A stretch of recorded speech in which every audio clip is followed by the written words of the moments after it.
Sup, my fellas, don't forget to leave feedback and enjoy the story. The boy's face was serious. The plot tells us that this is the Baskerville family's hound, Gray. His head was chained to a guillotine. We are told that according to the hound, loyal to his family and father, he was falsely accused of being related to a clan of demons and sentenced to death by guillotine.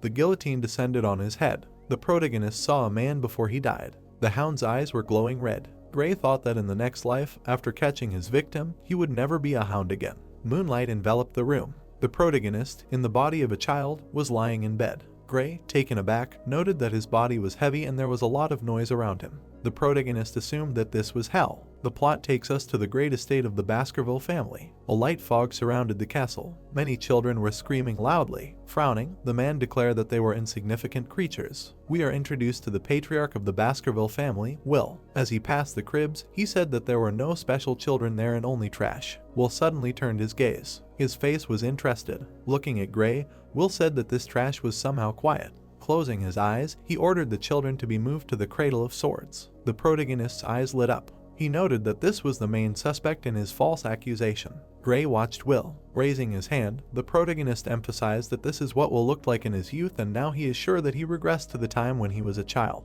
The protagonist imagined himself in his adult form and noted that he lived his past life as a hound. Born out of wedlock, he was trained as trash. Gray imagined the dog standing on a mountain of bones and stated that the hound must be devoted to its mission, assassination, reconnaissance, ambush, threats. The hound must do all the dirty work and all for the sake of the Baskerville family becoming the best among the 7 families. An image of an old man appeared in the protagonist's mind. He mused that the reason for his devotion was simple. He wanted the Hugo family to acknowledge him. Holding the blade in his hands, Gray noted that 10 years after the gate to the demon world was open, the battle with the demons ended in humanity's victory, and the hound's reward for faithful service throughout its life is the deprivation of life. Blood began to splatter in all directions. The protagonist reasoned that there was a reason why he was executed. The hound knew too much. He was afraid of the evil spirits. Lying on his stomach, Gray thought that if he were moved to the Cradle of Swords, then this is a good opportunity to become stronger and now he needs it. The plot takes us to the Cradle of Swords. Many blades were sticking out of the ground.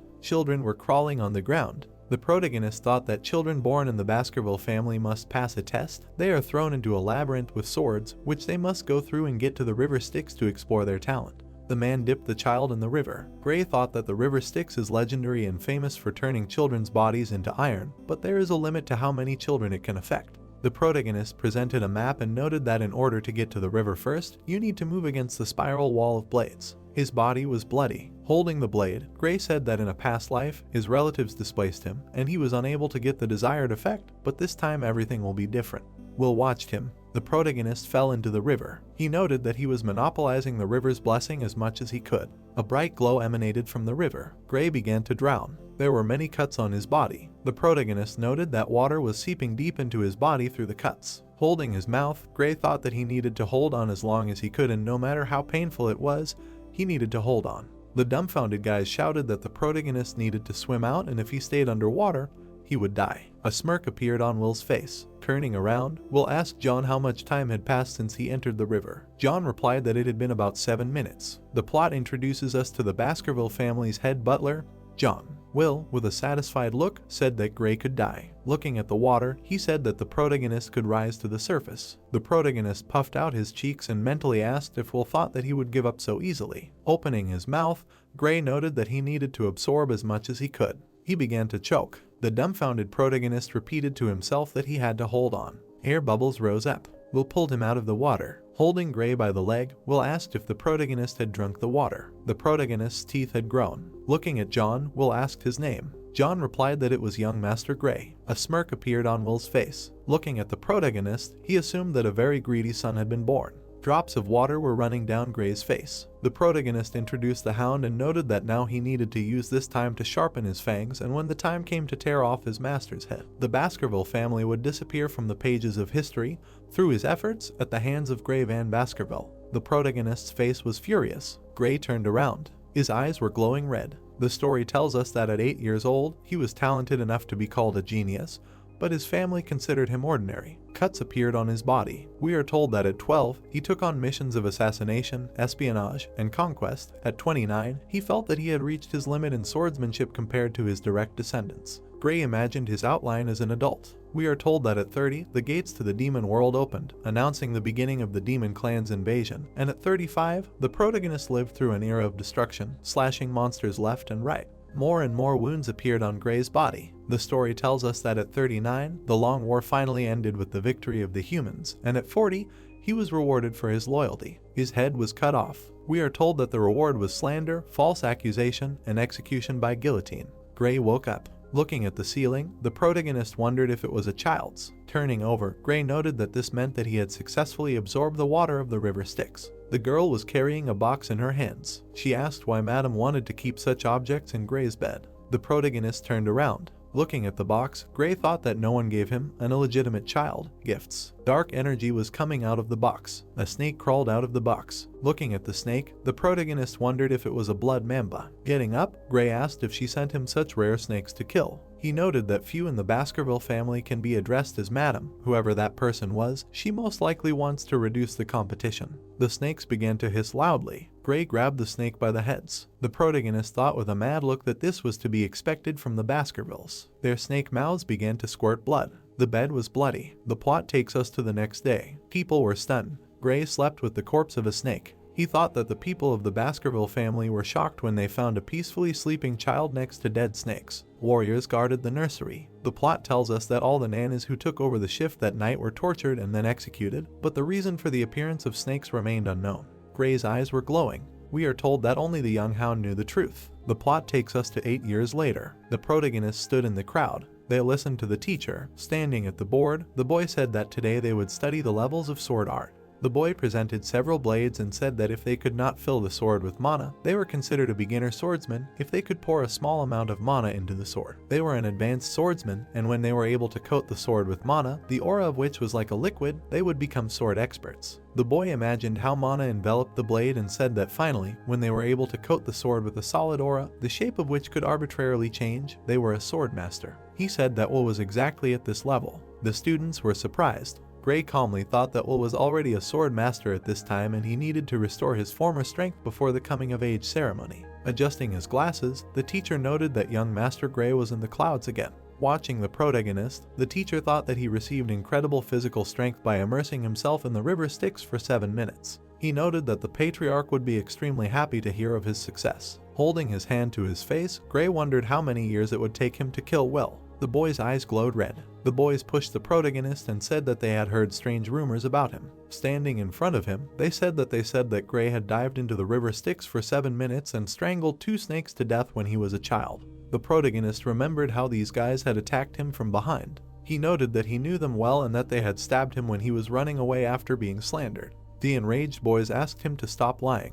The plot introduces us to Highborough, Middleborough, Lowborough. They looked at the protagonist and said that they did not like him. Gray thought that in 10 years they would become a thorn and it would be a good idea to put them in their place now. Highborough pulled out a dagger. Grinning, he said that he had heard that if you stay in the river Styx for a long time, your body becomes like steel, which means that you cannot hurt him with blades. He asked if it meant that if he stabbed Gray, he wouldn't die. Turning around, Highborough called Lowborough. Highborough shut the protagonist's mouth and said that if he held out for 3 minutes, he would eat his own hand. Gray said with a serious expression that he would play along with them a little. A minute later, the guys were contentedly thinking that it was a lie. After 3 minutes, they were surprised. After 10 minutes, they were scared. Lowborough held the protagonist and asked if it was true. A dumbfounded Highborough asked to let him go. Lowborough looked at his hand in surprise. He grabbed his hand. The protagonist asked with a crazy look if Lowborough wanted to eat his hand. Highborough held the dagger in his hands and said that he was not afraid of it.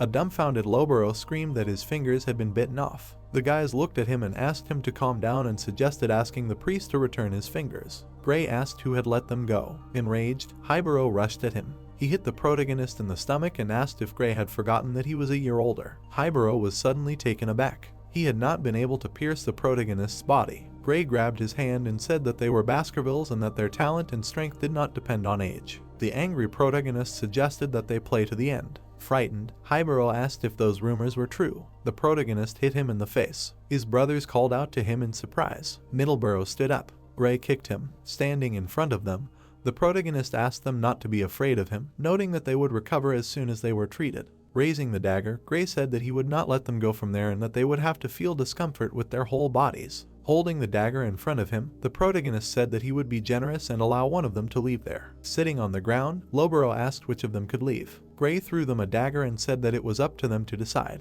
Turning around, the protagonist said that he would not wait long. Grinning, he asked if any of them should survive. The boys were scared. They began to look at each other. Gray listened to the screams outside the door. He wondered if the Baskerville Triton was starting to split up. Sunlight was streaming through the windows. John presented the rubies and told them that there had been another bloody situation involving the Moore clan in the ruby mine, and the Moore clan had declared the mine their own. Sitting on the chair, Will replied that the opportunity to discuss this issue would present itself soon, noting that the Moore clan would come to them themselves. He asked if there was any other news. John said that Mr. Gray had received the highest mark for the written exam. Smiling, Will asked if that was true. While sitting at the table, Will inquired when the practical examination would begin at the Fortress of Youth. John replied that the examination was in 5 days and that the Guardian Knights had cleared the room for it.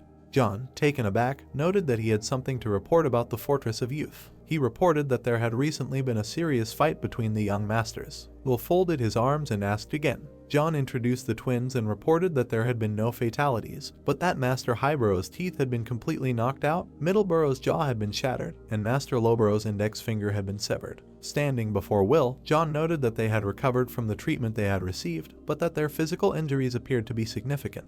Will stated that they would not fight among themselves due to their proximity. John said that there had been a conflict with another young master. He stated that the one who had injured the triplets was 8-year-old Gray, who had scored the highest on the written examination. Will was taken aback by this. The protagonist was walking down the hallway. He had a smile on his face. Will closed his eyes and noticed that Gray had grown since their last meeting.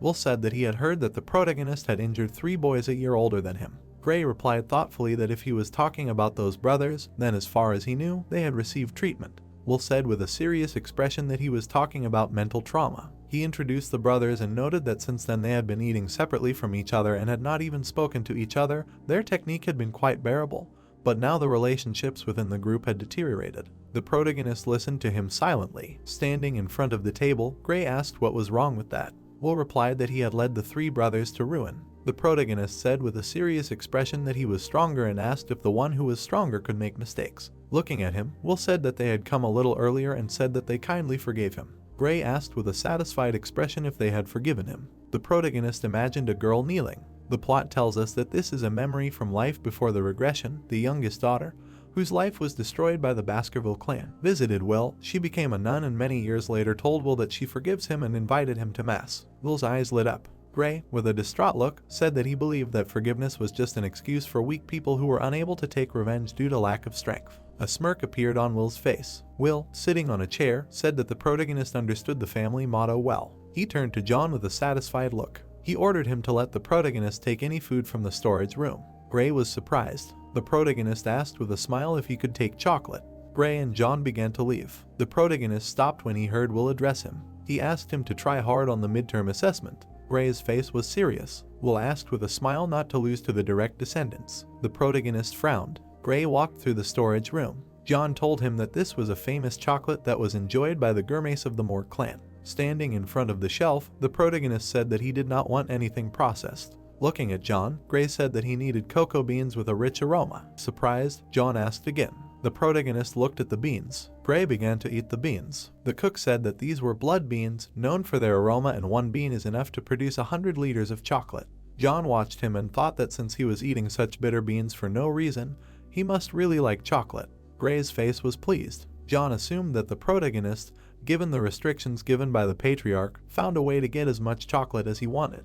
The cook asked Gray if he wanted them processed and sent to his room. The protagonist replied that he would take them as is. John adjusted his glasses and wondered if it had a peculiar taste. The plot tells us that Gray did not need the chocolate for food. The night sky enveloped the mountainous terrain. We were told that the blood beans would be used during the practical exam in 5 days. Gray had a smile on his face. Grinning, he noted that then a catastrophe would occur that the Baskerville family had never known before. In this world, the Baskerville family is called nothing less than the Berserker family. Children from a young age undergo harsh training. As soon as they begin to take their first steps, they must climb mountains to increase their endurance, and, with the exception of certain cases, they are not allowed to lie down or crawl on their stomachs. When it is time to sleep, they must sleep next to the corpse of a monster to adapt to the harsh environment. Upon completion of this training, they turn 8. From this moment on, the young hounds undergo a deadly assessment. This is why they are called the Berserker family. The survival test. There were 3 boys. In the mountains on the outskirts of the monster-inhabited territory, the young hounds gathered on the Red-Black Mountains. Chuck explained that it would be easy to evaluate them in practice. After all, they had to hold out for a month and would have to hunt huge and strong monsters. For successful survival, they were awarded 10 points, for surviving without injury, 30 points. For letting another down, 50 points, and in the case of surviving and defeating a monster, 70 if all conditions were met, then 90. If they stole a badge from another, they would get extra points, and if they died, there would be no points. He did not recommend leaving the designated area, as the Red-Black Mountains were a restricted area and unexplored territory. During the exam, shadow dogs would watch them and evaluate them.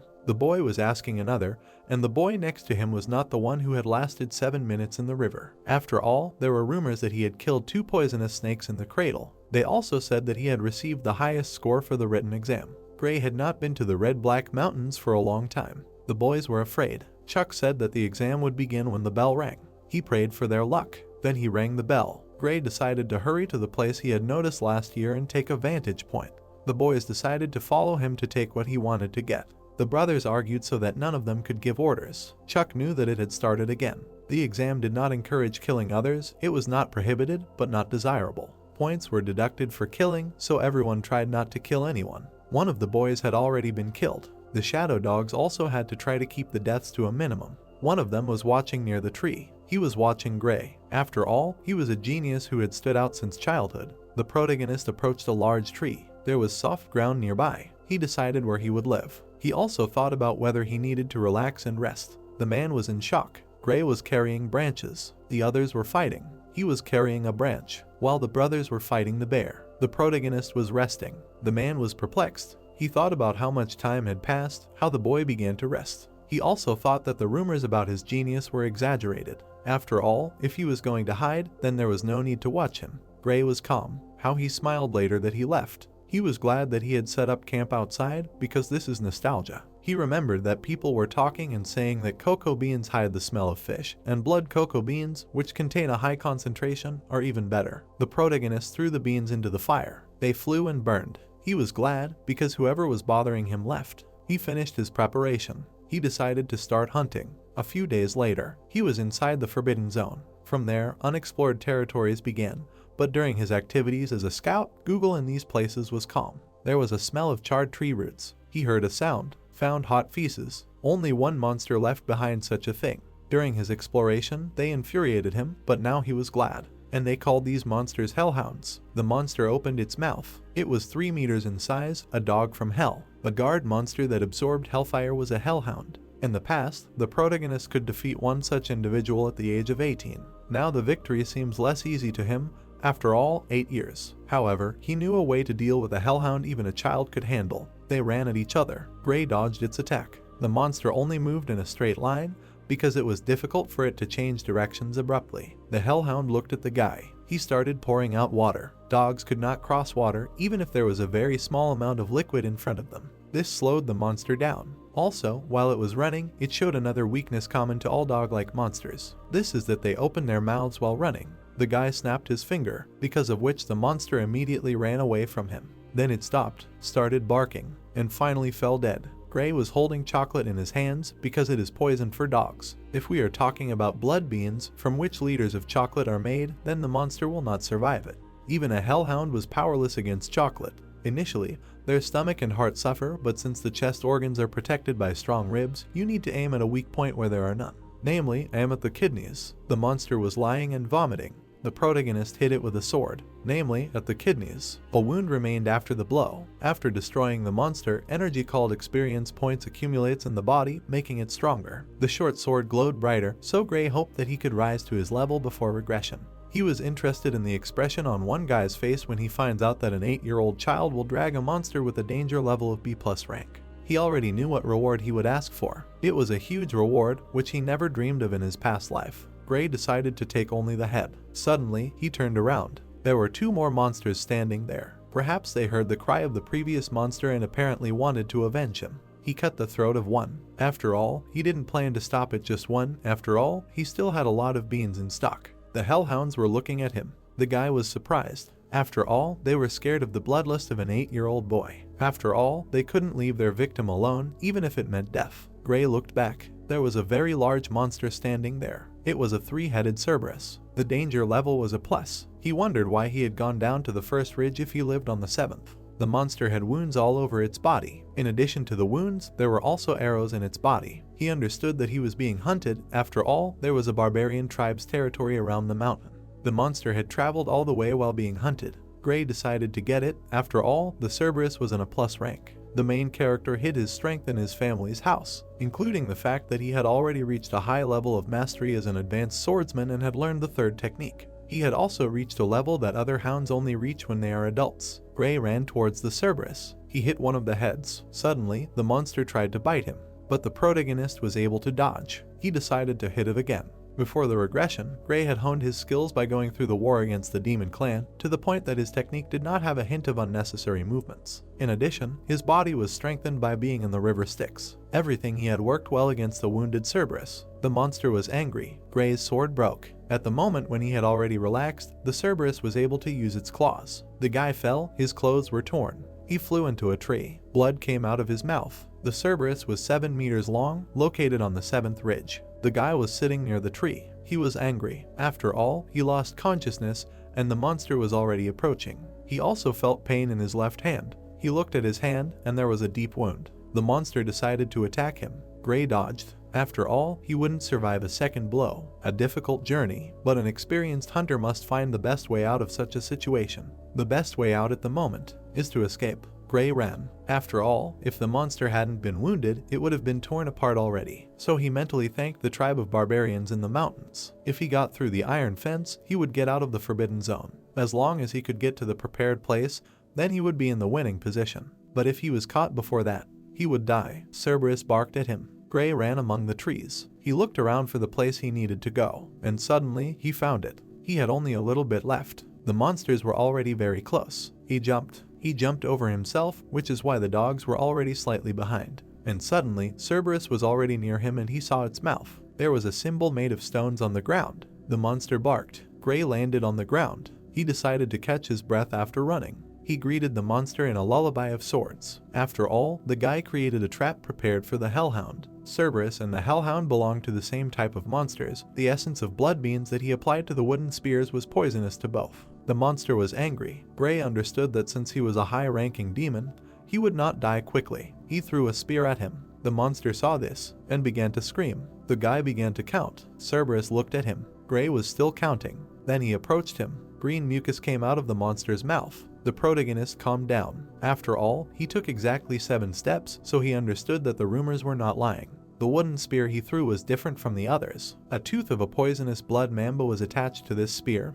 After being wounded, the one who threw it would not be able to take more than 7 steps. He already felt the energy from Cerberus and was glad that 3 heads died. The reason for his death will be obvious, so if the Guardian King saw him preparing a trap, he will be a witness. Cerberus is a gatekeeper, protecting his territory. Dungeon, a mystical place that holds a treasure. Sometimes strong monsters use them as their home. Since the Guardian died, the dungeon is missing, and by smearing the feces of the Cerberus, he could lead the small monsters away from himself. Gray smeared himself with feces, dried soil, rotten leaves, rotten roots, marks and saliva. He will find his way along these traces. Gray went, when suddenly he found the dungeon guarded by the Cerberus. He was here before the regression. This place will be discovered in 10 years, but will be empty. But now it is completely different here. The protagonist felt the mana that was breaking through from under the rotten surface. After all, this place had not been cleaned. Also, there was no light. The guy really wanted to go there. He was curious about the treasures there. The guy walked through the cave. He noticed that ruby veins were running through this area. He thought that it must be connected with the Red Shiloh Mountain. He saw a light at the end of the cave. He thought it was the entrance to the dungeon. He covered his eyes with his hand from the bright light. He went inside. In the center of the room there was a huge ruby on a pedestal. The guy approached it. It was quite light inside. It seemed that the ruby's mana was emitting light. He lowered his eyes. There was a skeleton lying by the wall, a note nearby. The guy thought that someone had already been here. He picked up a piece of paper from the floor, noticed a wound from a knife stab and traces of dried blood. The hero looked at the skull. A lot of time had passed. This was the message of a man who called himself Cain. He had no need to stain the blank paper with his name. Gray recognized the style of the Baskerville family, so he was also from their lineage. The man wrote this so that future generations would not repeat the same mistake. This stone cave was considered a legend in his family. His brother, Abel, accidentally stumbled upon it with him, and together they began to conquer this dungeon full of trials. Having killed many monsters and reached this cave, having found the main trial of this place, they were stuck here for 3 years. The guy was surprised. 3 years, they wanted the treasure so much, he thought that the final trial should be somewhere here. He looked at the pedestal and the stone, probably this one. I saw the inscription, when you enter it is 1, but when inside it is 2, when you leave it is 1.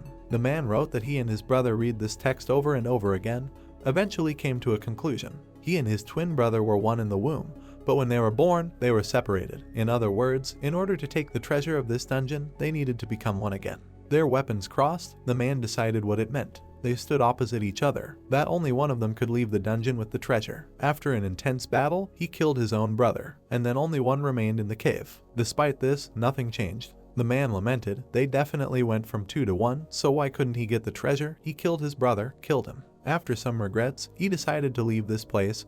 He wanted to tell those who were brave enough to find this place. They must leave it immediately, since they will not gain anything from the Devil's Cave, which only exists to mock people. Gray waved his hand, so in the end, they went through many trials, but left with nothing, and he does not have a twin brother. The guy looked around, thought, the task is exactly the same, despite the fact that he came alone. Therefore, Cain and Abel misinterpreted the text, but what could it mean? The hero looked at the entrance to the dungeon. Red stone, skeleton. He told himself, think, there is no dungeon that cannot be passed. He looked again at what was left of Abel. The skull was broken in 2 places. The guy smiled, it became clear to him. The ruby on the pedestal shone brightly. The hero said that Cain and Abel were unlucky. Since they came together, they could not solve the problem. They went on the wrong track. He reached out his hand to the stone, said that a dark corridor and a shining stone. The answer to the riddle lies in the dungeon itself. He is alone when he goes through the dark passage, but as soon as he approaches the glowing stone, a shadow follows him, he becomes 2, and the light goes out. The boy hit the ruby. When it breaks the source of light, then the final test will open.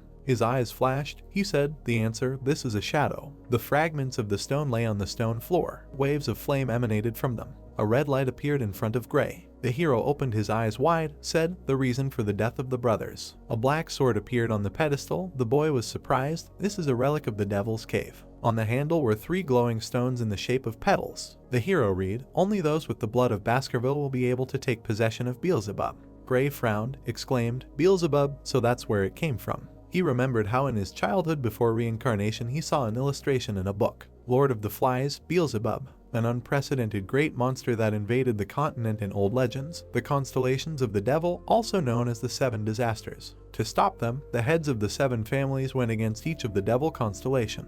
The demon that the first patriarch of the Baskerville family fought against was the same Beelzebub. The remains of the demon are kept on the lands of the Baskervilles, and Beelzebub's demonic energy, according to legend, attracts monsters, but no one believes in this legend anymore. However, the story is true, and this sword was later taken by the demon clan, which led to countless human deaths on the battlefield. Gray put his hand on the hilt of the sword, said that this will not happen in this life, because now the sword belongs to him. Immediately, the wind rose. The guy grabbed his shoulder, the veins on his hand bulged. A red glow appeared on it. It began to shrink. The sword became an extension of his hand. Gray clenched his fist, the blade created from the corpse of a member of the Devil constellation.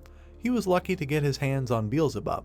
He raised his hand and looked at the weapon, wondering how much stronger he would become in this life. He really wanted to find out. The hero decided that there was hardly anything else for him here. It was time to go back. He suddenly felt dizzy, froze in place. He sat down abruptly on the floor of the cave, thought why, dizziness? No, it was hunger. A loud growl was heard. The guy thought that it was asking him for something to eat. Gray left the cave. He clenched his teeth. His stomach was turning from unbearable hunger. Because of this, his sense of smell intensified. It seemed to him that he felt something tasty. Beelzebub directed his hand to the side. The tip pointed into the forest. The guy asked if there was anything edible there. It was the corpse of the hound he had killed earlier. The demon had sucked on the dead animal. Gray thought that since he was absorbing blood through Beelzebub, he felt everything inside him return to normal. Apparently he had been starving for a long time. He hoped that the vegetation in the red-black mountains had not dried up because of Beelzebub's hunger. How much would he have to feed him to cure this mania for overeating? When the demon satisfied his hunger, he purred with pleasure. A window with information about the Lord of the Flies appeared. The first slot was filled with the hellhounds bleeding, the other 2 were empty. Gray looked at the glove, thinking that this was Beelzebub's innate ability. It is said that he has the ability to absorb the enemy's skills and appropriate them for himself. Since his absorption ability tends to infinity, countless people lost their powers and became helpless. The guy thought that because of its danger, he could only steal 3 abilities. Hellhound Bleeding is a skill that makes the enemy bleed non-stop, even if the wound inflicted is tiny. He was happy, thinking that he could steal abilities. There was an animal lying on the ground in a pool of blood. The Lord of the Flies pounced on the prey again. The guy shouted for him to stop. He rubbed his neck, said that he couldn't absorb him completely if he was too damaged. He wouldn't be able to explain it during the check. He frowned at the monster. He hit the glove. Beelzebub was offended. Information windows appeared. The first slot was Cerberus Burn. The second was Hellhound Bleeding. The third was Norwegian Sewer Rat Rapid Regeneration. The guy exclaimed in surprise, "Rapid regeneration." Apparently he absorbed the ability of the rat that the Cerberus crushed with its carcass. He picked up the rat by the tail, said that the skill of burning from a Cerberus was a wonderful acquisition. Since thermalgia was the worst pain a person could experience, this skill would be even worse than bleeding. Gray decided that now that they were done with preparing the monster for the practical exam, why not just wait until the end of the test? The young hounds who completed the exam returned to the Baskerville house. Next, there was an assessment of achievement, according to which the young hounds received shields, swords or pendants as a reward, made from parts of the monsters they caught during the practical exam. One of the monsters caught by the young hound amazed all the Baskervilles present. Will asked in confusion who caught it. The butler, a gray-haired man with glasses, said that this was Mr. Gray Baskerville from the 8-year-old class, who had accidentally wandered into the forbidden territory during the practical exam and defeated a Cerberus with a danger level of a plus rank. The patriarch folded his arms, said that even the guardian knights of the Baskerville clan avoid meeting this high-ranking monster. The old man added that it was mentioned that the monster was originally wounded by a barbarian tribe. In addition, he used poison on wooden spears. Will asked what kind of poison is so lethal that it can kill a Cerberus. How did he manage to get it? John replied that this was all the information from the hunting log. He was going to ask the young master in person, but he returned to his chambers, saying that he was very tired. The man touched his chin with his hand, grinned, so young, but already a sly one. Well, information is power, and power is valuable. The butler admitted that he was extremely shocked. Who would have thought that the master of the Wang branch, and not Lorelei, would be so talented? Will notice that the old man seemed to be unaware. He asked again. The patriarch said decisively that he was not like the previous servants, raising a hound, not paying attention to their lineage, no matter whether they come from the main or side branch, as long as they are talented and filled with malice. He added that this means that there may be mongrels in the main branch. Asked if he understood. John nervously thought that he was worried about his second son, that he was preparing for isolation training, apologized. The man replied that everything was fine, but he needed to cheer up. The butler said that he would call Gray. The guy appeared in front of the patriarch. Will told the boy that he heard that during the practical exam he defeated a Cerberus, asked how he did it. The hero answered with a smile that he smeared chocolate on wooden spears. The patriarch asked again, "Chocolate?" The young man explained that for dog-like monsters, chocolate is a deadly poison. The butler was watching their conversation.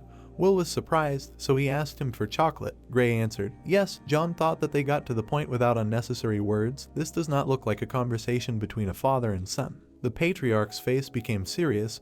He said that he also heard that the boy did not answer the butler's questions properly regarding hunting. Asked why. The boy answered with excitement, because he was not his master. Will smiled slightly. Asked then who? Gray said that since he belonged to the clan, the head of the clan was also his master. The patriarch noticed that he studied well. The boy clenched his fist. The man said that as a reward, the corpse of the monster he hunted would belong to him. In addition, if he wanted, he could fulfill one of his requests. Since he passed the exam better than anyone else, Gray thought, finally he could get what he wanted. They were surprised when they heard that he wanted to gain access to the library of 10,000 messages. This is one of the largest libraries in the Empire, located deep in the Baskerville clan.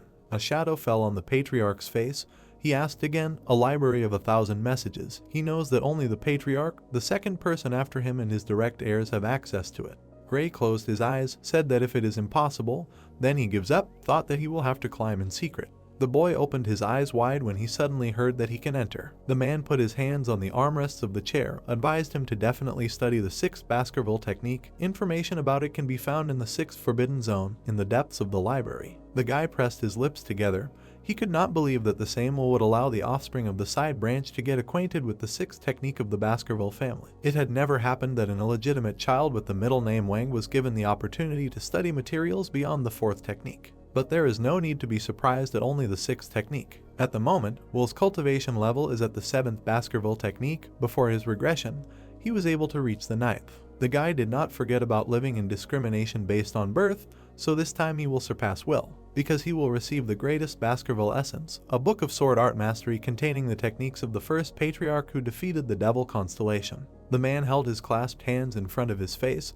The guy thought that he would be the one to hand it to him. Will said that he was looking forward to it and wished him luck. Gray bowed, said seriously, "Thank you, he will exceed his expectations." He thought that he did not even realize the true value of the random book that he would hand over to him. In front of the large doors, there were 2 guards. The guy stopped. He was standing in a room with an exquisite interior and a crystal chandelier.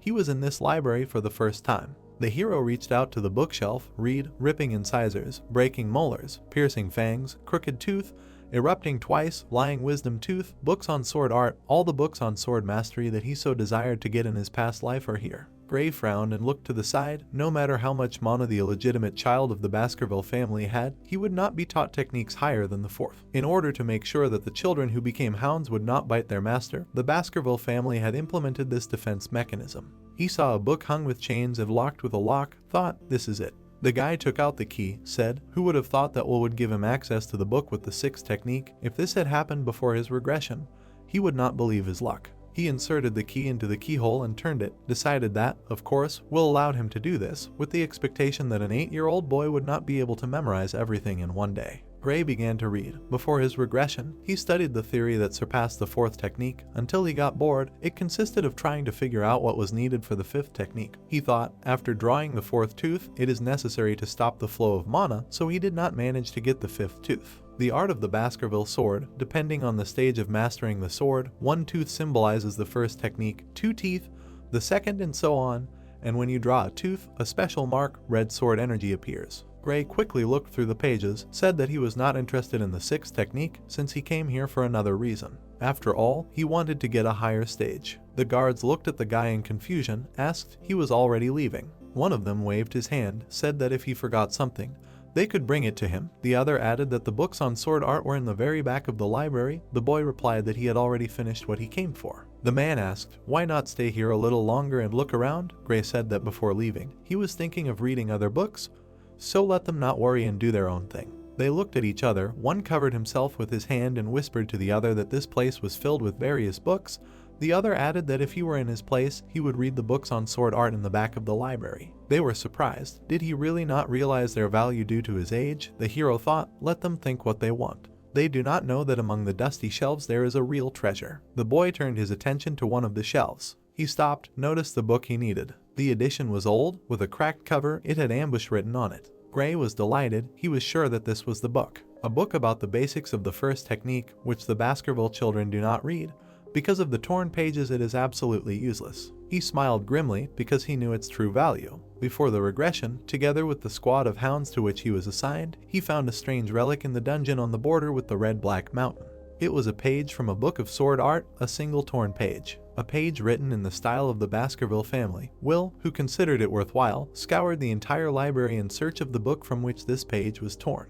Gray sat on the floor and read. It turned out to be a book on the art of the sword ambush. This book was written by the ancestors of the Baskerville family and it described the 10th technique. Will, maddened by the desire to learn this technique, unleashed the hounds so that they would find the missing 6 pages. Having found out that they were in the hands of the 7 great families, he declared war on them and set his hounds on those who disagreed. Having sacrificed many, all the lost pages were handed over to him. Will knelt before the head and a reward for all the work done. The old man's eyes flashed. He said, "Good work." Gray frowned, said angrily, "It was a stupid life. Because of this, Will broke through the 7th technique and reached the 9th. Under him there was only a mountain of hound corpses and blood." The guy decided that this would not happen in this life. The hound that collected all the pages together was him, so he remembered the contents of all the missing pages. The reason he could not overcome the 4th technique was that he did not have access to the original book. Gray read, "The first step to the 10th technique is similar to the first. When drawing your sword, draw the first path and show aggression, then the sword will exceed its natural limit."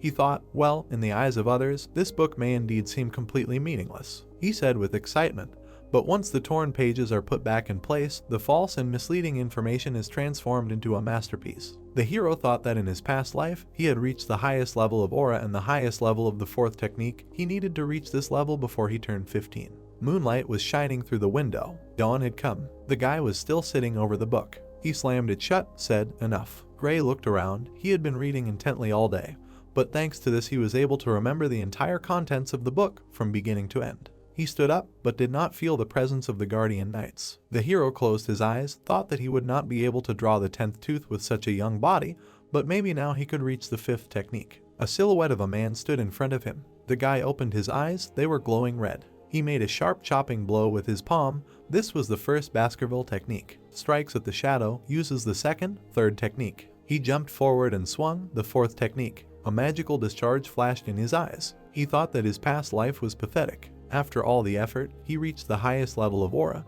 but could not obtain a suitable level of sword technique. So the direct descendants were hostile to him.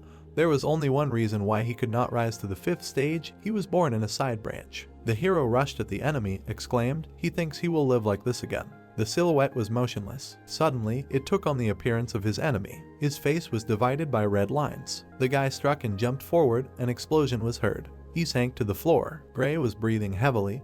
He looked at his hand, said, still weakly, but was he able to draw the 5th tooth? The hero raised his fists in triumph, as if something hot had emerged from the depths of his heart and was heading for his neck. He was so happy to have achieved the 5th technique that he almost cried. He looked around, exclaimed, "There is a sword here." With a record speed in the history of the Baskerville family, the teeth of the young hound rushed towards the soul of its master. A screen appeared with the formula of the sword cultivation levels. Gray smiled because he finally succeeded in drawing the 5th tooth. The hero understood that as long as his mana allowed, he would be able to reach the level before the regression. The hero looked at his hands, realizing that his mana capacity had definitely increased. Gray watched the mana, saying that he had risen from the high level of an advanced swordsman to the low level of a sword expert. The boy could not believe that by the age of 8 he was able to reach a point that in the past he had only reached by the age of 30. Experts at a completely different level compared to advanced swordsmen. The dense aura becomes fluid and the density also increases, making it easier to use. Gray smiled, saying that his sword art has become better than before the regression, but he will not stop at the 5th technique to reach the 10th with unlimited possibilities. The skill-piercing fang that he received earlier gave the hero an advantage, allowing him to become stronger in a short time. Ambush was an ideal sword technique, smoothly transitioning from attack to defense, which had no limits. Gray put away the book, saying that if he practices this, he can claim the intermediate level of a sword expert. Gray was worried about the question of how much he should show all this to Will. The guy understood that he cannot demonstrate too much or, conversely, too little power. Gray understood that he needed to give something that could interest Will so that he would have enough time to reach the necessary level. Sunlight fell on the book. The guy looked at it with a smile on his face. The book was burning, and the guy answered that now it would be problematic for the hounds and everyone else to reach the 10th technique. Guys came up to Gray and asked about the smell. The main character asked for forgiveness with a sad look, saying that he accidentally left a magnifying glass next to the book and then it caught fire. Oliver laughed, saying that they should not ask Gray for forgiveness for this. Kai was glad that it happened in the area with useless books. The guy laughed, saying that he doubted that this book was useful. Gray began to ask the guards if they were currently dealing with questions about the Moore clan and the ruby mines. Oliver smiled, saying that he understood that they wanted to keep this a secret. The guy began to slowly move away. One of the guards was surprised that Gray was so good. The boy laughed as everyone talked about how he deserved respect. The corridor. Will looked at Gray, asking about his epiphany. The man laughed sarcastically. Gray laughed, saying that he felt something warm and sharp in the library, but at the same time soft and viscous. John looked at the hero in surprise. The aura was a sign that the hero had officially entered the world of swordsmen, since even geniuses must train without rest until the age of 15 to reach the level of lower-level advanced swordsmen. Will looked away, not understanding what he expected from an 8-year-old child. Gray laughed, answering that he could demonstrate it. The arena. The children looked around in fear. The main character stood confidently with a sword in his hands. John, in confusion, began to ask the hero about how he intended to test the skills of the young master. Will replied that he was going to release a monster on the boy. The cage opened. Someone hungry and bold was released on Gray. A monster was walking towards the guy in chains. The ogre growled loudly at Gray. The children looked at the monster in fear, saying that putting pressure on an ogre to an 8-year-old child was considered a crime. Gray looked at the monster. Will waved his hand from above. The chain fell to the ground. The ogre looked angrily at the guy. The monster began to growl loudly. Gray stood to the side, preparing for a fight. The protagonist looked forward confidently. The ogre's paw swung at the guy. The children looked at all this in fear. The ogre was completely covered in wounds. Gray ran around the monster with a sword in his hands. The sword went over his legs. Gray calmly looked away. The ogre opened his mouth wide in confusion and fear. Gray looked away, saying that the ogre was surprised that he got a cut for the first time. The guy understood that a C-class monster would not be able to stop the bleeding caused by the B-class Hellhound skill. The children looked around in fear, not understanding how he could be so strong and whether it was possible without mana. Will looked away in confusion. Gray looked at Will, saying that he would show him what he wanted so much. The man looked forward in fear. John looked at all this in surprise, not knowing how to react. Gray confidently directed the power of the aura blade. The ogre fell to the ground. His face radiated anger. The guy quickly ran forward, holding the weapon in front of him.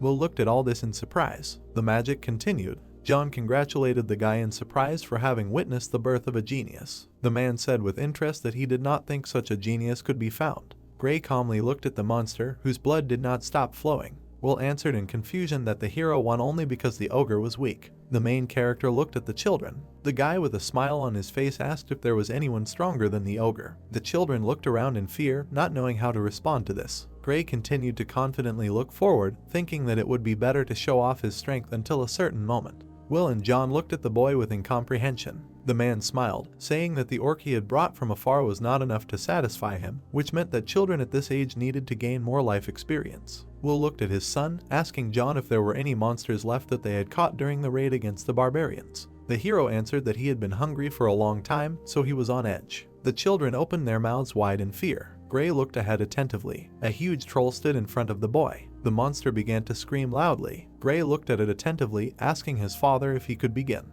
The chains fell to the ground. The monster quickly headed towards the hero. Fists flew at the boy. They hit the ground with all their might, creating dust and dirt. Gray quickly ran towards the monster. The boy gritted his teeth. The troll looked around in confusion. People shouted loudly at Gray about why he didn't attack if this was his chance. Will smiled, saying that it was a very good idea. The troll had excellent regeneration, so only deadly attacks would work on him. Gray jumped from side to side, saying that a plan was needed for the hunt. The monster continued to roar loudly. The children looked at each other, saying that the boy was trying to wear the troll out. Gray answered without joy that he was not having any fun and that he needed to act quickly. The protagonist understood that if he used his hidden power, he could kill the troll, but it would be implausible. The protagonist confidently decided to use the monster's power against it. The troll was approaching Gray. The monster screamed loudly. The children watched as the protagonist injured the troll, but it was not fatal, so the wound would heal. Gray looked away, realizing that the first technique would not be enough to cut the troll's thick skin. The son confidently answered his father that he was almost done. Gray looked forward, saying that he was ready for an epiphany. Will looked forward. The troll smiled slyly. Gray looked at the sword, saying that he had already decided how much mana to release. The guy decided to pretend that he had an epiphany after the battle. The monster continued to scream loudly. Gray began to spin with the sword in his hands. His mouth was wide open. The guy quickly jumped to the side. John began to look at this in surprise. All the children did not understand how this was possible. In the clan of the iron-blooded Baskerville sword, a person's life is formally determined and a clan member will be able to breathe a sword into mana at about the age of 15. Usually, hound families remain at the stage of the first technique until this point. But at this point, an 8-year-old child reached the second technique, which is usually learned by 17. Gray laughed, answering that he succeeded. Will began to look at this with incomprehension. The child stood next to the dead body of an orc. A week later, the children are eating at the table. A hand holds a spoon with food. Gray looked at the food with displeasure, saying that he will never get used to meat porridge. The guy looked away at something. Gray noticed that after that day, everyone kept their distance from the hero. The hero was glad that he saw Will's face. Gray demonstrated the second technique and that he is at the average level of an advanced sword. However, in fact, the guy is at the lowest level of a sword expert and is able to weakly perform the 5th Baskerville technique. Gray looked at his hand, answering that he was stronger than the average statistical expert. The guy looked sadly at the plate. The brothers watched Gray with fear. The protagonist looked away angrily. Gray asked with a calm face if they hadn't had enough last time. The guy choked from hearing the praise from the guys. The brothers fearfully asked the hero if he was okay. Gray was angry, not wanting to listen to this hypocrisy. John stood behind the hero. Gray looked at the man. The butler called the guy. Gray looked at John in surprise, who told him to hurry to the patriarch's office. We are transferred to the castle. A carriage is driving next to it. The family banner is waving in the sky. Looking at Will, someone says that they haven't seen each other for a long time. A stately man in a blue suit appears in front of him. This is Adolf, the chairman of the patriarch of the Morg clan. He says with a smile that he hasn't changed at all. Will, folding his arms, replied that their joint training had always been trouble-free, to which his interlocutor replied that he hoped that this annual meeting would be trouble-free. Last year, both families had one seriously injured person, and he would not say that it was trouble-free. Looking ahead, Will, frowning, replied that it was just a scratch. The children of the Morg clan seemed to like to dramatize. Hearing this, Adolf replied with a smile that of course, after all, they were noble and worthy people. They had a strong aura, a famous clan of magicians, the Morg clan, and a clan of iron-forged swords. Their relationship was not always so strained. The king appears before us. He says that magic and the sword are two sides of the same coin. That's what the previous emperor once said. The sword and staff clashed, and in connection with this, the clans began to hold local training. Only children of 8 and 15 years old can participate. During this event, a good atmosphere is maintained. Red diamonds appear in front of us, but a problem arose. Between the territories of the clans there was a ruby mine, because of which a bloody conflict began, as a result of which the relationship between the two patriarchs relaxed. But they had to observe the tradition of joint training by order of the emperor, so on behalf of the patriarch of the Morg family, his brother arrived. Adolf, frowning, replied that this was true. He had heard that a supernova had lit up in the Baskerville family. Looking at his satisfied interlocutor, he added that this was a great blessing of the empire, that a talent that was born once in 1,000 years was born in the Baskerville family. Will replied that this was not such an event. Hearing this, Adolf turned pale, frowning, wondering what he had reacted to his son's praise. It was unexpected. Then, turning away, he added that they were extremely lucky. The Morg family also had a genius. Let Beatrice come in. The doors opened in the room, and a little girl came in. She took a few steps forward. Will looked menacingly in her direction. Adolf, putting his arm around her shoulder, said that this was his sister's daughter. Smiling, he added that she was not going to greet the patriarch. The girl remained silent. And then, frowning, she replied that he was the thief who stole their ruby mine, wasn't he? Stretching out her hand, she added that he should return it. Hearing this, Will's eyes lit up with a bright flame. He frowned menacingly. Adolf, looking at his niece in fear, asked what kind of rude behavior this was, to which the girl replied that he said that the annoying goat beard stole their ruby mine. The man replied in fear that when he said it, to which Beatrice added, before getting off the carriage, it seemed like an hour or 42 minutes ago. Hearing this, Will gritted his teeth menacingly, then said that it meant he was an annoying goat beard and a thief. Adolf looked at him and replied that this was a misunderstanding. Will, clutching his head, replied that she was just a child. There was no need to explain to him the problems in the education of the children of the Morg clan. A moment later, Beatrice, opening her mouth wide, shouted at him to return their rubies. She could not even conduct research because they were missing stones. A second later, Will began to boil with rage. He grabbed his face with his hand and said menacingly that this was enough. It seems they do not teach manners at all. Adolf fearfully stretched out his hand and answered what he wanted to do with the child. Was he really threatening an 8-year-old girl? Will continued to look frighteningly ahead, and then asked that, apparently, in the Morg clan they do not teach children not to envy other people's things. Suddenly, Gray entered the room. He moved forward with a smile. The butler said that he brought the young master. Turning around, Adolf thought that this was the Baskerville family supernova. A moment later, he saw that his niece had disappeared. Beatrice, approaching Gray, asked what he had just said. The protagonist, looking at her, wondered what she. The girl, folding her arms, asked discontentedly what kind of stupid expression he had, continued to think that she was the iron-blooded empress of the Morg family. In his head there was an image of a girl who planted people on the peak, a girl called a genius among geniuses in the Morg clan. She raised countless great magicians. At the peak of her powers, she herself defeated all the monsters and barbarians in the Red-Black Mountains and burned them alive on spears, thereby creating the famous border of blood and ash. Looking in front of him, the protagonist thought that in addition, her beauty charmed everyone. She could manipulate even members of the imperial family. For this she was called the fire goddess of power. Looking at the girl, he continued to think that all this will be in the distant future. Now she is only a child. Beatrice, looking in front of her, shouted that why suddenly the mine is his. Gray, looking at her, replied that she had come all this way just to throw a tantrum. Will and Adolf looked back in confusion. The girl's body began to burn, and then she menacingly asked the hysteria, to which the protagonist answered exactly. Beatrice's hands froze, and blue spheres appeared in them, and then she said that in that case, she would explain why the mine belonged to the Morg family, so that even a stupid blockhead like him would understand. The protagonist, smiling, looking ahead, replied that it sounded funny. A moment later, the girl created an ice sculpture of the city. Everyone looked in that direction in surprise. She stretched out her hand and said with a smile that she would explain in a simple way. Looking at her, Gray thought with displeasure that the ice sculpture, he thought that they would fight. Beatrice extended her hand towards the cave and said that she thought he knew that the best rubies were mined there. This mine was on the border between the territories of the Morg and Baskerville clans in the so-called joint protected area. Looking at the sculpture and the long cave, she added that the problem was that the entrance to the mine was located in the Morg territory, and the mine itself went deep into the Baskerville territory, so the Baskerville clan had no right to appropriate this mine, which meant that the ruby mine belonged to the Morg clan.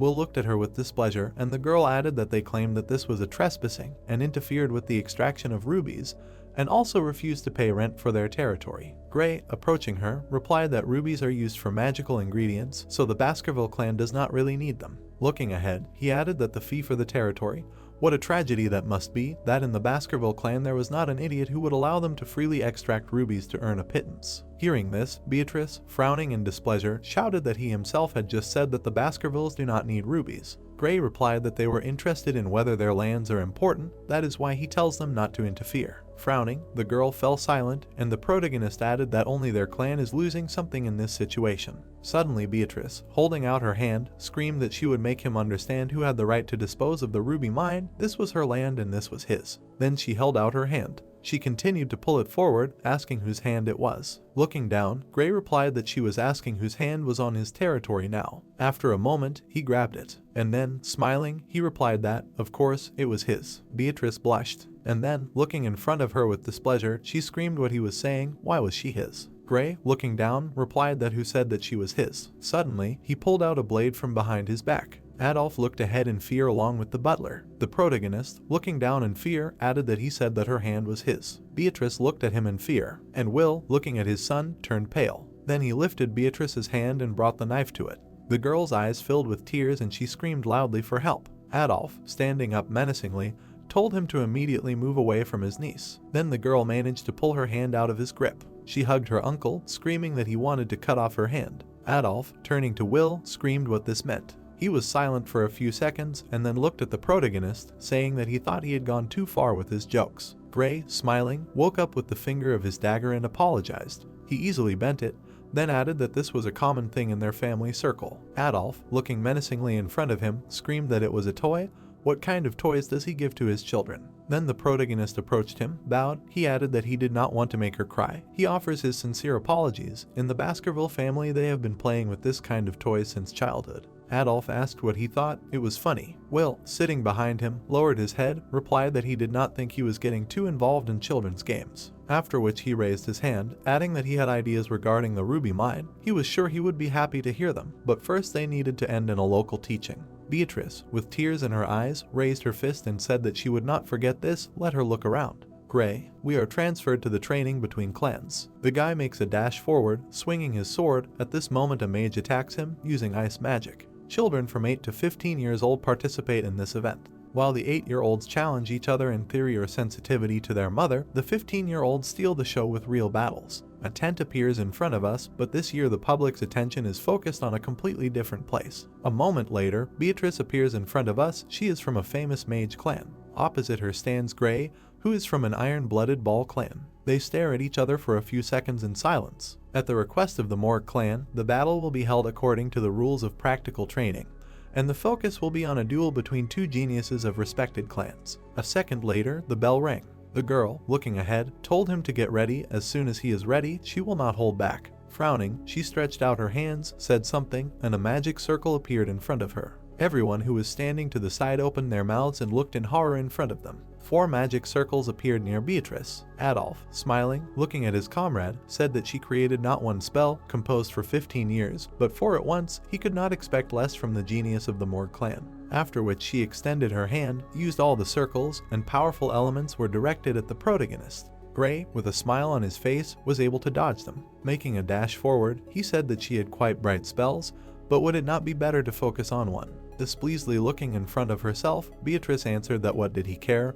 He was an idiot who did not understand magic at all. Then she, stretching out her hands, created a huge sand wall. Gray turned around in fear. The ground went out from under his feet, and he said that it was incredibly rude.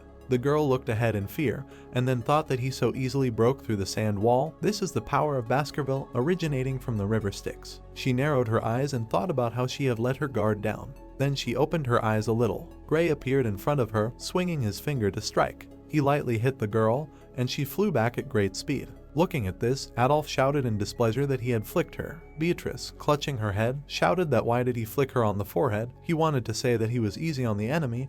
He wouldn't get away with it that easily. Gray poked himself in the forehead with a smile and replied that it probably hurt. Looking at the girl, who had tears in her eyes, he added that she didn't want to end everything before the situation got out of control. Beatrice shouted Sand Wall X2, and immediately 2 huge slabs appeared in front of her. She laughed and added that now it was a double wall and he wouldn't be able to break through it. Looking ahead, the protagonist thought what was the point if he could just walk around. Smiling widely, he thought that he should play along. Then he punched the wall with all his might. His hand pierced through it and approached the girl. Looking ahead menacingly, he added that now he had a question. I wonder whose hand just passed through the wall. Swinging his finger, he added that there was only one answer. Then he hit her on the forehead, saying that it was the hand of a strong person. The protagonist looked at the girl with satisfaction, who fell down. The flick on her forehead began to smoke, and she, falling to the floor, grabbed her head. A moment later, bright flames flew at Gray, and she screamed loudly that she would kill him. Looking ahead, he thought she would give in after he caused her so much pain. It seemed that dealing with children was much more difficult. As he dodged her spell, he continued to think that even though he could snap her neck in a split second if he wanted, it would only cause trouble. He wondered how he could speed it up as well. He then turned around to see another duel, thinking that maybe it would be better to let the others handle this. Behind him, a boy extended his arms, summoned fire, and another boy cut him in half. He looked ahead with satisfaction and shouted that he could easily cut through this magic. Looking at them, Gray thought that this idiot mage was still summoning fire, and the idiot swordsman was cutting through it. Looking at Beatrice, he thought that they could be useful. The girl shouted that he wasn't getting hit. Taking a step forward, she shouted for him not to run away and to fight her. The boy created a fireball in his hands and then said with a smile that they would see if he could cut it. The protagonist, who dodged there, fell onto the stairs. The girl looked ahead in confusion, and Gray, stretching his finger back, added with a smile that she should prepare a protective spell. Beatrice looked ahead in fear. Adolf, watching this, shouted that no. A second later, there was a strong explosion. The guards looked around in fear. One of them, with his mouth wide open, shouted what happened to her. Adolf looked ahead in fear, shouting Beatrice's name. The dust cleared, and the girl thought that it was her uncle's voice. Lowering her head, she continued to think about what to do. She managed to avoid injuries with a protective spell, but the fire magic burned her clothes. Her cheeks turned red, she sat on the floor, covering her hands. Lowering her head, she continued to think that they couldn't see anything because of the smoke, but once it cleared, she would be a laughing stock. Lowering her head, tears appeared in her eyes. Suddenly, someone's legs appeared in front of her, and she thought about having someone help her. Then she raised her head. The shirtless protagonist appeared in front of her, who extended his hand, telling her to put it on. The girl, displeased, covered herself with Gray's jacket and shouted why he was protecting his enemy, to which he replied that he should take his jacket back. Beatrice said that was not what she wanted to say, but he would be seen. He replied that he did not care. Her cheeks turned red, and she thought that he was an idiot. Why did he care about her? Then he raised his hand and saw a cut on it. Beatrice shouted that it was his hand and he was bleeding. Gray thought that a scratch had appeared on his body, reinforced by the river Styx. That idiot swordsman must have put some aura into the blow. The soldiers were looking for children everywhere in the smoke. Suddenly, they saw the protagonist and Beatrice. Adolf, looking ahead, said that the most important thing was that she was okay. The guy with the scar on his face said that Beatrice was on the ground, but Gray was walking with his comrade, adding that it was hard for him to understand who had won. Looking at the protagonist, he continued to say that they should see how built he was, probably thanks to the river Styx, and that they should just look at his muscles. They could already tell how trained he was. Adolf approached his niece and hugged her, and someone added that he had an impressive talent for an 8-year-old. We were transported to a room. Will, walking forward, said how the battle with the young lady had gone. Gray, looking calmly ahead, replied that he had been curious and that he had now understood the purpose of the event. His father replied that a battle against a mage was different from a battle against a swordsman. Looking down at his son, he added that why he hadn't dealt the finishing blow, and he replied that he simply didn't know how to properly handle the lady. Will furrowed his brows and replied that letting his guard down during battle would lead to injuries. Let this scratch serve as a lesson. Gray furrowed his brows and turned around and wondered what he was worried about. Thinking back to his past as an old man, he thought that he didn't remember what Will was like when he was young. He was always cold, strict and cruel. Rumors had it that he had a bad temper due to the loss of his first wife and eldest daughter. Stepping forward, he continued to ponder, which however was none of his business. Will suddenly asked what he thought they should do with the ruby mine. Looking ahead, the protagonist replied that he thought they should give it up. His father replied that they should give up control of the ruby mine and for what reason. Gray lowered his head and remembered the monsters, then said that the Baskerville's main goal was to expand their territory. The Red Peak Mountain located near the ruby mine was below the Red Black Mountains. The monsters and barbarians living there would be a problem. His father smiled and said that was true, and Gray continued to say that if they could use the Moor clan correctly, they would be able to minimize their losses during their expansion in that region. Imagining the mages in his mind, he continued to say that once the Morg clan gained control of the Ruby Mine, they would send a huge number of their people there. All that was left for them to do was send monsters and barbarians to that region. That way they could get rid of all the problems at once. Hearing this, Will frowned and added that the rubies would be sprinkled with the blood of their enemies. If that happened, the Morg clan would think twice before entering their territory. Putting his hand on his son's head, he said that his idea was 90% the same as what came to his mind. Gray thought that, of course, because he had come to this idea in his past life, and he was the one who had brought the Morg clan and the monsters into conflict with the barbarians. Stepping forward, the protagonist added that he still thought they needed to closely monitor the actions of the Morg clan. Will replied that there was no need for that, he had increased the number of hounds patrolling the territory. Suddenly, Adolf appeared in front of them. Looking ahead with displeasure, he turned to Will. Looking at them, he added that they could talk before leaving. Beatrice stood behind Adolf with flushed cheeks. We are transported to a room some time later. Will, sitting on the couch with his arms folded, says what Adolf wanted to talk about. He replies that he needs to mention something. Smiling, he added that they were thinking about a peaceful solution to the Ruby Mine issue. The fee for its use was just one of the proposals. Will asked what they had come to, a fee for opening his territory. Stretching out his hand, Adolf asked what about the engagement. Beatrice's cheeks turned red, and Adolf continued to say that the engagement was between the children of the Morg and Baskerville clans. Will asked who he wanted to propose. Adolf, placing his hand on his niece's head, said, for example, the eldest son of the Baskerville family and the eldest daughter of the Morg family, his niece. The girl looked around in surprise, and he added that his niece was a wonderful girl. She had both looks and intelligence. Everything was enough. She would surely become a wonderful couple for the man called the little son of the Baskerville clan. Will, frowning, replied that his eldest son was already 25 this year. He was aware of the age gap. The girl lowered her eyes. Adolf added that 8.25 was only 17 years of difference. It was not such a problem. Suddenly Beatrice, looking ahead, said that she would not marry someone who was weaker than her mother. Adolf stretched out his hands to her, saying that if she chose a life partner who was stronger than her mother, then she would remain alone forever. The girl replied that these were her conditions and she did not like such a big age gap. She wanted someone her age or younger. Will, frowning, said that this was not a buffet for her, pointing at himself, and she, frowning, replied that she knew and had no intention of playing. And her cheeks blushed, and she looked away. Adolf and Will looked at her in surprise. Gray stared ahead for a few seconds. Meanwhile, Adolf, frowning, replied that it couldn't be. He whispered in Beatrice's ear that she shouldn't do that.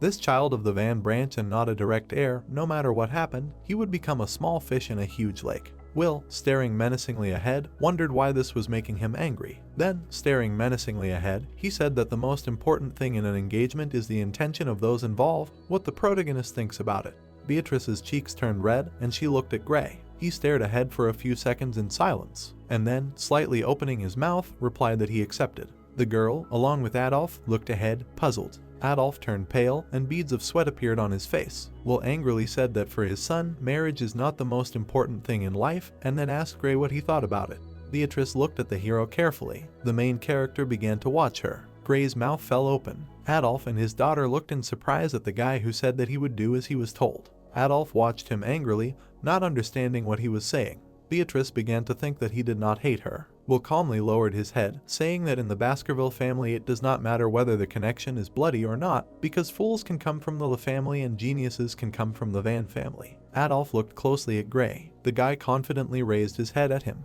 Adolf Morg is a master of the Sixth Circle and the most powerful magician of the Morg family, also known as an evil foolish nephew. The man approached the boy and quietly said that Gray was too simple to become a husband for his niece. The boy understood that he was offered a marriage contract, having in mind only the Baskerville family. Adolf held the hero by the shoulders, asking why he was silent and whether he heard what he said. The hero, surprised, said that he was told not to say this. Beatrice looked at the boy in surprise, not understanding how he could say such a thing.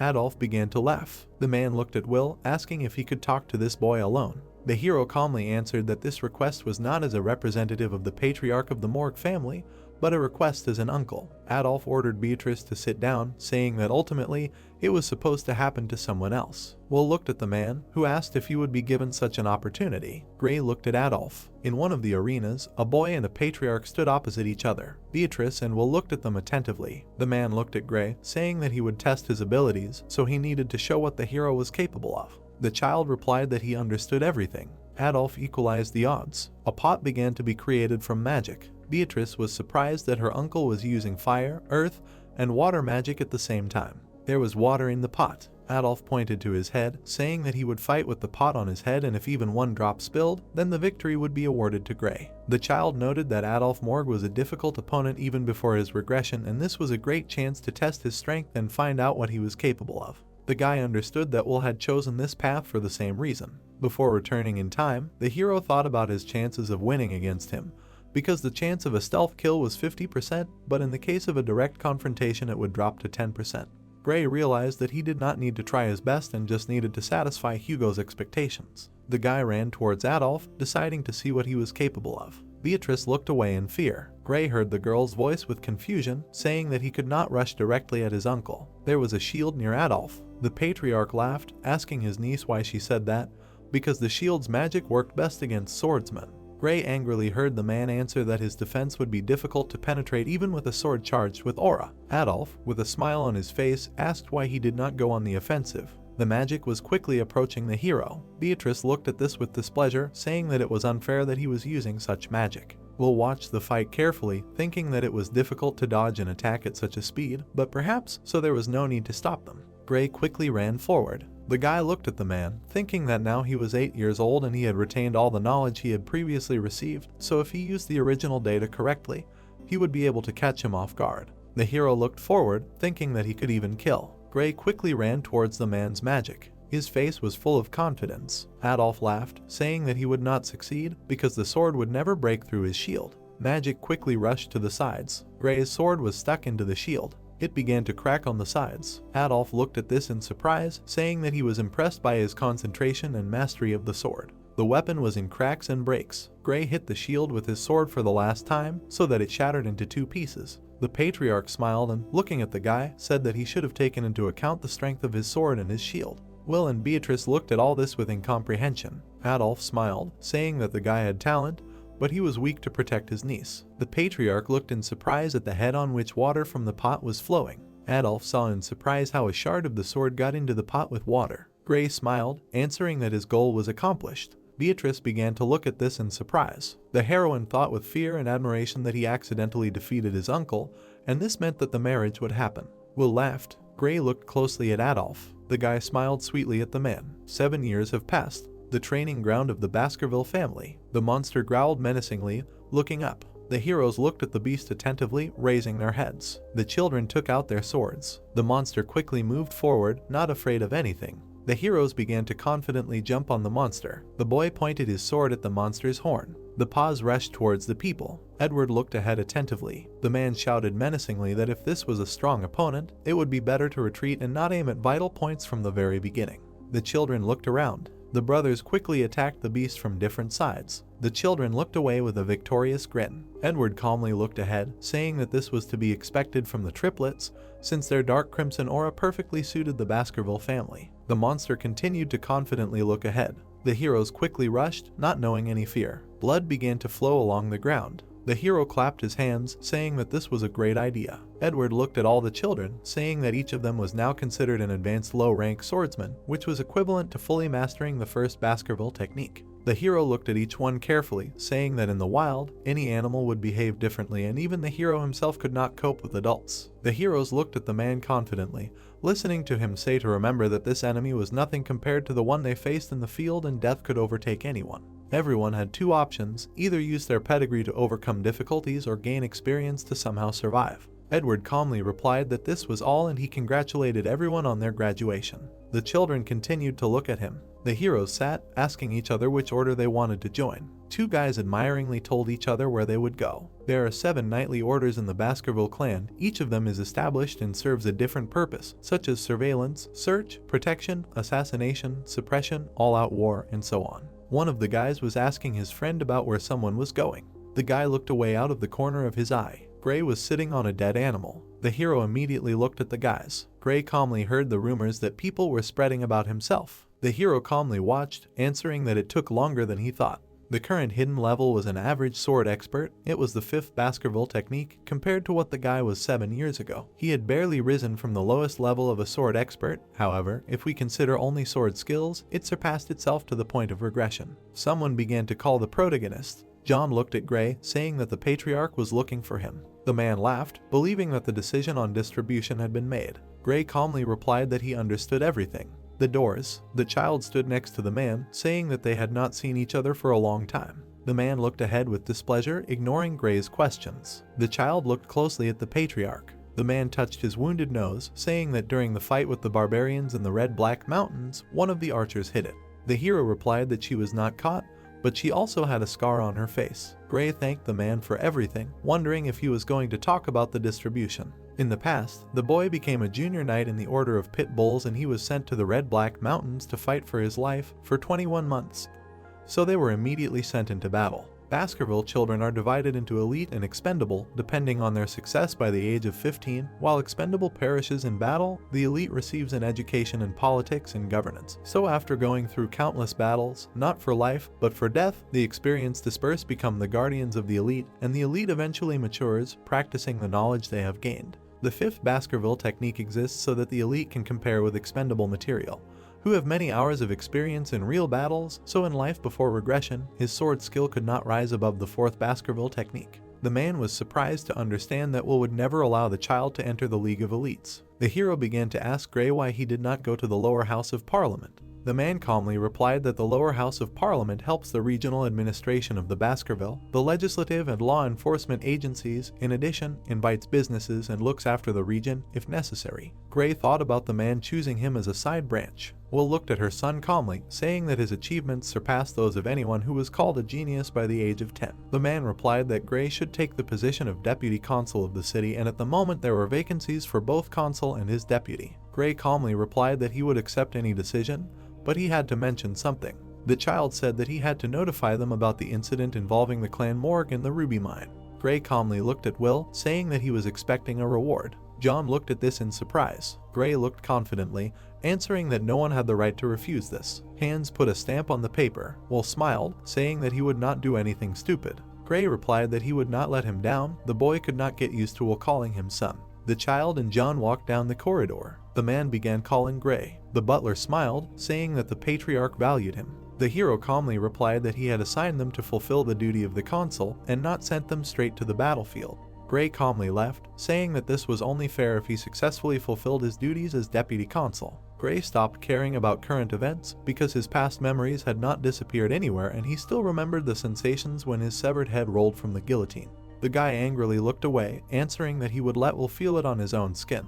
Baskerville territory, underdog, home. The man menacingly told the guys that this place should be squeaking with cleanliness by tomorrow. The hero menacingly shouted to try. Two guys thought about what kind of person this was and whether he had experience in running a business. Someone was walking along the road. The guys looked at the silhouette in surprise, saying that this time they were definitely screwed. One of the guys touched the child's shoulder, telling him that he couldn't stand there. Gray angrily ordered him to remove his hands immediately. The child showed the guy a piece of paper. Gray began to point at the guy, ordering him to prepare a woman and a drink. The guy was going up the stairs, saying that he was going to throw a party. The heroes began to look at him in surprise. There was a huge amount of food on the table. Everyone was having a good time. Jack was the general secretary of the city of Underdog. The man looked out the window, saying that an absurd guy was hired. Jack understood that all his predecessors at work were fired for bribes, but Gray threw a party at the workplace. The hero angrily swore at this child. The protagonist approached Jack from behind, asking if he was the general secretary. The guy calmly stated his name. Gray looked ahead. The secretary answered the protagonist that he did not have a middle name. The guy clenched his fist, saying that the lack of a middle name indicated that the person was from the outside and was only a hired worker, not related by blood to the family. Gray touched the man's shoulders with a smile on his face. Jack's eyes were surprised. The child calmly answered that he checked all the information on the way here. Gray said that he knew how hard it was to work, so he would not interfere with the work. The man answered that he understood everything. Gray confidently looked at the book. The child calmly answered that the personal law system itself was flawless, and when it came to the judicial system, many oddities appeared. Gray calmly answered that the problem was that many of the owners of illegal businesses achieved success, and as a result, the criminal world became above the law. Jack looked in surprise at the guy who was talking about how he needed to get rid of the heads of the criminal world. The hero calmly looked out the window, saying that the job of the deputy consul was to make laws and enforce them. The guy calmly replied that he would do everything to ensure that the criminal world economy went into decline within a week. There was fun outside the window, and Gray replied that he was still young and had just taken office, so he needed a show to make everything look convincing. The main character laughed, answering that he would put out some fly droppings. Jack wondered what he had planned. The next day, the city center, Dortsmile Street. A huge group of people were standing there. Gray was standing in the arena. Jack looked at the guy in surprise, not understanding what he wanted to do and why he had been standing there since early morning. Gray was shouting loudly that he was now the new deputy consul. People could not understand what this kid was going to do. The child showed everyone the sign, saying that these were now the laws in force in the city. There was an incredible amount written on the sign. Some people began to laugh at the child, saying that he was about to be provoked. Jack loudly and angrily asked the people how they could say such things if this was one of the main Baskerville family. Gray silently looked forward. His hand was clutching something tightly. The guy looked away. The people began to watch this in fear and silence. Gray hit the ground with all his might. The people looked at this in surprise. Jack did not understand how this was possible. The hand was slowly moving away. Gray, looking at the floor, replied that he was declaring this special situation. The main character looked at the people attentively, saying that whoever could pull the stake out of the ground would receive 100 million gold from the guy. Jack and the guys looked at this in surprise. The people opened their mouths wide. All the people shouted loudly among themselves. The stake was in the ground. The people worriedly replied that this was 4 times their salary and for this they only needed to pull the stake out of the ground. Jack looked ahead in surprise. Gray looked at the people, asking if anyone wanted or needed 100 million. The guy calmly answered that nothing could be done. Gray's second law said that the person who pulled out the stake would receive 1 billion gold from the deputy consul. The protagonist asked the guys how they felt about this offer. The guy looked away in surprise. The people grinned, answering that it was simply ridiculous. The hero calmly watched the people. Jack closed his eyes, saying that he was very ashamed of the guy. The hero calmly asked them that there were no volunteers. The people continued to watch confidently. The third law said that the person who pulled out the stake would receive 10 billion gold from the deputy. Gray looked at the people. The guy wondered with bewilderment why no one was coming out. The people answered fearfully that he was not joking. The people asked each other that they could just try. Everyone was afraid of Gray's sword because they thought that they could be executed. People were scared thinking about the consequences. No one agreed. Gray tried to increase the amount, but Jack replied that their city did not have such amounts. The hand was stretched up. The little girl raised her hand, asking if she could try. The little heroine answered that her mother was sick and she could just try. The girl laughed, saying that if something happened to her, then she should take care of her mother. The old man looked ahead with a sad look. The girl stood opposite Gray. The girl was scared thinking about whether they would kill her. The heroine tried to get enough money to buy a basket of flowers. The girl took the stake in her hands. The door shook. The heroine looked in surprise at the stake, which she was able to pull out. The people were surprised to understand that the girl was able to pull it out. The heroine did not understand why it was so easy. Gray began to look at the girl. The heroine closed her eyes, thinking that she was about to be killed. In her mind, the heroine did not understand why she was being killed and what she had done. There was a bag with the heroine's head. Gray was sitting on his knees, giving the girls a bag with 10 billion gold. The heroine looked at the guy in surprise. The guy asked the girl where she lived in order to provide security and bring the money safe and sound. The hand touched the heroine's head. Gray looked at her confidently, answering that these were laws that must be followed. Jack looked at the guy in surprise. All the people did not understand what was happening. There were a lot of gold in the bag. This performance became an opportunity to become famous special law even more than the laws of the Baskerville family. All the people saw that compliance with the law is rewarded and non-compliance is punished. With the introduction of the guy's special law, lawlessness has noticeably decreased and the number of crimes has decreased. Library. Gray looked at the inscription, answering Jack that he has beautiful handwriting. The man smiled, saying that nothing has touched him for the past 20 years. Gray smiled, saying that one cannot rule with a whip alone. Jack began to cry, answering that he could sleep peacefully, knowing that his efforts were not in vain. Gray immediately remembered the story with the girl that no one loved. The guy took out a map, saying that problems were starting and they should find a way to return this money to the treasury. The hero showed places on the map, saying that illegal groups were located there, so they would watch these points and confiscate dirty money. Jack asked the guy in surprise how he understood that this was the place where the criminal business was. The guy pointed to his nose, answering that he could smell them. The deputy came out, answering that Gray was delightful. The child sat, saying that a youth autonomous association had asked to meet them. Jack smiled fearfully, answering that the time had come. The hero looked at the guy with fear, saying that the Youth Autonomous Association of the Rural Mayor's office includes representatives from various clans. Gray looked ahead, realizing that they wanted to discuss his laws with him. The guys looked away in surprise at the guy who was talking about the flies smelling a pile of droppings. There was a smile on his face. Gray decided to start eliminating the insects that were eating the city. The club is located in an elite hotel in the city of Underdog. Hot suspension. In the very depths of the club there is a VIP room, the cost of staying in which is 10 million for 6 hours. The main ones in this party are the 7 main members of the Youth Autonomous Association.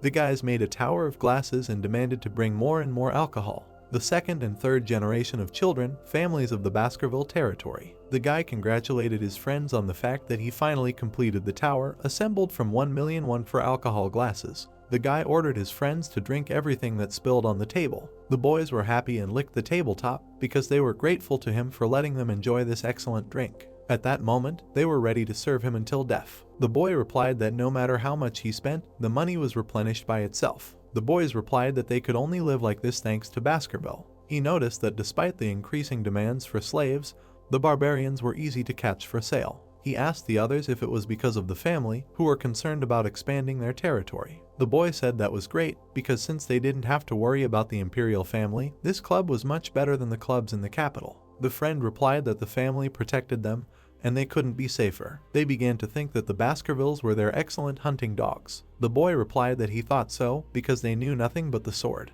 This had become obvious after the incident in Mesa Imaginero. They didn't even know that they had pushed all the blame onto them. And now one of the most loyal clans had been completely destroyed by the Baskerville clan's massacre. The boy asked if it was because of that. They only had 7 clans now. Chuck replied that this would happen to anyone who crossed him. He asked the man if he had heard of the new deputy consul. He said that he had made inquiries and it seemed that this new guy was also from the Van branch. Chuck asked if the man knew about him. The guy approached and said that this was the first time he had ever heard of him, to which Chuck replied that it seemed that the guy had put on a show, being here at the age of 15. He offered to have some fun and teach him a lesson at the same time. He wanted to bring him here to throw a party with the best booze and girls, and then, after the party was over, make him pay for it all. The guy noted that a 15-year-old government employee was unlikely to have that kind of money, so he could report it. Chuck offered to just say that it was all a joke and they would pay for the evening themselves. According to him, after that, he would definitely never bother them for anything. The guy on duty brought the girls and announced that they had already arrived. The arrivals thought that the base was here after the last time. The guy started commanding and ordering them. One of the guys was deep in thought. Ethan asked who he brought because they ordered another man. The man in the suit answered that for some reason they did not know him. He said that this man walked in with such confidence that no one asked him anything. He asked the guy what he was doing here. His eyes were glowing red. Those present were shocked by what they saw. The service looked at his hand and did not understand what happened to him. He screamed loudly, trying to straighten it back. Chuck did not understand who this guy was and what he was doing here. Gray introduced himself to those present. Ethan was stunned to hear this name.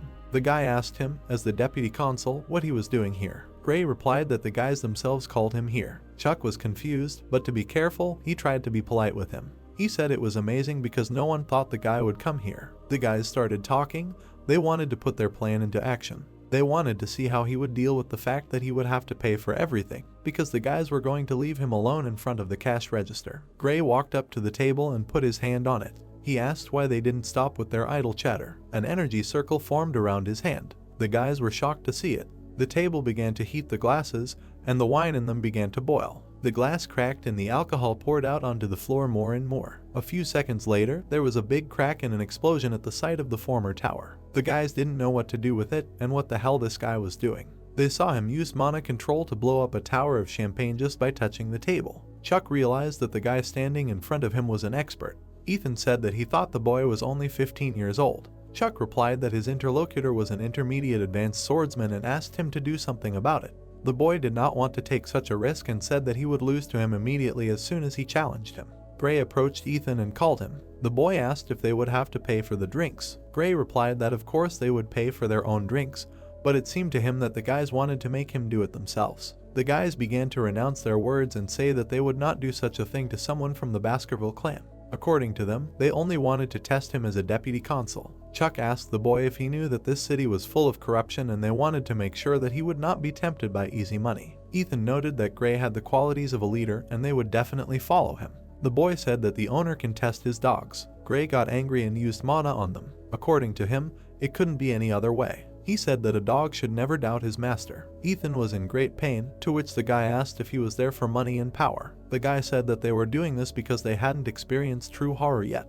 He threw Ethan back, splashing blood on the floor. Gray asked the others if they knew why he did this to him. He said that if they didn't understand, then it wouldn't hurt them all to go through the same thing too. Chuck said that, of course, they all knew and were well aware of the reasons for his actions. Gray thought about it and pressed even harder on the guy's head. He said that in that case, the guys knew perfectly well what he was going to do to him next. The guy crushed his head until it bled. Chuck and the others present were outraged by this. They started calling him names and declaring that he wouldn't get away with this. After a few seconds, Gray said that the guys still didn't understand anything. He reminded them of the kidnapping of adults and children, the illegal trafficking of people, and the slander of the Baskerville name. In his opinion, they had committed enough crimes. Gray went on the attack, saying that animals do not remember anything until they get what they deserve. The guy's face was covered in blood. He himself was in euphoria. He thought about what he himself could do to teach the disobedient creatures a lesson. The dark corridor was dimly lit by candles and lamps. The boy and the man stopped near the cage. Jack made a face in surprise. The boy shouted from the cage that his offender would not survive this, and he would tell everything to his father. Chuck declared that he would finish Gray off when he got out of here. He demanded that he be released immediately. Jack asked the boy why he had beaten the prisoner so severely. Gray suggested that he might have overdone it. The man insisted that he could not just beat everyone half to death, because by his nature he could not consider people simple sacks of meat. Gray told him not to worry, since he had not even warmed up yet. Jack asked again what he was talking about. According to the boy, the village hall should deal with the assembly servants of the people and form a regional society. But they had become a hidden organization that disregarded even the authority of the Baskerville family. Gray said that he judged this by the expression on their faces. Gray asked the man if he could see that the boy had not learned his lesson. He said that as soon as the sun went down, he intended to execute them all. Chuck, hearing this, perked up. Gray said that if it came to that, he would bury all the people connected with them. Jack asked if the boy was serious about his intentions, to which he replied that it was a given. The prisoners began to bang on the bars. They said that they were sorry about it. The guys asked to be released because they were asking for forgiveness and would take it into account this time. They asked them to give them the opportunity to live because they were ready to give everything they had. Jack asked if their families would sit idly by. According to him, although they were cowards, they had a lot of insolence. If Gray did that, he would not receive a penny from them in the future initiative, and they would do the same by any means available to them. Gray hit the guy on the arm and said that he couldn't help but worry at all because their families wouldn't even be able to complain about them. According to him, all these people were connected to a criminal organization of the criminal world. When asked about evidence, the guy said that he had his own methods. If he couldn't find evidence, he would just hand it back because he wasn't interested in further developments. The world would soon change and he would most likely be sent to the battlefield. And even if not, Gray would have to leave the city as soon as he entered the academy. The guy told the guys that they were accused. He said that they were involved in human trafficking and kidnapping children. The beaten guys sat on their knees and listened to him talk about bribery, blackmail, threats, and organizing murders. Chuck said that he hadn't even done anything like that and would only be punished for what he had evidence for. Gray asked if they would still accept punishment if he had evidence. He said it sounded like they were committing crimes, but he just didn't have any evidence. Chuck tried to justify himself again. Gray thought that he was saying that he would never blacken the family name, even if it meant dying. The deputy was called by a man with a bag. The colleagues turned around, and Gray was surprised that he had arrived so quickly. The bag contained tools, and even a knife was sticking out. The strange thin man said that he had prepared everything as he had ordered. The guy praised him for his timely work. From the bag, they took out various execution instruments. The man said that some of the items were new to them, despite 30 years of experience in torture. He was amazed how the guy had come up with such terrible tools, to which the guy said that it was not his invention. The man asked if he had come from hell. Gray said that one could assume so he offered to learn something new. The man politely declined his offer because he would be sick from what he would see. Gray thought about how nostalgic he was about the tortures of the Destruction era. Back then, even the prisoners from the Demon Clan would tell everything they knew, but the torture methods had evolved significantly during the interrogation of the clan's descendants. Gray began to put on his dark jacket. Chuck couldn't look at it without crying. The boy asked where his expression had gone when he said he would not confess to anything. Gray ordered everyone else to keep their mouths shut. He wanted to pay tribute to the past at least once. Chuck began to cry. Rumors spread quickly. 7 corrupt bandits who lived in luxury were arrested at once. As long as more than 3 people gathered somewhere in the city, the rumor continued to circulate among them. The ordinary workers assumed that these were the very parasites who treated the residents like cattle. This opinion was questioned because the deputy consul was supposed to release them soon. People discussed the list of charges for which they could be executed. But no one really believed that the children of nobles could be subjected to such a measure of punishment.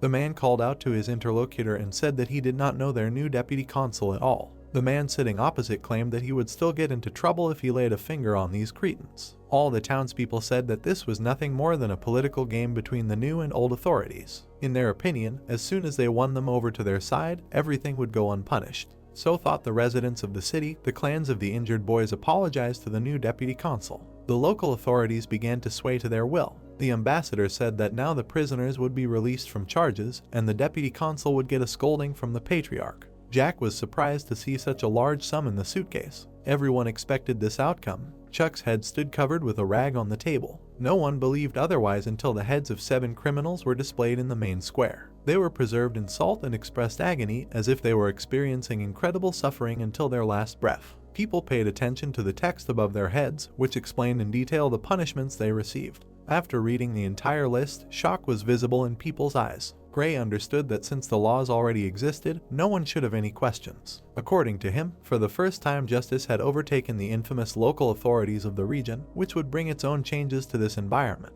Jack was perplexed and listened to the guy say that after they heard the battle cry, they would start using their heads. Gray said that as soon as the destruction of groups began, Underdog would go through a bloodbath. The guy asked the man to gather his courage since he was forced to join him in the next strategy. Jack was surprised by such a statement and asked again. He was already standing in the square wearing some kind of mask. The man turned to the cage where the deputy consul was sitting and asked him if he thought this was a normal strategy. Gray asked him why he didn't trust him. Jack said that was not true at all. Deep down, the man was thinking that this might be the wrong plan. He couldn't get his head around the fact that it was the deputy himself. The masked men were escorting their slaves. The slaves were shackled with iron shackles before being sold. Jack couldn't get his head around the fact that the guy would have to be sold as a slave because of this strategy. Somewhere on the outskirts of the city of Underdog, luxurious carriages began to gather at a huge tent set up in the middle of nowhere. Today is an auction for the sale of slaves, and, of course, the Baskerville family was not informed about this illegal event. The goods were kidnapped barbarians, nobles, and commoners. The man with pink hair and a mask greeted everyone present. He said that he sincerely welcomed everyone to his circus. He read the note and said that, to his surprise, the Man Blanc clan had also arrived. The man noted that it was a neat signature, an exclusive sign of the clan. According to the written information on the identification card, the guy who gave him the piece of paper was here as a seller. The masked man replied that it was correct and he was here to sell. The man said that he asked again because he was worried that his last purchase had not been to his liking. He said that his clan was a valued guest, purchasing a large number of slaves. The man replied that it was not that and that he was generally satisfied with the quality of the slaves being sold. Gray watched from his cage as they talked about him. The men negotiated over his hair color and skin color, as one of them was going to take charge and sell him for a good price. One of them replied that he hoped to have a good time at the circus. The tent fluttered in the night wind. The main masked man walked out on stage as people watched him. Rumor had it that the mysterious slave show was gaining popularity in the empire, but he was worried about what was gaining popularity there. All that was required of slaves was to be pleasant in appearance, which was confirmed by the people who had arrived at such an event. The masked guy said that no matter what, he hoped that today's goods would be to everyone's taste. He presented the goods that had been secretly appropriated by the knights of the Baskerville family. It was an rank monster rumored to have 19 hearts. The Hell Water Bull, a difficulty level of danger of a, was known to have 19 hearts and would attack until each of them became weak. The guy presented to the public that it had skin, meat, bones, and entrails, so nothing would have to be thrown away. He stated that the price for this goods would start at 100 million gold. People from the audience actively began to bid their amount. The guy banged on the podium and said that the last price was 250 million gold. He asked if anyone would give more than that, but no one responded. The monster was sold and several more slaves were sold like hotcakes. The assistant ran up to the guy and said that they should move on to the next lot. The interlocutor was surprised and said that he would not be accused later of not trying hard enough. The guy attracted the attention of the public and said that they had just received a special product. He said that it was a rarity in the depths of the jungle, picked up by a slave trader. The slave was brought to the pedestal and the guy continued, telling that he came from a tribe of warriors living in the jungles of the mountains. He introduced everyone to the barbarian from Balak. The guy noted that it was a completely different feeling for him to tame a wild slave. According to him, people are given a chance to test their training techniques and practice. In fact, he did not understand why they put someone like this up for sale. The guy in the mask said that the starting price was 5 million. The people did not move, to which he replied that he was lowering the price to 3 million. He was genuinely surprised because no one responded to the offer to buy. The guy decided to lower the price to 1 million. He looked at the people present and did not see the entourage on their faces. He said that the sale did not take place, and he was right because it was not worth bringing the goods without a guarantee of sale. The guy ordered to get rid of this person, and next time we will have to use bait or something like it. The boy was chained and thrown down. The masked man hit him several times. Blood started pouring out of the slave's mouth. The masked man apologized and said he was sorry for the little incident while the boy in the background was being carried away. He said that as an apology, he would bring his best product of the day to the stage. The boy in tattered clothes stepped onto the podium. The masked woman sitting in the first row was surprised. They saw a handsome and athletic boy with long hair. The boy presented his rare product and said that he was a purebred boy who required minimal restrictions. According to him, due to the high quality of the product, he was looking forward to their own bids. The masked woman offered $600 million for it. The man was happy and said that he accepted her starting price. The stranger behind him offered $800 million for the slave. The woman turned around and did not understand why he wanted him because he was a man. The stranger got angry and said that there was no connection. They started arguing and threatening each other, and the other man bet $900 million. In the end, the price reached $6 billion. The guy in the mask swallowed his saliva when he saw the price. People started turning around and looking at the daredevil while he was talking. It was Baron Frank from Granary. He was the one who bet $6 billion on one product at once because he has a lot of money. He recently got hold of the funds of the criminal world, due to which his influence has increased dramatically, and his wealth is simply incomprehensible. The girl assistant asked her boss if he was spending too much. The man replied that he had such a handsome man in the capital, he would sell it for even more and would be in the black even if he bought it for so much. The girl said that it was so, but in her opinion, $6 billion was too much. Besides, he would be able to resell it only if there was not a scratch on his body. The Baron ordered her to be silent. He said that he had accepted the girl only because she had nowhere else to go, and she dared to brazenly tell him where to go. The guy said that since no one else had expressed a desire to buy, guest number 99 was winning the bidding. Gray went to a satisfied Frank. The man admired the guy and said that he looked even better up close. Frank said that the guy was his now, but he didn't have to be nervous because he was a good person. He said that he had a lot of ideas for games together and was already looking forward to it. Gray silently held out his hands in shackles to him. Frank asked if he wanted him to take them off. The guy noted that this was not necessary and pulled the chain hard. The metal flew all over the stands. The girl was amazed at his strength. She said that her master had chosen a good man. Gray stamped his foot hard on the floor. Frank didn't expect this and flew back. The man, due to his great weight, could not turn over on his own. The guy looked at him with furious eyes. He asked the man how he viewed the game called Spear and Shield. Gray said he would be the spear and the man the shield, and if he held out, he would win. The guy started squeezing him tightly. Frank, who was in pain, ordered his assistant to call security. He said he was dying, to which the girl saw blood flying towards her. She saw Frank lose consciousness. The guy said that he would probably win. Louise was amazed at his strength and seemed to recognize him. The girl saw Gray in him. The guy was surprised that he had killed a man. The people watching from the side did not understand what the new deputy consul was doing there. They did not know how he had ended up there and what he intended to do to them. The guy noted that a circus was an appropriate name for this event. Gray said that none of those present should hope to leave here unharmed. The guy stood proudly and looked at the masked man in the center. The unknown man was amazed. The stranger said that no one should care who his rank was because he didn't even have a weapon. He ordered everyone else to finish him off. A fierce crowd with weapons ran to kill the guy. Chuck extended sharp blades from his flesh. He began to fight off the attackers furiously. The masked man was surprised to see a red, intimidating aura. He thought that this simply couldn't be. His assistant spun a large metal ball to try to resist the offender. Gray ran straight face first into a metal boulder. The man was amazed at his courage. The guy cut the chain of his offender in one blow. The masked stranger immediately realized that he was an expert. In his opinion, even if the guy was from the Baskerville clan,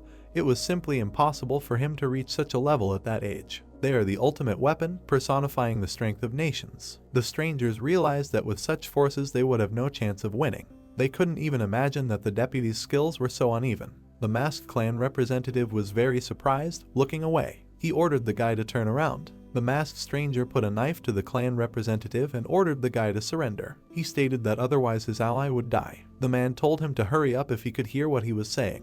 His clan representative was shocked. He asked Gray not to think about him and just get out of here. He began to twitch, which caused a reaction from the stranger. The man said that for him there was no justice or compromise, so he would rather die than become a burden to his boss. The stranger said that his words did not match the despair on his face. Gray noted that the security secretary was incredibly loyal. The guy asked him not to worry because when he left the estate, he received a trump card from the patriarch. The stranger was surprised to see the flute. He did not understand what he was going to do with it. The clan representative saw a familiar whistle. Gray brought it to his mouth and exhaled. A terrible, merciless sound pierced everyone present better than anyone else. People were shocked to hear it.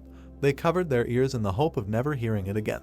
The stranger and the clan representatives were in despair to see this. When the guy stopped exhaling, he put the whistle away. Gray looked at the stranger again, while behind him, one of the survivors was trying to recover from what he heard. The man was surprised that nothing happened. He even made excuses because, in his opinion, this loud whistle was only for elimination. He was glad not to get acquainted because he thought that the expert could not do anything here. At that moment, some blade pierced his neck from behind. It was too late when the guy noticed it coming out of the front of his neck. His eyes squinted and he fell to the ground. The guy in the hood was involved in his murder. The man was shocked to see their duet. One of the assistants guards of that stranger continued to attack, not understanding who in front of him. The guy with one movement of his hand reflected him with energy. Those present plunged into the energy smoke. Gray was glad that he was helped and they successfully completed this mission. Several more people approached with weapons. They were all identical to each other. There were many of them, and they cordoned off the hall. Apparently, they were clones. The people who were guarding the stranger were abruptly frightened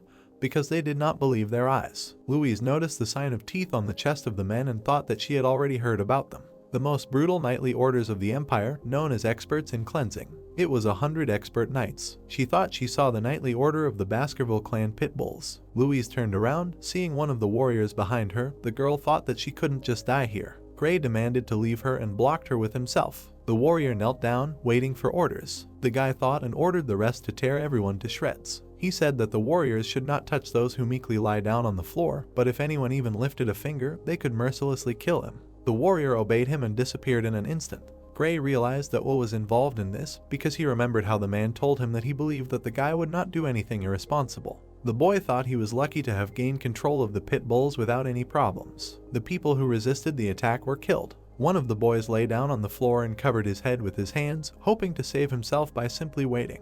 He looked at the warrior who approached him. The boy said that he was humbly ready to get shackles just so that he would not be killed. The warrior replied that he did not carry such things with him. The stranger did not yet understand what awaited him. The soldier cut off his legs. The man screamed and said that it hurt a lot. The warrior replied that the future executioner would not need them anyway. The man approached Gray and asked how he could use the pit bulls for the tasks. The boy agreed with his uncle. Sean said that if he needed more help, he could just whistle. The man finally understood what kind of man they had captured, and now it became clear to him why his brother was so interested in him. He realized that at 15 years old the guy was quite fierce and cruel. Sean suggested that he come sometime in his free time so that he could make a decent man out of him.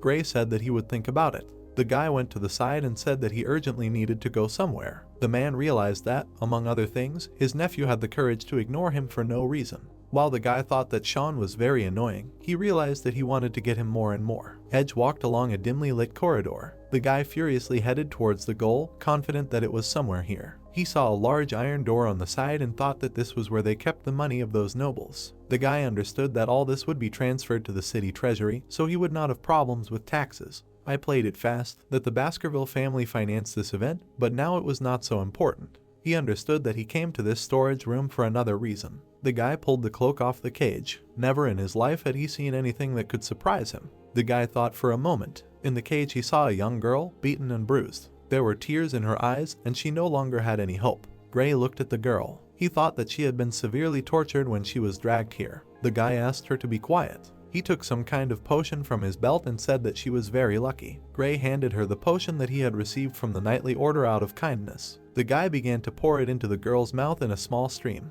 The stranger moved a little. She glowed purple. Gray was amazed that she had woken up so quickly. The girl was very scared of the guy and jumped to the other end of the cage. Gray did not understand why she was so surprised. The stranger was in shock. The guy demanded that she quickly leave here and open the door. The strange girl approached the exit and began to squeeze through it. Gray had fought barbarians countless times before the repression, so he had learned the basics of their language. He asked the girl to run away immediately. The stranger began to say something incomprehensible. The guy realized that he didn't know their language that well after all. The girl approached the wings and turned to her savior. She said something to him in an incomprehensible language. Gray, of course, didn't understand what she said, but he thought she thanked him. He set his mind to finding what he had actually come here for. The guy pulled off his white cape. He looked at something strange and said that he had found it. It was the corpse of a strange monster. The guy was glad that no one had touched it yet. Gray reached for it and pulled out something strange from his hand. A blade appeared behind his wrist, and he said that he hadn't absorbed in a rank monster for a long time. The boy asked his blade to calm down, because soon it would feed him. The pitbull order might arrive here soon, so he had to try to do everything quickly. The news spread instantly that the new deputy consul had destroyed the criminal organization. With the sunrise, rumors began to spread that the nobles and other participants of the illegal slave auction were sent to the prison of the infinite Underdog. And that day, a big fire happened. A huge lair of demons of the city of Underdog. The entire building, where the club of suspicious individuals was located, burned to the ground, and the head of this select club was put on public display. This attracted more attention to the criminal actions. The 7 clans that lost their children sent a written protest to the administration office. However, the answer was quite clear. Death is the only end for criminals involved in the most forbidden act of the imperial family, slave trade. The bank transfers, the accounting books, the information about their money transfers, which were recorded for the 7 clans, were confiscated. The Baskerville family is currently investigating this incident. Everything must be reported to the imperial family. In the end, the patriarchs of each of the 7 clans personally came to the administration office on their knees. It was an unprecedented situation in which everyone had to plead with their enemy who killed their sons. However, Gray's answer was quite simple. He said that he had already found all the accounting books proving their guilt. According to him, according to the laws of the autonomous government of this family, all the assets of the clans will be confiscated. As punishment for this betrayal, 3 generations of clans will be destroyed. Due to the appointment of a new deputy consul, the floor of the execution site was soaked in dirty blood. It was the blood of the city's rotten pests. As a result, government officials and their subcontractors began to need labor, which led to a decrease in unemployment in the city. And with the illegal auction closed, there was an influx of money into the treasury, which led to the restoration of the city's well-being. Thanks to the city's residents, Gray's fame grew day by day. His deputy handed him coffee. The guy replied that as an office manager, the man should diligently do his job and not bring him coffee. He replied that it was just a way to thank the guy for saving him from death. Gray asked if it was stupid to pay for his life with a simple cup of coffee for him. The man said that it was not at all so, because he added 2 spoons of sugar and cream. Jack asked the guy how his deciphering training was going. Gray handed the man a piece of paper and said that he could already take a look. Jack said that the guy had recently learned to write and was already so good at it.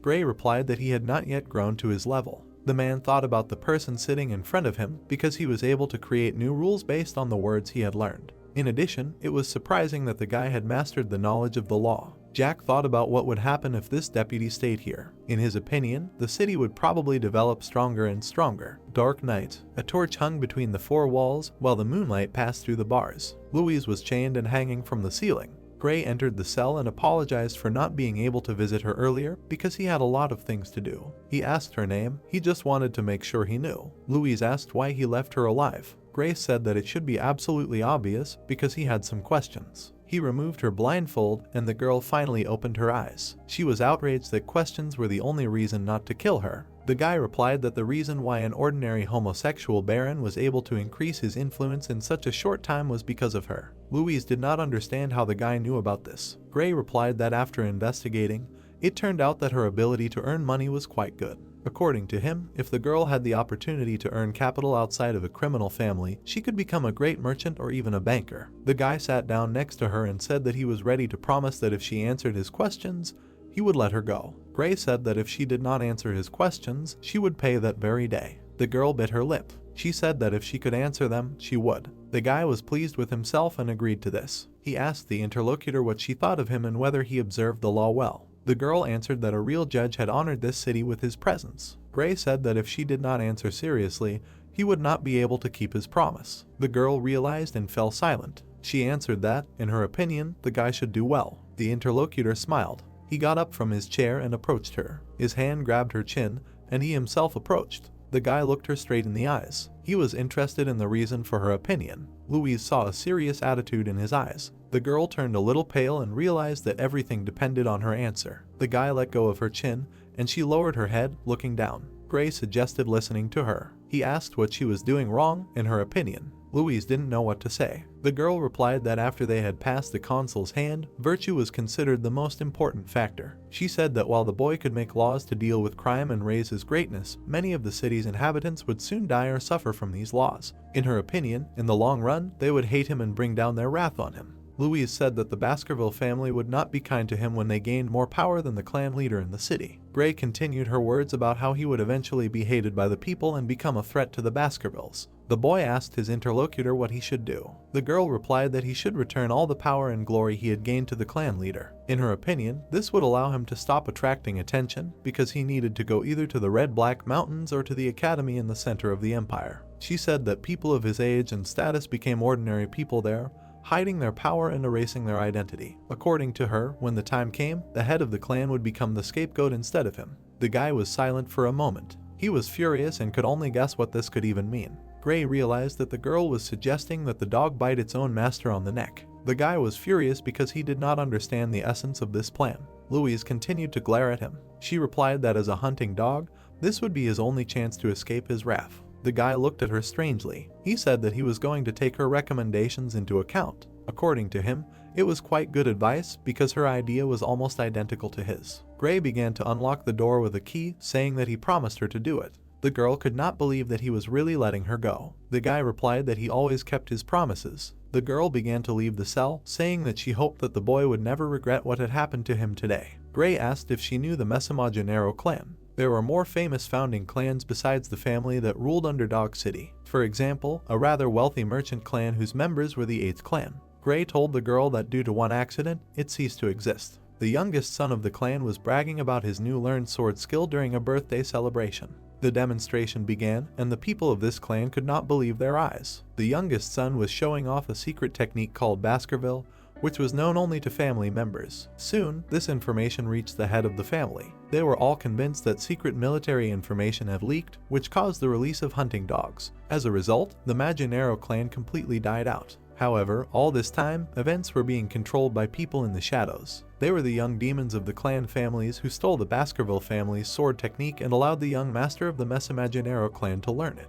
Louise turned around and asked if this story was true. She didn't understand how it related to her. The boy answered that in fact, one member of the clan survived the massacre. The members of the clan families kidnapped a 1-year-old girl, and because of her beauty, they made her suffer cruel and unusual torture. The actions they committed were too dirty to even talk about, in the boy's opinion. Louise asked him not to talk about it anymore because she didn't even want to listen. Gray said that he had something else for her regarding this story. The girl was surprised. The boy said that as time went on, a new deputy consul appeared in the city. He was able to bring up old problems and make them suffer, and the trigger for everything was those 7 idiots. The original deputy made sure that the 7 people went through severe torture and confessed their crimes before their inevitable death. According to him, that was when they said their last words. Gray apologized for committing such a heinous crime, in his opinion. The girl could not hold back her tears. She began to scream, not understanding who and why he was asking for forgiveness. The guy clearly stuck to his goal and continued to insist. He said that he was apologizing to a young girl who was giving a false name. According to him, she was the only survivor of the Messamaginero clan. Louise asked how she should believe him. The girl said that he had already captured her and tortured her, so now she was not destined to believe even a sincerely repentant guy. Gray took the torch, repeating her question. He said that she would answer it herself when she saw it with her own eyes. The guy shined a light on the side of the cage and asked her to look. Louise saw something that shocked her. Several people were bloodied and beaten. The boys, who had recently been tortured, asked her for forgiveness for leading the clan to extinction. They said they were scared and did not want to die here. The girl burst into tears and covered her mouth with her hands. She fell to her knees and began to sob loudly. Gray said that even if they had already died a painful death, the clan was still far from vengeance. According to him, there was still one more clan to deal with. The boy asked her not to hold back and despise the Baskerville family because she had every right to do so. Louise asked why the boy was helping her because he was a member of the family. Gray replied that she had asked the wrong question. The girl lowered her head and said that she understood what he wanted to tell her. She promised that she would repay her debt. Louise promised that no matter what the boy did for the rest of his life, she would do everything so that he would never need money. Gray watched the girl leave and was pleased with his plan. He said that he would definitely remember this for himself. A sunny day on estate.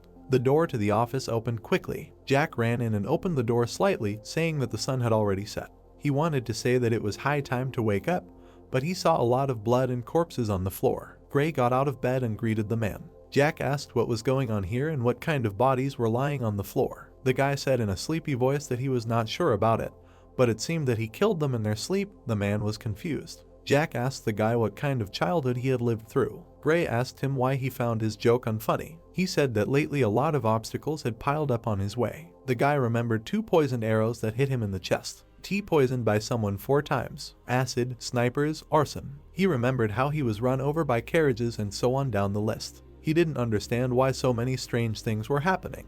Gray assumed that he had attracted too much attention. Jack said that the guy seemed to have gone crazy. The guy had acquired a skill from the last illegal auction, the strength of a hellish bull with a danger level of a. He found himself thinking that the strength was better than he actually thought, thanks to the river Styx and this skill, but he was strengthening his body. That's why even an expert class assassin could not pierce his skin. Gray said that since it was starting to piss him off, he should look into it. The man supported his decision. Some kind of carriage stopped near the building. The guy noticed the familiar flag of the Baskerville family. He assumed that they were sent by the main branch. The carriage stopped completely, and the doors opened from the inside. A strange man was standing at the exit. Jack was shocked to see him. He was very scared. Both partners looked at this stranger. Gray and Jack looked ahead expectantly. A man in a white jacket came out. John bows and says that they haven't seen the young master in a long time, to which he replies that he looks better now, and John asks him again if he is lying. He continues that he believed that they would do a great job from the moment they left the main residence, to which Gray replies that he was just lucky, and Jack recognizes the man with glasses. Jack looks at him and realizes that this is the head butler of the Barrymore family, who has been doing his duty for 4 generations. In the famously terrifying Baskerville family where one mistake can lead to his death, this is the head butler John. He looks at him with inspiration and thinks that he met a role model for service. Gray says that in any case, if John came all the way here, then that means, and John confirms that the guy understood him correctly. In the background of the man with long hair, he says that the patriarch praised his progress and ordered him to return to the main residence, and it seems that he is extremely happy. Gray is perplexed how he can be happy. Will looks thoughtful. He looks at the picture of Gray and says that he is his favorite figure among the people of the city, and besides that, he also won the next place for the most trusted person among the merchants, and the first place for the most loved among the farmers, and the first place for the most respected among the scholars, as well as the first place for the most desired target among the assassins. He looks up at the boy and continues that his family members are only good at using weapons, but not brains, and thanks to his efforts they were able to get rid of that stigma. Gray bows as his father thanks him and is told that he only did what he had to, and wonders if that is a happy face or if it is his imagination. Will crosses his fingers and says that is true, because depending on the situation, everyone should get what they deserve. Gray looks at his father in shock, who declares that he will be the one going to the academy this year, to which his father thinks that this is to be expected. With the academy building in the background, the plot says that this is the best academy called the Colosseum, and the elite of the empire gathers there, and this academy is attended by children of aristocrats and the ruling family, and for internal security they must live in a dormitory. Gray thinks that this is an opportunity to become stronger without attracting the attention of his father. Will sits in a chair and continues that he is going to send a few more guys with him, but has not yet chosen who exactly, and asks that he would like to attend the academy with someone specific. Gray says that he is closest with Paul, Patrick, and Peter, and thinks that he will use them as punching bags. His father says that in this case, he will send those 3 with him, and asks if he remembers the plan he came up with when he was 8 years old. Gray raises his eyebrows and clarifies if he is talking about the one that was invented during a joint study with the Morg family, and continues that the plan was to give the ruby mines to them and use them to get rid of the barbarians.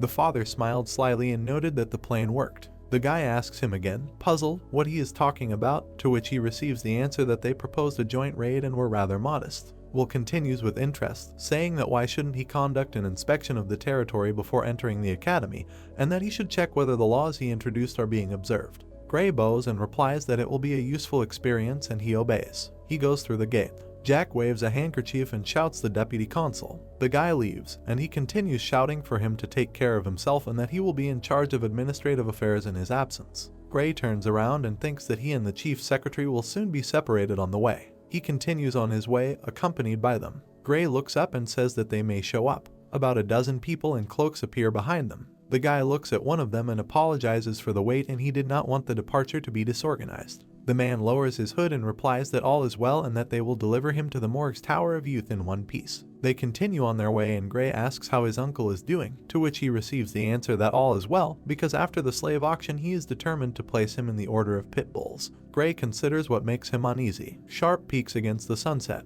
Gray asks if this is the region they gave to the Morgs. He looks around and continues that it does not look like the law is being broken here. The man replies that they say that envoys have been sent here to inspect the territory, but Gray interrupts him, saying that he knows that this is all to get rid of the barbarians. The man looks at him and continues that from what he has heard, the Morg family has formed a group consisting of 3 delegates, 30 members of the lower house, and about 100 mages who do not belong to the legislative bodies, to which he receives the answer that the Morg family seems to be taking this very seriously. They ride ahead together while Gray says that while the Baskerville family has only contributed a dozen knights and him as a member of the lower house, the elite are on standby on the other side of the mountain range. He looks ahead thoughtfully and continues that, as Will said, it would not be such a bad idea to take a look at the barbarian lifestyle. There are dry thorny trees outside the walls. Skeletons are impaled on the peaks of the trees. Gray looks at one of these closer and notes that it must be the work of a mage. He tells Edward that this is a message to the barbarians from the Morg clan, to which he receives the answer that the warning is frightening.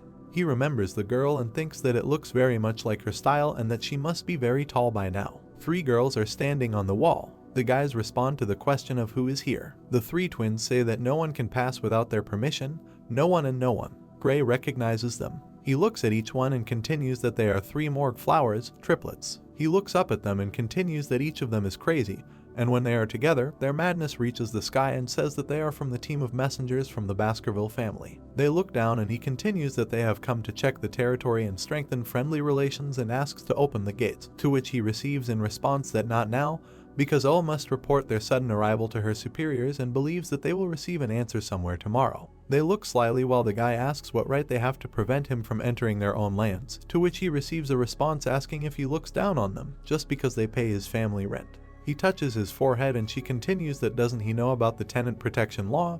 It's his family law. Edward looks at him in surprise as Gray says that he has amended the law so that he can kick out tenants he doesn't like if he wants. The triplets are taken aback as he says that this is the last time he will say this. He glares at them and orders them to open the gates for them. They look down in horror. She snarls at them. She uses her ability and says that she heard that some psychopathic boy has taken over the city of Underdog. She attacks Gray and continues that they have dealt with enough psychos to know how to deal with him. Gray looks at the girl's attack. She continues to scream that if she said to wait then he should wait, because how dare a stupid swordsman, because he can't enter the lands of the Morgs without their permission, or they should test how strong his family's rising star is. Edward frowns and says he doesn't think they can solve this with words, to which the boy agrees. Behind him, the cloaked men are indignant at the absurdity of girls who don't know their place. He turns around, recognizing someone's voice. The triplets answer that they are just small fry and ask if they think they are of higher rank than them and that they don't know their place. The 3 of them deny it. The blonde takes off his hood. Paul, Patrick, and Peter look at him slyly and say that he is the symbol of the Baskerville family. They turn around one by one and ask him to leave it to them. Gray looks dejectedly. He thinks that his irritation has been squared. He looks at them and doesn't understand why they are acting like this. Paul turns around and says that they will repay him for recommending them to the academy and asks him to leave it to them. Gray frowns and realizes what kind of academy this is, and he really intends to use them as punching bags. Gray looks at them from behind and continues that in the future they will become deadly soldiers. They are not that smart, so they cannot make decisions on their own, but they are able to follow orders. He smiles because if he trains them, they will become useful, and says that he will try to trust them. The girls are outraged that these fools only know how to hang out together. The guys call them fools in response. The girls get angry and say that they will teach them a lesson. Gray thinks that by their progression, the Morg triplets were known as magicians who possess 3 attributes: water, earth, and nature. Each takes turns using their corresponding attribute, while he continues that the combination of 3 highly compatible magical elements exponentially increase the effect of each attack. The sprout grows into a grass monster. Gray continues that this is why they were known as the 3 flowers of Mog, while they laugh and ask how they can do that and if they can break through it. The guy glares and replies that it's not even meat, it's just a plant, and asks what they're going to do with it. He delivers a slash with the first Baskerville technique. Edward smiles and says that it's a perfect execution of the first technique. The guy glares. He fights off the shoots of the plant. He is thrown back. The girls haughtily say that their swords can't reach them. Paul, Patrick, and Peter get angry. Edward asks if this is funny, to which Gray asks him again. Against the backdrop of the magic sword, he continues that magic against the sword, the question of which will be stronger, is emerging, and it has been in the air for many years, because magic uses mana from the environment and reproduces the power of the element, amplifying it, while sword mastery uses internal mana and energy to create explosive power. While Paul, Patrick, and Peter are trying to defeat the flower, he continues that the clans of magicians and sword masters who will lead them forward is not it fun to study their potential and talent.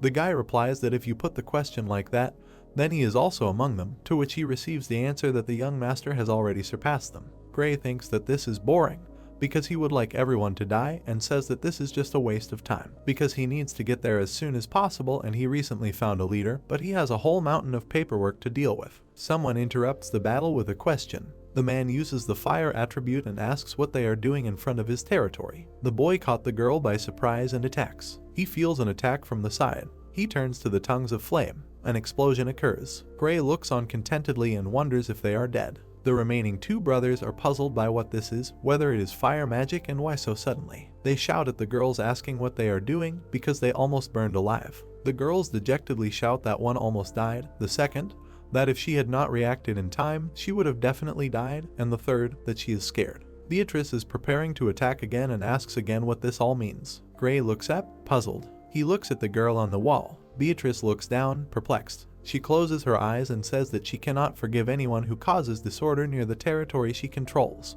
The girls turn to Beatrice and say that they just wanted to stop the invaders and that they started the fight first. To which she gets angry and asks again what she called her and how dare they address her without respect, to which she justifies herself by saying that she got it all wrong. She points her finger at the skeleton on the tree and asks them to be careful if they don't want to end up the same way, to which they apologize out loud. Beatrice turns around in bewilderment. She opens her eyes wide in surprise. Gray is in front of her on a horse. She fixes her hair and says that they haven't seen each other for a long time and asks again if it's been 7 years. The guy smiles back and confirms that a lot of time has passed and thinks that it's because she's grown out of her baby face or not, but she looks much better. She smiles, and he continues that isn't that Beatrice's beauty, knocking all the men of high society off their feet.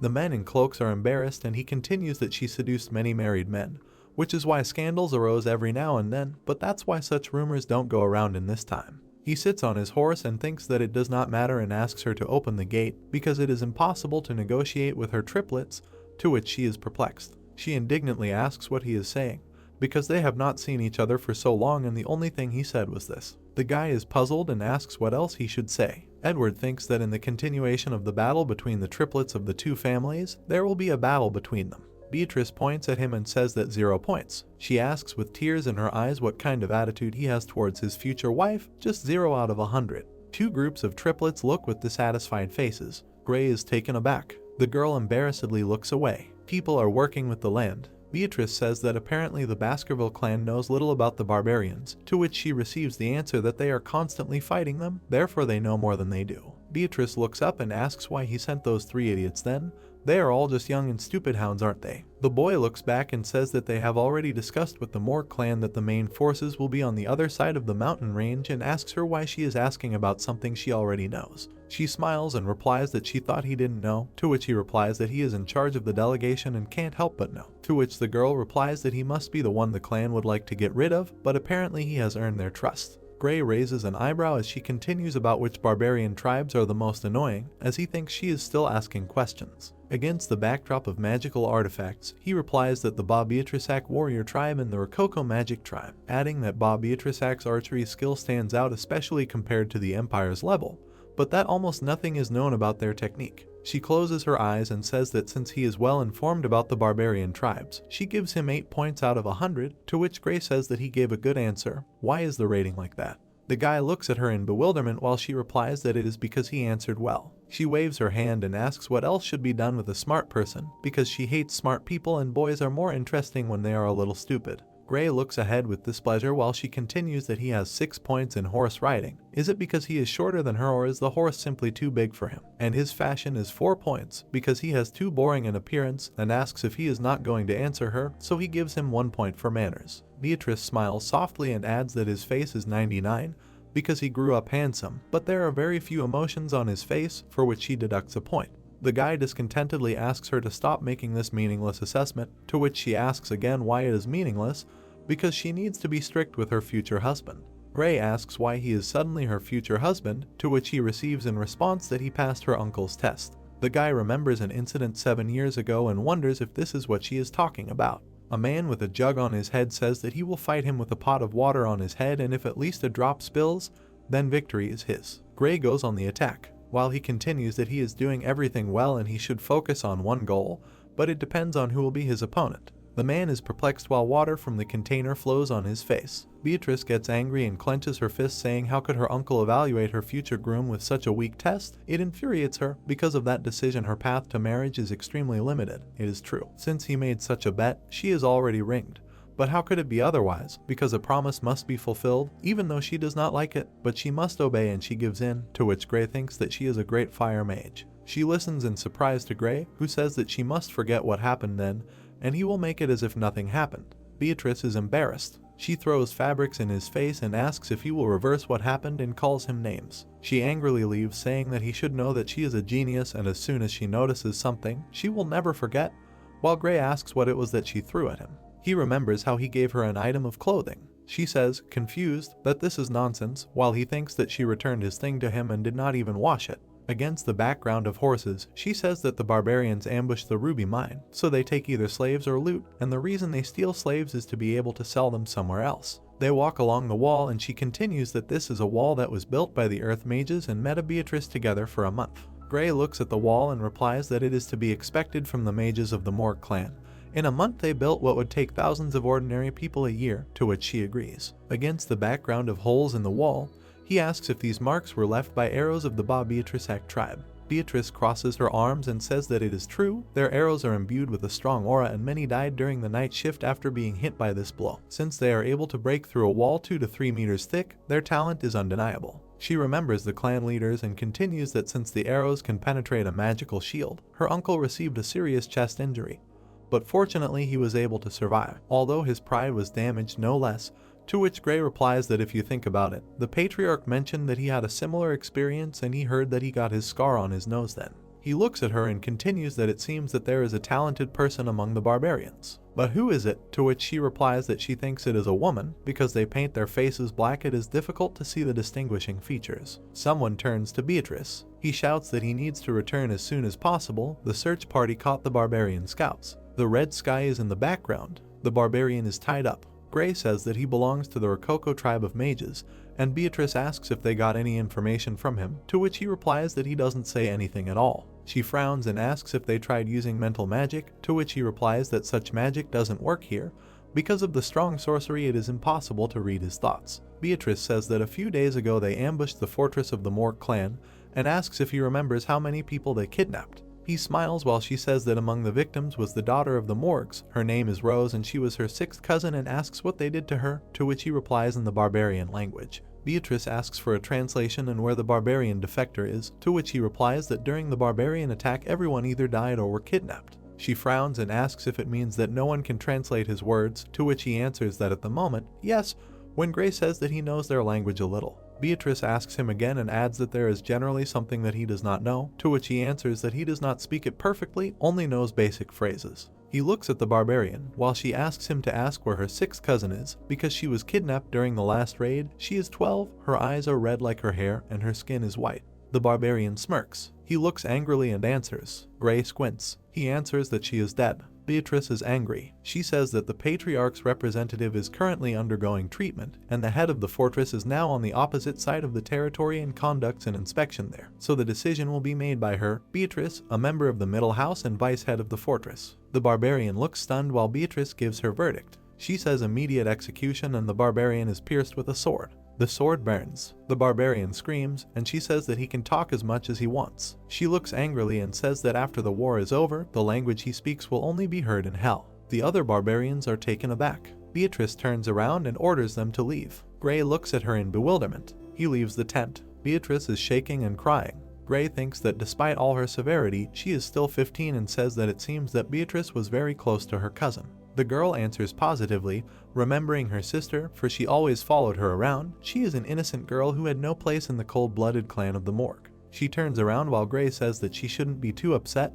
He's sure that she left this world without suffering, to which she asks if he thinks that she's completely stupid. She's a genius. Even if she doesn't speak their language, she understands it a little. Gray is thoughtful while she asks him to answer honestly if she heard everything correctly. He remembers the barbarian and says that he said that they ate her. A tear runs down Beatrice's cheek. She opens her mouth. She closes her lips. The girl begins to cry. She holds her head and apologizes for not being able to protect her cousin. Gray reaches out to her. At the last moment, he pulls it back. He frowns and looks away. The chief looked at the sitting girl. She wiped her tears with her hand. Looking down, she said that everything wasn't so bad since he didn't show sympathy, death was the only way out. Beatrice raised her head and said that now was not the time to grieve, she needed to pull herself together and take revenge. Extending her hand, Gray thought that as expected, heroines behaved differently, and then said that yes. The girl looked at the hero's hand. She reached for it. Looking to the side, the hero asked what the bell was ringing. Frowning, the girl said that it was a signal announcing an attack by barbarians. It was heard that she believed that the time for revenge was not long in coming.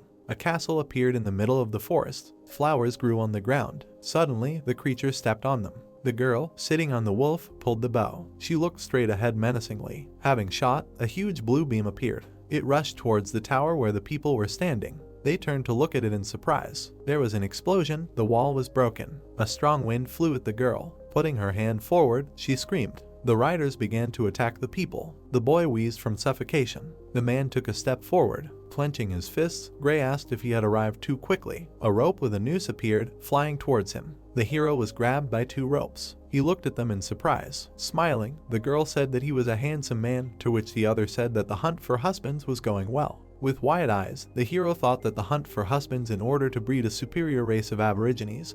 They hunt people to make them their grooms. Throwing them up, the hero apologized for not being their husband. The girl fell to the ground, and he added that it seemed he was already engaged. Pulling the bowstring, the man asked that he was one of the enemies. Grabbing the sword, the hero thought about while asking not to start the battle until meeting the main forces. Frowning, Gray added whether he should wait for them. The hero deftly reflected the arrows with his sword. The native said in surprise that it was impossible. Flames were radiating from the man's hand. A huge explosion appeared in front of the hero, and a question was asked why he didn't kill them. The native, wincing in pain, screamed loudly. The girl's eyes were glowing, and there was flame in her hands. Looking forward furiously, Beatrice said that they should die, barbarian degenerates. Looking at her, Gray thought, just think, she set this entire area on fire, to which she asked that he had just used fluid aura, right? Smiling, the girl asked that she was already at the expert level, and then said that she knew it, he was the only man she could recognize. To which Gray replied that he had received orders from the patriarch not to engage in battle until the main forces arrived. Spreading her arms out to the sides, she asked that this was the order of the patriarch will, so that meant they should not interfere. She crossed her arms and added that because she would get rid of them all. A bright flame appeared, the tents flew up. The hero looked straight ahead in amazement, thinking that it was fire. She had increased lethality. A fiery sphere appeared in the girl's hands, and she said that she would avenge her cousin. Suddenly, the native shot a dart. It flew straight into the girl's neck, and she said that it was stabbing. Looking at the rider, she asked what the needle was. Falling to the ground, Beatrice said that it looked like a paralyzing poison. Her body was not moving, to which Gray thought that this was a disaster on his head. The man, smiling, threw the loop forward. The hero grabbed it, and the girl said that she had caught it perfectly. Looking at her, Gray said that he thought it would be better to retreat, to which she asked what about the resources and prisoners, and he replied that it was better not to get involved in the battle until the main forces of the family arrived. Looking up, the girl shouted that no, she must avenge her cousin, who was taken by the barbarians. Turning to her, the protagonist replied that he should make a rational decision. Suddenly, a blue arrow appeared behind him. It hit the hero, he began to fall down. On the tent stood a girl emitting a blue glow. Looking at him furiously, the hero thought what a destructive force. Beatrice spoke of her. The girl was grabbed by the collar and she screamed. Riding away on the wolf, she turned to the hero, to which he clenched his teeth. The hero wondered if it would end like this. In the past, when Beatrice was still young, she was held captive. A frightened girl appeared, and he added that of course, soon after that the barbarian tribe was destroyed. Since then she was addressed as nothing less than the Queen of the Red-Black Mountains. A weapon was swung at the hero, and he wondered if even so, he needed it. A blow was struck on the ground, the hero covered himself with his hand. Looking at the barbarian, Gray wondered if she had attacked with a bow. The girl kicked the hero sharply. He slid along the ground and wheezed. Gritting his teeth, he thought about how her movements were different from the others, whether he should fight seriously. Suddenly, his eyes widened in surprise. He heard what she was telling him. Looking at the hero, the barbarian said that they met again. Her eyes lit up blue. The hero thought about her. Pointing at herself, the barbarian said that they met again. The girl smiled widely. The hero looked at her in amazement. A memory appeared, and he thought that he saw her at the slave auction. Looking straight ahead, Gray said that it meant that she was repaying him with revenge for saving him, to which she replied that she was a slave, revenge for imprisonment was not connected with him. Suddenly she jumped on the wolf. Turning around, she said that she would repay what she received. If she wanted the girl, then after them. Frowning, the protagonist wondered if he should reveal his power. The man clenched his teeth, and the hero thought that Adolf, he came after the news of the ambush, and the man shouted that bastards. Hitting the ground, he added that they should return his niece. The barbarian ran away.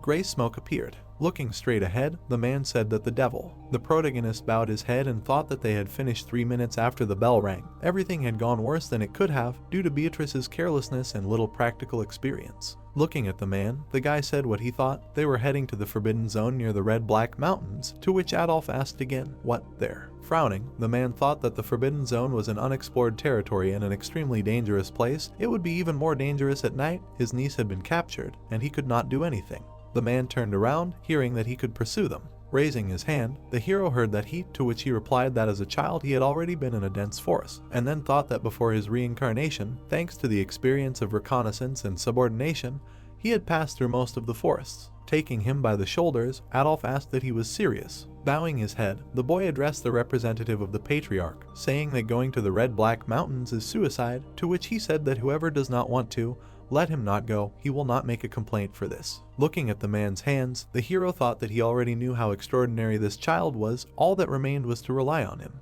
The glow from the moon appeared, and Adolf said that he entrusted this to him, asking him to save his niece. The dense forest of the Red Black Mountains is located on the territory of Baskerville. Bone-sucking mosquitoes, poisonous thorny vines, silent spiders, and other dangerous creatures live here. An ordinary person could not last an hour here, so this place is called the forest that absorbs life. Something hit a tree, and the hero said that however, red rays jumped from tree to tree. The man looked at this in surprise and asked if all the Baskerville boys were like this, to which they replied that of course not. Wasps with red eyes appeared. The hero grabbed his sword tightly and someone said that the young master was special. Gray swung his sword and rushed straight ahead. The twins, looking at this, thought it was cool. The hero peeked out from behind a tree. Then he raised his hand for them to stop. A glow appeared in the distance, and Gray said that he did not think they had run far. Looking at the man, the protagonist said that he had heard rumors that the Balak tribe hunters scattered dry leaves to hear their pursuers. From now on they should be more careful. The man extended his hand forward and said about silence. Adolf grinned and said that magic would prevent the sound from being made when walking. The hero was puzzled to hear that let him help. He will never forget this, nephew, to which the hero thought. A blazing fire appeared. All the barbarians were around it. The tied-up Beatrice said that she would blow them all up here. Then she shouted that she would show them the horror of her special fireballs, and the girl said that she liked that boy, to which the other replied that she thought she had failed in her hunt for a husband. Sighing, the girl thought that they were not even listening to her. She thought, talking about hunting for husbands and hunting for wives. Lowering her head, she added that this was the reason why they continued to attack them. Smiling, the barbarian said that since they had caught a magnificent woman, all the men in the tribe would want her. Yes, scratching his ear, he heard that the pervert, what he was going to do to her, let him kill her, to which he said that he did not understand what she was saying. Grabbing her face, he added that but by her look one could guess that she was arguing. Looking at her, the barbarian said that he believed that the arrogant slave needed to learn to behave docilely. Looking at this in surprise, Ivy said that he should remove his hands from her working slave. Henry turned around at her in surprise and said that he was the one who caught her, to which she replied that it was nonsense, let him shut up. Looking straight, the barbarian heard that in the sense, he paralyzed her and lured her into a trap, to which she replied that and who made it possible, if she had not stopped the guy who was good with a sword, he would be dead. Looking at the barbarians, Beatrice heard that it turns out that the woman is the prey of the commander and the answer that of course, and the girl thought that, internal discord. The commander asked the barbarian, hearing that she is a girl, to which she asked what, and the girl thought that apparently she is the commander here. Her name is Ivy. Frowning, the girl thought that she has the strength to resist the hero, who is at the lowest level of sword expert. If she wants to escape, she needs to do something with her. Pointing his finger straight, Henry said that he will not let her stubbornness go unpunished, even if she is the commander. Looking furiously at her hand, Ivy said that if he is dissatisfied with something, he can come to her whenever he wants. She will turn him into a bloody mess. The barbarian looked down in fear. Raising his hands, he said that he was satisfied with everything, to which she asked what exactly, and he said that yes, he gave up, let him do as he saw fit. Looking at the commander, Beatrice thought that it seemed like the girl had won. She opened her eyes in surprise when he said that she had good eyes, as well as physical fitness, as expected from a good bloodline, the next leader. Kicking her, the commander said that the bastards of her clan captured her and sold her into slavery. The hero stood near the cage and told her to go, and she said that however, she was lucky to receive a gesture of goodwill, so she was able to avoid the fate of a slave. Raising her leg, she added that she would not be so lucky. Looking down, Ivy said that she would slowly tame her, so that she would feel everything on her own skin.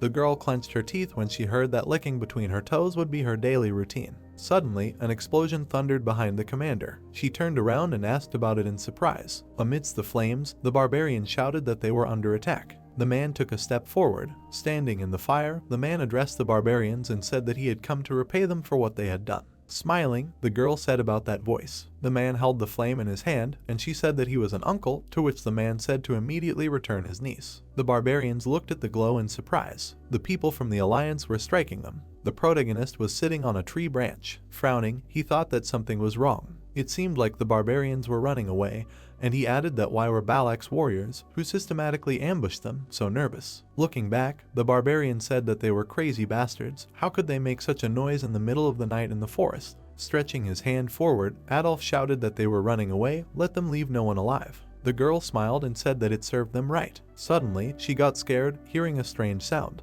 She turned around sharply. The hero put his finger to his face, and she shouted his name. The protagonist cut the rope. Putting her hand on his shoulder, Beatrice asked that he had come to save her, to which he asked that she did not know the gesture to keep quiet. Standing in front of them, the barbarian said that the guy was good with knives, she knew he would come. With her hands on her hips, the commander said that the physical strength that allowed him to cover a huge distance in a short period of time, the poise that made it possible for him to get through the darkness of the forest, the passion and pure love that made him put his life on the line for his girl. Smiling, Ivy said that she would not look at his past, he passed. Frowning, the hero thought that he passed. Beatrice and the barbarian glared at each other. Holding the girl's hand, Gray thought that in this situation it would be difficult for him to hide his abilities. Why could he not remember anyone like her from his past life? Ivy clenched her teeth tightly, and the hero added that they should just not tell him that she was the one who left the scar on the patriarch, the archer of the Balak tribe, the Night Fox. Someone was watching them from the side, and the hero thought that she was still too young and inexperienced to be that person or shared the same blood with her. The protagonist abruptly stopped the dart. Henry looked at her in surprise and asked how did he know? Taking the girl in his arms, the protagonist said that all this was starting to get on his nerves. Looking at him, Beatrice heard that she should stay with him for a while, he would take her to her uncle, to which she replied that it was fine. And the hero thought that it was unusual to see her so polite, perhaps she was not herself due to the effect of the poison. The hero abruptly jumped aside. Lowering her head, Ivy said that she wanted him to go with her voluntarily. Looking at Beatrice, Gray asked that she was poisoned, to which she replied that she thought so, yes. Two barbarians fired from a bow. The hero deftly parried 2 arrows with his sword. The commander pulled the bowstring on her bow. She stood menacingly with the weapon in her hands. Looking straight ahead, she asked what she could do to get rid of this Mork clan girl. She fired, and a huge blue beam appeared. He was heading straight for the hero and the girl. Gray turned around in fear. The arrow was flying straight at Beatrice's head. A devastating explosion thundered. The girl looked at the arrowhead in surprise. The hero and the girl were standing near an icy wave. The man extended his hand forward and asked his niece if she was okay, to which she responded. A green glow appeared near his hand and he said that he was cured of the poison. Taking her by the neck, Adolf said that it was a really strong paralyzing poison, so it was difficult to get rid of it completely. When they returned, they would visit the church. Taking his hand, Beatrice asked him to let her go for a while. Hugging the hero, the girl shouted that he saved her again, to which Adolf shouted her name. The man said in confusion that her uncle had also tried his best, to which she asked why he had only come now. She would tell her mother everything. Suddenly, a noose was thrown over the hero. The barbarian pulled him towards her. She was surprised and thought about how he had not moved an inch, why he was so strong, and then said that it would be better if he let himself be grabbed. She did not have time. Looking at her menacingly, Beatrice asked what she was again, and the hero thought that there was no time, there was some reason for such a hurry. A smiling pink face appeared. The sky suddenly began to turn purple. Looking up, Ivy asked what the hell she noticed after all. Red veins appeared on the hero's hand. Looking at his hand, he thought about the velveteen hidden in his veins warning him of something approaching. Looking straight ahead in fear, the commander said that she was coming, to which the hero asked again in his head. Wide-eyed, the barbarian added that Madam Octopus. Suddenly, a part of the creature's body appeared in the distance. The barbarian said in surprise that it was Madam, she was here. Watching in amazement, Beatrice asked what the pole was, and the hero said that it couldn't be. A huge spike was emitting a purple glow. Suddenly, it began to grow in different directions. Many spikes began to crawl out of the ground. Looking at this, the girl said that it was impossible, and Adolf asked that such a monster was hiding in this forest. Gritting his teeth tightly, the protagonist thought that who would have thought that he would meet this monster here. A pink grin appeared, and he added that if his memory serves him right. A view of the creature opened up, and the hero said that the danger of the S-rank, Madam Octopus. She rose up and screamed loudly. All the people looked towards the creature. The girl tried to scream something, but the hero covered her mouth and said that she must not make noise. An 8-legged creature appeared, and he added that although its eyesight was poor, its hearing and sense of touch were excellent. Even before his regression, an old man told him about the incidents in the Red-Black Mountains. He either witnessed them or simply heard about them. A legend, more like a horror story, it was a story about a madam with 8 legs living in the depths of the forest. They all looked up in surprise. In the Empire's Monster Encyclopedia, which was completed after several revisions, there is an entry about the Madam 8-legged. Suddenly, the monster opened its mouth. Green rays appeared, and the monster screamed, "Its danger rank is S.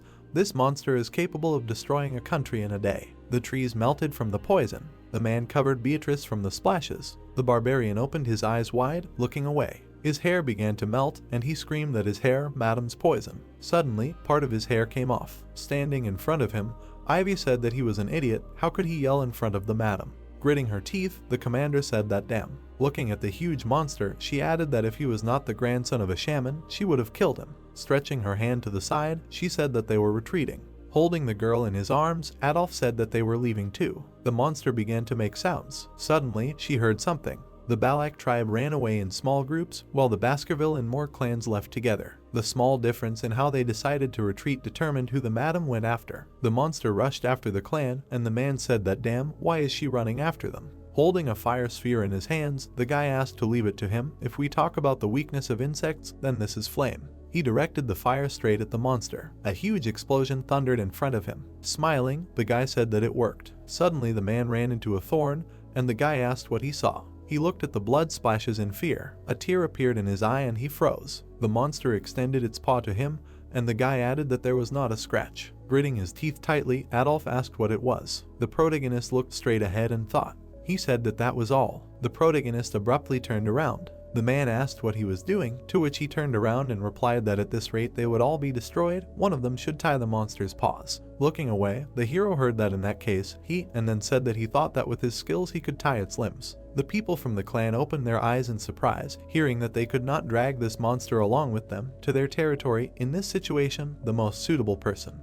Grabbing the sword, Gray said that he was coming. The girl opened her eyes in surprise, hearing that there was no time. He was leaving the decision to the man, and she turned to the protagonist. Adolf frowned, hearing that he was asking to leave quickly. Running away, the man said that they should not let the victim of his niece's fiancé die in vain. The hero grabbed the sword with both hands, hearing that he should return and that the girl should not move. Then he froze. Suddenly, he dropped the sword from his hands. Looking straight ahead, Gray thought that it was not that he was interested in destroying the Baskerville territory. Besides, the combined forces would not be able to stop the madam in the growth phase. However, for him, this was a great opportunity. If he could fake his own death, he would be able to escape the Patriarch's observation, which would buy him time to learn the 10th technique stored in his memory. And when he becomes strong enough that Will does not push him around, or when he can hone his skills, hide them and control them, he will return to the family. A pink glow emanated from the hero's hand. He extended his hand to the side and said that if he does not use everything, he will die. The protagonist stood in front of a huge monster. This applies to both the huge amount of mana received from the blessing of the river Styx and the ore, which he is much more experienced in and which is used for high-ranking techniques of the Baskerville sword, and in addition, he has the demonic sword Beelzebub.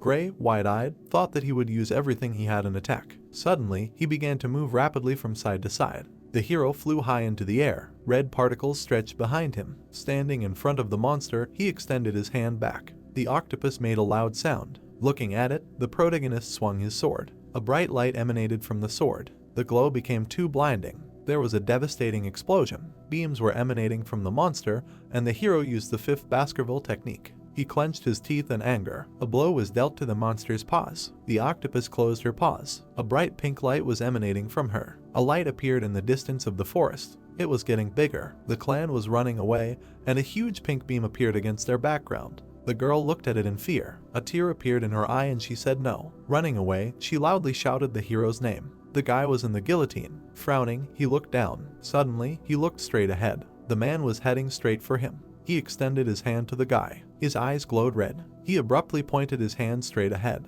The dark sky appeared. A crowd of people watched this. Suddenly, blood splashes appeared. The man was walking in the opposite direction. A red light appeared behind him. Someone said that it was Will, which meant it was ultimately him. The guy opened his eyes. While in the bandage, he looked at the ceiling. Lying on the mattress, the hero asked where he was. Looking up, he thought about yesterday. Wait, he doesn't know how many days have passed. Did he really survive the battle against Madame Octopus? At that crucial moment, if Madame hadn't stood rooted to the spot due to the shock of the explosive light, he could have lost his life. Grabbing his shoulder, the hero thought that his muscles, veins, and even bones, there was no living place on him. To think that he would suffer so much from a direct collision, he greatly underestimated the strength of Madame's attack. Looking at the rope, the hero asked that the pain in his neck after the battle with Madame was due to this loop. Thanks to it, he remained alive. The girl, her uncle, and the man appeared, and the hero thought that if this continued, could he consider that everything was going according to plan? First of all, he was able to hide from Will's gaze. In addition to Beatrice and Adolf, there were many more witnesses, so he would not have to worry about the authenticity of his death. The hero looked out from behind the tent. Having looked around, he said that this is the place. Barbarians appeared, and he added that the Balak camp, he had been kept in the Balak camp all this time. Looking straight ahead, Gray thought that he was in the middle of the camp of the old enemies of the Baskerville clan. Bad, with such a body he could not even escape. From behind he heard that they should move faster. The girl held onto the rope and said that faster if they did not want to die from a wolf bite. Looking at the prisoners, the hero thought about the fact that the soldiers of the Morgue and Baskerville clans were captured as prisoners. He would recognize their faces. Then he added that why he was not executed, and the man behind said that he had already woken up. Looking at the hero, the guy asked that he could speak their language, right. A memory of him surfaced, and the hero thought that that guy, Henry, smiling, said that he should be grateful that he would not end up like them. Approaching him, the barbarian asked him what it was like to see his comrades heading for certain death. He must feel despair because he couldn't do anything with such a crippled body. Smiling widely, Henry said that if he weren't the commander's dog, he would have boiled him alive. The hero's eyes widened in surprise, and he thought that he was a dog. A man holding the hero on a chain appeared. The guy frowned and thought that. The hero's eyes lit up and he added, "What kind of look?" Punching the main character, Henry said, "What an impudent bastard." Leaving, the guy added that he should stop standing there and let him find his owner at the end of the rope. Gritting his teeth, Gray thought that he remembered him. As soon as his body recovers, he will answer for everything. A tent appeared against the background of the forest. The hero walked along the rope and asked how long it was. Looking straight ahead, he said that he had already walked quite a distance, and it still did not end. At the end was its owner. Suddenly the rope became very taut. The hero, seeing this, thought the girl was bathing in a small source. She looked at the hero and was silent. Gray came closer and looked at her. She grinned slightly. The hero was surprised to hear that he should lie down. Suddenly she pulled the rope sharply. The hero began to fall forward. An arrow flew into the tree. Lying on the ground, the protagonist heard that these scoundrels should train somewhere else. Turning around, Ivy thanked him for freeing her at the slave auction. Pointing her finger at the hero, she added that they return the good twice, take revenge tenfold. Since he saved her once, she saved him twice, to which he asked again. The commander smirked and said that she had come back just in case. If she hadn't done that, he would have died. He should be grateful that she was so persistent, and Gray asked that she had hung that rope on him. Looking straight ahead, the girl heard the question about why she wanted to keep him alive. Looking down, the protagonist heard that apparently he held a high position among his people. Holding onto the rope, Evie said that she was curious about how much they would pay for him. Confused, the hero thought that he was in trouble if they started exchanging prisoners with the Baskerville clan. His plan to escape from Will would go to hell. The girl smiled, and he added that what should he do? Looking up, Evie asked what he thought, felt hope, and then said that unfortunately he would not return to his people. Lowering his head, the hero heard that he would be his slave, to which he exhaled. Holding the sword in her hand, the girl asked if they should first decide on their forms of address, and said that he should call her mistress. The hero looked straight ahead with a serious expression, and she laughed and said that she liked those unruly eyes and that it would be fun to tame him. Turning around, Ivy said that before that they needed to look somewhere, so let him go, to which Gray asked where they were going. Stretching her hand forward, the girl asked, in the sense that it was not obvious. A tent with skulls appeared, and she added that they needed to greet the owners of the lands they had stepped on. The crocodile was pierced by an arrow. The girl sat among the animals, and Ivy said that they would visit the head of the tribe. The protagonist and the girl walked straight ahead. Joyful members of the tribe appeared, and Ivy said that if there was no place to sleep, he could use a friend's hammock, and if he was hungry, he could get food from someone richer. That's how they, the Balaks, live. Looking at the hero, the girl added that it might mean nothing to outsiders, but the locals were very comfortable here, and he should get used to it, to which he replied that it looked like the Balaks didn't care about personal property. Pointing ahead, the commander said that they were there. A tent appeared, and she added that it was the matriarch's home. Entering the home, the girl told her mother that they had arrived, and Gray thought it was her mother. Standing up, the woman said that it was wonderful. Looking at them, the matriarch said that it looked like she had brought a guy from the Empire about whom she had been chatting every day, to which she asked when she had arrived. Looking straight ahead, the hero thought that it meant she was the matriarch's daughter, meaning the Balak tribe. The woman leaned against her side, and the hero added that it was a night fox. She looked down, and the hero thought about the fact that the woman warrior of the Balak tribe, who left a scar on Will's nose, the reason why he could not cross the red-black mountains was hidden because of her. A memory popped into the hero's head, and he thought that he wondered what would have happened if the past him had gone against her. The woman hit the guy, and he added that a direct confrontation is 0%, a secret assassination is 0%. Kate fired her bow. The hero looked at her in confusion. The woman's eyes lit up, and he thought that if he ran away, then 20%. The hero thought that of course it was about his chance of survival, and the woman put her hand to her face and said that she had already seen his face. Looking at her, the hero thought about the fact that she instinctively understood that he shared the same blood with Will, and she said, well, everyone in the Empire looks more or less the same. Looking at the commander, the woman asked what she was going to do with him. He was as good as a cripple, to which she replied that he would be useful once he received proper treatment. After all, he was the one who attacked Madame Octopus, and Kate said that if you do something without realizing your place, it can come back to haunt you. Looking away, the woman said, well, it doesn't matter if his body is destroyed. If the seed is good, then, and Ivy said that it is not so. The hero looked up, and the girl said that she was not going to use him like that, to which Kate asked what. She said something completely different before, and the girl continued that she needed a slave to support her during the hunt. Stroking her head, the woman said that well, the master has the right to decide what to do with his slave. Suddenly, she looked away, embarrassed. The hero was examining a tree. Green leaves appeared. Walking straight, Gray said that he had a question. Looking at her, he asked what her name was, to which she asked what was happening so suddenly. How dare a slave ask the master questions, to which he replied that he was not going to call her mistress, that was why he asked. Adjusting her hair, the girl replied that it was Ivy. Looking at her, he said that he was Gray, asked what she wanted him to do, Ivy, to which she furiously asked that how dare a slave call her by name. Grinning, she said that she would now give him the first order. Pointing her finger at him, the commander told him to build a dwelling in which he would live from now on. Putting her hand to her face, the girl thought that how dare a simple slave behave so impudently, the imperial degenerate hardly knows how to build a dwelling. Looking straight ahead, the hero's head was filled with the thought that the master's right to give orders to his slave, it must be used to establish a hierarchy, and then he said that to build a dwelling. Gray smirked slightly and then said that it would be fun. Ivy looked at him in surprise and made a sound. The hero pointed to the dwelling and said that he had followed her orders. Looking at the tent, she wondered why he had done such a good job of setting up the tent. She thought that it would be hard for him because of his injuries. Holding the things behind her back, she added that if that was the case, the items she brought were useless. Smiling, the hero thought that it had been a long time. During the destruction, swordsmen had a poor survival rate because they were only good at swinging a sword, so in order not to die, they had to learn many survival skills. Looking at the pit, the girl said that the drains were also useful. Turning around, Gray said that if you think about it, the matriarch's tent looks unstable, to which she asked in surprise, what's what? The mother's dwelling. She opened her eyes in surprise when she heard that yes, in its current state during the rainy season the earth around the central pillar could float, causing water to seep in, if he ordered. He would mix lime, mud, and gravel on the opposite side of the hill and create bricks. He would also strengthen them with fire by pouring oil, to which she replied that let him do it, she had thought about it too. The hero poured the mud into the barrel. The girl and Gray sat watching the bricks being made. The hero had brought a lot of material on a cart. Kate looked at it all in surprise. Gray had reinforced the structure of the building. The reinforcement appeared, and the woman said that she was confused because the roof repairs did not save from moisture at all.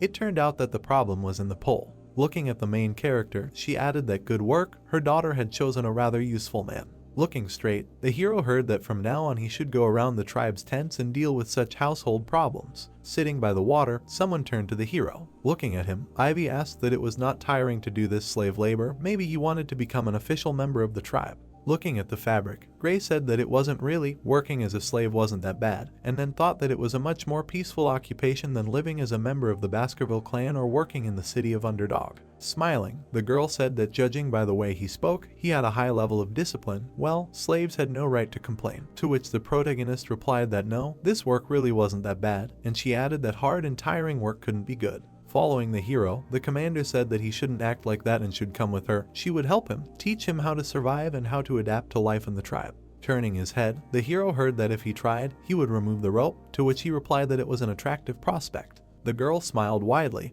hearing the question of what he needed to do, to which she replied that now he was being honest with her. Animal skulls appeared, and Ivy said that he should go hunting and catch a huge prey, to which he asked again. The hair was held by the ears, and the girl said that recently the tribe has not been able to catch large prey, so the growing children cannot eat meat. Throwing her hands behind her head, the commander said that in other words, if she catches someone large, changing the position from a slave to an ordinary resident will not seem like an impossible dream. Hitting him on the back, the commander said that it seems that he now has no problem carrying light objects, so just let him help her. Grimacing in pain, the hero heard that he should be grateful for being a slave of the Balak commander for hunting. Looking away, the hero sighed heavily and said that alright, let's go. The girl smiled, hearing this. Pointing to the side, she asked that they leave tomorrow, okay, to which he asked that it was good, but why was she smiling like that, and she said that she wasn't smiling. Henry clenched his teeth in rage. The girl pushed the hero with her shoulder, and the guy said that he was a disgusting bastard. Mark stuck his hand into the bowl. He pulled out a handful of ash. Stretching out his hand, he said that it was good, let them gather around, it was time to begin the hunter's ritual. Looking at his charges, he added that they should accept his blessing, otherwise they would have hard times. Ivy, looking at the protagonist, said that the tribe's hunters felt guilty for killing their victims, so before doing so, they smeared charcoal on their faces to hide themselves from the god of death. Looking ahead, Gray wondered what it meant. Even a fighting tribe had a shaman. The girl standing in front said that he was grumbling again, to which her comrade replied that she should not pay attention. The shaman also needed to hold his position. The shaman, stretching out his hand towards the hunter, smeared him with charcoal, and the guy said that, no matter what, the shaman's blessing often fails, so they only turn to him for a blessing when the opportunity presents itself.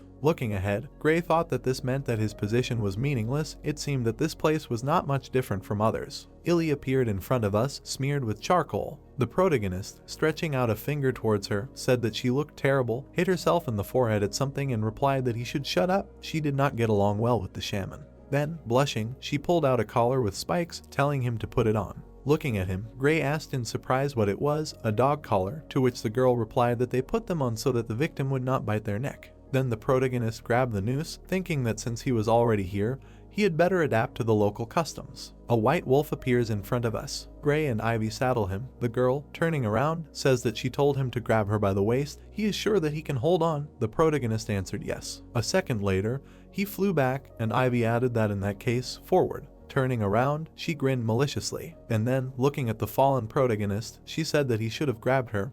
He would continue to be capricious, and then he would definitely fall on the road. Lying on the ground, Gray wondered if he would be able to get up on his own with such a body. Suddenly, he noticed something in front of him. A tall guy appeared alone, silently looking in his direction. Ivy got off the wolf and looked at the uninvited guest with displeasure. He, frowning, replied that it seemed she was taking liberties too much, having fun with her slave. He was taking larger prey, so in the next joint hunt he would be the captain of the hunting group. He would put her grandfather's honor at stake. The girl replied that he was putting the honor of a man who only knew shamanism at stake. The protagonist looked ahead, puzzled. A second later, the guy swung his leg and hit the protagonist on the head. He flew to the side, and Ivy shouted what he was doing, to which the guy, smiling, replied that she had put on protection for the slave's neck. After which he looked at the girl, adding that she wanted to use the wounded man on the hunt, let him pull himself together, he would only be a burden. Smiling, the girl replied that they would look, and before such a statement it would be worth checking your belt. The guy looked at his body in fear and did not notice the quiver. The protagonist coughed up blood, after which he looked ahead with a smile, saying that the weapon should be held as tightly as the love of his life. Turning around, the guy looked ahead with displeasure,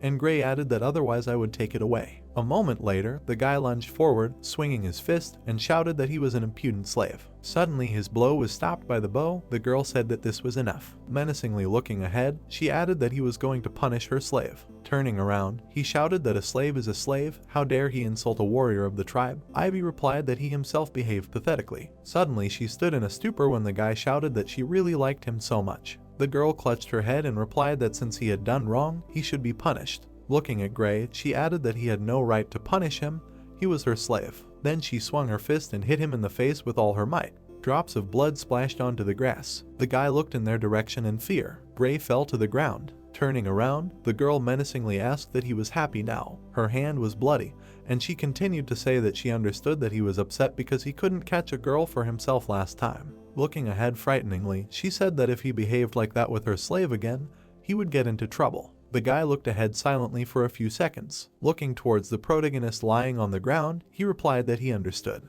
The girl looked back in disappointment. The dissatisfied protagonist was riding behind her. Then Evie asks, looking ahead, if he is in pain and if he is angry. In response, she listens to silence. Turning around, she adds that it was necessary. That guy is petty and stubborn. It was the only way to prevent his response. Why does he not answer? The protagonist suddenly, looking ahead, answered that it was because he was in pain. A moment later, the girl did a backflip. Approaching Gray's face, she shouted that how much pain he was in.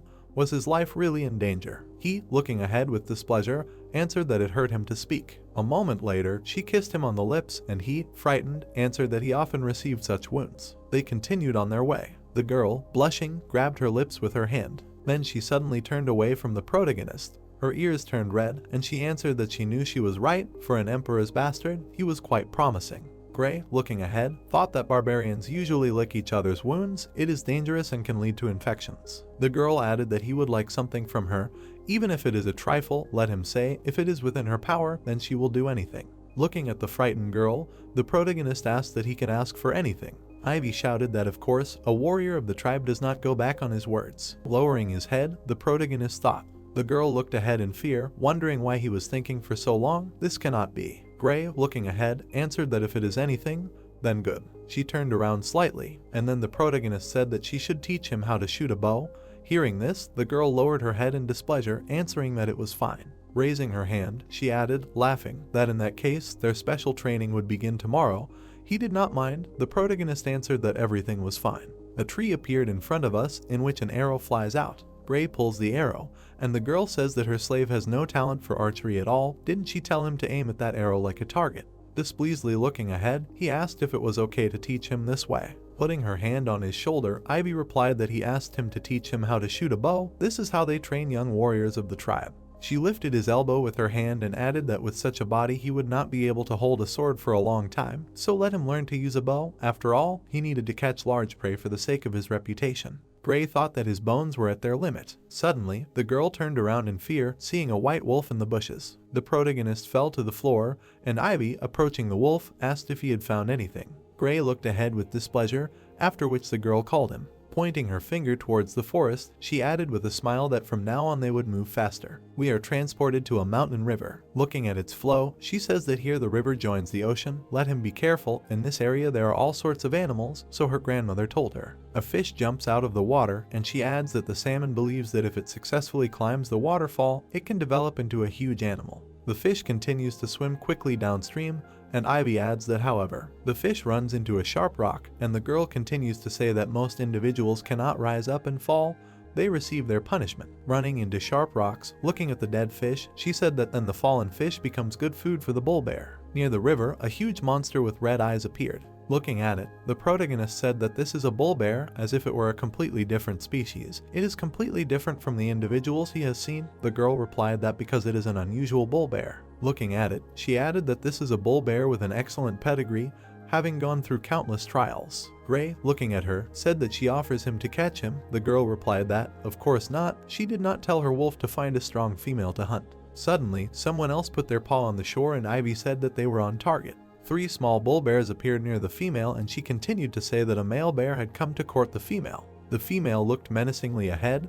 There was a scar on her head. The male was looking straight at her. A second later, the female attacked him, hitting him on the back. Turning around, she swung her claws and rejected another one. The third one was also hit, flying to the side. Watching this spectacle, Gray said that the female continues to reject his advances. How strong a male is she looking for? Looking at him, Ivy replied that this is an incredible way of thinking. It is just the opposite. A small pink bull bear appears in front of the female, and the girl says that she is not looking for a strong male. A moment later, their noses touch. Seeing this, the protagonist, and the task of us, asks that she chose the weakest, or answered that she is looking for a mate that she can dominate. Imagining them in her head, she continued to say that males can kill their mate if they get too carried away, so bull bears do not look for a strong mate. The female was looking for someone weaker and smaller than herself. Turning around, she added that tribe warriors also approach the choice of their mates. Does he want to know which choice of mate is the most popular? Gray silently looked ahead, and the girl added that a young man with excellent genes, even better if they are weakened due to injury. Hearing this, the protagonist thought about what happens. The main thing is to just get good genes. Ivy said that they need to wait until the female completely suppresses the strength of the male. We are transported to the forest. Growling is heard everywhere. The protagonist looks ahead with displeasure. He stands at the entrance to the cave where the bull bears are. Looking at the treat next to it, he thinks that he has been listening to bear roars for 4 days already. What is he even doing? Ivy came up to him, saying that he left the bull bear's food. Looking at her, the protagonist replied that yes, he thought that he gave the couple food so that they would continue to mate. Looking at the berry, the girl said that it has the effect of temporarily increasing strength, but in exchange, life force is lost. The protagonist imagined mating, and the girl added that the female has a higher intelligence and will understand their intentions, as does the male, but in order to cope with the female, he will have no choice but to eat the food. Gray thought that now he understands why it was necessary to look for a strong female. She plans to weaken the male's strength. Ivy pointed to 2 bowls and said that here. Raising her hand, she added that he should eat to recover faster, whatever it was, and not mate like crazy. Hearing this, the protagonist spat out the food from the bowl, asking if this was abnormal. The girl covered her mouth, answering that men in the tribe were all like this, but apparently in the empire they were different. Since he came from an advanced country, he could not do this. Looking at Gray's displeased look, she added that maybe he could handle it. Her cheeks turned red, and she crawled towards him. Suddenly, she heard a growl and looked ahead in fear. Turning around, she grabbed the bow and shouted for him to get ready, because, apparently, the female was pregnant. In the cave, the male was lying on the ground. A second later, the female opened her mouth wide and growled loudly. The male immediately left the cave, slowly walking to the side. The protagonist, sitting in a tree, asked why she was driving the male out, to which the girl replied that a bull bear that had finished mating became nothing more than a predator. A competitor encroaching on the territory, she warned him not to come back again. Gray turned to the side, saying that the bear would want to sleep because he had not had time for it for the last few days. And, looking at him, she replied that he would hide in a safe and remote place. It was time to attack his trail and quietly track him. Grabbing an arrow, she added that when the prey fell asleep, predators would wake up. We are transported to the icy mountains. The wolf slowly walks forward. He passes. The protagonist, looking ahead, says that the male must be very tired, but still managed to go so far. The girl replied that the bear always looks for a place with the least number of threats, of which there are plenty in the forest. It is cold here, so mosquitoes that suck bones or blood cannot live here. Hearing this, the protagonist, looking ahead, asked what was going on. The bull bear came here knowing about this. Ivy answered that they have quite a high intelligence and the knowledge they have gained is better than instincts. The protagonist grabbed his hands, shaking from the cold. He thought that he was incredibly cold because of his weakened body. The girl, turning around, said that if he was cold, then let him cuddle up to her, that no, everything was fine. Looking at him in surprise, she said that if his body temperature dropped, then he would freeze. And if so, then he would become an obstacle in hunting. Did he really want to become an obstacle to her? The protagonist, looking ahead with displeasure, thought that this sounded logical. She could always make such rational decisions, after which he answered okay. He hugged her around the waist, and Ivy blushed. Beads of sweat began to flow down her face. She thought that she was simply worried about the health of her slave, because it was the duty of the master to take care of the slave. Suddenly the wolf stopped. He growled, looking menacingly ahead. In front of them on the ground were 2 tracks from the bear's paws. Seeing this, the girl shouted that the bull bear's track had really stopped. She began to turn around, not understanding where he was, while 2 red eyes were watching her from around the corner. A second later, something approached her at great speed. She turned around in fear. The enraged male jumped out at her, opening his mouth wide and sticking out his claws. We are transported to the tribe. Everyone rejoices at the sight of how the guy was able to destroy the boar. The girl comes up to him, saying that this meat is enough to feed the entire tribe to the brim. She was only able to catch 3 hares. Apparently, the boar he caught will be the best prey. The tall guy looks ahead with a smile. He raises his head and his face shines, and the girl next to him says that he is leaving. From now on he will be the head of the hunt, because these are the rules. Suddenly someone said that Ivy, she has a limit to what she can do alone. Next to her someone asked that didn't she take a slave with her. Hearing this, the guy, smiling broadly, replied that he would only slow her down. If they waited, she would return without catching even a single hair. We are transported back. A huge bear attacks its prey. The girl looks ahead in fear. The protagonist squeezes her body. The bear's paw misses, hitting the glacier, and Gray pulls her back. The monster only slightly managed to touch part of her hair. A moment later, they fall to the floor. He looks menacingly at his opponent and growls. Then he breaks away, making a dash forward. Gray, looking ahead, asks if she is okay. The girl replies that thanks to him she is alive. Then, looking at the battle between the wolf and the bear, the protagonist asks if it was he who lured them out in the end. Now he understands why the female chose this particular male, and his cunning surpasses other monsters. Looking ahead, he added that they cannot avoid a head-on battle. The girl, lowering her head, thinking that the slave helped her, at this rate her dignity as his mistress. In front of her, she added that he should rest behind her back. Menacingly looking in front of her, she pulled the bowstring, saying that she would show him her dignity as a mistress. Gray, looking at her, said with displeasure that she told him to rest.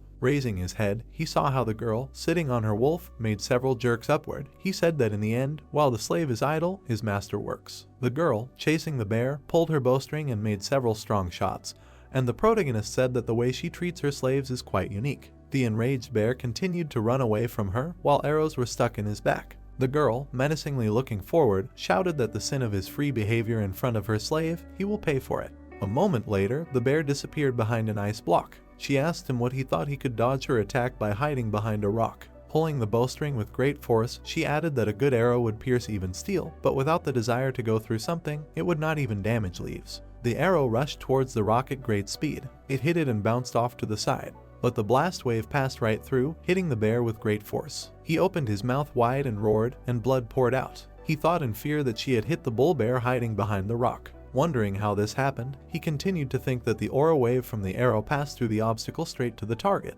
Looking at his mistress, he thought that archery skills, which can be called art, and the skills of a hunter, thanks to which one can flawlessly defeat an enemy. Looking at the smiling girl, he continued to think that if he judged only by skill, she could surpass all his comrades. The blood of the bull bear fell on the floor like a stream. He was breathing heavily. A moment later, he ran out from behind the stone and ran forward at great speed. Ivy ran towards him, continuing to shoot from the bow. Her opponent, despite the wounds he received in battle, looking at him, she asked that he thought he could withstand her arrows. She pulled the bowstring again, saying that this was an arrow filled with her determination. A blue aura appeared around the arrow, and she added that it could even pierce the wall of the castle. A moment later, she released a lightning-fast deadly arrow. She approached the monster. He looked ahead in fear, but at the last moment, the bear was able to dodge her. The girl looked ahead in fear. The bear knocked her down with the bowls, and she flew into the air. Ivy fell to the floor and rolled towards the cliff. She lay on the floor for a few seconds, and then, opening her eyes, she looked ahead. She remembered her teacher's words about how when a beast with criminal feelings is on the verge of death, it can sense the killing intent coming from a person. She thought that she was careless, thinking that she had cornered it perfectly, to think that she had shot the last arrow with an aura. Then the girl tried to get up.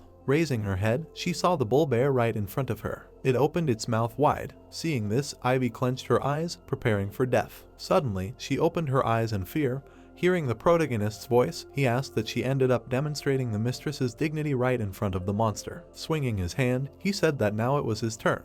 He aimed his fist straight towards the bull bear's mouth. He extended his hand forward. A long dagger appeared on it, and in an instant, he scorched the body of the bull bear using the flame of the Cerberus. The girl watched in fear. Monster, scorched by the flame, began to fall dead. The protagonist's bandage began to burn. All his bandages wrapped around his body began to fall off. The girl blushed, looking up, and Gray, lowering his head, said that he knew it. He turned pale, and in front of him was only a thick fog. He whispered that using this skill was too much of a strain on his body. A moment later, he fell to the floor. We are transported back to the village. Everyone is celebrating the killing of a huge boar. A huge vat of soup is being cooked on the fire. Someone puts a mask on his head and says that the hunter who caught the largest prey receives the respect and honor of the tribe.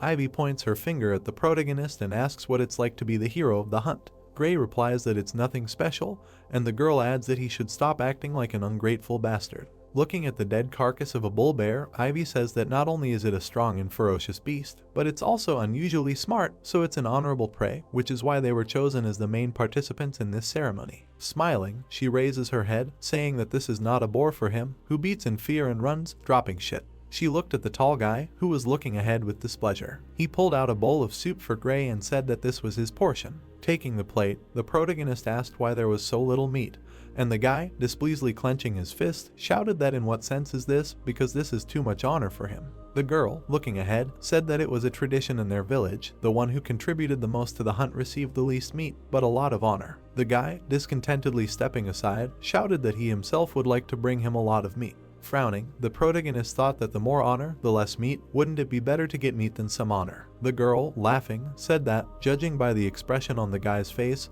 he was simply furious. Gray, lowering his gaze to the plate, thought that in this hunt he received something more valuable than meat. Looking at his hand, through which energy was flowing, he thought that he now had 600 kilograms of fortitude, which Beelzebub absorbed from the bull bear. It turns out that he can increase his weight to 600 kilograms by holding his breath. After drinking a bowl of soup, he said that it was not only that. Beelzebub had swallowed a bull bear, due to which his body had significantly recovered. Suddenly, the girl called him, holding out her bowl. Her cheeks turned red, and she asked that this was not enough. She took this part from the shaman and decided to give it to him as a hunter. Looking at the plate, Gray replied that he had already received his portion of meat, a cup of blood and a portion of entrails. The girl shouted discontentedly that he should eat this. If he has problems with his eyes, then he eats his eyes. If he has problems with his heart, then his heart. If with his limbs, then his legs. Looking at the plate, the protagonist thought that this long thing was an intestine. In her opinion, he had problems with his internal organs. The girls of the tribe looked at her discontentedly, shouting for them to shut up.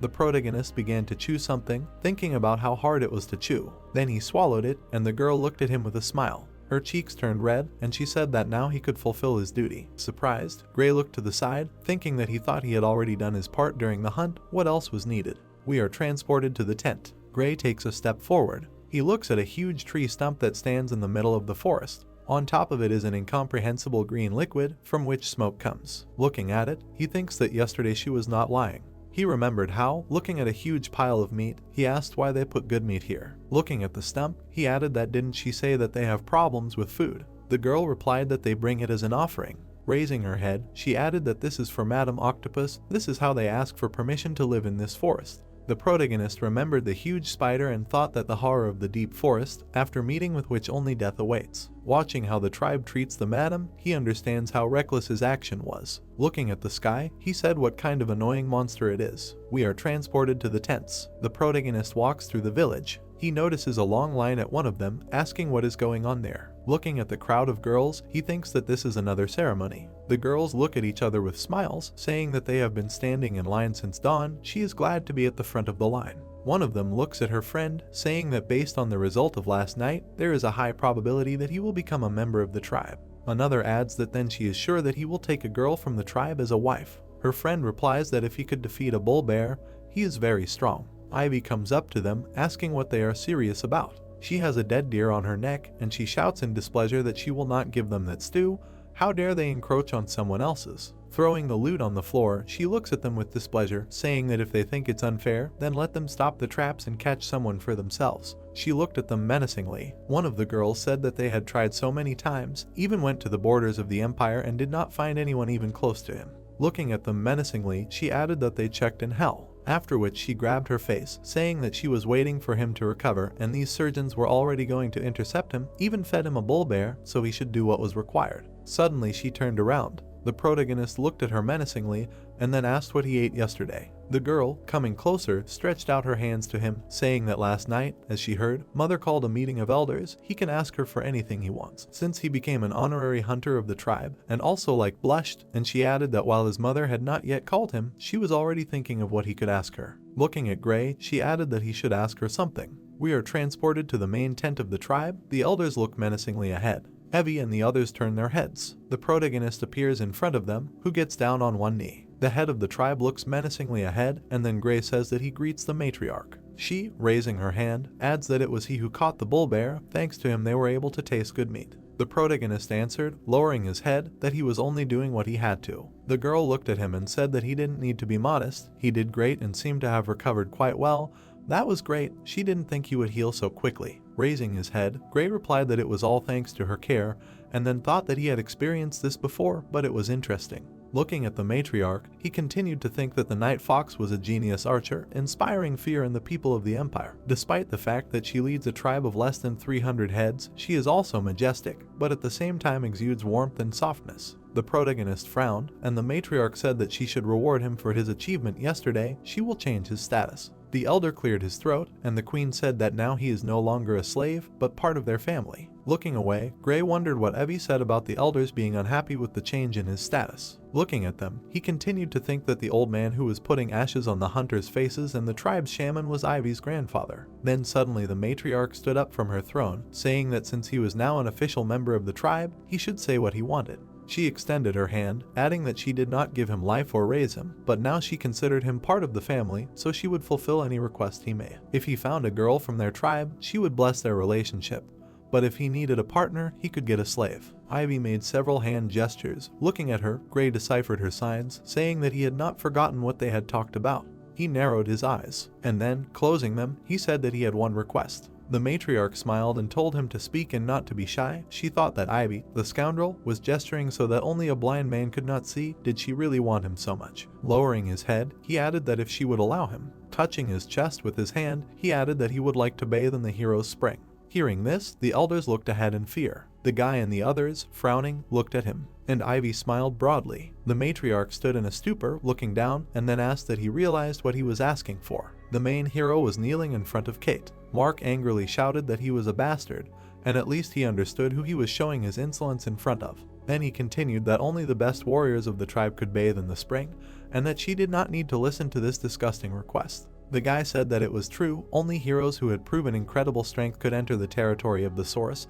and how dared this creature even hint at such a thing? The girl said that Gray had already proven his strength, he had caught a bull bear for the ceremony, and wasn't that enough? The girl said that by asking for such a thing, did he know what the hero's source was? The hero answered that he did. The hero's source is a shrine of the Balak tribe, in which only the strongest warriors can immerse themselves. It is also a hot spring in which both external and internal injuries are restored. Gray thought that according to Ivy, it takes a long time for the water to accumulate, so only warriors who have made a great contribution to the well-being of the tribe can enter. The girl thought about it. The man said that they cannot give an outsider, who has only recently become one of them, access to the source.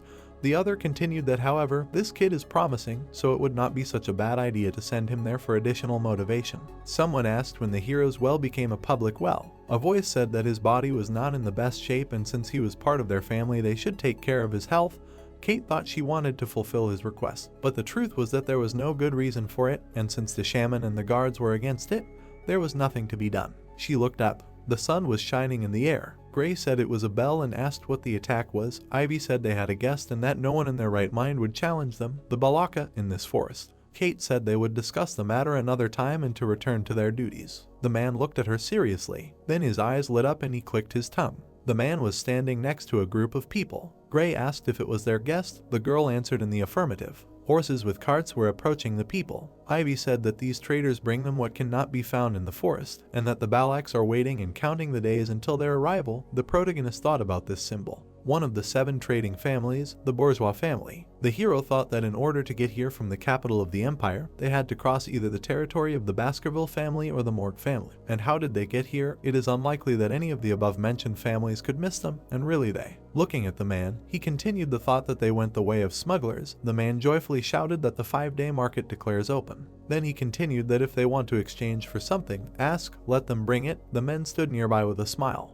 The voice said that this is a glass sphere that can be placed nearby to see sweet dreams, and that they also have cosmetics, and here is grain. Gray looked at what was happening. He thought that the traders brought food and necessities that were freely sold in the empire, and that they were exchanging everyday goods for such rare items. Then he continued to think that he would never believe that the traders did not know the true value of the things they were giving, and that they were taking advantage of the tribe's ignorance of market prices. Gray thought that, however, they themselves should understand that they were being deceived, and it would be bad if he began to speak out and someone recognized him. The guy closed his eyes. The girl angrily shouted that they should stop, and that this was an unfair deal. Then she continued that who would exchange diamonds for corn. Gray thought that he was glad to see that there was at least one normal person among them. Ivy said that she should get at least 2 ears. She happily raised her leg and Gray thought that she was hopeless. The voice said that the pearl in exchange for the radish was not equivalent, that he should get at least 2 radishes, and this, in their opinion, was cabbage, and that they would not get 2 deer antlers for it, he would give only 1. The man snorted angrily. Someone said that he could not go against the Balak warriors, and that he would give them more. The guys happily raised their legs. The man thought that they were idiots, and even celebrating, and did not even know the price of the goods they received. The girl called him and asked him to give her 1 glass sphere. The man answered that he had many glass spheres, and that she brought in exchange. The girl said that the larva of the solar dung beetle, and that it was red catch, tasty and nutritious. The man grinned in disgust. Then he asked, then she eats it, and knocked the beetle out of her hands. The girl sat on her knees and the man said that for a stupid barbarian she was pretty cute, and that she could be sold for a good price as a slave. What a waste. The girl looked sadly at the beetle. Someone took her head. The voice told the merchant to listen and he stopped. Gray angrily said that this deal was unacceptable. Ivy wondered in surprise what he was doing. The merchant said with a smile that he knew the language of the empire and that he misunderstood what he said.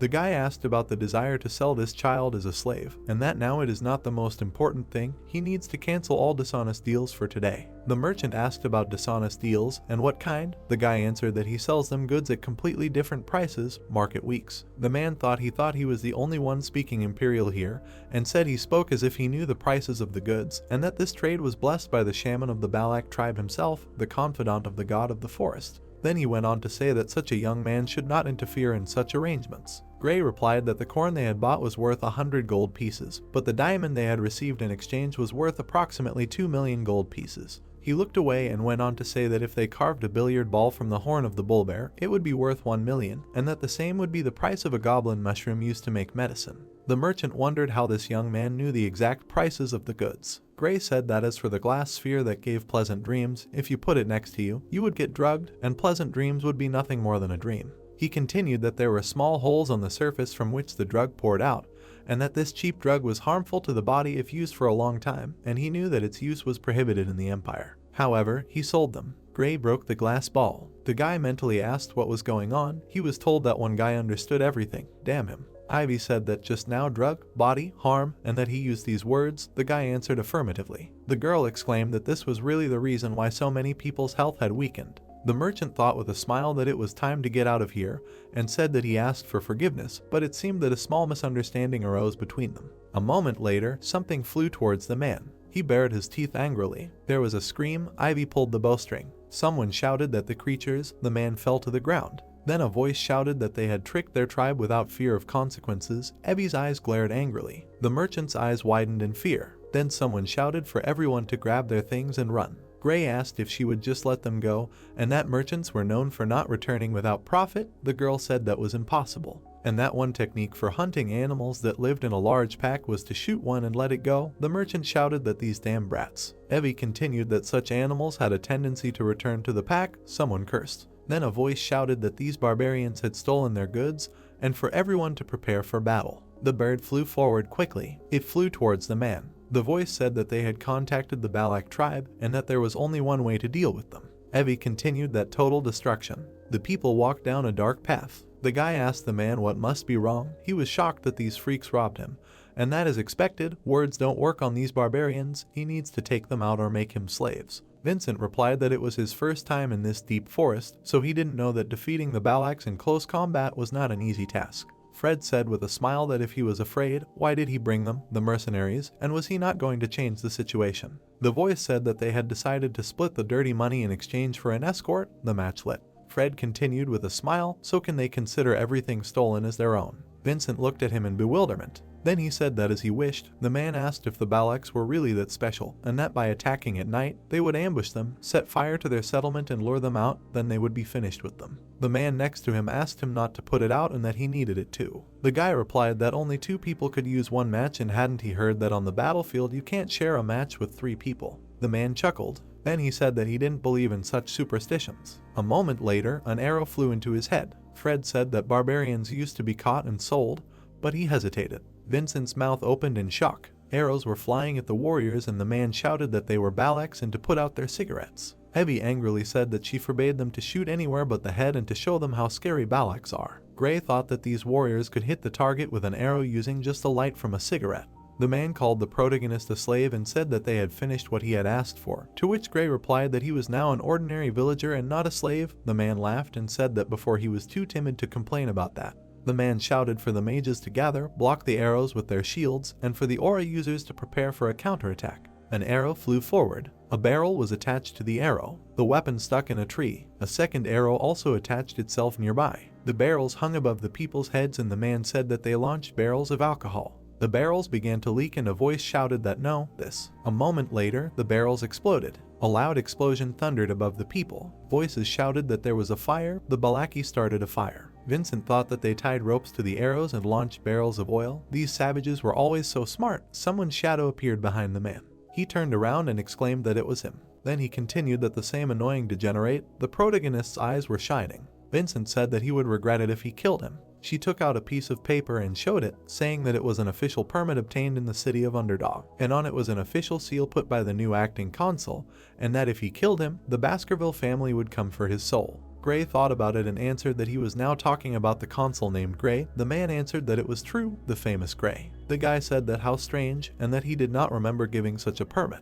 Vincent's eyes widened and said that his skin looked different and that it could not be. He continued that he was actually Gray, but an arrow flew into his head. The protagonist struck, saying that those who forged the official seal of the Baskerville family were punishable by death. Ivy sat on the animal and said that time was running out and that they needed to leave. Gray replied that he was not a slave. Arrows pierced the shields. The man said in confusion that they had stopped shooting. A voice shouted that the Balak were retreating, and that they had attacked them with fire, indicating their lack of confidence, and that they were giving chase. The guy shouted that the bastards would chop them up for meat if he caught them. A flash of light flashed behind him. A devastating explosion was heard. Gray turned around at the cries of a monster. Ivy told him that he had calculated the appearance of the octopus and had used fire tactics, so that he was now a great warrior of the Balak tribe. The hero replied that he felt it every time he met her. Looking at the monster, he continued that she was a real disaster. Kate said with a smile that she was giving permission for the hero to visit the spring.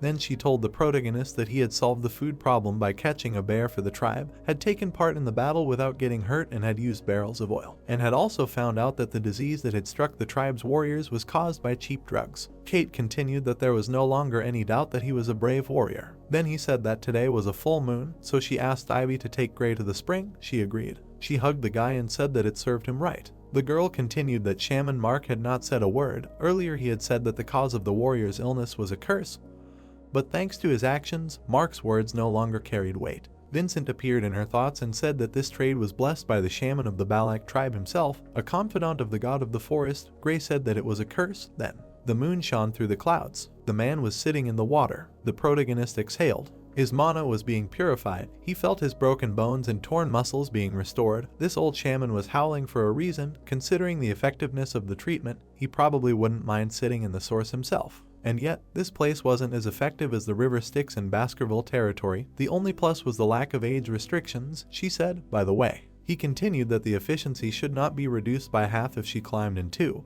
and that he was sure. The matriarch mentioned that only he could enter. Ivy replied that it was so important, and that real Balaks do not think about such trifles. Then she continued to say thank you to the master for finding this source. Gray asked the master's name again. Ivy said that he was the only one who could fight Madame Octopus, who lived deep in the forests, and that he was the best warrior of their legends. The girl said that since he was now a full-fledged Balak, he should definitely show him respect. The hero replied that if he really went against Madame Octopus, he deserved respect, to which the girl exclaimed that exactly. She turned away and said how difficult it was to treat strangers. Ivy silently looked up. In Kate's memories, he was now an ordinary villager with a good reputation, and when Gray was restored in the hero's spring and became who he should be, he would not be such a bad candidate for a husband. Ivy turned her head to him and thought that today. She looked at the guy and continued the thought that she was going to make Gray hers. The water in the spring was glowing. The girl said that to be honest, she knew that those merchants were making excessive profits, which tormented a vague feeling in their sincerity, so it was good that they took this chance to repay them. She continued that if he had not done it, she would have done it. The guy answered that it was clear. Ivy told him not to laugh. She really knew that diamonds in the empire were more expensive than corn. The hero asked, and by how much? The girl answered that 20 years. Then she said 30. The hero answered that the number of ears that could be bought for 1 diamond. She exclaimed in bewilderment that so much. She covered her mouth and said that she knew it. The empire had strange logic, and where could this stone be used at all? Gray said that it didn't matter, and that she'd better say what she wanted to call him, by name or slave, and that he didn't like the uncertainty. She repeated that she wanted to call him what? The girl pursed her lips. She approached him and said that he didn't like the uncertainty. In that case, she would clarify everything. She took him by the chin. Ivy said that she didn't want to call him either slave or Gray. She was approaching his face. A moment later, children jumped into the water. The children shouted that the commander, Brother Gray. The girl asked how they got here. The children shouted to the commander to play with them. The guy thought that if not this way, and not that way, then how? And look at the little ones. Ivy exclaimed that they were scoundrels, and if they went into the source, its effectiveness would be halved. Gray replied that wasn't she the one who said that a true warrior of the Balak tribe doesn't think about such trifles. The child shouted that it was true, and that the commander was petty. She grimaced with displeasure. The boy said that it was the matriarch's order, because of the side effects of the drugs that the traders brought. She told the sick children to bathe in the hero's spring. Ivy thought angrily that her mother and she wanted to make her look like a fool. The boy coughed next to the hero. Then he thanked him for helping his little sister. The girl also thanked him. Then he apologized for misunderstanding him all this time. Gray answered affirmatively. The boy exclaimed that this was all he would say after his apology. Gray told Henry that he was too aggressive. Ivy thought with a smile, God, and that they still had a lot of time ahead of them. Someone called Gray. The girl congratulated him on becoming an official member of the Balak tribe. About 2 years later, the man grimaced. He fell to the ground. People looked ahead in shock. Someone said that he was a bigger crybaby than he thought. Looking ahead, the protagonist called Henry's name. Henry was helped up and he said that once again, the guy replied that their sparring was over for today. A voice shouted that Gray was running away, to which he replied that no, he was going for a walk. Henry said that he was such an annoying bastard. After recovering, he became an even bigger monster. The guy next to him said that he also heard that his accuracy was now at the level of Commander Ivy. Another continued that still, how can he be compared to the commander? The guy said that he could also punch Henry in the nose to make it bleed. He said that he did not understand. The guy asked again. Henry continued that his fist did not touch him, but stopped right in front of his face. The guy said that it worked. Then he continued that he made his nose bleed due to the air pressure caused by his fist. Gray blew on his hand. He looked up and said that it was now perfectly sharpened. He looked at the holes in the rock and said that the 6th technique, and he could perfectly release 6 claws. The guy continued that although there was still a long way to go to the 10th technique, to reach the 6th technique by 17 was an impressive growth. The weapon cut through the air. He also had the 6th magic circle. He could now be considered a high-level sword expert. He thought that including the blessing of the hand sticks, the demonic sword Beelzebub, using the shooting and killing techniques he learned from the Balaks, he could face high-level sword experts. The guy turned around and said that it had been 2 years since the day he stepped into the deep forest. He would bid farewell to the Balaks when he finished his preparation. The animal looked up. The guy placed his hand on the ground. Then he said that these were the tracks of the deep forest snake, Mushu. The hero said that it was big and ancient. Ivy said that it was clear. The boy continued that if they caught it, the village would have enough food for at least 4 days. The girl said that it was clear. Gray turned to her. He told the girl that she was thinking about something else while hunting. Ivy exclaimed that she was not. Then she said that yes, another hunting party asked him to ask something. The boy thought she was hiding something. She held a dagger and said that they brought a dagger from an Imperial who invaded the forest, and asked if he knew anything about this emblem. Gray said yes, it is known the incredibly famous Leviathan clan, a significant clan, one of the 7 clans of the Empire, along with the Baskerville clan, a clan of iron-blooded swordsmen. Ivy said that they thought it might be a dagger from one of the merchant group that was dealt with 2 years ago, but fortunately it wasn't. But she was worried that at various points near the source, the intruders poured out a red liquid from a glass bottle and retreated. She continued that the hunting party caught one, but he swallowed the poison hidden in his mouth and died, and that only this dagger remained. Gray's eyes widened. Ivy looked down and said that she wanted to ask him something. Then she asked what. He didn't want to go back to his hometown. The hero asked what kind of sudden question, and asked with such a strange expression. Ivy said that she didn't like secrets and lies, so let him answer. To be honest, there was another resident of the Empire who entered the deep forest. The girl said that she thought he was their target. The girl looked at him sadly. That girl entered the forest. Ivy continued that to be honest, 2 years ago when he fought Madame and before that moment, that girl came with the search party to explore the forest, and she thought she was looking for his tracks. Ivy asked if he would come with her. She wondered if he would hate her for hiding it from him, what he would do if he said he would leave with her, if she could stop him using the tribe's rules. She continued to think if that would work at all. Gray said he wouldn't come back. Ivy closed her eyes. She asked if that was true, to which he answered affirmatively. The girl looked at him happily. She hugged the animal and exclaimed that Gray wasn't leaving. The boy thought the Empire knew he was alive, but apparently not. He would come back when he could hide his power perfectly so Will wouldn't notice. The girl Ivy was talking about was Beatrice. She still hadn't forgotten that he saved her, or was it part of the diplomacy? Judging by the fact that the Baskerville clan allowed the Moore clan to search the deep forest, their alliance was still strong, and did his death unite the 2 deaths? He needed to find out what was going on outside the forest. The fish jumped out of the water. They turned to look at it in shock. A huge fish was flying in the air. The fish fell to the ground and a voice exclaimed that it was a protopter. Ivy said that judging by the fact that the fish jumped out of the river, the rainy season was coming soon, and judging by the size, it would last a long time this year. Gray told her to wait. Then he looked at the arrow and asked what it was. A moment later, the hero cut the fish open with his sword. Inside it was a skeleton. The girl said that judging by the clothes it was a Rococo freak, that the fish had been pierced by an arrow and there were signs of resistance, and that the victim seemed surprised to be eaten. Then she continued that the Protopter is a stupid beast that eats only carrion, but it is a little strange. Gray answered that it is possible that he was so weakened that the fish thought he was a corpse. Ivy asked why such a weak person went hunting. Gray answered that if the situation in their tribe is very dire, something could have happened in the deep forest, and that it would not be superfluous to conduct an investigation. The man walked on the ground. Ivy grimaced and put her hand to her face. They looked at the dead bodies. Ivy said that all these Rococo warriors were dead. Gray thought that signs of vomiting and diarrhea, plus red spots, and really, the girl shouted to the protagonist to look there. Now is the time for a meal, but there is no smoke from the fire coming from the Rococo village. Skulls were hanging on ropes. The village was half destroyed. They walked along the street and the guy said that how strange, no signs of life. Gray continued that judging by the amount of grass that had grown, this place had not been looked after for some time. Ivy replied that the Rococo tribe had moved to another place and opened the entrance. A moment later, hundreds of flies flew out. Someone's skeleton was sitting in the dwelling. She called Gray and said that there was a corpse here. He replied that there was one next to him too. Corpses in the village and red spots. If you think about it, then regressions around the same time an epidemic occurred in the forests. It was called the Red Death. It was an infectious disease of the first group, which killed almost all the barbarians. Red spots appeared on the body, and the patient experienced vomiting and diarrhea. Due to lethargy and pain, they became incapacitated and slowly died. The disease spread unusually quickly and even overcame the borders of the empire. Ivy exclaimed that they should leave this place as soon as possible, and that it was a curse, a divine curse. Gray said not to worry, and that it was an infectious disease. The girl said that then it was even more serious. The guy said to calm down, it wasn't that infectious. Ivy said that meant it really wasn't a curse. The hero said that if he was so afraid, he should go back without him. Ivy asked what if he died because he got the curse. Gray said that then he would die. Ivy screamed, who said he could just up and die. The guy thought it was him, obviously. The guy said that judging by the number of corpses, the entire Rococo tribe hadn't been wiped out. Most likely they had moved somewhere, leaving the dead and sick behind, that he was going to go into their homes and collect household items, so he should go and rest somewhere. The girl thought, oh my god, he didn't feel anything at all. Then her eyes widened. The girl turned around. A moment later she screamed and the protagonist turned around. He asked Ivy what was going on. She was lying on the ground screaming that it was a curse. Ivy pointed her finger somewhere. She pointed at the child and screamed that there was a cursed child there. The girl continued that they should run and that he should run first and she should follow. Ivy grabbed her leg and said that her leg was cramping.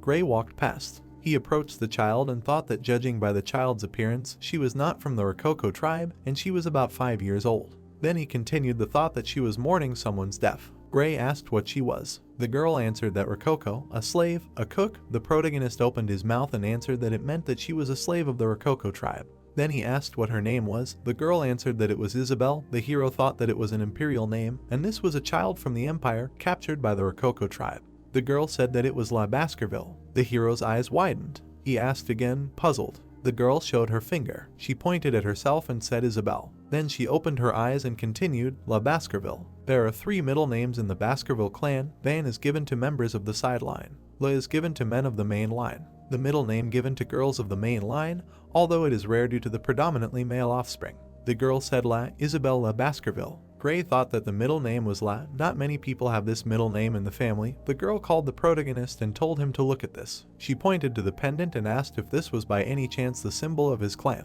Gray took her pendant, asked for forgiveness. His eyes widened. The guy thought that it couldn't be. He opened the pendant and saw La Baskerville. Then he thought why he was in the photo and bared his teeth. The girl was shaking in fear. He asked who they were to her. Ivy said that oh yes, she would answer right away when he asked a question like that, and to try smiling. Gray thought that she couldn't hold back her emotions because of the shock. She hadn't done anything wrong. The guy asked who those people were in the photo. Isabel opened her eyes. Gray was smiling at her. Ivy turned to the guy and asked him how he could smile like that. The girl opened her mouth. She took the locket and said that her mother, grandmother, and grandfather, to which the guy thought in bewilderment that it was grandfather. Stop. In that case, that time the butler Barrymore told the truth. In the memories there was an incomprehensible face of the hero. The butler said that he might not believe him, but the patriarch was a wonderful family man. Gray asked who that same patriarch was, and that he didn't think anyone would believe it. John replied that he really loved and appreciated his first wife, although the miss passed away due to illness, and that was not the reason for his bitterness. Then he continued that the only direct heir of the family, born in the union of the patriarch and his wife, was kidnapped by barbarians. The patriarch desperately wanted to find her, so he volunteered to move closer to the border. Thus the Baskerville clan, previously living in the capital, moved to the Red Black Mountain area to the shelter of the barbarians. However, no matter how many hounds he sent, there was no news of the girl. Not receiving any news, the patriarch, in the end. The man's eyes were filled with tears. After that incident, Will hated the barbarians to the depths of his soul. He withdrew, became a killing machine. His only goal was to destroy monsters and barbarians. Gray thought that he was not particularly impressed by the story because he believed it was impossible. But now he had living proof in front of him. The child of his beloved wife's only daughter, Isabel. If he understood correctly, she was Will's own granddaughter. It would be interesting to see Will's face when, after so many years of sending his children to war against the barbarians, he saw a granddaughter born of a barbarian. The hero put his hand on her head. He said that it seemed that the Rococo tribe had not treated her very well, and that she should go with him. The girl looked at him. He smiled at Isabel. She said that her mother, hair, eyes were the same. Gray replied that all the Baskerville hounds looked the same, and apparently he was her uncle. The girl repeated in surprise. She turned to look at the flower. In her memories, the girl said that if one day she saw someone with red eyes, then she said that she should go with him. The girl said the word mother. The hero looked at her. She took him by the clothes. Then Isabel said that her uncle and that she wanted to go with him. It was the moment when the paths of two martyrs of the Ironblood Sword clan crossed. The sun was shining on the tent. The girl asked her uncle where he was going. He said he had to go. His uncle had a meeting to attend and that the matriarch had called him. Isabel had screamed that she wanted to go with him. Gray thought that she was afraid to be alone, that it was good that she had not closed herself off from the world, but caring for a child was much more difficult than he thought. Then he continued the thought that there was nothing to be done and took her in his arms. He could not raise her in the Balak village. He needed a place out of Will's sight and close to civilization. He thought he needed to ask for a favor. He would also need to leave the forest and stay in the city. The dwelling was on the ground. Kate said that therefore there was an infectious disease in the area. Then she went on to say that this was bad, considering the rainy season was coming, and that if the infection continued to spread during this period, it would lead to more deaths. Mark said that it was not a disease, but a curse. He went on to say that if it was lifted, everything would be resolved, and that they needed to perform a large-scale ritual. Heavy shouted that this could not be a curse. They needed to leave the village immediately and move to another place. Voices were shouting that how could they leave the sacred land, strewn with the ashes of their ancestors, that moving was not even up for discussion, and that this was their land, they had lived here for 2,000 years. Others were shouting that if the disease spread and killed their children, what would happen to their future? Looking back at the graves of their ancestors, they were putting the future generation at risk of extinction. Everyone was shouting that it was a curse. It was definitely a curse. It could happen if you ate a strange mushroom, that the ancestors were angry because they neglected their graves, and that it was definitely a disease spread by insects. Someone told the matriarch to make a decision. She thought about it. Gray looked at her and thought, the Red Death. The contagiousness of the Red Death is comparable to the Black Death that was spreading in the Empire.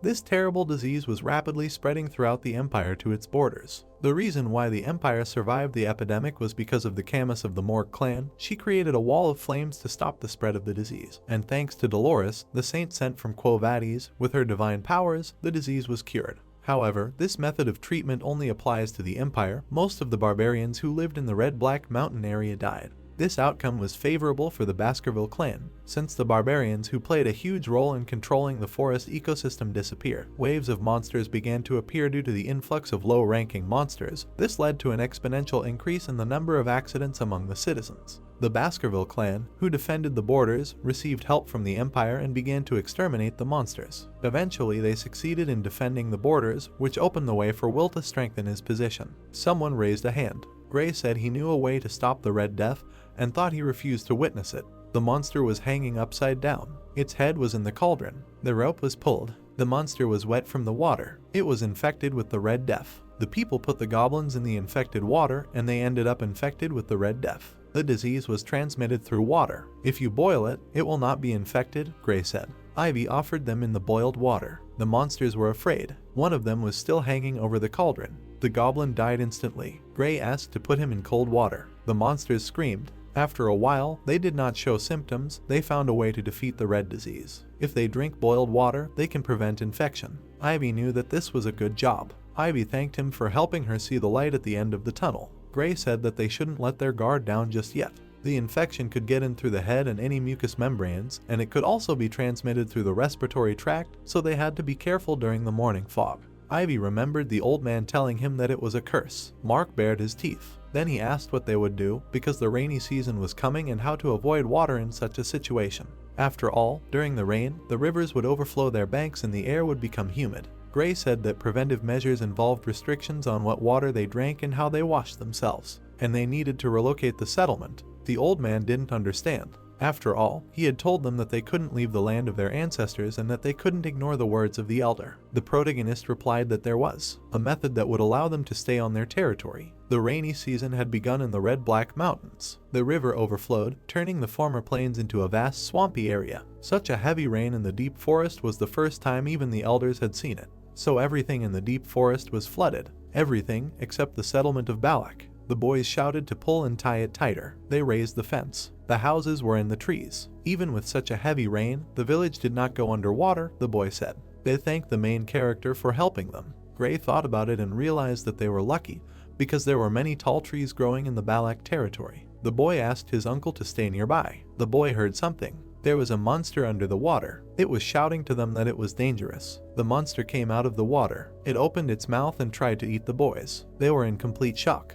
Ivy loaded the bow with an arrow and hit the fish. It told the catfish to go away. The fish was considered a king for more than a few dozen, and they called it Ka. It broke the building and the boys jumped. Gray understood that he destroyed the house that they had built with difficulty. He decided to eradicate his habit. He took a sword that was charged with magic and used the 6 technique of the Baskerville and also 6 hidden ambushes. The fish began to scream. Gray was serious. The catfish dived into the water. The protagonist watched him. The guys held onto the tree. Then they began to rejoice because the monster was driven away. They considered Gray a hero. The old man was angry. Ivy was happy and showed a thumbs up. A fire was shining from one house. There was food in the house. The boy ate it. Ivy liked the food. The boy told the guy that the food was very tasty. Ivy came here because it smelled delicious, and what belongs to a slave belongs to his master. Gray said that he was not her slave. The boy watched them. It seemed to him that they were like a married couple. Ivy smiled. She began to hug the boy, saying that he was cute. The protagonist thought when they became such friends. He paid attention. A man came to them. Ivy held the boy in her arms and asked why he came here. It was Henry. He called the protagonist. He came because it was him, everything was possible, and he had saved the villagers many times. The boy was crying, asking him, begging him to save the girl, namely, his younger sister. There was a fire in the house. The girl was lying. Gray was examining her. Henry assumed that she had gotten sick yesterday when he went to the swamp to collect wood for buildings. Ivy asked if the protagonist knew what could be done. A man came into the house. Mark said that she had been capricious and had not listened to him, so she deserved it. After all, any actions have consequences, and this is what happens if you listen to the imperial bastard. Henry understood that this was too much. The old man shouted for him to shut up. The girl was in complete shock, as was the protagonist. Mark began to insult him, saying that he was as useless as his parents. He also hit him on the cheek. Raindrops hit the umbrella. The old man said that it was God's punishment and a ritual had to be performed.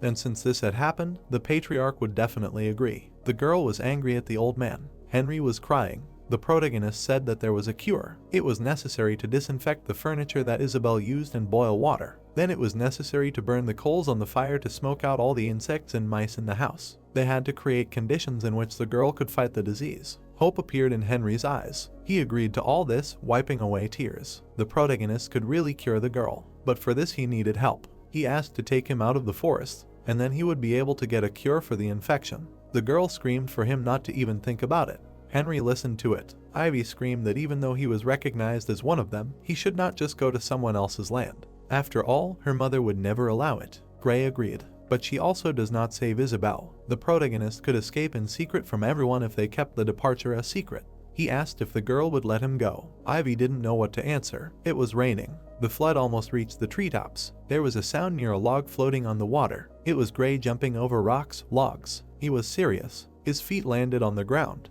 He asked why he was being followed. After all, she let him go. She asked to go with him, but he refused. She asked why he was taking the girl with him. After all, when the sword came out of his hand and when he knew about the Red Death, she did not ask him questions. She was all wet. Ivy knew from the moment they first met. The guy told her to leave. The girl was confused. She knew that she would always give in to him. She remembered how she said that he would not return to his own, but he would be her slave. She could not ask him about anything. He had no problem carrying light objects, just like she asked if his life was in danger, or how she almost kissed him. His bones were at their limit, and then a wolf crawled out of the bushes, just like she said that when the prey falls asleep, the predators will wake up, or how he attacked the wolf, and how he said it was a dishonest deal. how he was wet, looking calm, smiling, because she knew that he would disappear as soon as the girl got the answers. She asked for an answer to one question: would he come back? Her face was sad. The guy said that he would come back. Ivy looked at him and began to cry. She stood, wanted him to keep his promise. There was a house, an old man with a nose, and he said that no matter how many papers he sorted through in a day, their number did not decrease. It was dark outside.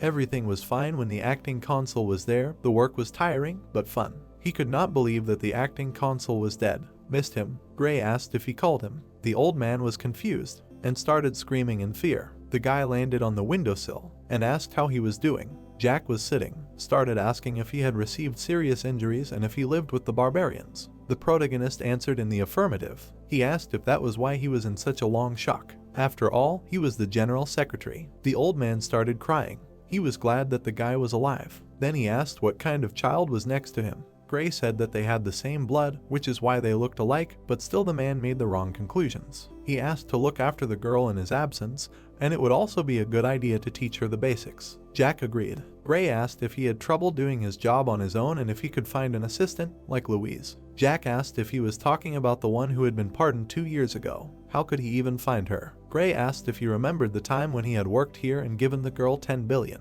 The man answered in the affirmative. The guy explained that no one supported her, so it would be easy to get to her and she was supposed to leave with the same child. And if Louise refused to cooperate, then let the old man say that he was alive. The guy would come back after he had finished with something. He had a promise to fulfill. Isabel could be quickly cured of the Red Death by giving her just a drop of holy water from the clan. The girl was pulling Jack's beard. The guy decided on something. His gaze was stern. He was heading to a religious holy clan. There was security in the palace. They were 2 men. They made a cross with their weapons. A man was riding a horse and they had to check him. They also asked what he had brought with him. Michael showed an import permit because he was carrying oil. The guys were examining the barrels. Michael asked why he often passed by and they looked every time. And their superiors attached great importance to formalities. The man was thinking about which one to open. He took one of them. Michael was alarmed. The man began to open it. His face was serious. There was oil. He was allowed to pass. He was welcomed into the holy mech.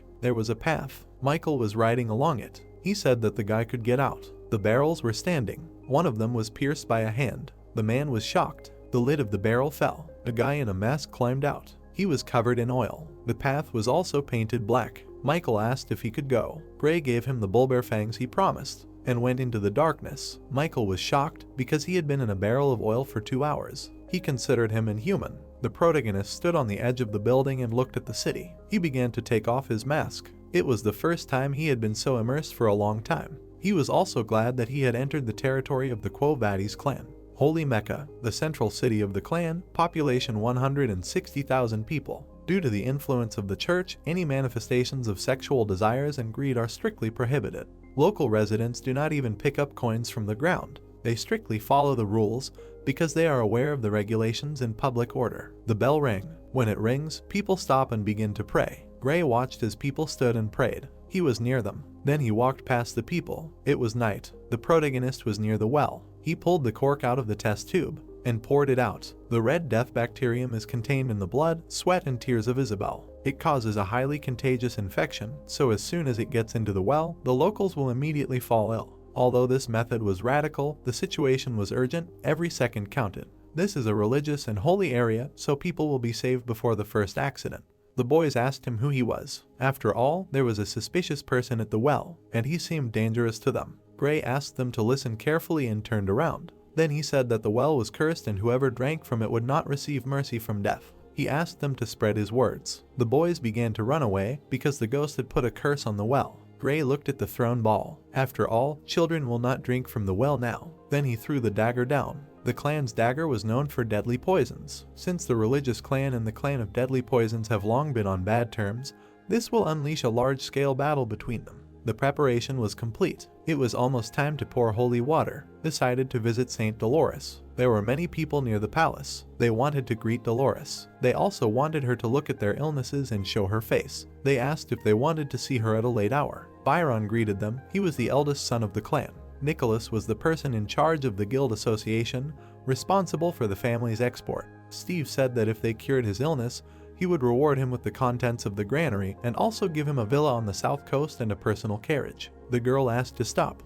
After all, she doubted their identity and wealth. She asked the people to leave. Gray looked at this among the people. He thought, before the regression, he often saw the saint at the forefront of battles. He saw her covered in blood, desperately healing the wounded. Her white clothes were stained with red, and the bright divine power did not stop shining.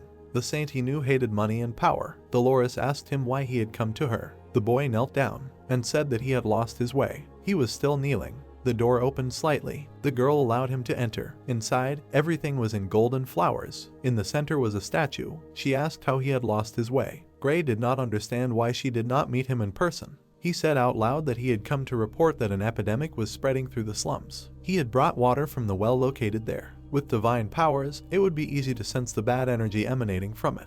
The statue remained silent. Then she said that he had lied. Gray watched as the guards walked towards him. There were many of them. He looked at them. For a man who had lost his way, he spoke aggressively. Marcus asked who he was. Gray had not seen that face for a long time. The man understood that he had trusted him before, but in the name of justice he could not compromise with lawlessness. After all, it was from him that he had learned the negotiation techniques that he had used on the 7 young gentlemen. Gray said that it was nice to see him. Marcus asked to take off his mask. The protagonist refused. A leaf flew at him. After all, the man could not let a suspicious person leave. He threw this leaf, filling it with divine power. Then he jumped down to the protagonist and said that he felt evil energy from the water he had brought, and that the people who had fallen ill were to blame. Gray asked why he should come and report the illness then. The man did not know. Perhaps it was a tactic to lure the saint out. He threw more leaves and said that he would listen to his confession in the dungeon. The protagonist dodged the attack. If he used aura, they would be able to recognize him. He jumped to the wall and jumped back, aiming at the man. The blow was of good strength. Marcus did not understand where he got such strength from. The protagonist jumped back from him. He used the skill 600 kilograms bear's fortitude for the first time. One of the guys tried to catch him. Gray pounced on the man. He was in complete shock. The main character started using the technique, namely Cerberus Flame Plus. Marcus's book caught fire. He started screaming. Gray asked if he wanted to continue. The man knew he was an atheist. He couldn't let him go. The main character kicked the book. It flew into Marcus. It was completely on fire. Gray then punched him in the stomach. The blow was powerful. The man broke the statue. Blood came out of his mouth. The guys couldn't believe that he had lost. They decided to protect their leader. Gray started taking off his hat. Dolores asked him to stop. She was looking at him from the 2nd floor. Then she asked if he was lost. Gray confirmed.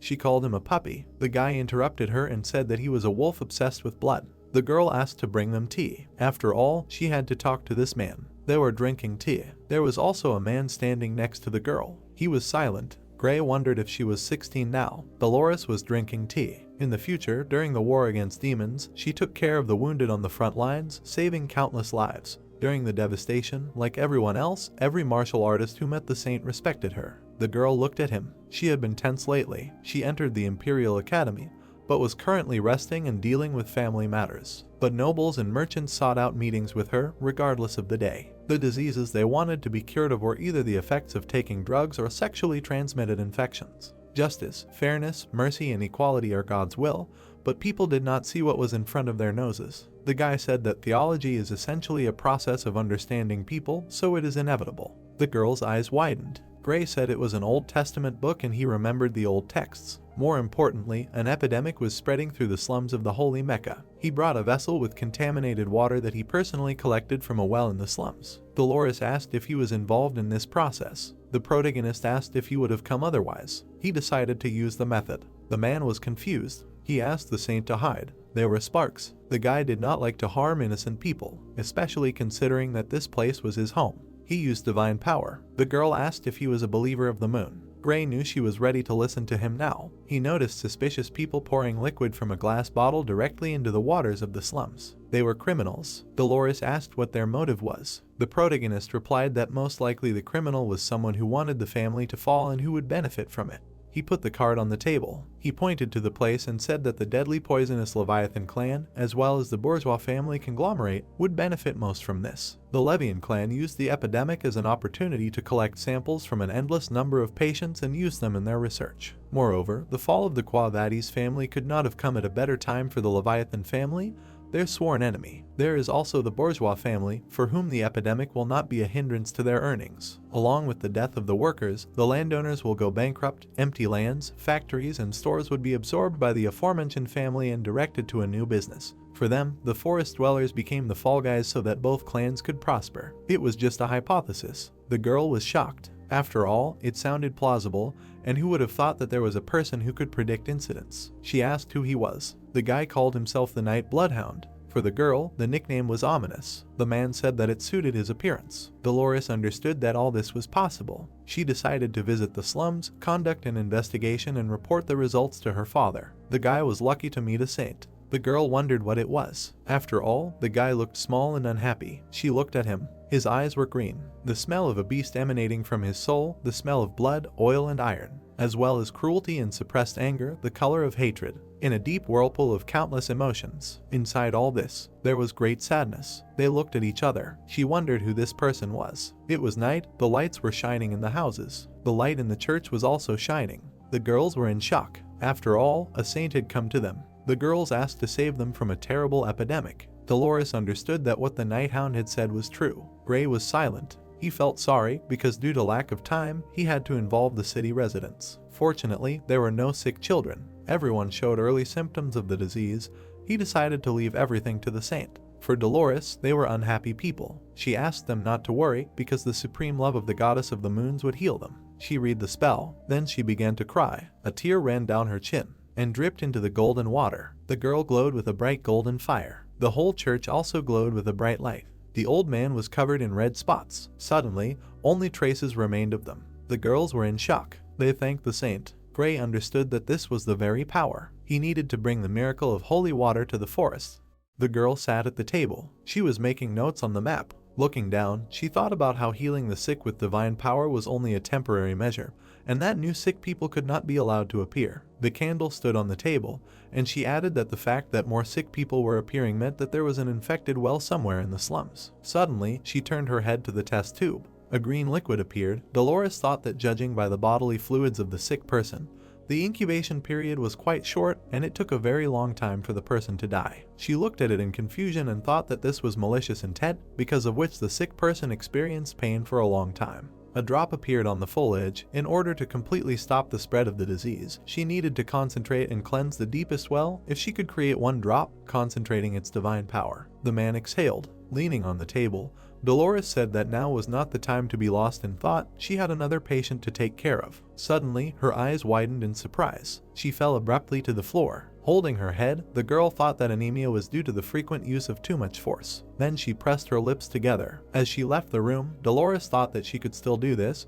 for the sake of quickly alleviating the suffering of the sick. She was amazed to hear that the saint had come. Looking at her, the guy said that they would also go, asking her not to worry anymore. Looking at the people, the saint asked what brought them all here, to which he replied that they had come to help. She looked straight ahead, hearing that how could one leave a noble lady alone in a low and dirty place. They brought 3 carts with money and pain relief.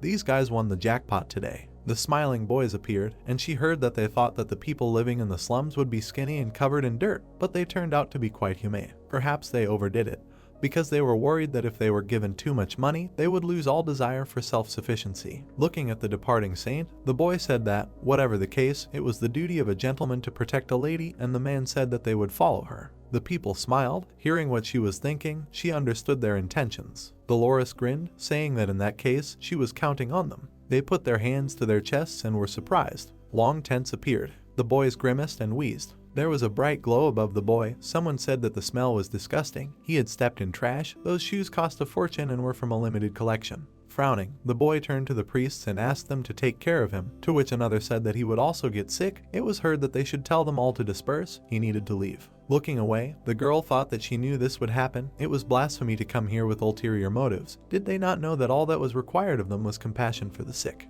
The priest sat over the sick man, and she added that absolute and pure altruism, dogmatic self-sacrifice, the desire to volunteer, kindness and tenderness, these are the closest feelings to God's grace and love. The saint, her eyes wide, looked straight ahead. Black particles appeared around her, and she thought that even more horrific cases begin from here, and critical patients, sick and saints, everyone will suffer here. A bright light appeared under her feet, and she added that she asks for forgiveness for not being with them. Bright traces remained behind her. Lifting the cloth, the girl thought that now she is here, so what? She opened her eyes in confusion, hearing that more saline solution is needed faster. The man brought the scalpel to the man's body. Putting his hand to his face, the priest said that it was impossible. Is there anything else besides divine power that can help? How many hours he spent alone with these patients. A cut appeared on the man's body. The man put 2 fingers to it, a glow appeared. The wound healed quickly. Looking at this, the guy said that he does not bless the skin, but instead allows the blessing to penetrate the affected area.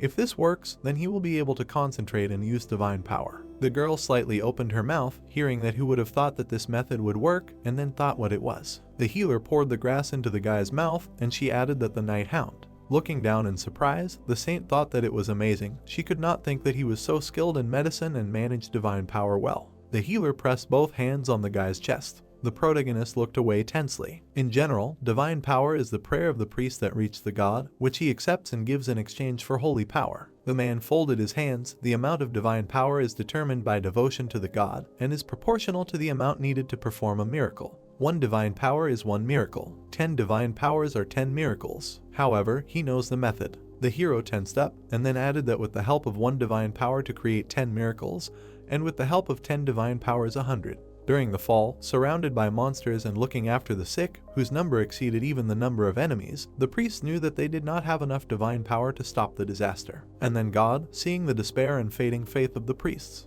decided to change the equation to perform miracles. Let them use the power now. Put all questions aside for later. First perform miracles, the rest later. Even if they were wondering where all this energy came from, it was a strange phenomenon in which they used all the divine power they could gather. People called this phenomenon advanced divine power, and since in those days killing monsters was considered an act of faith, even if you were not a priest, if he killed monsters, he could use advanced divine power. A bright light appeared near the man's hand, and Gray thought that thanks to this, he, the owner of a soul that absorbed the karma of the past, can use divine power if he is in a holy place. The girl cried in front of the sick woman and screamed that she was her mother. Looking at her, the protagonist said that he would soon cure her mother. Handing her a coin, he added that she was sick and her legs were also suffering from severe malnutrition, so she should use this to get food and firewood to take care of her mother. The priest shouted that financial aid was unacceptable. All the people turned around in surprise, hearing that the thirst for money had no limits. If he did this, he would ultimately give them all the money without a trace. Without turning around, Gray asked why there was no end to something that had no limits, to which the guy was surprised.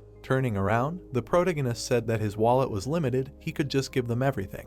The hero looked at the sick woman. Then he said that he was sorry. The saint looked ahead in surprise. With her eyes wide open, she thought that the way he said that he was sorry. Walking towards him, she added that this man, what he was sorry for, and what he was asking for forgiveness for. A cup of tea appeared. The healer said that theology, in essence, is a process of knowing people, therefore it is inevitable. Gritting her teeth, the girl wondered if it was possible that he had a similar reason to her. A bright glow opened up in front of the healer. His hands were covered in blood, and the girl added that it was because he could not take care of a large number of people. They went their separate ways. The girl folded her hands, a 16-year-old girl, still young and inexperienced, Saint Dolores. Dolores's heart began to beat faster because of the mysterious man in front of her. The protagonist took hold of the mask. Raising it, he sighed. Sitting on the fence, he drank some water. Then he looked away sharply. Putting on the mask, he asked what was happening. Dolores looked at him in surprise. Sitting down next to him, the girl asked him if he didn't mind talking, to which he replied that he didn't mind. Looking at the hero, the saint thanked him for his help. Thanks to him it was possible to cure all the sick, to which he replied that he only did what he had to, and she said that she knew he would say that. Suddenly the girl thought about him. Grabbing his clothes, she said that such a strong man as he should have been born with divine power. Then she added that to be honest, she was only lucky to be born with it.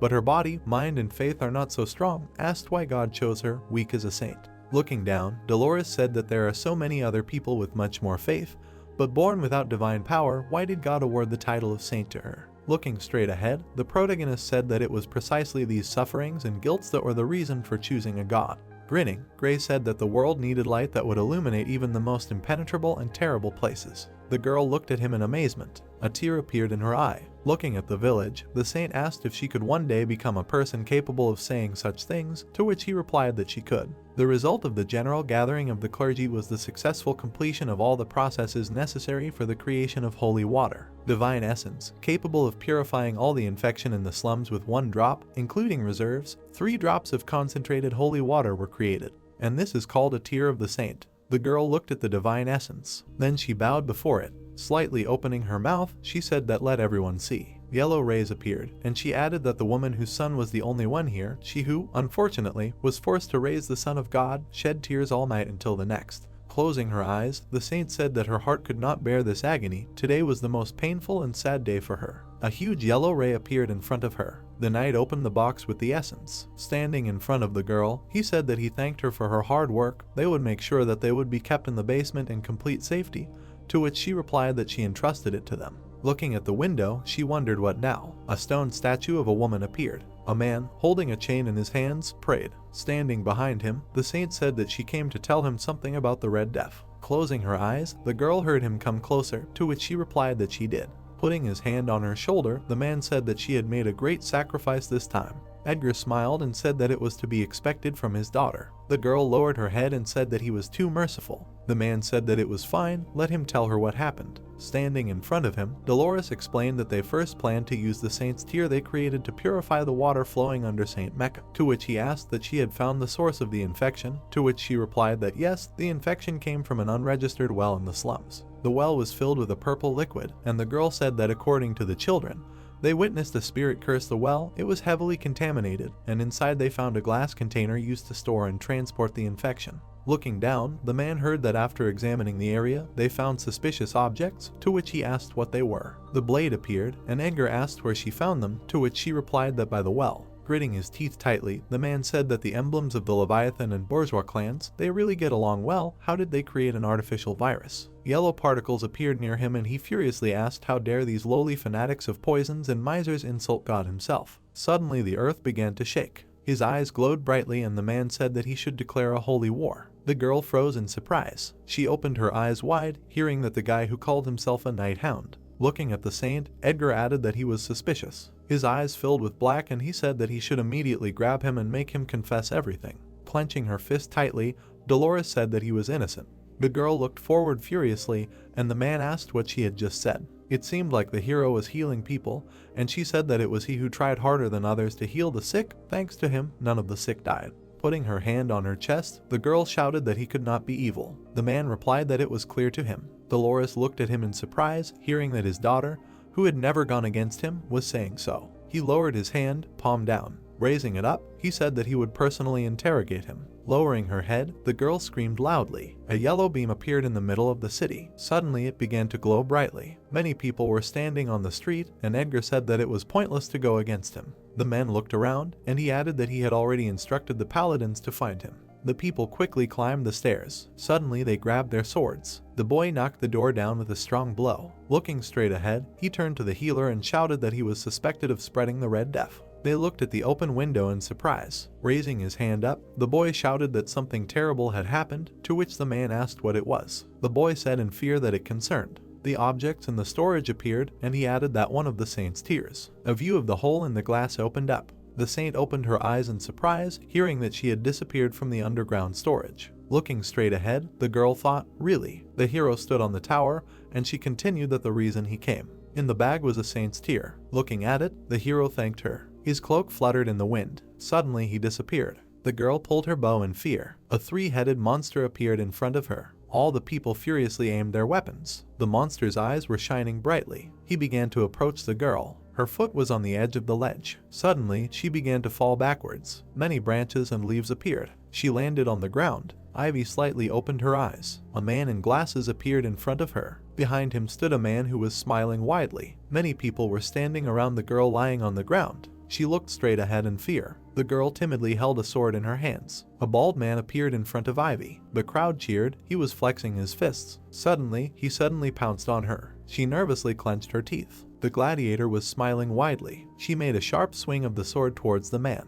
Blood was flowing from his shoulder. Ivy's eyes widened in amazement, looking at this. Suddenly, he grabbed her leg. He abruptly threw her into the wall. The girl spat out a lot of blood. The crowd laughed loudly at the spectacle. The gladiator laughed, spreading his arms out to the sides. The girl was lying on the ground with tears in her eyes. Tears were streaming down her face. The Balak tribe appeared. The battlefield opened up. The girl abruptly put her hand on the ground. The audience looked at her in surprise. Lowering her head, she had terrible memories. She looked furiously at the smiling man. Ivy was lying on the ground behind the bars. The girl looked tired. The Balak tribe appeared. She began to slowly close her eyes. A test tube with a red substance appeared. She looked at it in surprise. The main character appeared in front of her. A bright glow appeared in front of the hero. Standing in front of the cage, Gray told her to leave. Tears appeared in Ivy's eyes. Kate looked at her and asked what she had been dreaming about. Stroking the girl's head, she added that she had been looking for the hero while she was sleeping. Clutching her chest, Ivy said that the pain was getting worse. Her chest hurt, and her whole body hurt. Her heart seemed to have dried up. She had a red death. Lying on the bed, she added that she could not have gotten sick, so where did this pain come from, making her regret being born. Taking her hand, Kate turned to her, and then said that a long time ago, she and her father planted a small seed in the ground. Smiling, the woman said that her father planted it, and her mother watered it every day. After a while it grew. After a few months it became a healthy and beautiful flower. Tears appeared in the girl's eyes. A plant appeared, and the woman said that after cutting it, squeezing out the juice and smoking it, they were tipsy and had fun. That's how she appeared. But since her father committed a bad deed, her grandfather executed him. Kate lowered her head and heard her body getting worse, to which she replied that you never know what life will give her. She needs to live it. Putting her hand on the girl's head, the woman said that she should just wait a little while until Gray returned, having found a way to cure the disease, to which she replied that there was no need to calm her down. A memory surfaced, and she added that he would not return. The man shouted in surprise that he had returned. From the street, they heard that Gray had returned. The woman smirked, hearing that Gray had returned with a cure, to which she said that she saw her daughter. Sitting on the bed, she added that she had said. Frowning, the woman asked that she didn't have the red death. The girl quickly ran forward. It seemed like she was crying near a burnt village. Sobbing, she thought about Gray. To be honest, she was terribly afraid then. And then she added that but the main character stood in front of Madame Octopus. Ivy looked out from behind the tree and said that, showing her how he faced his fears. The hero appeared in torn clothes. A noose was thrown around his neck. Ivy ran on a wolf with the hero in her arms and said that she was able to get up. The whole tribe looked at the main character in surprise. Looking straight ahead, he asked what had come. She was surprised to hear what he had heard from the warriors, that she had fallen ill with the Red Death. The girl suddenly threw herself into the hero's arms. They both fell to the ground. Lying on the ground, the hero said that if he had not used mana, he would have broken his back, and wasn't she sick? To which she replied that she didn't know. As soon as he returned, her body felt so light, to which he asked what it meant. She was fine. She replied that she was, and the hero said that it looked like she was fooling around. Closing her eyes, Ivy said his name. The hero smiled, hearing that he was back, and then he said that he had returned. The tree house appeared. The hero was kneeling in front of the girl. He began to open the bag of glow. In his hands were the tears of the saint. The girl slightly opened her mouth. The woman bowed in front of her and shouted about the spots. The people of the tribe joyfully shouted that the light emanating from what Gray brought was so strong that even the Red Death retreated. Gray really brought the medicine. Amazing. Looking at Ivy, the hero asked how many were sick now, to which she replied that including Isabel, about 30. To which he asked what and how many in other tribes, and she replied that everything was very bad there. Many were practically on the verge of extinction. Lowering his head, the protagonist asked what he meant. About 10,000, said that he should tell other tribes to gather the sick, to which she asked what about other tribes. He had so much medicine. Gray said that yes, there was enough for everyone, let him not worry, suggested using this chance to brag to others, and the people of the tribe shouted that even to other tribes. Gray was incredible. Turning around, the protagonist said that, and as for the swamp monster, they call him Ka, right? A dead monster appeared, and the hero added that he had killed it on the way here, so let them bring the corpse and use it as food. People shouted that it was amazing. They weren't even close. Looking back, the protagonist said that there was no time, let them tell the other tribes to gather at the river catchment. A huge lake appeared. People from the tribe looked around. The men walked straight ahead with a serious look. Kate led Ivy and Henry. The protagonist and the crowd of people approached the lake. He noticed the glow. Then he began to pour the saint's tears into the water. A bright light began to emanate from the lake. The glow was superimposed on the water. The entire river was illuminated. The hero stood in front of the illuminated water. Turning around, he said that all that was needed was to drink this water. People knelt down in front of the water. The man gave them water from his palm. Suddenly, the Balaki suddenly recovered and shouted joyfully. Raising their hands up, they shouted that their body had become so light, the Red Death had retreated, he was alive. Looking to the side, the protagonist said that the purification would spread throughout the catchment area, so the bacteria would soon disappear, to which Kate said that she should appoint him as the tribe's shaman, and he replied that he would refuse. Suddenly, someone kicked the ground. The hero turned around in surprise at the sound. The man stood with his arms folded. Then he furiously shouted for the people of the deep forest to tell him the name of their hero, who had purified the forest. Stomping forward, the guys shouted Gray. Looking straight ahead, the woman shouted the name of the man who had saved her family, and it was heard that Gray, the man with the scar, asked who had given the deep forest a bright tomorrow, and they shouted Gray. The entire forest chanted the protagonist's name. He froze upon hearing it. The hero looked straight ahead. The vile act of the deadly poisonous clan turned into a favorable situation. The Baskerville clan, who were the pioneers who subdued the Red and Black Mountains, and the clan's natural enemies, the local mountain dwellers. If he could win their trust and repay them in kind, the fight against the Baskerville clan would be quite possible. Putting his hand to his face, the hero thought that he could take this chance and deal a serious blow to Will. Looking away, Kate said that from this day on the festival would begin. Let everyone prepare for the grand celebration, to which Gray said that before that, there was something else to do. She turned around at him in surprise. The entrance to the cave appeared, and the hero asked that didn't they need to find the one who spread the infection in the forest. He thought that it had been a long time. He thought that by now everyone should have been infected. He would not have gotten involved with those Imperial drug addicts. It was all the fault of that Imperial degenerate. An image of a man appeared. It was added that in a moment of general despair, he would cure everyone with an antidote so that the tribe would have no choice but to look at him with respect and awe. Smiling widely, the man thought that he knew that infecting was a good idea. No one would suspect him of harming his own granddaughter. Looking up, he smiled. Standing at the entrance to the cave, he thought that his plan was perfect. Peeking out from around the corner, he added that or not. He watched the girls prepare food. Looking at the happy people, the man thought about why everything was okay. I'm sure they were barely breathing because of the disease when he performed the birthright. The girl was cooking, and he added that even Isabel, what was going on here? Running forward, he thought that this could not be. The shaman looked at the water in surprise. Fish appeared, and he thought that the fish in the river were alive. The water was purified. No, it was even cleaner than it was. Clutching his head, the man thought, what's wrong? Approaching him, the protagonist said that the water in the river was quite clean, wasn't it? Turning around at him, the shaman said that he was an Imperial bastard, and then thought that he was small when he. Suddenly, a lot of people appeared behind the hero. The man exclaimed, seeing their angry faces. Squinting his eyes, the hero said that the person spreading the infection in the deep forest, oddly enough, was he, Mark. Before his regression, stories about an old man living in the forest and plotting were quite popular. There was a scary story going around about a man who infected a tribe because he wanted to be a hero, but he couldn't cure the sick, which led to many deaths among his tribesmen.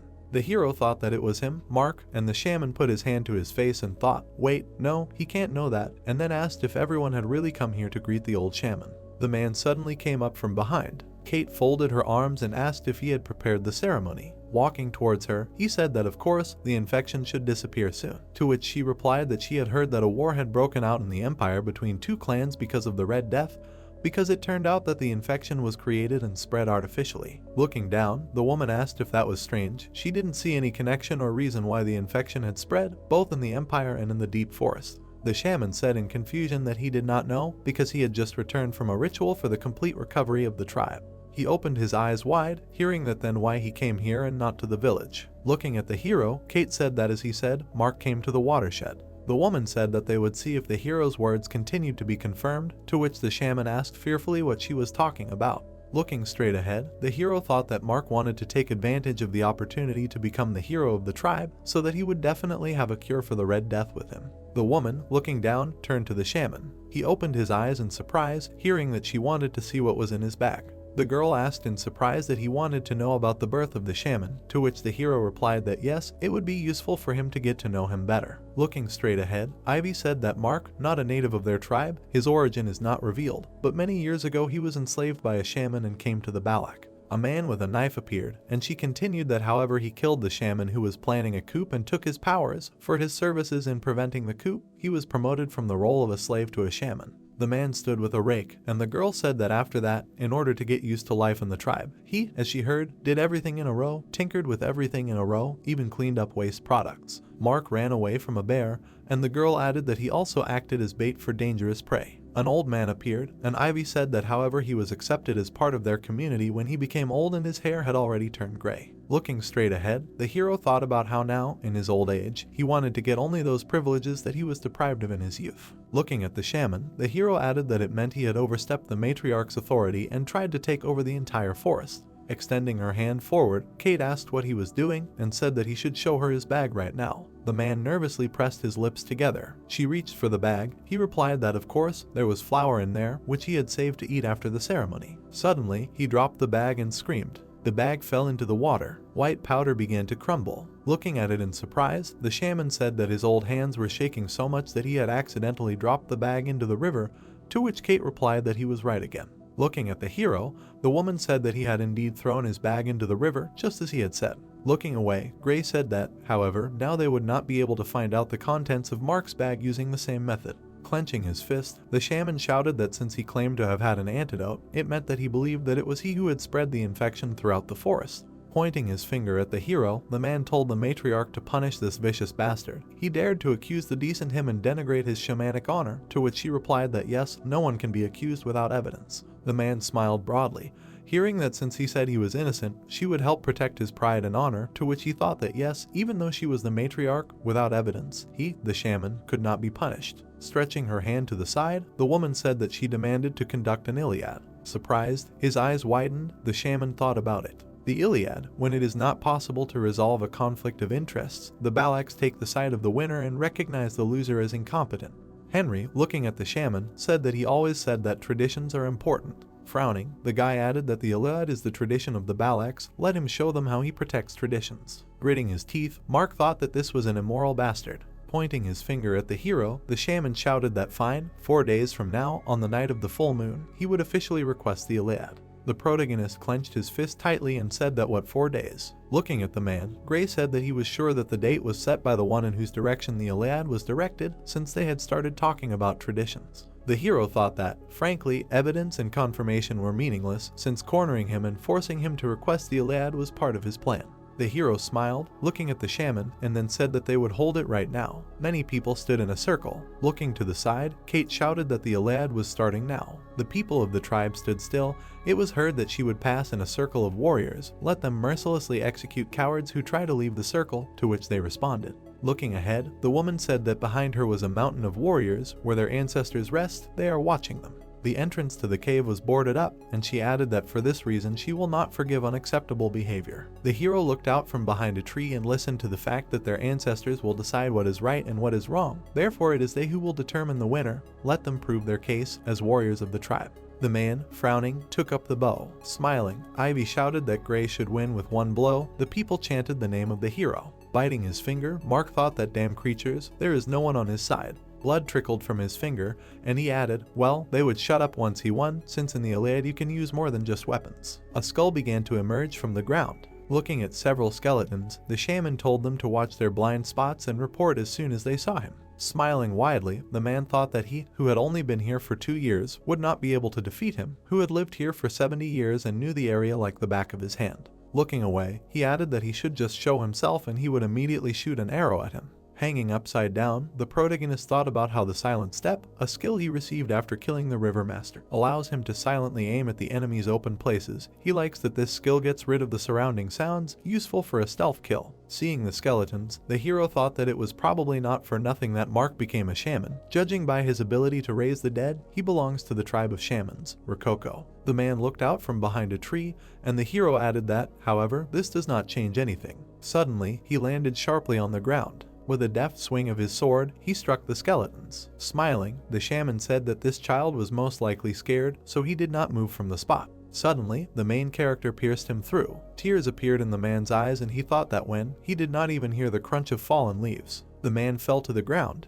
Red particles appeared around the hero. Ivy ran to the main character and shouted his name. Frowning, the guy said that the winner was determined in the blink of an eye, and the other added that because the ancestors thought that it was not even worth listening to Mark. The man lay on the ground, bleeding. His mouth was wide open, thinking about how it hurt, like his insides were burning. He didn't want to die. It seemed like the crowd was coming towards the hero, and he added that he had overcome such a shameful past just to survive in the Balak tribe. It was unfair that this would be his end. Looking at the hero, he thought about why he couldn't have what he had. The man left marks on the ground with his hand. Looking at the crowd, he thought about how he wouldn't forgive the bastard who took what should have been his, the creatures of the Balak tribe who looked down on him, the Rococo tribe who abandoned him, all of them. Looking at the guy, the protagonist asked him what he thought about ending it with his own hands, to which he replied no, and the hero said that if they left him like this, he would be in agony. Gritting his teeth, the boy said that because of the Red Death, he almost lost Isabel, so he will not forgive him, even if he is his grandfather. Looking at the shaman, he added that a coward should suffer from pain. He does not deserve pity. Blood was coming out of the man's eyes. He drew a symbol on the ground.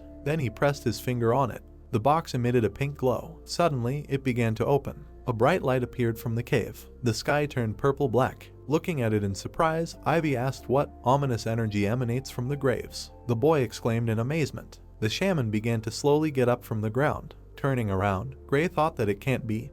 He pierced his lungs, and the boy said that Mark, could this really be his doing? To which the other replied that how dare he encroach on the graves of their ancestors. The shaman grabbed his head. A question was heard that he was not afraid of the wrath of the ancestors, to which he replied that wrath. His eyes turned pink. Mark asked what and should he be afraid of it. The hero shouted in confusion that he was not. Rushing forward, he added that the shaman needed to be killed right now. A purple beam appeared. An explosion thundered in front of the hero, and he wheezed. Covering himself with his hand, Gray asked what the hell, too late, and Ivy asked about the arrow. Smiling broadly, the shaman asked what they were saying, that the decision should be left to the ancestors. A man with a bow stood on the rock, and he added that in that case, now. Purple smoke emanated from the woman, and Mark said that it was time for the great ancestors to judge them. The characteristics of the dead knight were shown. His danger level is A, S, size is unknown, location of discovery is unknown, also known as the Death Knight, a creature that has reached the peak of its life, but has received damage and is transformed, using the soul and physical body, collecting dark energy in the muscles and veins until they are overflowing with it.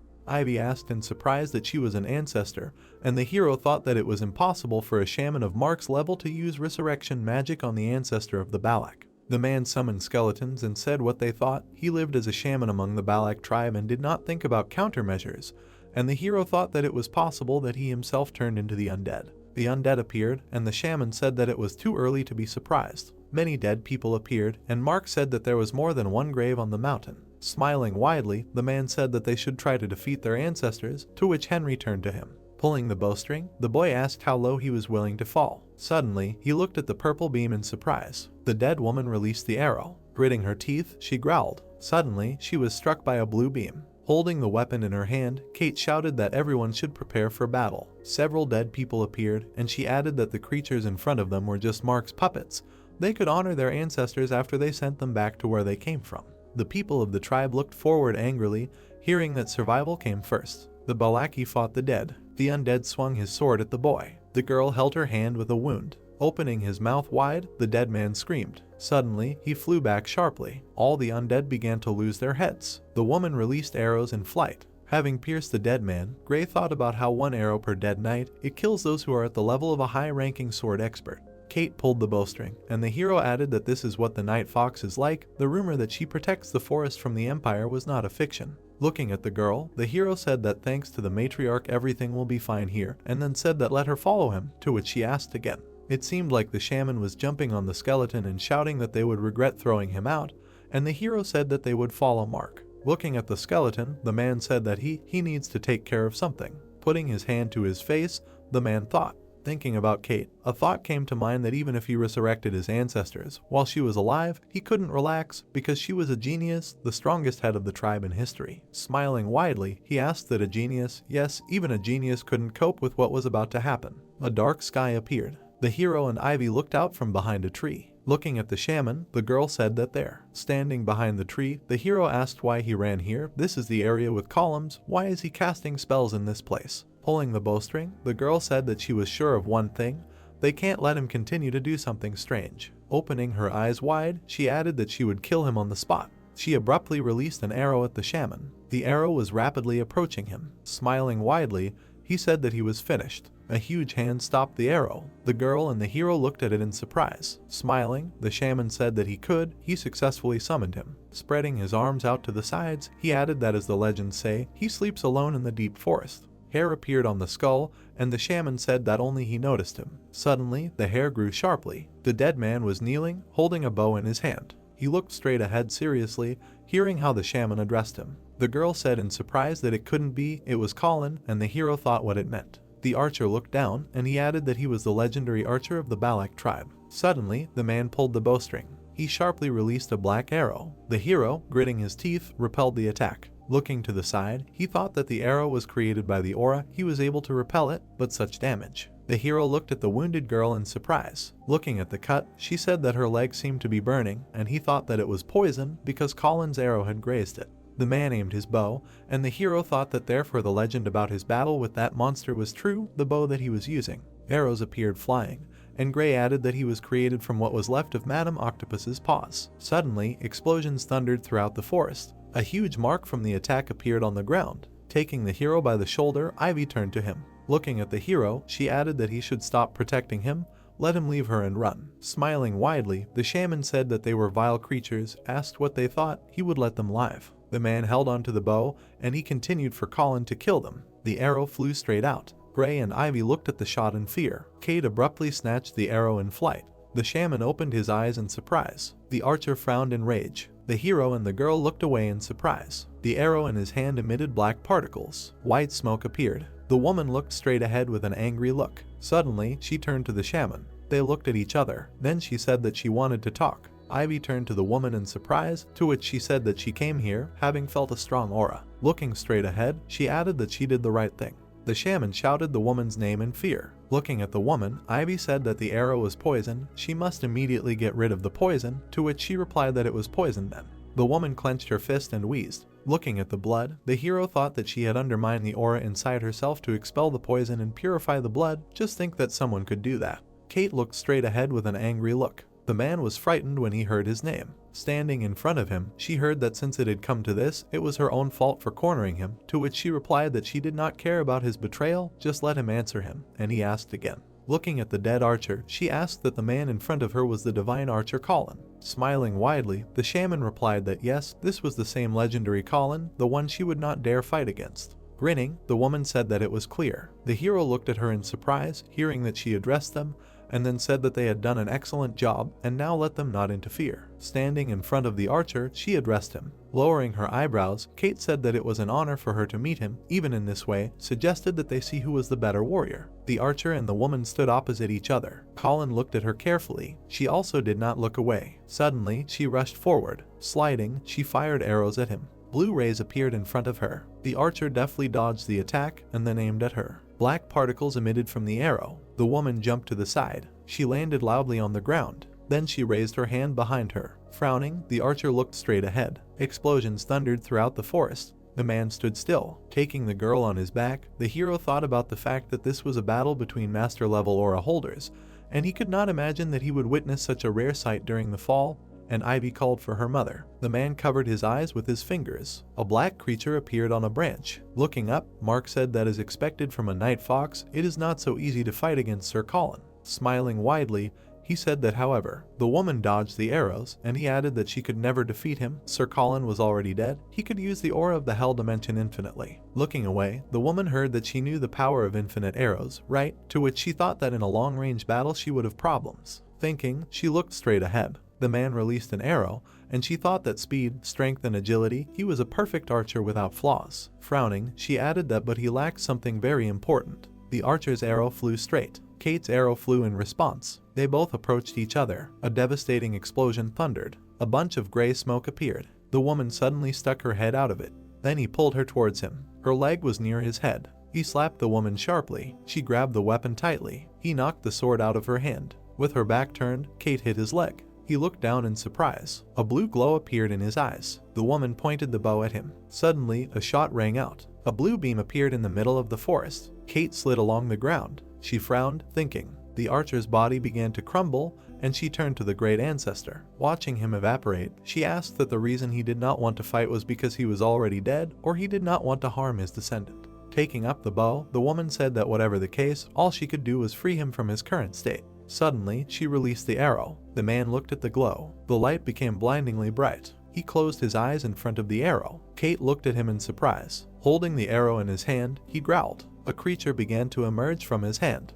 A purple hand covered his hand. He unclenched his fingers. Someone said that he was resisting the resurrection spell. The man folded his arms. Mark smiled widely and said that the legends were indeed different, but he would not tolerate a half-hearted job. He had to fight with all his might. Kate glared straight ahead when she heard that until all threats to him were eliminated, and then she turned to the shaman. The archer raised his head and shouted loudly. Colin shouted with his arms outstretched. Kate looked at him with a frown. Suddenly, his body began to heal. A pink face appeared, and the woman said that he could no longer be called Colin. His eyes and smile glowed pink. He took a step forward. Suddenly, a huge monster appeared behind him. Several creatures appeared behind him. Closing his eye, the shaman thought that these were rank monsters living in the forest. They came to the noise. The monster's eyes glowed brightly. Suddenly, the three of them evaporated. The archer looked at them. Kate's eyes widened in surprise, and she thought about how she couldn't see the arrow at all. Mark laughed and said that this was Sir Colin's true power, all the monsters with one blow. The archer turned around, and the shaman added that he was asking her to kill the woman in front of him. Kate ran away from the shots. Looking straight ahead, she thought that she felt a strong thirst for blood from that arrow. There were wounds on her legs, and she thought that every time she was hit, the madam's poison spread further, causing weakness in her body. Sliding, the woman thought that she needed to end this battle as soon as possible. She pulled the bowstring sharply. Blue arrows flew at the archer. Looking at them, he smiled.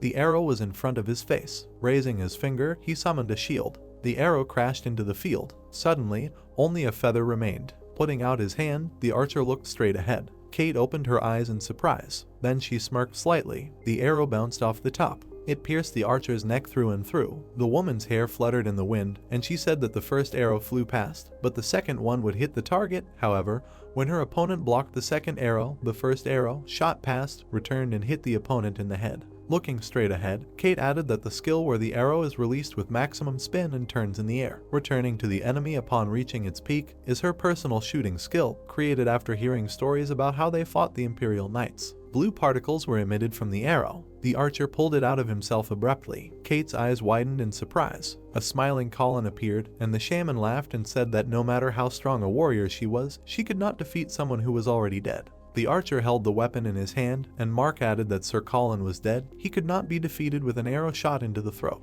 Several explosions thundered in the forest. The girl spoke fearfully about her mother. Standing on the ground, she said that the whole forest was shaking ominously. Closing her eyes, Ivy asked to hold on until Gray found a solution, and the hero said that he should hide here, he would be there soon. The hero ran straight ahead and added that he would stop the resurrection and kill the shaman. Looking straight ahead, the hero thought that Mark was especially afraid of Kate, so he was most likely hiding behind the archer to avoid fighting her. Suddenly, he looked to the side. Seeing the shaman behind a tree, he thought he had found him. Gray abruptly rushed in that direction. Approaching the old man, he thought that he would kill him with one blow. He ran even closer. Suddenly, the undead swung at the hero. She struck him. He slid back along the ground. Turning around, Mark shouted that it was him again, the damn kid. Looking at him, Gray heard that he assumed that someone would go for his soul, so he summoned dead knights for himself. The dead man smiled, and the shaman added that they were so strong that they could be buried in the graves of warriors. Suddenly, the dead knights attacked the hero. Black particles were flying around Kate. She opened her eyes wide and wheezed.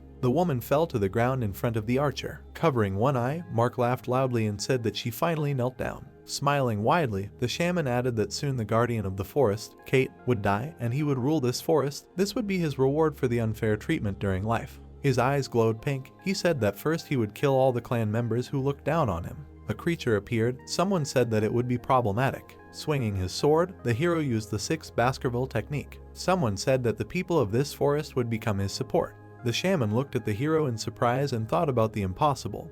He defeated the Death Knights who surpassed the highest advanced level. The hero's eyes lit up and he said that he had already thought of his last wish, and Mark thought that it turned out that he was stronger than the advanced level. There was a pink circle in the old man's eyes and he addressed. The archer turned around, hearing that he was addressed. Suddenly, he fired an arrow. The woman put her leg straight. She clenched her teeth tightly. A pink glow emanated from the shot. The archer suddenly disappeared. The hero deftly dodged his shot. The protagonist's eyes glowed red. The shaman screamed in fear about the archer. Suddenly his hand was cut off. Looking at it, he was surprised. Suddenly, the shaman's head flew off. The shaman began to fall down. He fell to the ground. A loud scream was heard. People were fighting the undead. The dead knight struck the girl. Falling to the ground, she made a sound. The dead man swung his weapon at her. Suddenly, she began to evaporate sharply. The girl opened her eyes in surprise, looking at this. All the undead began to crumble. Kate looked straight ahead and exhaled. She was standing right in front of the archer. Suddenly, he began to emit black particles. His hand began to darken.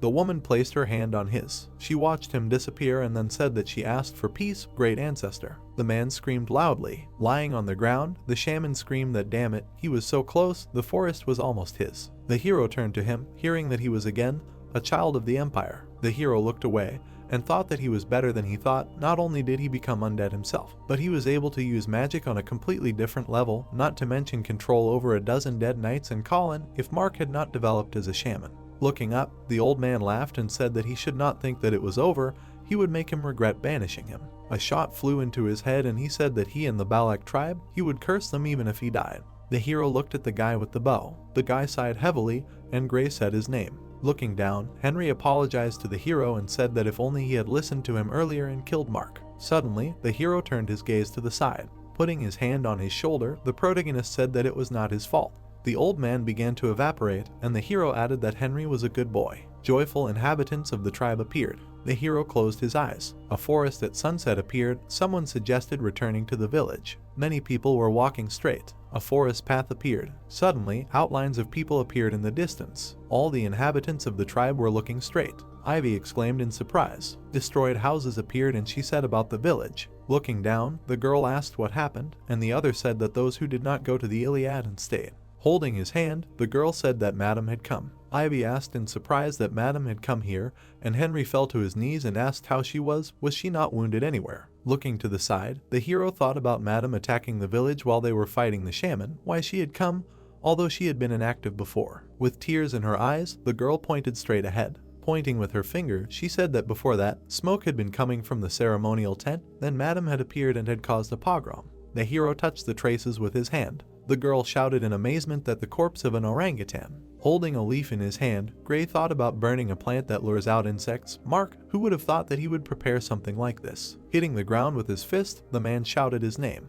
The protagonist turned to look at the woman. A black wound appeared. Someone shouted to the matriarch that her wound, to which she replied that the village could be rebuilt as well as food could be collected. Clenching her fist tightly, Kate told the warriors who remained intact to gather the dead and save the survivors, quickly. Ivy looked down sadly. Looking at the wounded wolf, she turned to him. A green paw of the animal appeared. She spoke about it. Hugging her, Ivy apologized for leaving her alone. Poison appeared. Madam Octopus is the evil goddess of the forest, the horror of all local tribes. Her existence is undeniable and promises a catastrophe. She is the source of darkness. Standing behind the tree, the hero reflected on the fact that the Balaki perceive Madam as a natural disaster and are not even capable of revenge. Looking straight ahead, he added that the entrance to the cave appeared. The fire gradually flared up. Approaching him, the man said that he came with a request, to which the matriarch asked what it was. Looking down, Gray asked to tell him about Madam Octopus. She thought for a moment, and then asked what she wanted her to tell him about her. Holding a scroll in his hand, the protagonist said that these were the records of Madam that he had previously found in the village of the Rococo tribe.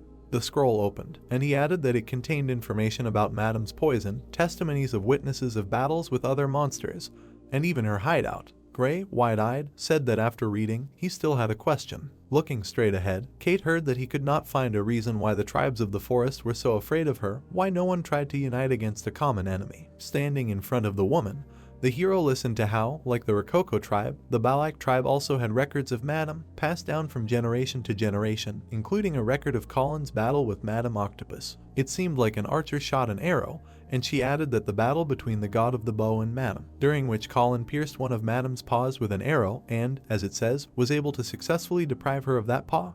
But that was the beginning of despair. A purple limb appeared, and the woman said that the destroyed paw soon grew back, turning into two, and the more paws he destroyed, the more Madam had. Madam appeared, and she added that the paws, the only thing that could be pierced, had become stronger and more deadly, and Madam's strong body could not be pierced by Colin's arrows. Judging by the records, everyone who participated in that battle died from Madam's poison. Looking away, Kate said that she could understand how strong the poison was just by the small wound from Sir Colin's arrow. The hero's shadow appeared, and she said that Madam was an evil goddess created by the efforts of countless warriors of the forest.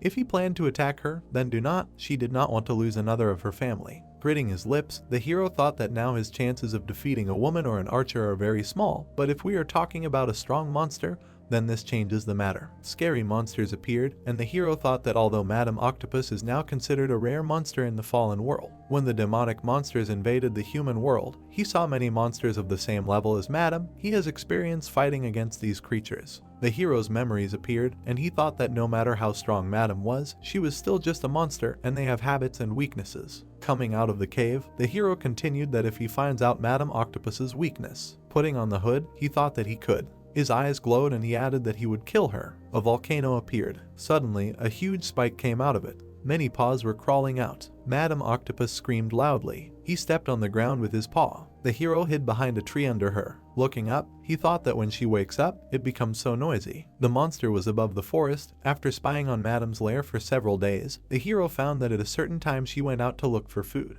Putting on the mask, the hero thought that judging by the movement pattern, she would return in about 2 hours. The hero quickly jumped from mountain to mountain. Suddenly, he landed on a stone. He looked at Madame's lair. Looking into the hole, he realized that this was Madame's lair. From the side it looked like a stone mountain, but inside it was hollow. A red sword appeared from the hero's hand. He swung it, cutting the web. The stone fell down. Looking at the web, Gray thought that the weave of the web was quite strong. It would be difficult to cut even with expert mana. Looking straight ahead, he thought that in this way, he could use the web and go down. The hero went down, jumping on the web. Holding his head, he thought that given the size of the entrance, Madame could barely squeeze through. But the deeper he went, the more space there was around, a perfect refuge for Madame. The hero slid down the web. Skulls appeared, and he thought that her victims, she caught both monsters and people. Some bodies were clearly untouched, but had already managed to decompose. This was some kind of demonstration, or she caught her victims for fun. Looking straight ahead, Gray thought that it seemed that Madame was aware of her position in the forest's food chain. Raising his head, he added that he did not have time to look around in fascination. He needed to study as much as possible before Madame returned. Suddenly, he looked at the eggs in surprise. Vials with liquid appeared, and he said that this was the same. He abruptly snatched one of them. They began to crumble. Holding it in his hand, the protagonist thought that the egg was the reason why the world was mired in demonic spiders during the fall. Suddenly, Madame appeared from above, and he thought that he should take the egg and analyze it. The monster's eyes lit up brightly. The scales suddenly fluttered. She watched him from above. Then she slowly moved away. The hero hid behind the web. Looking away, he thought that she instinctively sensed that an outsider had gotten into her lair. If he did not have the skill of silent movement, everything would have turned out badly. It would be better to quickly finish everything in return. The tribesmen were building houses. A question was heard, "Have you heard anything about Gray?" The people were busy with their work. Someone asked about the hero. He had built himself a place to sleep and had not been there for several days. He had seen him leave at dawn to join another tribe. But had he smelled a burning smell near his sleeping place? What was he even doing? Let him give it up. It was Gray. He probably had everything under control. The man stood up straight and heard that. Well, the problem was that a tent appeared. It was added that he had not seen the commander of Ivy. The girl looked straight ahead, worried. Folding her arms, she said that she had heard from her mother that he was asking about Madame. Looking at the tent, Ivy said that Madame was a monster that no warrior could defeat. He was not trying to fight her. A wolf appeared, and the girl added that yesterday he had to amputate his hind leg. She did not think that he would be able to return to his former life. Tears appeared in her eyes, and she said that if something happened to him, her eyes widened when she heard her name. From the tent, she heard that he had something to tell her, to come in. The hero was standing at the board with papers. She looked at him in surprise and asked what they were. Looking at the papers, the hero said that they were notes about Madame that he had collected from different tribes in the deep forest. There was an egg on the table, and he added that he was going to examine the web and skin that he had gotten from Madame's lair, as well as the egg she had laid. Clenching her fist, the girl asked what he meant by being in Madame's lair, so he was really going to fight her. Standing behind the hero, she said that in that case, she would go with him, to which he replied that she still had to recover from the wound inflicted by Colin. If she went, she would only get in the way. Looking down, the hero said her name. Standing at the table, he said that he would soon be leaving the forest. There was something he still needed to do, and that it would require returning to the Baskerville family. Ivy lowered her head and said that she had known it. Her eyes widened when she heard him object. Looking at the board, the hero said that once he had finished with everything he needed to do, he was thinking of returning here again.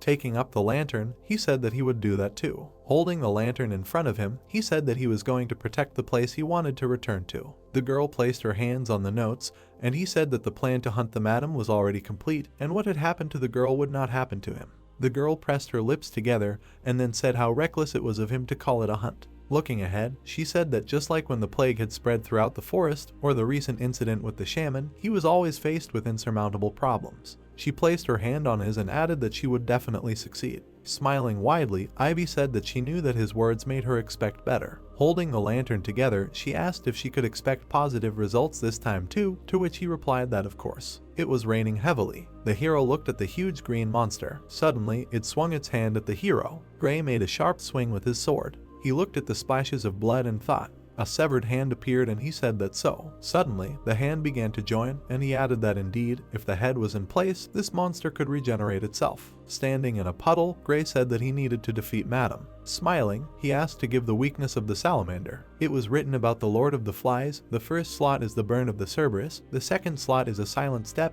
the third slot is the regeneration of the swamp salamander. Henry wiped the sweat from his face and exhaled. His building was ready. His comrade asked who he had built it for. The guy answered that Gray was like a brother to him, so building him a home was his brotherly duty. The guys grinned and looked at each other, saying that the guy couldn't stand him before. Henry ordered them to shut up. The settlement had finally returned to its original form. In his opinion, this was thanks to Gray. The guys offered to inform him about the new building. They went into the guy's tent. Henry was surprised because there was no one inside. The guys assumed that he could go out for a while. The guy said that he would really like to see how his friend would be touched by this building. He said that for him, only that same Gray could express such an unforgettable emotion.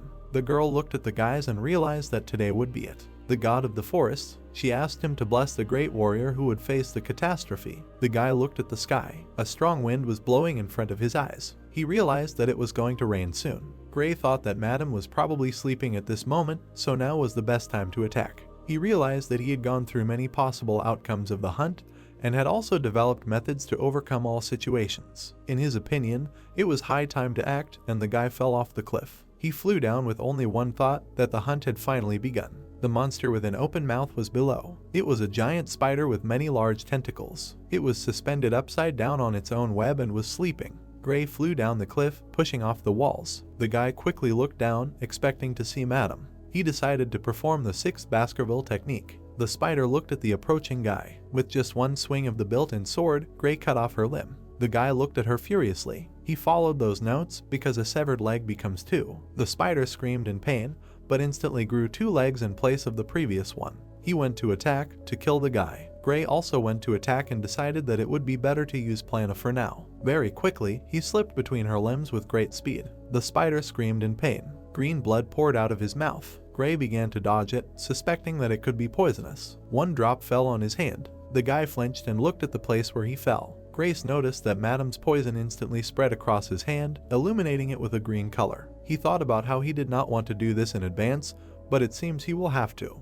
The guy cut off his own hand, covered in green next to it. His arm was gone up to the elbow. A few moments later, the fibers of the skin began to tighten again. The spider was very surprised when she saw this. Gray asked her not to be surprised, because they were in the same position. The opponents rushed to attack again.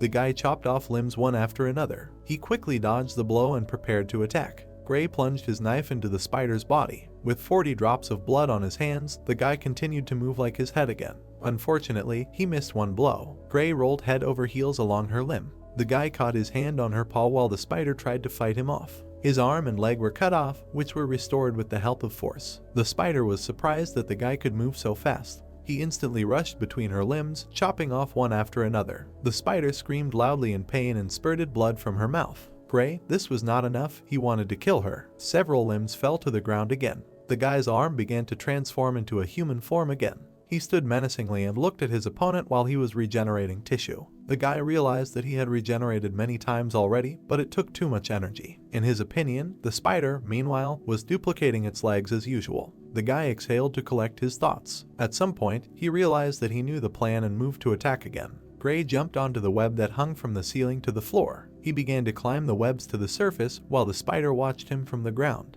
Madam was not going to let the guy go so easily. She jumped as high as she could. The spider opened its mouth to eat Gray. The guy said that he knew he would not be able to keep up with her, but from the beginning, his one plan was to double the number of her legs. Grace said that the ability to double her legs certainly sounds like a godly skill, but in his opinion, it could become a curse when the same paw is continuously doubled since it complicates movement. A web flew past the guy, which he dodged. Gray replied that he assumed that the madam would use a web in such a case. He said that he studied it and found a critical flaw. It did not burn in ordinary fire. The guy said that despite this, it burned like chips from the purple hellfire of the underworld. According to him, this place was filled with corpse gas. Gray noted that these were absolutely ideal conditions for the spread of fire here. The guy said that the spider tainted its karma by being drunk with power. He said that it was high time to cleanse it. The entire cave burst into flames. A huge petrified bear began to emit burning gas from itself. Gray stood at the table under the light of a lamp. The guy was enthusiastically remembering something and reading. During the skill assessment, he had the thought that Cerberus had been driven out of his territory. The guy did not understand why the barbarians had to drive out a dangerous monster from the Red-Black Mountains. In his opinion, it was a matter of expanding the territory. The barbarians were forced to herd to the Red-Black Mountains of the Spider. Gray was happy that he was able to find her lair. He knew that Madame used the barbarians of the forest to drive out Cerberus and the hellish monsters from her territory. In his opinion, she did this to avoid her weakness of hellfire. The guy reached out for the vial. He was pleased with himself that he found her weak spot in the web right in front of her nose. Gray remembered how he plunged a knife into the bear's head. The huge statue was shaking. Thanks to the corpse vapors, the gas quickly ignited. The entire spider cave turned into a huge flame. Her paws, covered in web, began to untie and burn. The spider was in a panic, having discovered such a weakness. The guy knew that it was finally time to get what she deserved. Thick burning smoke engulfed the cave in flames, which did not allow Madame to get out of there. Gray was leaving this cave. He turned back to look at her one last time. Since he found out that the spider's weakness was hellfire, he only needed to make sure that the monster did not get out of its lair filled with webs. In his opinion, the spider would not be able to move due to many legs, and without the ability to use the web, it would simply not be able to escape from there. No matter how strong the outer shell was, as long as life flickered in it, breathing is preserved. And the air filled with smoke and heat would burn her insides to ashes. However, due to the high temperature of hellfire, this strong shell would melt. Gray realized that he could only wait for the long-awaited death of Madame. When the fire died down, he would need to take the spider's abilities. The guy noticed a noise to the side. He looked back and saw a broken floor. The volcano was starting to erupt. Large stones were flying down, and the smoke became thicker. Something unknown was breaking through the entire mountain from the inside. The stones at the break were thrown far away. Gray was genuinely surprised by what he saw. The guy saw the Madame, who had successfully destroyed the mountain, and ran away. Haku decided to attack the guy. She began to prepare to extract the poison from herself. In an instant, the spider began to spit out several drops of poison per second. After some time, a huge rain of poison rose into the air. There were millions of drops, and they poisoned and killed all living things. The trees could not withstand being hit. Haku approached the guy, but did not touch him. Gray instantly realized that she could not simply find him. The guy assumed that she could not use her eyes and the hairs on her body because they were burned by that fire. Gray looked at the mountain. He realized that due to the stress of the destruction, cracks appeared all over the mountain's shell. The guy confessed, like this with the meaning that he could still complete his task. He again began to jump on the limbs and cut them with his ball. His main goal was to aim at the crack that appeared due to the mountain's resolution. Gray used the 6th Baskerville technique again. A sword appeared from his hand, and the mountain was right in front of his eyes. The spider noticed the guy. Gray realized that he needed to hit her several times. He was clearly not ready for this, but he decided to take another bold step. After another blow, the blue shell flew off the spider. The guy saw it. Gray looked straight into her eyes. Madame Renoir in his direction at high speed. Another crack in the ground was created. After that, the guy realized that he had made a mistake after all. He looked at her with disappointed eyes. Gray did not know that she could recover, throwing off the old shell and extra legs. In his opinion, she was exhausted and her recovery speed was reduced. Gray continued to watch the spider leave. Madame had regained all her strength. The guy realized that he needed to finish this as soon as possible. A stranger approached the guy, not understanding why he was fighting this monster. He said that if it was to the guy's advantage, he should have left the forest a long time ago. Gray said that he was doing this in order to take revenge on Hugo. In his opinion, one should only think about murder now. The stranger looked at him strangely with incomprehension. He said that this was his only desire. The guy said that his interlocutor became too stupid and slow as soon as he got into this forest. He ordered him in a loud voice to remember his hatred for Hugo, asked him to remember the feeling when he cut his throat. The stranger addressed the guy. He said that the only purpose of existence is to carry out the tasks given by his master. Whatever the situation, the mission is always more important than his life. The boy said that this was what he had been taught, that he was looking for his birth, that this was the way things were, and that was the only way he felt content. He wanted to clarify. Gray said that he believed that this was the case. When his master had beheaded him, he had understood. He had realized that his life had been worthless and in vain. Gray said that he wanted Hugo to feel the same. According to him, that despair had been unbearable. The ghosts had insisted that the boy had screwed everything up. According to him, it was killing Hugo and destroying the line. He did not understand if these tasks were the only purpose of his existence. Gray began to understand for himself the purpose of his existence. He asked himself if he had ever gone against Hugo's will in his past life. Of course, he certainly answered yes to that question. According to him, when he thought about leaving the group, it happened. While the guys were leaving, the guy was alone at the edge of the forest. He was thinking about something, but that's when he turned around and went back. He chose the path his chain led him, the path that was already predetermined. Gray was just another of his trained bloodhounds. The guy demanded not to impose on him. According to him, it didn't matter whether it was Hugo's commands or his feeling of long-term revenge. Gray said that no one had the right to command them anymore. It was impossible not to agree, because after the execution at the hands of Hugo, he was no longer going to live as a bloodhound to hunt his prey. The guy also regretted the decision he had made. He began to realize what he sincerely wanted then. The spider screamed throughout the forest, drawing his attention to herself. Her sharp paw was heading straight for the guy's head. Gray said the word freedom to himself. He squeezed the earth in his hand and moved away. Madam Spider missed. The guy tumbled down the mountain again.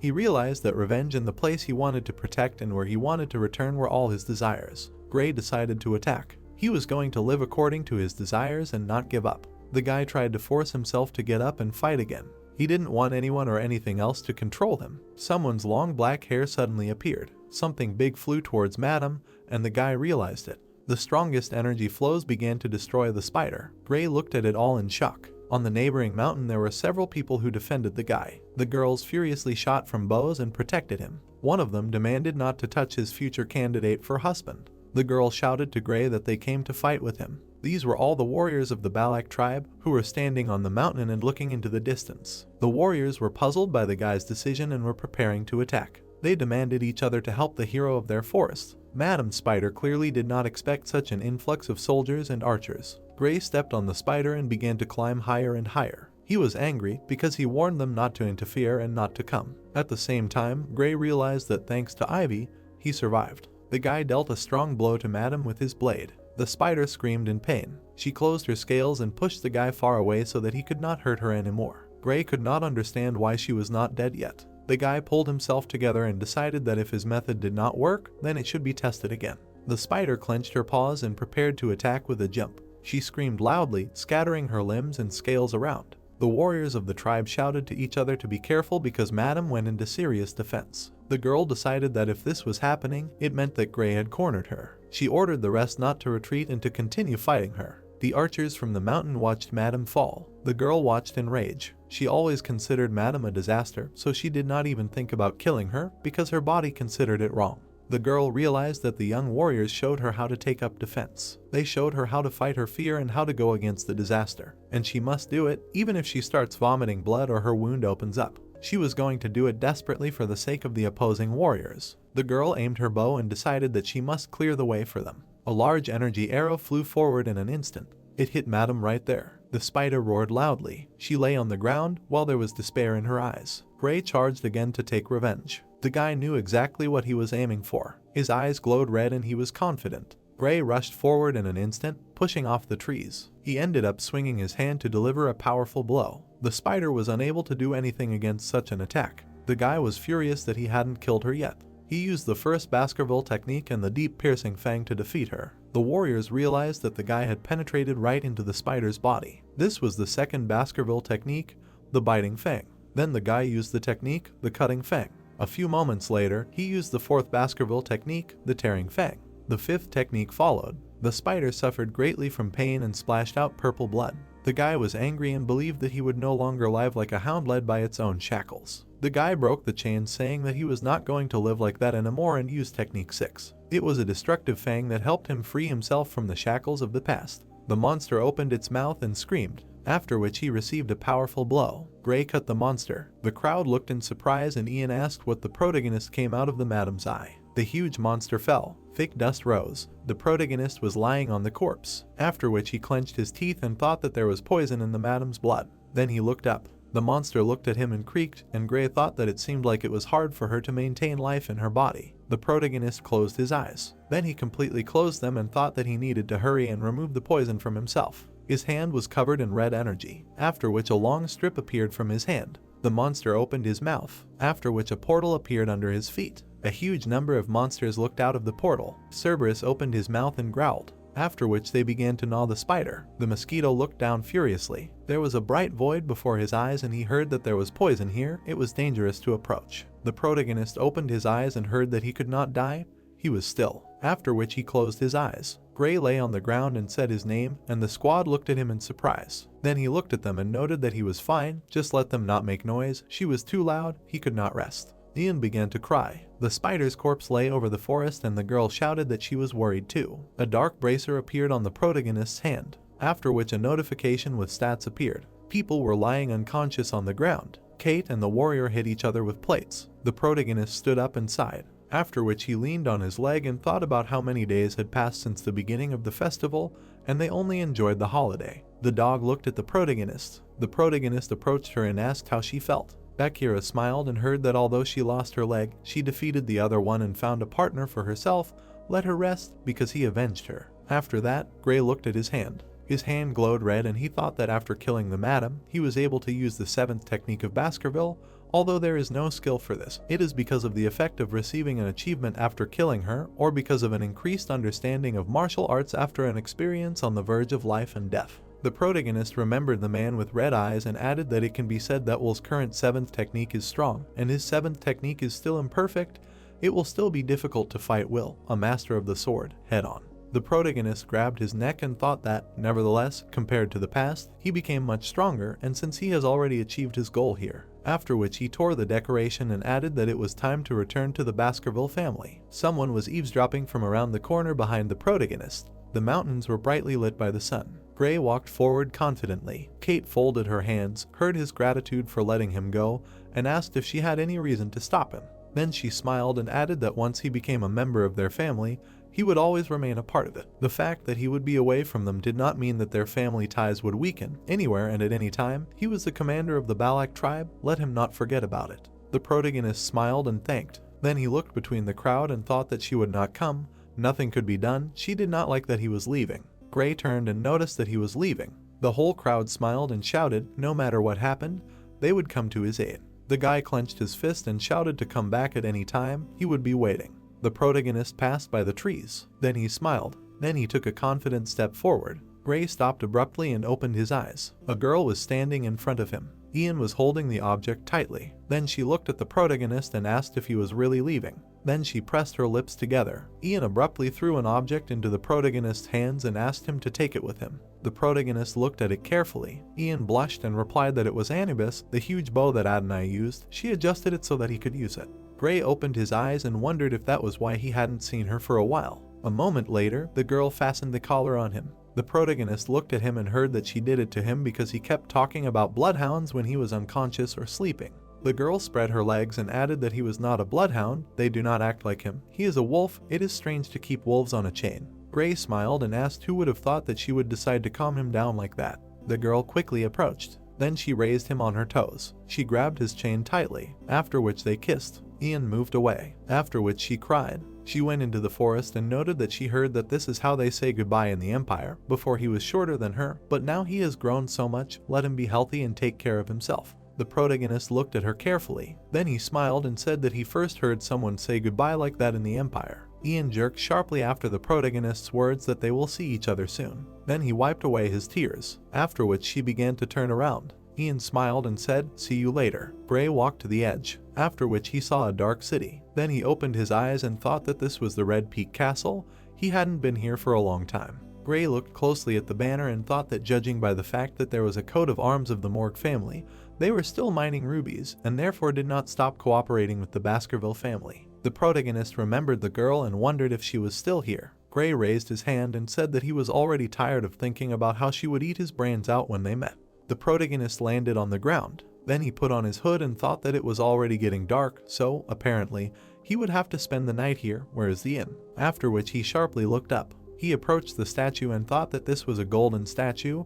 When was it built? After which he put his hand on his chin and thought that in order to put a statue here, it is necessary to get permission from 2 families and Will approved it. The guard pointed her finger and shouted not to touch the hero's statue. If he tried to tear off a piece of gold from it, he would not be forgiven, let him watch from afar. The protagonist turned and asked about the hero, and the guard asked if he really didn't know him.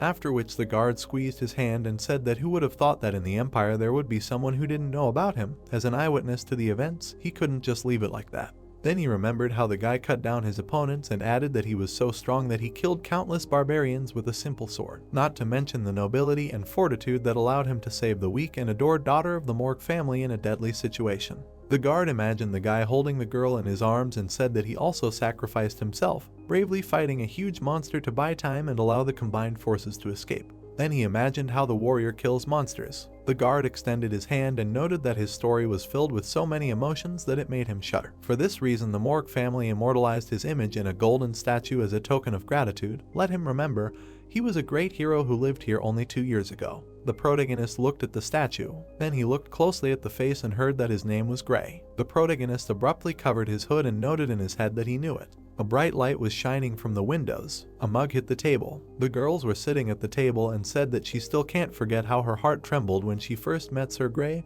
He was just a handsome man. The girl looked at the warriors and noted that they realized his value as soon as they saw him. Then she opened her mouth and added that he had charisma.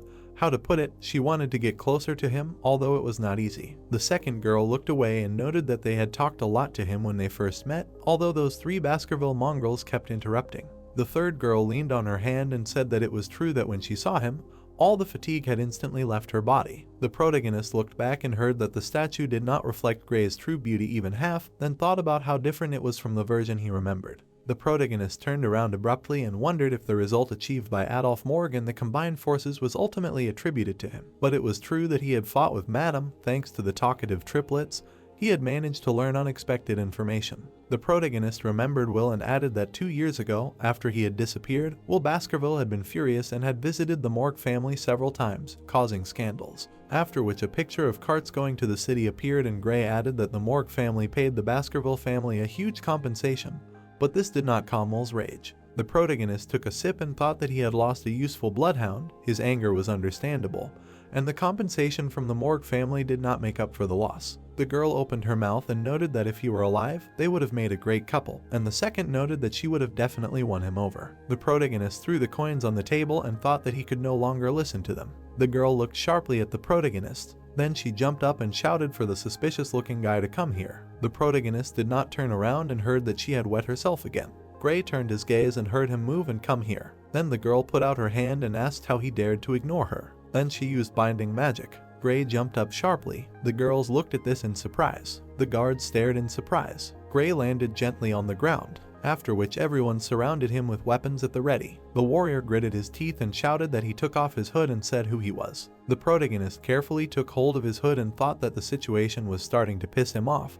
But it didn't matter, he was still going to announce his return to the Baskerville family. The girls blushed and looked at the protagonist in surprise. Gray stared at them. The warrior opened his mouth. Then he remembered the face of the statue and said that the facial expression was not similar, but he himself resembled the man carved on the statue, his red eyes and black hair. Gray calmly looked straight ahead. The girls gritted their teeth and shouted that it was Sir Viker. The tavern shook from the screams. There was an empty sky above the rocks. The girls stood on the bridge and said that he could stay in the VIP room of the fortress, and Gray replied that the fee for staying would be wasted, so everything was fine. The girl stepped forward and noted that since he visited her first, and the second noted that he came to her first yesterday, as he had asked yesterday, they sent an owl with important news. The protagonist looked at them and noted that he had asked to contact the Baskerville family, and then heard that they thought it was great news. The girls spread their hands and asked if he really didn't need an escort, and Gray replied that he didn't. They were probably busy, and thought that when he returned, the first thing he would say was that the military of the Morg family were lazy. The protagonist turned his gaze and noted that, by the way, he didn't see Beatrice here, like her. The girl opened her mouth and replied that she was currently training behind closed doors. She abruptly left Uncle Adolf's Hall of Light and entered the Hall of Darkness, where she was currently putting all her efforts into researching magic. Gray opened his mouth and thought that in the past Beatrice had been in a terrible relationship with the head of the Hall of Darkness, another event that he changed. Then he kicked the horse with his foot. The girls opened their eyes and heard to tell her that he would like to see her when she has time, and let them tell her to leave the Hall of Darkness. The main character rode ahead, and the girls said that this is all, despite the fact that they were in a relationship and they had not seen each other for 2 years. The eagle flew over the mountains and the plot noted that the hero of the Mountain of the Red Peak returned. The news quickly spread throughout the empire. Jack looked at the letter in surprise. Louise read the letter with a smile. Adolf sat at the gate and read. Dolores saw a bird near the window. The servant ran into the room and called the patriarch. The old man looked at him in surprise. Will opened his eyes and asked if it was true. Gray looked straight. Then he closed his eyes. Then he opened them. He rode his horse confidently and thought that he had returned. Jack smiled and noted that last time he had come through the window, but this time he had entered through the main entrance. The protagonist leaned against the wall. Then he raised his hand and asked why there were so many people outside. The crowd was looking out the window, after which they raised the posters and Jack replied that the news of his return had spread throughout the empire. All these people had come to greet him. The protagonist put his hand on his forehead and noted that it was annoying. The girl opened the doors and shouted, "Dad." The protagonist leaned towards her and noted that he was not dad, but uncle, and the girl shouted for her to look at it. She held out a mouse and heard that she should be careful not to catch the Black Death. Gray looked at the old man and asked if the problems in Underdog had been solved, and Jack replied that everything had been resolved thanks to him introducing him to Cindy. She was an excellent worker. Then he stood up and added that even Cindy couldn't figure out one case. Then he put the folder on the table and added that in recent years, children from the slums have been disappearing, one after another. They were not kidnapped for ransom since no one contacted their parents, and they were not put on the black market, so the kidnappers' motives were unknown to them. The protagonist imagined his hands on the children and heard that the children had disappeared without a trace, as if they had been dragged away by monsters. Jack opened his eyes and said that although there was no evidence, he thought that this was the work of the same person. The protagonist sharply clenched his teeth and thought about the deputy. Then he remembered how he was led in chains and thought that this situation with the disappearance of children in the city of Underdog was similar to the one he was accused of. Gray looked down and added that it would only happen a few years later, the reason he believed these cases were related. The protagonist turned and heard to look. Pomerian put the mouse on her hand and shouted that it was alive. Jack trembled. The girl opened her mouth, heard that it was she who brought her back to life, and answered that yes. Gray raised his hand and thought that he was sure she resurrected her. This is voodoo, using mana from another dimension. Then he leaned down and asked when she knew she could do this, and the girl answered about 3 nights ago. She repeated what the people from the tribe did. The protagonist opened his eyes and thought that he found her in one of the settlements of the Rococo tribe. Their tribe learned black magic and the magic of evil spirits. The girl put her hand out and Gray thought that in the Baskerville and Morgue families, famous for their geniuses, children must be at least 8 years old to use magic. In comparison with them, Pomerian, who is only 5, is able to use mana from another dimension, which is difficult to sense. She can only be described as a genius of the Baskerville family, a genius in black magic. If Will finds out about this, how will he react? The protagonist imagined a furious Will who shouts that she has the blood of a barbarian, to execute her immediately. Gray looked at the girl and thought that this cold-blooded person is so predictable. He thinks it is even better that they will not meet. Jack took the letter and opened his eyes. The protagonist turned and heard that things were bad. The man pointed to the letter and mumbled that the patriarch was coming personally, and Gray asked to speak more slowly and calmly. The carriage stopped. Will stood on the step. Then he went into the huge house, and Jack noticed that the patriarch would soon arrive in the city of Underdog. There were cups on the table. Jack stood with his eyes open. The servant stood behind the patriarch. Gray looked ahead. Will looked at him carefully. Then he opened his mouth and noticed that he had returned, and Jack thought that they had finally spoken. The protagonist turned his gaze and thought that since Will had arrived so suddenly, he had hidden Pomerian in the next room, hoping that nothing would happen. Will looked straight ahead and asked what he had been doing, and Gray replied that he had stumbled upon barbarians while wandering through the forest and had stayed with them, focusing on rebuilding. Then he opened his mouth and added that he had pretended to be their friend and had come to understand the barbarians better, and so he had come up with a plan to destroy them. Gray opened his mouth and asked how, and Gray noted that they could be eradicated by cutting off food supplies from the empire. The protagonist remembered the market and added that they perceived their cheap glass balls, woolen products, and even vegetables and cereals as valuable goods. Then how they transfer the fabric and added that if they use this, they will be able to effectively capture them. Will looked at him and noted that this was all about trade, not about suppressing them, and Gray noted that the barbarians would die in the process. Then he opened his eyes and added that in exchange for food, he was going to ask for the destruction of monsters. Will raised his hand and said that he would make the barbarians deal with the monsters, thus they would protect their territory while killing these barbarians. Will smiled and noted that this was smart, which was to be expected from his son. Jack opened his eyes, heard that at the moment he had already created the infrastructure, and thought that this was a conversation between a father and a son who saw each other after so much time. The servant adjusted his glasses and thought, just think, the patriarch is smiling like that. He hasn't seen a smile on his face since young Master Gray disappeared. The protagonist silently sipped his tea and thought that he didn't want the Balak tribe to suffer from the Baskerville family. Then he presented a diagram on the map and added that from the Baskerville's point of view, it would seem that the locals died in the battle against the monsters, but in reality, they would simply move to the territories occupied by Madam Octopus. Stopping fighting with each other, the Balak tribe would have time to build up their strength. Will, who didn't know about Madam, would think that the barbarians easily agreed to the deal, not even realizing that his enemy was building up his power. The table shook sharply, then the liquid boiled. Will lit the entire room red and noted that they would not trade with the Rococo tribe. Then he clenched his teeth and added that he was going to destroy him. Let him keep that in mind. The protagonist opened his mouth and thought that he still held a grudge against the Rococo tribe. This was another reason not to let him see Pomeranian. Will raised his hand and said that he had not seen his son for so long, but he did nothing but curse the barbarians. Let him not overdo it on the front lines this time. Gray opened his eyes. It started to rain outside, and Will added that after he saved the daughter of the Mork family and went missing, they were able to gain a huge diplomatic advantage over the Mork family. The Imperial family heard about this heartbreaking story and were filled with respect for the knights of their family. Then a bright light broke through above his head and noted that, however, for a father who lost his son, none of this mattered.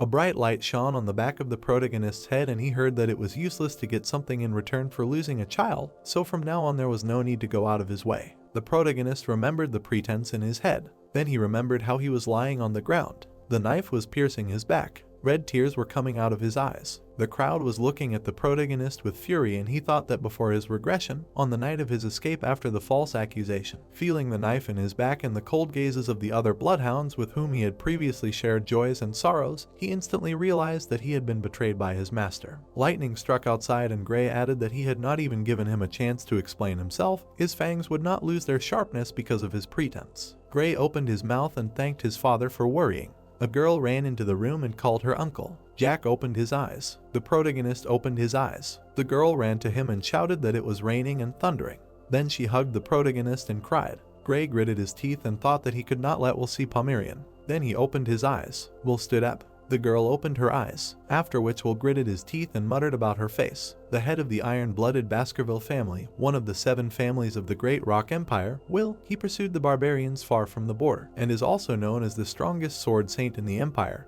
who killed hundreds of monsters. Once he makes a decision, he does not back down from it. He is also known as a man of iron blood. But right now, this mask flew off. The patriarch opened his eyes wide, said in surprise, "This face." The girl cried and pressed herself to the guy, shouted that she was scared of thunder. The man asked, "Penelope." She pouted and looked at him. She screamed louder and buried her face in gray. She was scared of the mustache. The hero asked his father to calm down. The boy frowned, said that he personally brought this child with him to carry out his orders, initially noticed her red eyes and thought that she was one of them. But after studying the situation better, it turned out that she came from the border tribes. Will was perplexed. The boy added that he did not think that she was a member of their family. The leader clenched his mouth. He grabbed his head with his hand, said that he seemed to be mistaken. It was unlikely that Penelope could be so young if she were alive. The man headed for the door, said that he was tired and would return to his place. Gray said puzzledly, "Have a good trip." He could not believe that Will, the owner of the soul of a sword master, was so stunned. He knew that something had happened. The patriarch looked back, turned to his son with a request to attend tomorrow's grand banquet. The boy answered seriously that he would see his father tomorrow evening. The butler was amazed. He thought that if he was talking about a grand banquet, then he meant a dinner where only the chosen closest heirs would gather. This is the dream of any member of the Baskerville family. Will looked at the little girl again. There were tears in her eyes. That same night in the castle, the hero was lying on the floor. He thought that the hot shower and soft bed seemed so foreign that he couldn't sleep. It must be because of living among the Balak warriors for 2 years. It seemed that his body would need time to get used to it.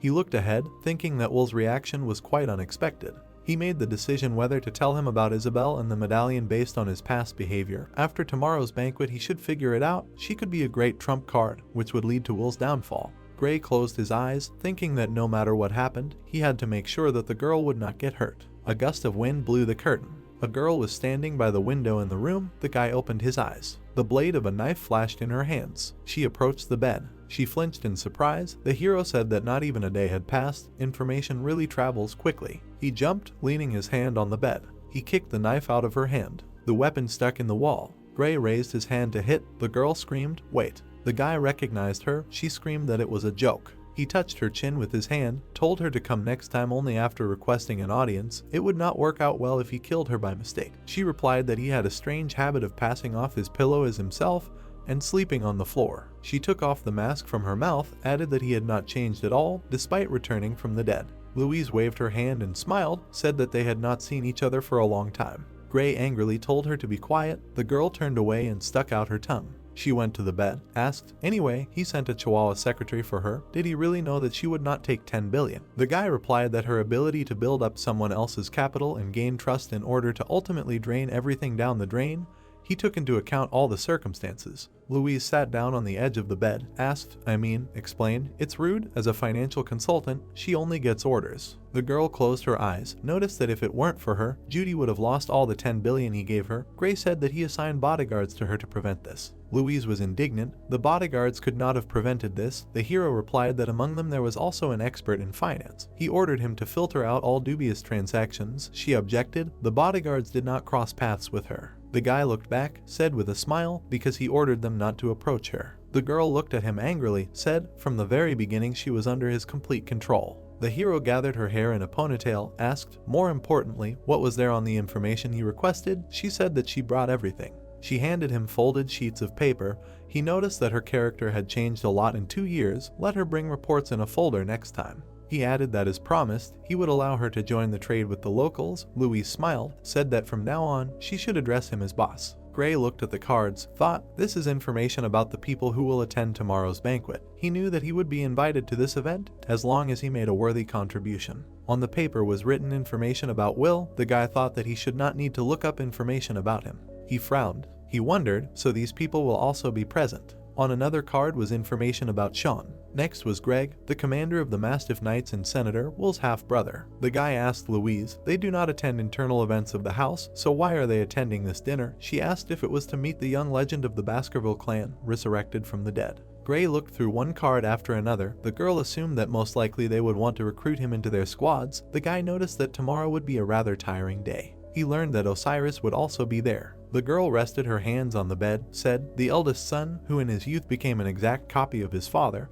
his sword skill is already at the level of the 7 counts, and according to estimates, he will soon reach the level of a sword master. The hero thought, even before returning to the past, he had seen him from afar a couple of times, a cold and reserved man who did not greet even his subordinates, not to mention younger relatives in a direct line. Louise smiled broadly, asked Gray, not counting the patriarch in the 7 counts, Osiris is the strongest in the Baskerville clan, right? Or is he? The guy said that she should not try to understand their fighting skills. He held the next card in his hand, thoughtfully said, this man. He asked, they said that he was on isolated training, but returned to attend a grand banquet. On paper, information about Sethla Baskerville, the second son of Will. Compared to his older brother, his talent with a sword is not so good, and he was weak from an early age, and his character was different from the rest of the Baskervilles. He is gentle and kind. When the hero was younger, Will persecuted him for weakness. Only he shed tears for the dead Bloodhounds, who were treated as nothing more than trash. In this family, the guy respected only him. Gray's eyes sparkled. He thought, wow, he will have the opportunity to meet him now. He sorted through the cards, said, next, this. He slammed them on the table, added, another unexpected name. Louise was indignant. She went out of her way to study them, so why is he only briefly glancing at this data? The guy laid them out on the table, answered, because he knew them very well at tomorrow's banquet. A sinister smile froze on Gray's face. He said, a lot of interesting things will happen. The guy walked along the corridor of the palace. He stopped. In front of him was a massive white door. 2 guards stood on both sides. Gray approached the door, opened it slightly. He raised his head and looked straight ahead. The guests and the head of the Baskerville family were sitting at a long table. The hero saw his brothers, introduced himself, said that he came to a grand banquet by order of the patriarch. The twins looked at him at the same time. Greg was in joyful excitement. Sean, who was sitting next to him, grinned. The guy pressed his hand to his chest, bowed, thanked for the invitation. Will's eyes glowed red. He told his son to come in and sit down. 2 large chandeliers hung from the ceiling. Meat was being cut on a plate. Those sitting at the table were silent. There were butlers in black suits standing by the wall. Sean cleared his throat and asked discontentedly if it seemed to him that the meat was slightly underdone. Will looked at his brother and asked if he didn't like the meat. Will replied that no, that wasn't what he meant. He waved his hand in Greg's direction and said that he was commenting on the meat on the next plate. The man glanced sideways at Sean and asked if there was a problem. The pit bull commander frowned and said that he had simply mentioned that his meat seemed underdone, and that it was cruel to give his sweet nephew poorly cooked meat.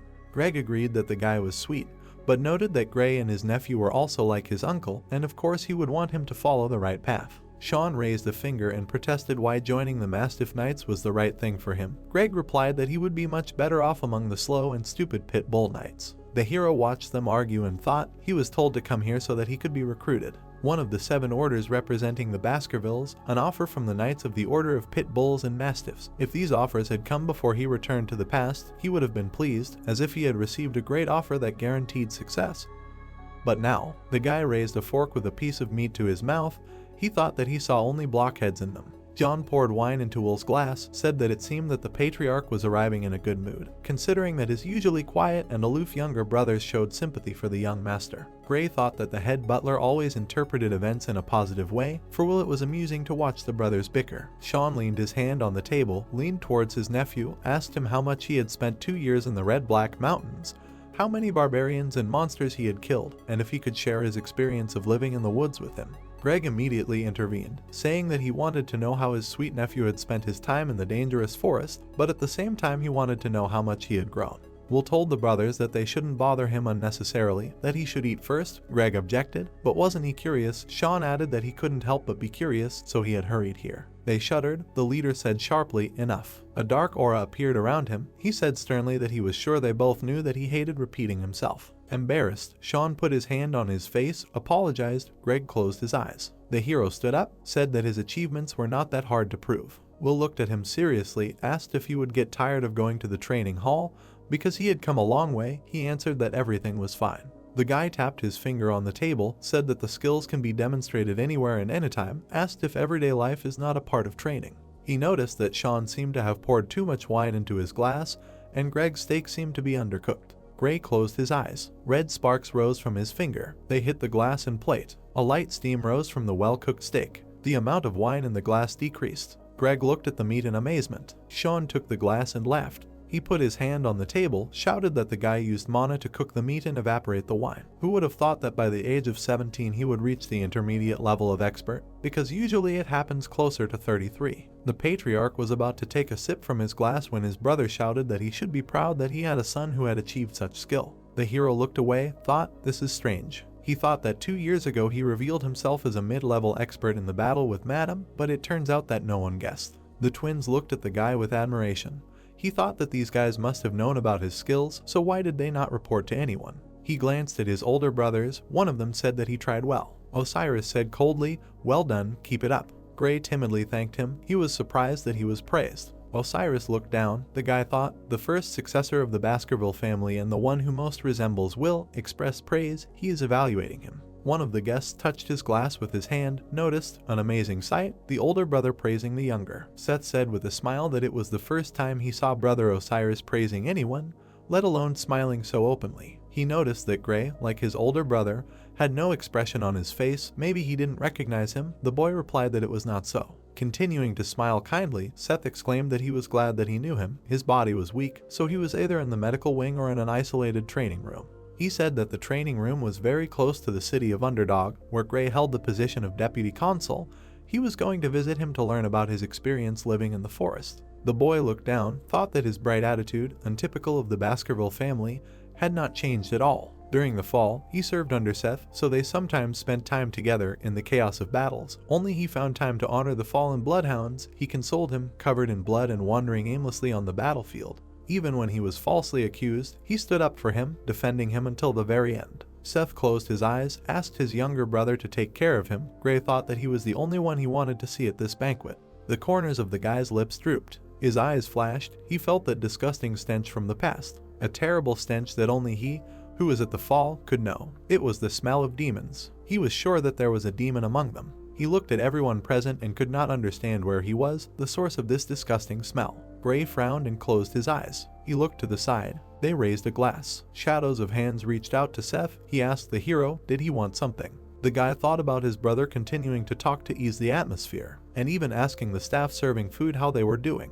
He was the same person he knew before the regression. He was tormented by the question of why he smelled of demons. Seth, with a grim smile, said that he heard that in his absence the hero took the post of deputy consul in the city of Underdog. The guy silently looked at his brother, who added that he even heard that the residents who liked him went out to a rally to leave him in charge of the city on a permanent basis when he returned to the post of consul. It would be great to work together. Gray held out his glass and coldly answered, I understand. He added that he was looking forward to it. They clinked glasses. Seth exclaimed, he is at his service. The guy peered into the glass. He thought that he did not see his reflection in the glass. Was it possible that Seth was dead and the demon took over his body? He wondered if he should tell everyone about it right now. Gray watched his brother closely, thought, no, if he did that, he would be asked to provide proper evidence. First of all, he needed to avoid that and gather more information. Seth asked what order he was going to join. The hero began to choke from his smile. Seth began to tell that when he was young, he thought the Doberman Knight's uniform was cool. Osiris noted with displeasure that they had not finished their meal yet, and he was already chatting incessantly. He looked sternly at his brother and told him to stop annoying Gray with his conversations and finish his dinner. Osiris wiped his mouth with a napkin. The boy thought that thanks to him, he would not have to endure this stench anymore. Will turned to his youngest son, asked how he liked the dinner. The hero answered, very tasty. The patriarch tilted his head, said he was glad to hear that. He had something to discuss with him while he was in the main house, asked to come into his office.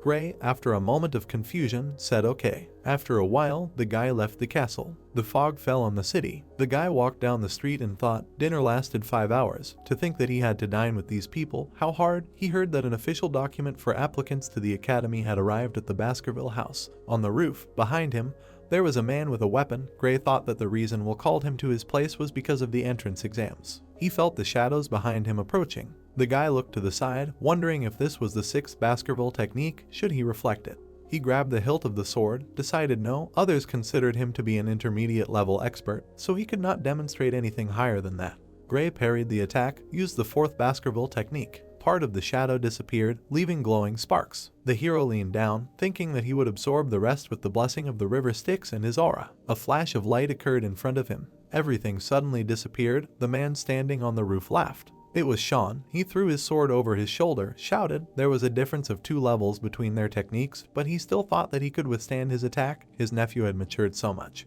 He jumped down, said he knew that his eyes had not deceived him, asked Greg, wasn't that so? The man stood behind the guy, answered, wow. He began to swing his sword in the main house. He was no better than the barbarians. He frowned, added, what barbarity?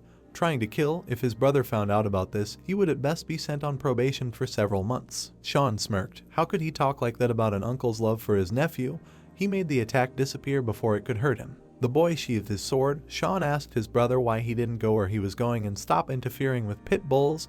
He was indignant. Pit bulls, but Gray was the spitting image of a mastiff. He added that he couldn't let his dear nephew join scum like them. Their furious gazes met. Sean noticed that this was said by the one who begged for salvation when he received a small cut on his stomach. In response, Greg laughed. Well, yeah, at least with his armor he didn't have to worry about getting cut to the flesh. They prepared to fight. Sean shouted, okay, the winner will take Gray. Greg shouted that he would fight anytime for his nephew. The guy left thinking, how annoying. He thought that, in any case, that attack was not that strong. He headed for the stairs, thought, the strongest attack of the 7 earls, the highest level of an expert, the 6th technique Baskerville. He is also a high-level expert, but he knows the 7th technique, and if you add the blessing of the river Styx and the demonic sword Beelzebub.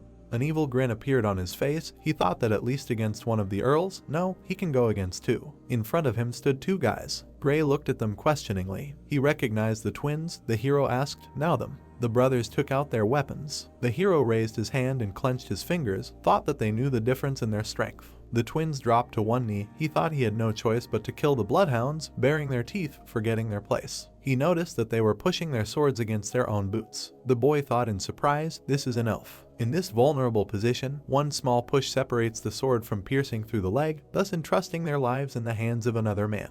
Gray clenched his fists, asked what they were doing. The boys, one after another, answered that they wanted to repay a debt. Paul's face was serious. He explained that when he was 9, the hero attacked him, and after that, he became afraid of him. Patrick added that he recognized him when he defeated the Cerberus. Peter said that he was also amazed when Gray killed the troll. The twins explained that when he went against the giant monster in the forest, they felt awe and respect. They stood in front of the hero and continued to tell that on that day, when they narrowly escaped death, the 3 of them decided that from that day on, they would become the 3 Spears of Gray. The guy looked at them with confusion. They asked to become their master, whom they would serve forever. The hero thought that before returning in time, these guys caught him when he ran away after being falsely accused. They were called the 3 Spears of Will, and he knew that they were just bloodhounds doing his bidding. He passed by, thinking that just because of this, his feelings will not disappear. Peter looked down. His face was sad. The brothers flinched in surprise when Gray said that he did not need any oaths. He was tired, so they could put it off until next time. He thought that he would use them as much as he wanted. The guys were glad. He said that what they were together and what would happen next was not subject to disclosure. They shouted, yes sir. Gray thought about Seth. The fact that his body was possessed by a demon was a surprise to him. He decided to ask Louis to quickly investigate. He looked up, thought whatever happened, he must kill the demon, but not before. There was a light in the windows of the tower. John opened his mouth in surprise. The leader asked again what the guy said. Will was sitting at the table. Gray was standing in front of him. The man asked him to repeat. The hero said that the first wife of the patriarch, who passed away, and the daughter born from their union. He looked seriously at his father and asked if he could tell him about Isabel. Will was furious, asked how he knew this name. The guy's eyes glowed red. He thought that the opening act of his revenge begins here. In front of us is a large academy with its garden at sunset. The man, putting his hand on the table, said that they received a letter from the academy. Gray reads the letter, and Will, sitting at the table, says that regarding the promise, he needs to enter the academy. Gray sees excerpts from the letter Coliseum, a notice for students of class 20, and as he thought, Will called him for this reason. We are transferred to the largest educational institution provided by the great empire of rock, the Coliseum Academy. Upon graduation from this academy, you begin an elite path in the Imperial Palace or even higher. The hero was overtaken by memories of how before returning to the past he attended the academy as a servant of the triplets. Then his face was adorned with many scars, and he limped, which served as a reason for contempt by the nobles. Well, the bad memories of the academy do not bother him anymore. Will asks the guy if the triplets he asked to take with him will stand up and if he wants to take anyone else besides them. Gray replies that he would like to ask something first and starts talking about how 2 years ago, after he went missing, a letter was delivered to the man informing him that he would receive a huge advantage over the Morg family and Gray would receive a reward. He clarifies if this is true. Will looks at the interlocutor and asks if he would like to receive something. The guy asks to share a story with him as a reward, to which he receives an answer about what exactly. Gray confidently looked at the elder and admitted that he would like to know about Miss Roxanne and Miss Penelope. Will was very shocked by this. With sweat on his face, he asked the guy again if he really meant it. Gray clarified that it was Miss Roxanne, the first wife, who passed away. He continued that he also wanted to know about the daughter born from their union, Penelope, and the man slammed his fist on the table and asked how he knew this name. His eyes were full of rage. Will asked the reason for the guy asking this, and if this question was asked out of pure curiosity.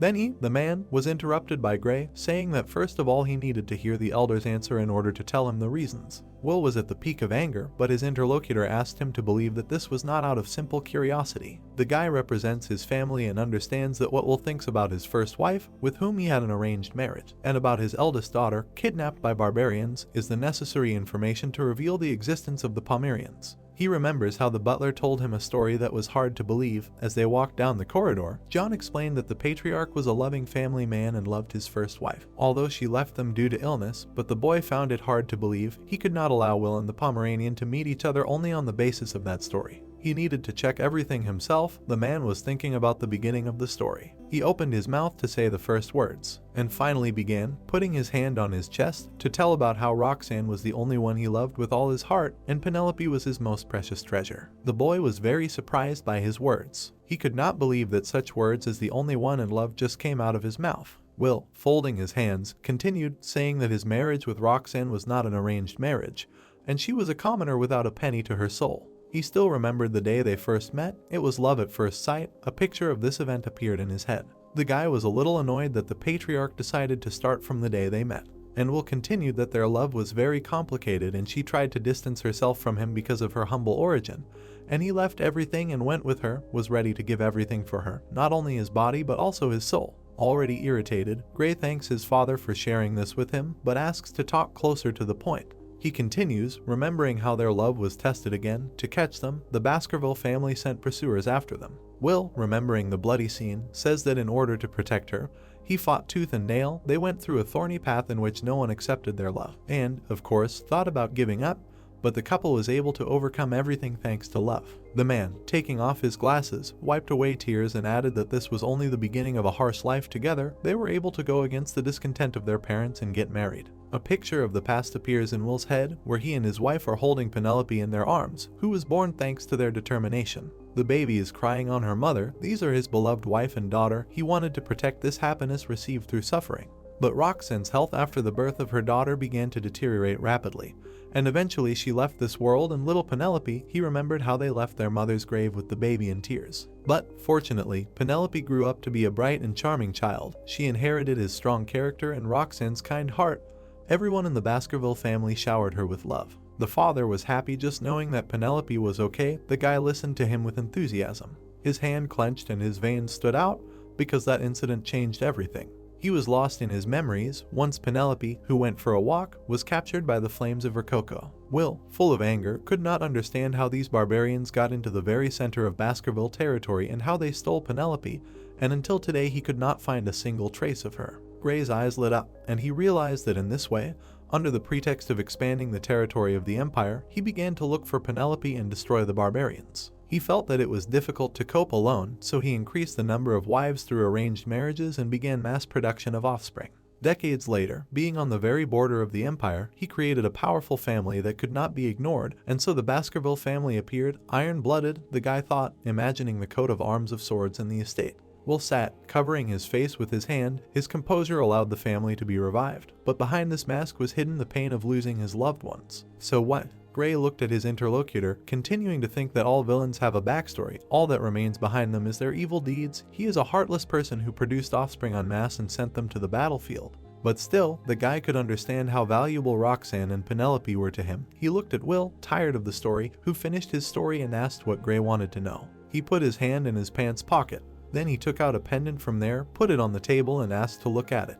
On the shiny circle there was a silhouette of a dog. Will was very surprised, took the object in his hands and said that this was a medallion that he made for Roxanne, and then Penelope wore it. Opening it, you could see a photo of their family. The man's eyes showed longing. Heading for the door, Gray asked what his father would do if Penelope's descendant was still alive. Will and John were dumbfounded and asked again. The guy answered that it was Miss Penelope's daughter. In other words, he had a granddaughter. A child's foot stepped out of the door. The girl called the man uncle, and he opened his mouth in surprise. The guy stood with the girl at the door and reminded him about the child. The baby pressed herself against Gray's leg, and he continued that he lied then. But in fact, when he was in the forest, he met a child in the habitat of the Rococo tribe. She called the man who gave it to her mom. The man could not believe that Penelope was her mother. The girl looked at the medallion. Gray's eyes lit up red. He wanted to confuse Will. He started to get up from the table, and the boy realized that this was a girl in whose veins flowed the blood of the one he loved and the one he despised. The boy wondered if he could keep his composure in front of Pomeranian, and the man stood next to the child. She looked up in fear, and Will began to develop an idea given the fact that she was found in the Rococo tribe. In anger, he concludes that she was born from the union of his daughter and a barbarian. Gray calmly confirms this, watching them, but he wants the elder to shake with rage, despair. Will's hands began to shake. The boy waits for the moment when he will break. The man raises his palm above the girl. Gray triumphs and knows that his revenge will soon begin. We are transported to an outdoor gazebo, from which laughter is heard. The three stand in a row, and here Will ask about whether his beard is so interesting. The little girl sits on the man's lap and pulls his beard, saying that her grandfather's is dirty, and Will is surprised with a smile that he was called that.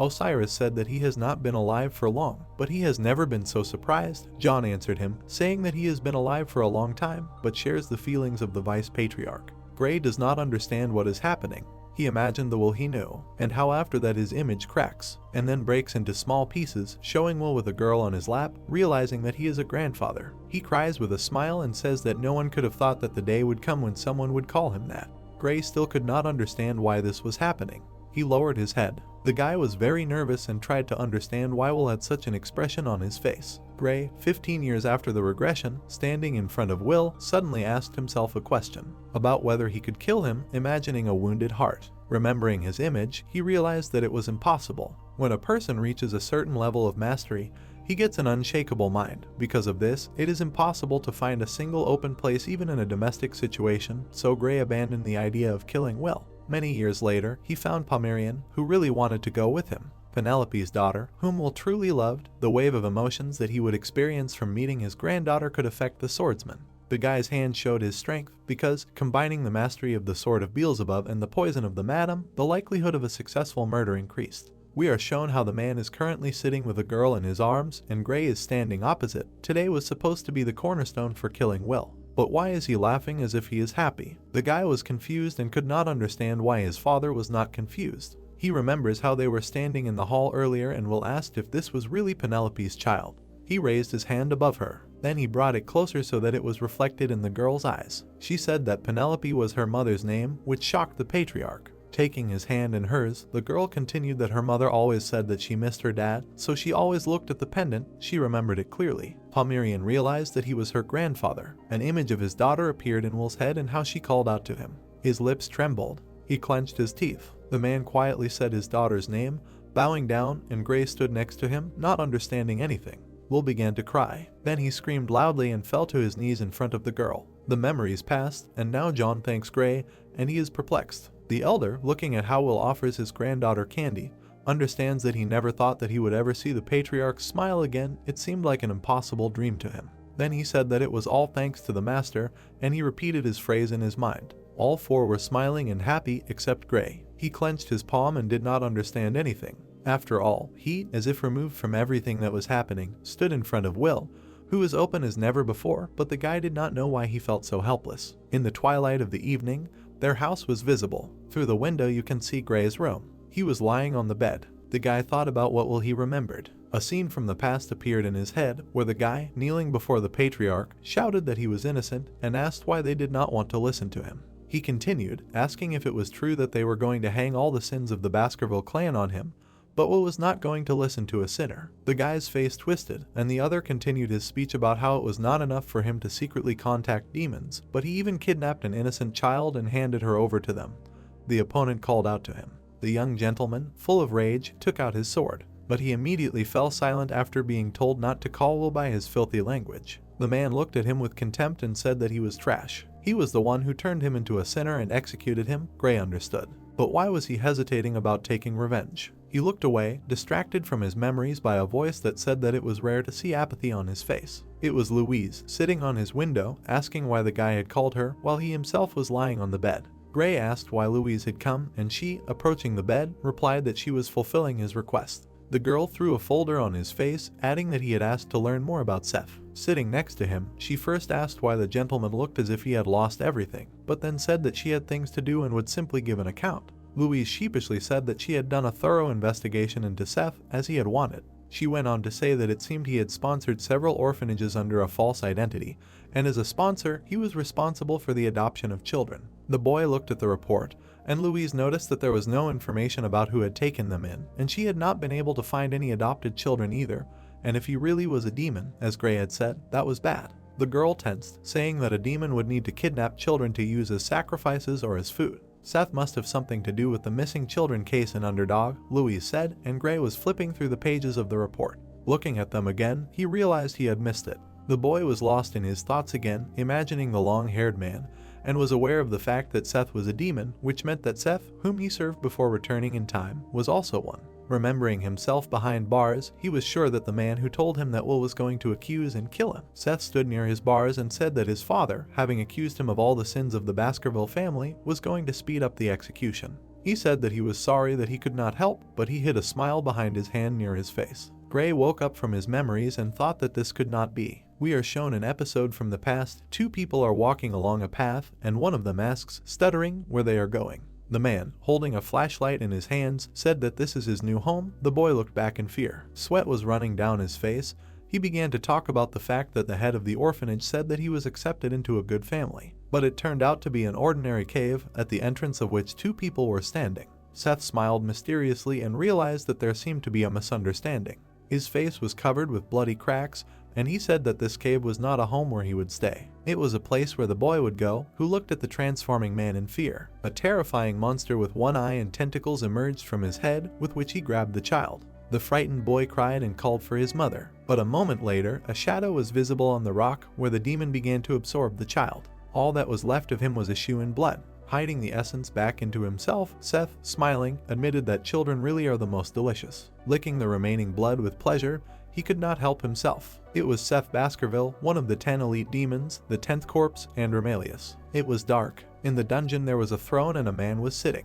He had wine in his hands and a crow was also sitting there. Andrew understood that the human supply was not enough and whether it was worth using them as livestock and creating an organization. Then he asked the crow what he thought. His name was the 8th. He had 3 eyes. The 8th was against it, because if things got worse, the likelihood of people finding out about their existence would increase. And it would also turn out that he only ate people, so they had to be careful. Andrew knew he was being whiny again and asked them not to worry, because he had set a new trap and they wouldn't be able to enter the cave. At this rate, to gather enough magical power to open the gate, he would need to suck people's blood for 12.5 years. The 8th suggested not to make a fuss among the people. Then he asked if there was anything else going on in the Baskerville family. The guy said no, because he was doing a great job and so the raven didn't need to stand out either. The 8th agreed, because they were 10 great corpses, they had to focus on opening the gate, which would lead to a fall. It was for the sake of the fall of the human race and the 10 elite corpses. Black liquid dripped from the table. Andrew asked if there was something going on in the Baskerville family. After all, he couldn't say that the guy had become an idiot because of his granddaughter. In order to weaken the Baskerville family, which had become a threat from the plan, he needed Will to keep his cool. It wouldn't interfere with his plans, but he didn't know if everything would end well. It was all because of Gray. After all, he had survived after poisonous snakes were planted on him as a child.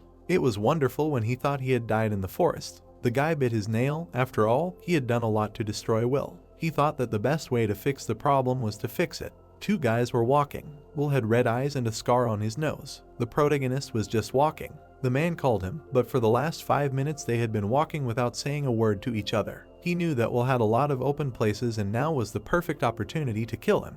If it had been his old self, he would have thought so. Will said that he knew that he hated him. The protagonist wondered if he had sensed his intent to kill. Will began to say that he was a father who treated his sons like bloodhounds, sending them on dangerous adventures and always believed that his sons hated him. After all, he had been cruel to them since childhood. He thought that his hatred was a burden that he would have to bear. All this was because of the desire to take revenge on the barbarians, only because of his own carelessness about lived, expressing only anger. Gray was shocked because this was a confession. The man apologized to him and also thanked him. His daughter was unhappy. This knowledge brought him relief. After all, he was saved. He also thought that this was because Gray brought him. He also offered to ask for whatever he wanted. This was not a reward for him as a bloodhound, but a gesture of sincere gratitude. After the return of the protagonist, he was tormented by a vague doubt. The man asked to try hard on the midterm assessment, also so as not to lose to direct descendants. Then he asked to stop because further battle was dangerous. Gray said that he was almost done. The man replied that losing his guard during the battle led to injuries and let the scratch serve as a lesson to him. The other believed that he would not do anything stupid. The guy wondered if Will was different from the one he knew. Cold Will may not exist anymore. This strange thought came to him after returning in time,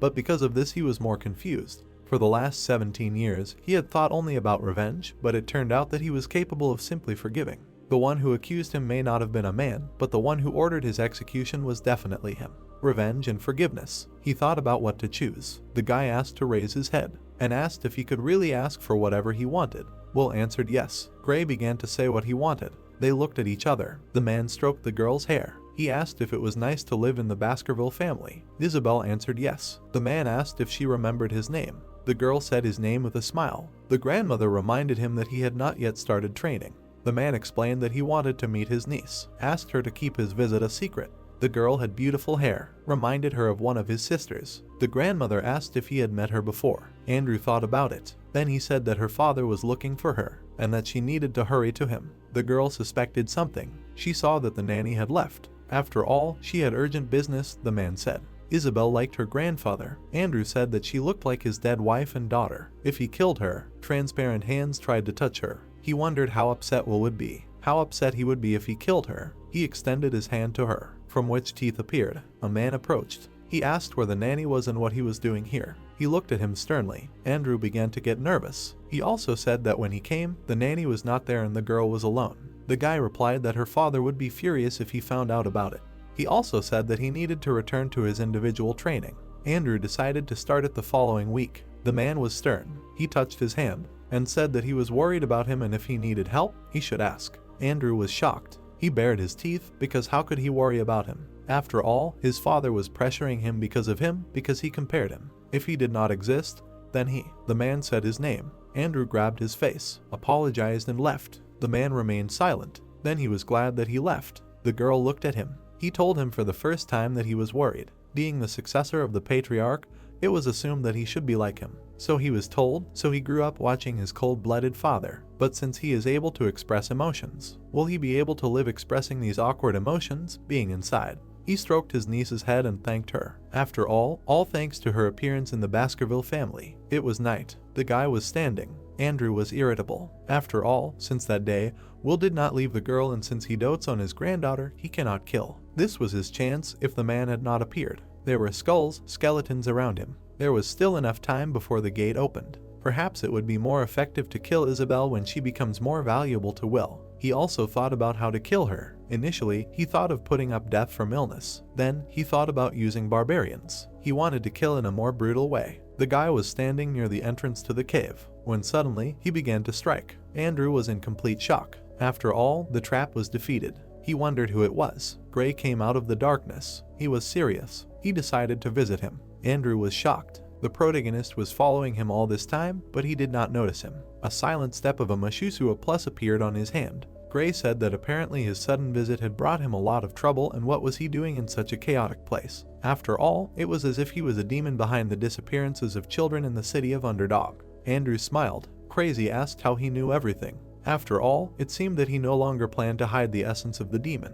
The man agreed. He also did not know where he got the confidence from, since he came alone empty-handed. Then he asked if he minded that he would kill. He struck. His smile was malicious. Gray was completely serious. Then he asked why he was laughing. Andrew was surprised and then noticed that his hand was missing. He began to scream in pain while the protagonist was serious. After all, the pain was as if Andrew was being cut. Then he asked where he got the relic of the Great Lord of the Flies. The protagonist asked if he should address him as one of the 10 elite corpses. The man screamed, how did he know about this? His eyes were black. Then he was shocked because the soul that he possessed smells like the blood of his brothers. He also asked if he had been to hell. Andrew was the one who accused Gray of a past life. Words are not enough to deceive one into thinking that he was a savior. In the end, it was he who executed the protagonist. He asked Andrew to wake up. After all, he would not let him die painlessly. Before his regression, a catastrophe befell the world. A gate appeared in the sky, connecting the demon world and the human world. When the demons began to invade, they called it a foe. The ones who opened the gate were the 10 high-ranking demons who were the first to arrive on Earth, namely the 10 elite corpses. During the long war against the demons, Gray met one of them. He was pitiful. Of the 671 humans who joined the battle, 666 died. Among the remaining 5 survivors, 4 passed out, only 1 survived. The reason why there were survivors after the battle, because the demon wanted the number 666. The superior power of a high-ranking demon, one of the 10 elite corpses, was destruction itself. The guy looked. After all, who would have thought that he would meet one of the 10 elite corpses? He looked at him. He looked at the skeletons, maybe they were children. Andrew began to laugh, while Gray was serious. The man realized that he was furious when he saw the children's corpses. He asked not to worry, because they were alive inside him, and asked if they would come back. He said that he missed his mother. The protagonist looked at him. Then he decided to strike. Andrew laughed. Gray asked to stop chatting, because there was no way to bring the dead back to life. The man screamed from behind his hand, and then the regeneration ended. He knew that Gray had no fewer secrets. After all, even one of the guys, considered a genius, became an expert in the middle level sword only by 30, and he, who reached this level by 17, was considered wrong. And since he had a demonic holy constellation, there was a high probability that another variable would appear in the future. He decided to kill him. Gray replied that he would die. They looked at each other. They struck. Andrew defended himself at first. Then he also began to strike. He smiled with a smirk. The rule that the sideline and illegitimate children could only learn techniques up to the 4th. He could not defeat him, who only knew the 6th technique. Gray was surprised. After all, Andrew used the 6th technique. The main character looked at him, and he decided to make the same strike. The man was surprised because he also knew this technique. Then he smiled. A sword appeared on his hand. The tip almost hit Gray. He also had a sword on his hand. They struck them. Gray used the 7th Baskerville technique. Andrew flew back. After all, it was the 7th Fang. He did not understand how he knew this technique, which only the Patriarch was allowed to know. The protagonist dealt him a strong blow. After all, demons considered themselves above people and therefore underestimated them. Andrew had a sword in his chest. It was easy to deceive narcissistic demons. Even the heroes who closed the gate and ended the era of the fall could not find all of the 10 elite corpses and punish them. Now everything was different. The fall was yet to happen, and the 10 elite corpses had little strength because they were hiding. The protagonist called him in his ear. Then he asked if their plan was to connect the human world with the demon world, and if he kills him and his friends, he will ruin the plan. He asked if he felt a drop of relief. Andrew was shocked. After all, he was scared of an ordinary person. He began to bare his teeth. After all, this was a damn person. Spikes appeared. The protagonist stepped back, landed on his knee. After all, the spikes were made of blood. He understood. The ball was also standing, and suddenly it evaporated. Only the legs were visible. After all, who would have thought that Andrew would appear before an ordinary person in his true form? He had horns, long hair, a smile almost from ear to ear. He admitted that the level of the protagonist's strength was a surprise to him. Snakes appeared, who decided to attack Gray, but he was able to hit them, causing their heads to fall to the ground. Andrew screamed at him to try to cut them. The protagonist began to dodge them. One snake was behind him. It bit him on the shoulder. For this, he cut off its head. Andrew smiled. He said that it was enough. For Gray, the wound was small. A mouth appeared on the man's hand, which began to talk about the endless absorption of blood. Red smoke came out of the snake bite. The smoke connected with Andrew's hand. After all, his ability was to control blood, because while the creature is alive, the ability is invincible. And if he loses all the blood, he will die. The danger level was plus. Energy oozes from the hole in his hand. The demon points his hand at Gray and says that endless absorption of blood is the power of a half-mortal. As long as there are wounded living organisms around him, he will not die. Gray looks at him madly. He smirks. The monster asks if he's completely crazy and what's so funny. He holds his hand to his face. He uses blood and says that it's very funny to see how pleased he is with himself, not even suspecting what he's absorbing. The demon is taken aback. He falls to the floor and is perplexed because this is not ordinary blood, to which he receives in response an offer to show something cool. The guy makes a cut along the veins. His blood flows, to which the monster thinks that there is poison in his blood and asks him to look closely. He shows a fused scar saying that the regeneration is complete, to which he is perplexed as to where a person got the skill of high-level regeneration. Against the background of various creatures, he continues that it is also a poison capable of harming demons, and the only creatures that possess such a powerful poison are the cunning spider of the red-black mountains and the 9-headed snake that lived in the lands of the Titans, as well as a huge jellyfish that lives at the bottom of the Black Sea. He looks ahead in shock and thinks that who could have thought that a low-grade human would have such a powerful poison. He cries out in pain, to which Gray asks if he wants more of his blood. The pop-up window states what Beelzebub Lord of the Flies or Dog's Tooth is, namely the first slot is Madam Octopus Deadly Poison S rank. The second slot is Mashusu's Silent Step and the third slot is Marsh Salamander's Regeneration A rank, while Gray says that as he thought, Madam's poison works on 10 corpses. His attribute glows while he continues that Madam is furious that he didn't die from her poison. He swings his sword and continues that it's obvious to him now, with Baskerville's 7th technique and Beelzebub's abilities, he is a top-level sword expert. He delivers a slash and thinks that he can defeat one of the 10 corpses. The demon is confused that his opponent is incredibly strong. Gray looks on madly while he wonders how this guy has become so strong. A hole in the barrier, and he continues that right now his priority is to stay alive and tell the others about his existence, and he needs to collect all the mana he spread. The barrier recedes. Gray turns around. The demon smiles. He says to let the water turn into blood. There is a huge water bubble behind Gray. The water slowly turns into blood. The guy looks at it and thinks that he has the ability to turn water into blood, even though he is weakened, but a high-ranking demon is still one. Gray raises his hand and says that he still won't be able to absorb it. The demon replies that if he thinks that he will not let him absorb the blood by spilling his own into the water, then he is thinking wrong. He looks at the guy and continues that he did not intend to absorb it.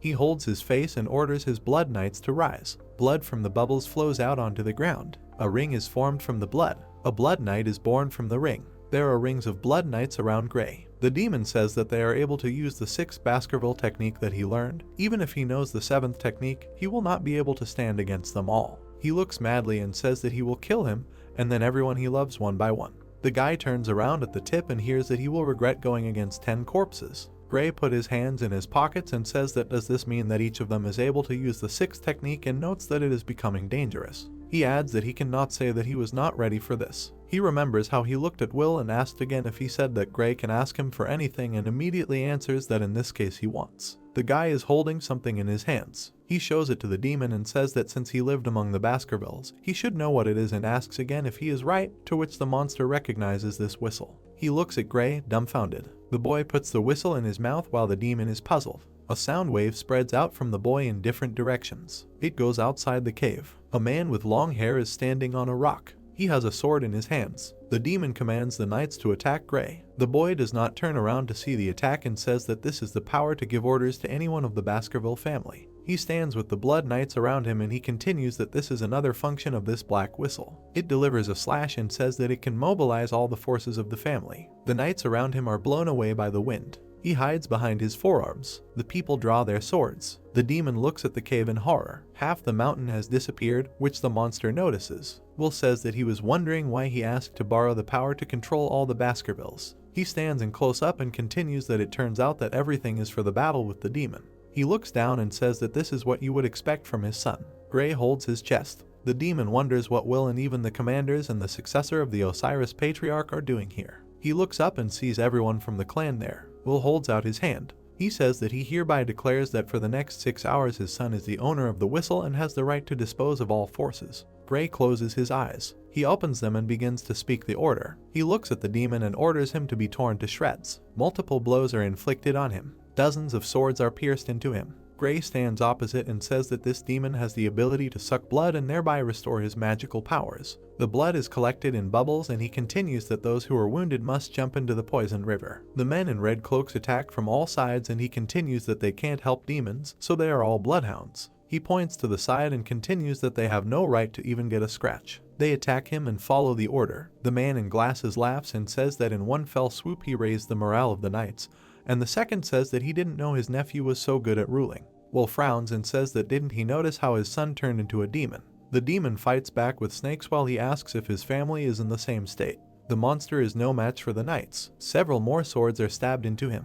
He grunts in pain and thinks that even knowing his strength, they still attack. These bloodhounds of the Grey family are much more skilled than he thought. The demon looks away and continues that even with regeneration, at this rate he will only waste his strength and he needs to find a way. He sees Gray in front of him. The demon offers a deal. Swords are near his throat, while he says that if they let him go alive, he will leave Seth's body right now. Gray is unhappy, while he continues that he is sure that they will not abandon the second son of their family. The guy looks madly and asks if he really thinks that they will agree. The demon grins and thinks that he knows very well that such a deal will not work with them, but he only needs to convince one. He calls Osiris. He looks at him and asks what he thinks and if he will allow him to kill his younger brother, who followed him. The monster thinks that if his memories do not deceive him, then Osiris is the kindest person in this family and remembers how he told him that he was worried that he was pushing himself too hard and if his help was needed, then he was always at his service, and continues that if he can convince him, then there is a chance. The demon frowns and says that this is his last chance to save Seth, to which Osiris remains silent. He goes down. Gray asks him not to fall for the demon's tricks because he is lying. Osiris goes forward. He stops. The demon is in front of him. He says that if Seth's soul is still in this body, then can he help her? The demon smirks. He returns Seth's head and says that he is still alive. He cries and asks for forgiveness for selling his soul to the demon. Will looks at Seth saying that the times when his father judged him and always compared him to him were unbearable for his weak self. Osiris listens and he continues that he sincerely regrets selling his soul and continues that all the chaos that happened during this time was his fault. Seth asks for a chance to make amends when a sword is pointed at him. Osiris cuts off his head. He looks down sadly. He cut off the demon's head and says that he is sad that all he can do for him is this. The stunned head of the demon. Osiris puts the sword back in its sheath and Gray says that he should not blame himself, for Seth's soul has already left this body, and the demon was only pretending. Osiris replies that the demon took possession of his brother's body only because of him. He remembers how she was with him and continues that if only he had looked after him better when they were younger. He looks at the skeletons and says that it is too early to regret the corruption and death of their lineage. He is just sad that the children who could have become the future of their family were sacrificed. Gray looks down as he continues that as the patriarch's successor he is incredibly ashamed of his ignorance. The knights watch as he says that this is for dancing to the demon's tune. The knight screams about the head. They watch as the head flies away. The demon laughs and calls them idiots. He smirks and says that the opening of the gate is delayed, but nothing can be done, for his brothers can clearly handle it better. He says that he will return and kill them when he restores his body and asks him to wait, to which Gray thinks that from this distance he will not hit him. Will says that he taught him that a swordsman should never show his back. He turns to Gray. The demon is horrified. He does not understand what this feeling is. He is sure that Seth is dead, but then why does he have such fear of Will? The father of the family swings his sword, while the demon realizes the truth. He looks angrily, and the demon says that the primal fear of someone stronger than you. He takes the hilt of the sword. Gray looks at him. Osiris also watches. Will attacks. The demon is perplexed. He happily flies on, saying that he knew that the master of the sword cannot reach the sky. Will cuts everything around. Even more powerful blows. The demon is perplexed with scars on his face. He screams, it is impossible that he is an ordinary person. Will frowns. Gray says that it was his father's holy sword. The head of the demon glows in the sky. The guy continues that such is the power of the master of the sword. Everything around was illuminated by Will's ability. People were standing in front of a notice board. The plot tells us that a few days later, a notice was posted in the squares of all territories under the control of the Baskerville family. The Baskerville family investigated the case of the missing children and the related serial incidents and began the process of paying compensation. A crowd of people gathered on the street. The notice said that it was an announcement of investigation of the case of missing children and compensation. Their purpose is to uncover the truth about the cases of missing children that occurred between the year 10 BCE and the year 19 C of the imperial era and to provide appropriate compensation. As per the special law of Vikir, paragraph 1.4, all families as well. The passers-by were surprised. The plot tells us that this shocked everyone, despite the fact that the information about the arrival of the Demon King's trusted demon on Earth was not made public. It was announced that the second son of the Baskerville family was behind the horrific crimes. The woman was chained. We were told that a short time later, the trial of Seth's mother, Nut, began. Her hands were chained. The plot told us that, including the charges of poisoning the nursery, poisoning the first wife, kidnapping the patriarch's eldest daughter, and helping Seth kidnap the children, she was sentenced to immediate execution. The executioner raised his blade. We were told that Nut was not drugged by the demon, which was a complete surprise. Right up until the execution, she did not stop screaming, asking to see Seth. Osiris was followed by several warriors. The plot tells us that after that, Seth's minions were executed and the man in charge of the investigation was the patriarch's successor, Osiris. He directed and controlled every aspect of the case, but in fact, there was another person to whom he temporarily delegated authority, the protagonist. Osiris looked at Gray. The protagonist's face was calm. Osiris imagined the outline of Gray. We are told that word quickly spread among the people that he had become the link in the war against the barbarians and the main beneficiary of this matter. There was discontent among the people, but it subsided and was replaced by veneration.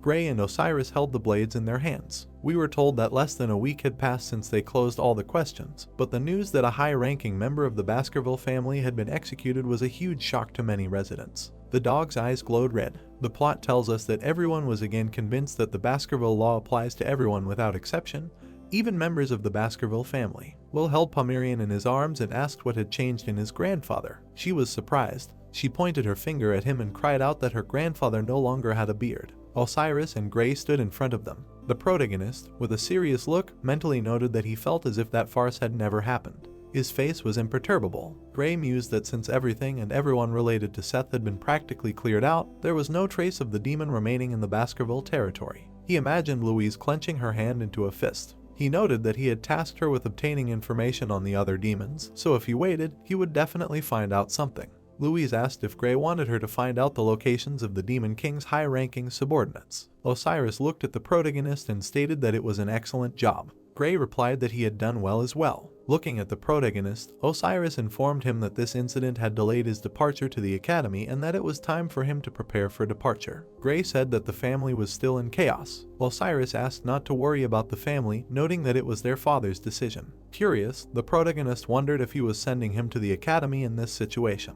Gray frowned slightly, noting that from Will's perspective, it would be more efficient to leave him there to finish the job. Osiris smiled. He assumed that his father was worried about the protagonist getting caught up in a power struggle. Gray was taken aback by this. Watching Will, Osiris said that lately he felt like he was beginning to understand his father, adding that he was just bad at expressing emotions, but was actually worried about him. Osiris closed his eyes and noted that he was speaking as the one who was called the most like his father, so Gray could believe him. The protagonist shifted his gaze. John was standing behind Will and suggested that he should braid in the other direction.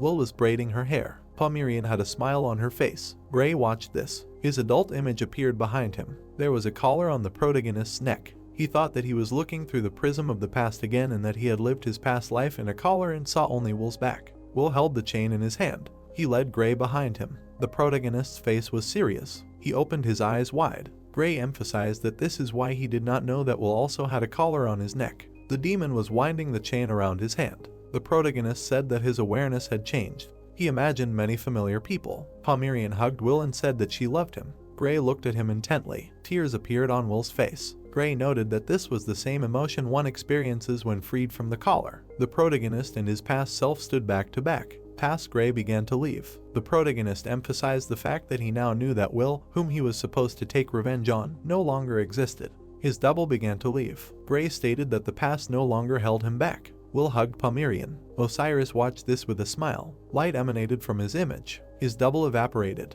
The protagonist said that he would go to the academy. Osiris, smiling, replied that Gray had made a wise decision. There was a chain under the protagonist's feet. He turned around. Gray began to pull the chain onto his hand. Holding the chain, the protagonist noted that he could not yet let go of his past. The chain went into the darkness. Demons held the other end of the chain. Gray's face was angry. He stated that his revenge had just begun. The darkness of the night enveloped the city. Wind currents swirled around the tower. A loud bang came from it. The monster destroyed the wall. The guy dodged its attack. The enraged monster asked who he was. The guy straightened his jacket. The monster rushed at him. A blade appeared from the guy's hand. The guy asked if he was asking who he was. He cut off the demon's hand. Blood began to spurt from the demon. The guy rushed at the monster. He slammed it into the ground. The monster's hand was shaking. He lowered his hand. The guy started to walk away. Turning around, he answered that he was a night hound, an avenger against demons. Sunlight enveloped the city. The plot tells us that this is the day when a stream of people rushes to the water city, Venezia, and the capital of the great empire of rock.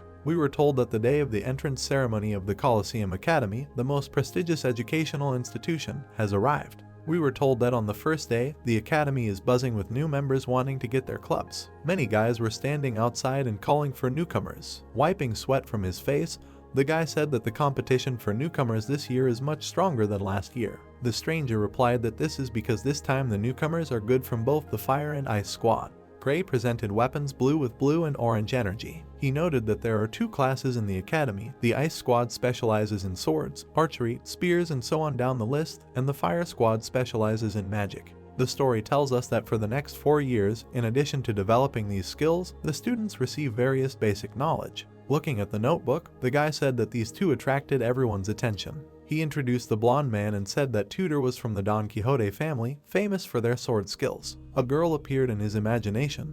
He said that Bianca was from the Asher family, famous for their excellent archery technique. The guy emphasized that they came out on top in the ice squad's practical exam and became the most sought-after candidates for recruitment. The guy introduced the triplets and said that following them in 3rd, 4th, and 5th place were the triplets of the Baskerville family, the Iron Blood Sword family. He said that after hearing their family name, no further explanation was needed. A picture of a girl appeared in his mind and he noted that there was another person who had attracted attention during the fire squad exam. An incredibly talented newcomer named Sinclair. She had taken 1st place in the practical test and 2nd place in the theory. Her outstanding results had been immediately noted. The protagonist was walking down the street. The guy said that there was another person who had taken 1st place in the theory test, a certain Gray. The protagonist adjusted his glasses. He began to look around. Gray was passing by guys who were discussing whether they should recruit the one who had taken 1st place in the theory. The protagonist's face was serious. He thought that in order not to attract unnecessary attention, he had dropped his last name and entered as a commoner. But even so, he stood out, and from what he had heard, being a commoner was more difficult to enter, so he focused on the theory part of the exam, not the practical.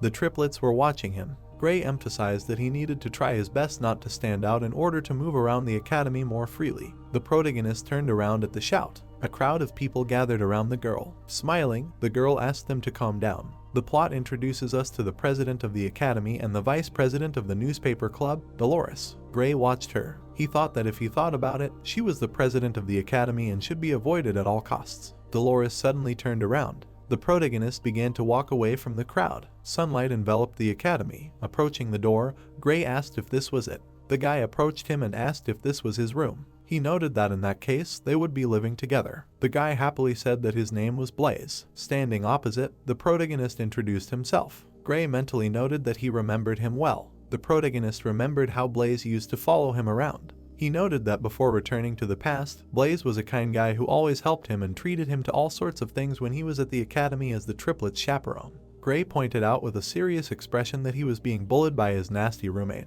and that was just the beginning of the misadventures that would eventually. The protagonist threw his backpack on the floor. Blaze stated that the bed was a bunk bed so Gray could choose where he wanted to sleep. Blaze looked at him and asked if he was going to the freshman welcome party after dinner. Holding his head, Blaze pointed out that it was a stupid question, adding that attendance was optional but that all the new kids would be there. He said that if he couldn't make friends with his peers or seniors, then studying there would be hard. The protagonist replied that he wasn't going to. Blaze, dumbfounded, asked if he was going to go. Scared, Blaze stated that if he didn't go, the seniors would make him a target and he would be a loner among his peers. He began to say that many respectable elders would attend this event and even the president, Saint Dolores. Amazing people were entering in their year. Tudor, the eldest son of the Don Quixote family, Bianca, the eldest daughter of the Asher family, and the triplets of the Baskerville family would be there. Blaze told that they were all very talented guys and he was already silent about the fact that Sam from the Northern Mercenary Guild gave up first place with the Varangians to get there. And also Sinclair, she got the highest score on the exam in the Magic Tower and will definitely be the best of the Fire Squad.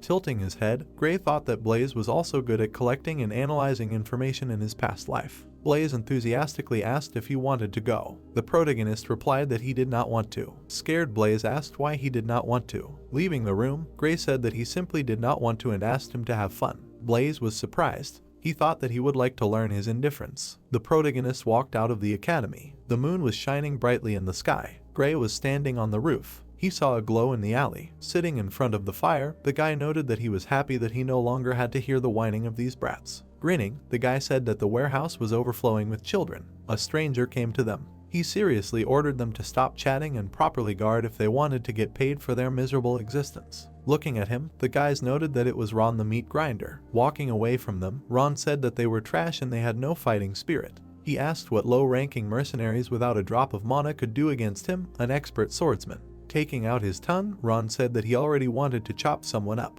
Gray asked if he was Ron. Turning around, Ron asked how a low-ranking mercenary dared to pronounce his name. He saw the mercenaries lying on the ground. Ron was taken aback by this. The protagonist said that Ron killed a family in the neighborhood 4 years ago and sacrificed them to make a contract with a demon. Ron took out his blades. Watching Ron, Gray said that after that, he joined the Northern Guild Association and collected information there and passed it on to the demon. The protagonist noted that Ron eventually passed on information about the united forces of humanity to the enemy. While on guard, he used a hand mirror and revealed the location of the platoon's camp. Turning around, Ron asked him to stop talking nonsense and show himself. Gray appeared behind him and noted that this is how the allied platoon met its end. Ron held the blades in his hands. He swung them. Ron was surprised and thought that it was easy. The protagonist chopped off his hands. He stood behind him. Ron fell to the ground and began to cry. Ron revealed that he knew nothing about the united forces of humanity. Gray, his eyes glowing, replied that he didn't know that because it hadn't happened yet. The protagonist grabbed his head and said that he already knew that he had made a contract with a demon and asked him to tell him about it.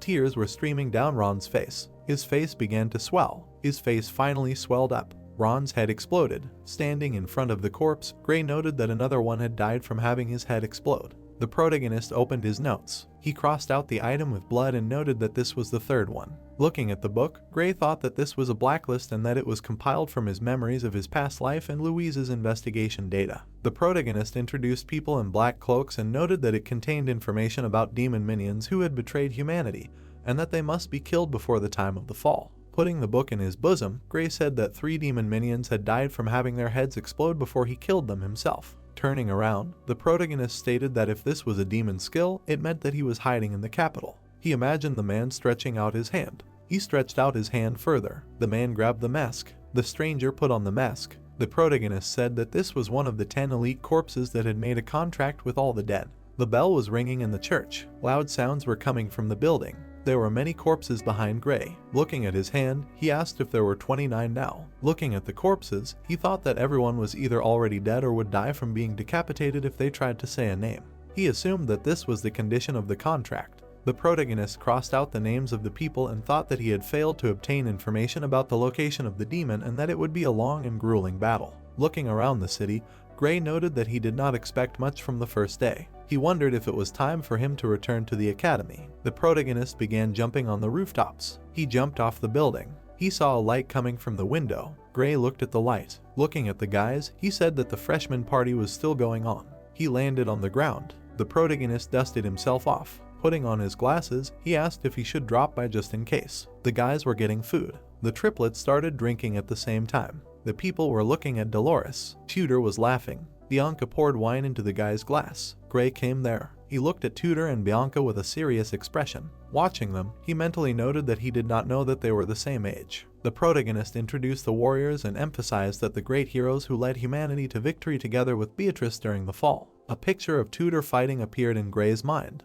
He noticed that one of them was standing at the forefront and taking the fire, a sign of one of the 7 great families, the family of the Azure Spearmen, a genius of the Don Quixote family. Tudor was holding a glass in his hands. The protagonist imagined Bianca shooting at a monster and noted that this was an archer who had defeated countless demons, also a descendant of the 7 great families, the mystical family of archers, a genius of the Azure family. There was a smile on Bianca's face. Looking at the guys, Gray thought that besides them, he recognized many other faces that he had once seen on the battlefield. Closing his eyes, the protagonist noted that no one would have thought that he would meet them again under such circumstances. He wondered if Beatrice had entered there. The guy stood next to Blaze and asked if they should turn on some music. Putting his hand on his shoulder, he asked if Blaze was going to do what the elders asked. Gray watched this. The girl brought him a huge glass and asked him not to cry and drink, noting that if he could, they would not force him to drink. The tearful Blaze asked how he could handle so much alone. The guys grinned and ordered him to drink. Blaze was taken aback by this. He began to drink from the glass. The guys looked at this with a satisfied look.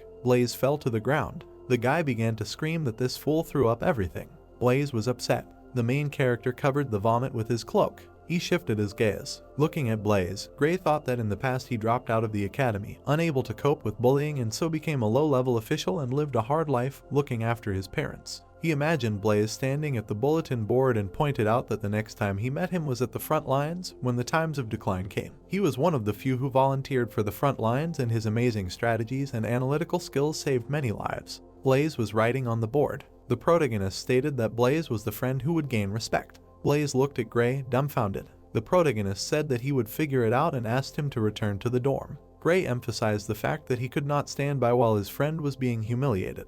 The guy put his hand on the protagonist's shoulder and asked what he was doing and if he dared to interfere in the conversation of his elders. The guy slapped him and suggested that judging by how brazenly he butted in, he was clearly confident in himself. The enraged triplets asked how dare he touch their master. Gray adjusted his glasses. He said that he was like a commoner at the academy, and if they revealed his identity, he would kill them. The boys were scared. Smiling, the girl said that the guy shouldn't be so rude to the new guy, noting that they, as elders, should be nice to them. Folding her arms, she suggested doing it differently. She put down the glass and said that if he drank it all, they would let them both go. Scared, Blaze said that he shouldn't do that. Gray took the glass. He started drinking. Smirking, the girl thought that it was a mixture of high-proof alcohol and vodka and rum were mixed in there, and no one would drink more than a liter of this liquid. The protagonist continued drinking. The girl was surprised. Gray put down the empty glass. He started to lead Blaze away. The guy stopped him. Tudor and Bianca were dumbfounded. Turning around, the protagonist asked what they wanted from him and if he still needed anything from them. The boys started shaking. Dolores approached them and asked what all the fuss was about. The frightened boys said that a newbie had thrown up and they would sort it out. Dolores screamed that they shouldn't be harsh with newbies, noting that they needed to maintain the academy's image. The protagonist started to leave. The triplets closed their mouths and thought it was cool. Surprised, Tudor and Bianca wondered in their minds if they had imagined it. Sinclair was delighted. She was embarrassed. Looking at Gray, she said that she had found a good man. At the academy, the ice and fire squads attend lectures together. This creates a competitive environment for the confident elite. It increases concentration among students. This is the policy of the academy. Professor of Battle Theory Bensi closed the textbook and said that this was the end of the lecture on the culture of the barbarian tribes. Then he continued that now that they had basic knowledge of the tribe's habitats that they had discovered, would anyone like to put forward a theory on where their stronghold might be? The first place in the Ice Squad practical exam, Tudor thought that the clash between the Balak and the Empire had occurred on the southern border of the region on uplands 1, 8, and 75, and what else was there? The first place in the Ice Squad practical exam, Bianca thought that the attack sites were always at low altitude, one might say in the lowlands, and could one assume, based on this, that their stronghold was also at low altitude. The first place in the Fire Squad practical exam, the second place in the theory exam, Sinclair raised her hand and said that she would answer. Bensi said angrily that she was Sinclair, the first rank of the Fire Squad, and that he was listening. The girl replied that according to the military data available at the academy, the battles between the barbarian tribes and the Empire were taking place in the 1st, 4th, 5th, 7th, 8th, 30th, 75th, and 207th Highlands. She continued that except for the 8th Highland, which was located in the Highlands, all the others were lowlands, so it could be concluded the guy behind her was looking at her. He closed his eyes. 29 people, all of them had a demonic stench, and their faces exploded before they died. Faces that exploded. If this was the skill of the 10 elite corpses hiding in the capital, He could only think of one potential hiding place. Should he ask Louise to investigate that area? The man next to him called out to him. Everyone was looking at him. The professor was telling him that apparently the ice squad was not as good as the fire squad, and to think that a student from the ice squad would allow himself to sleep during the first lecture. The protagonist replied that he was not sleeping. The guy next to him said his name in fear. Bensi said that he was not sleeping. He says, and for him to say his name, the guy introduced himself, and the professor said that okay, each video, that his eyes were closed, and how would he explain it? Gray replied that yes, his eyes were closed, but he was not sleeping, to which the professor replied that it was clear, apparently he was mistaken. Gray replied that he understood that anything can happen. The professor angrily thought what kind of psycho decided to enter the academy. He said okay. Then he continued that thanks to Sinclair's perfect answer, each of the fire squad gets 1 point out of 10 possible, and if he answers his question correctly, then the ice squad will also get points. Bensi said that however, if the answer is incorrect, each of the squad will lose a point. Gray replied that it was unfair, to which the professor said, okay, here's his question. Let him name the battle sites of the Empire Army and the Balak tribe, and based on that, let him name where their stronghold is supposedly located. Sinclair thought that compared to other tribes, there was incredibly little information about the Balak tribe, and that the complexity of the question was incredibly high. Bianca thought angrily that the whole squad would suffer because of this idiot. Gray thought about it. Ivy appeared before his eyes. The guy said that the battles of the Balak tribe and the Empire. The students looked at him in shock. The professor's eyes widened in fear. Sinclair looked at him. The hero said that he had everything. He thought that after the incident with Mark, the tribe had already moved their stronghold, so it was okay. Bensi was shocked and thought that at this point, did he really know a theory that had not yet been confirmed by the academic community? Then he continued to think that wait a minute, his name is Gray, wasn't he the one who won first place in the theory exam? The man said that Gray gets 10 points, the rest of the squad gets 1 each. Bensi said that even though he won first place in the theory exam, he can't close his eyes to the fact that he didn't pay attention to his lecture, so he takes 10 points from him. The guy replied that he would be more careful. Sinclair thought that she hadn't noticed, since Gray is a fairly common name. She continued to think that, but he turned out to be that Gray. The voices said that it was the one who had won first place in the theory exam, that it didn't matter, because of him the whole squad had almost gone into the minus, and that just looking at such nerds made your fist itch. Tudor thought with a smile that therefore he was the smartest if the question was about theory, and I wonder if it would be any good in practice. Rugby is a sport played by 2 teams of 12 people. Points are awarded when the ball ends up in the opponent's territory. The use of weapons and mana is against the rules, otherwise no methods are prohibited to achieve the goal. The man stepped on the field. There was a fierce game. Tudor shouted that he was the best at rugby and that it was his time to shine. The girls shouted that whack, Tudor is so hot.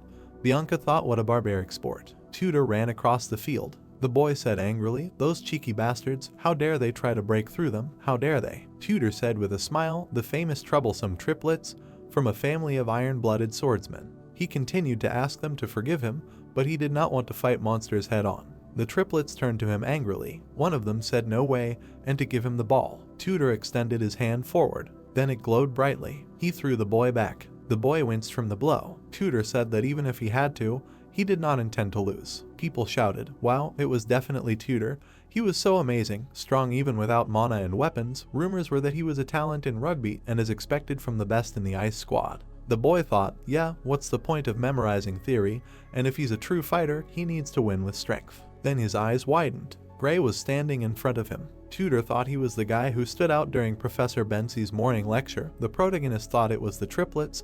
He told them not to let him near him and that they needed to retreat. The boy jumped up and thought if he should tease him a little. Then he swung and continued his thought that his friend shouldn't just study and let him focus on physical training as well. Gray looked ahead. Tudor flew up from the blow. He rolled his eyes. The girls looked at what was happening in shock. The boy fell on his back. The protagonist turned around to look at him. He thought he wanted to dodge, but why did he run straight at him in the first place? The boy crouched on the ground. Then he thought he would pretend to be hurt. Tudor lay with his eyes closed. A moment later, he opened them. Everyone was standing around him. He wondered what was going on. Did he pass out or not? Did he fall asleep during the match? Then he remembered that, oh yeah, the first in theory, Gray, he wanted to tease him by bumping into his shoulder, but then he doesn't remember anything. The guy continued the thought that in that skirmish with the nerd, he lost consciousness and that he, Tudor. Gray shook his shoulder. The guy angrily thought that he needed to check again. The game was tense. Tudor thought that something was wrong, that he needed to make sure. The triplets bared their teeth. Bianca's mouth opened in confusion.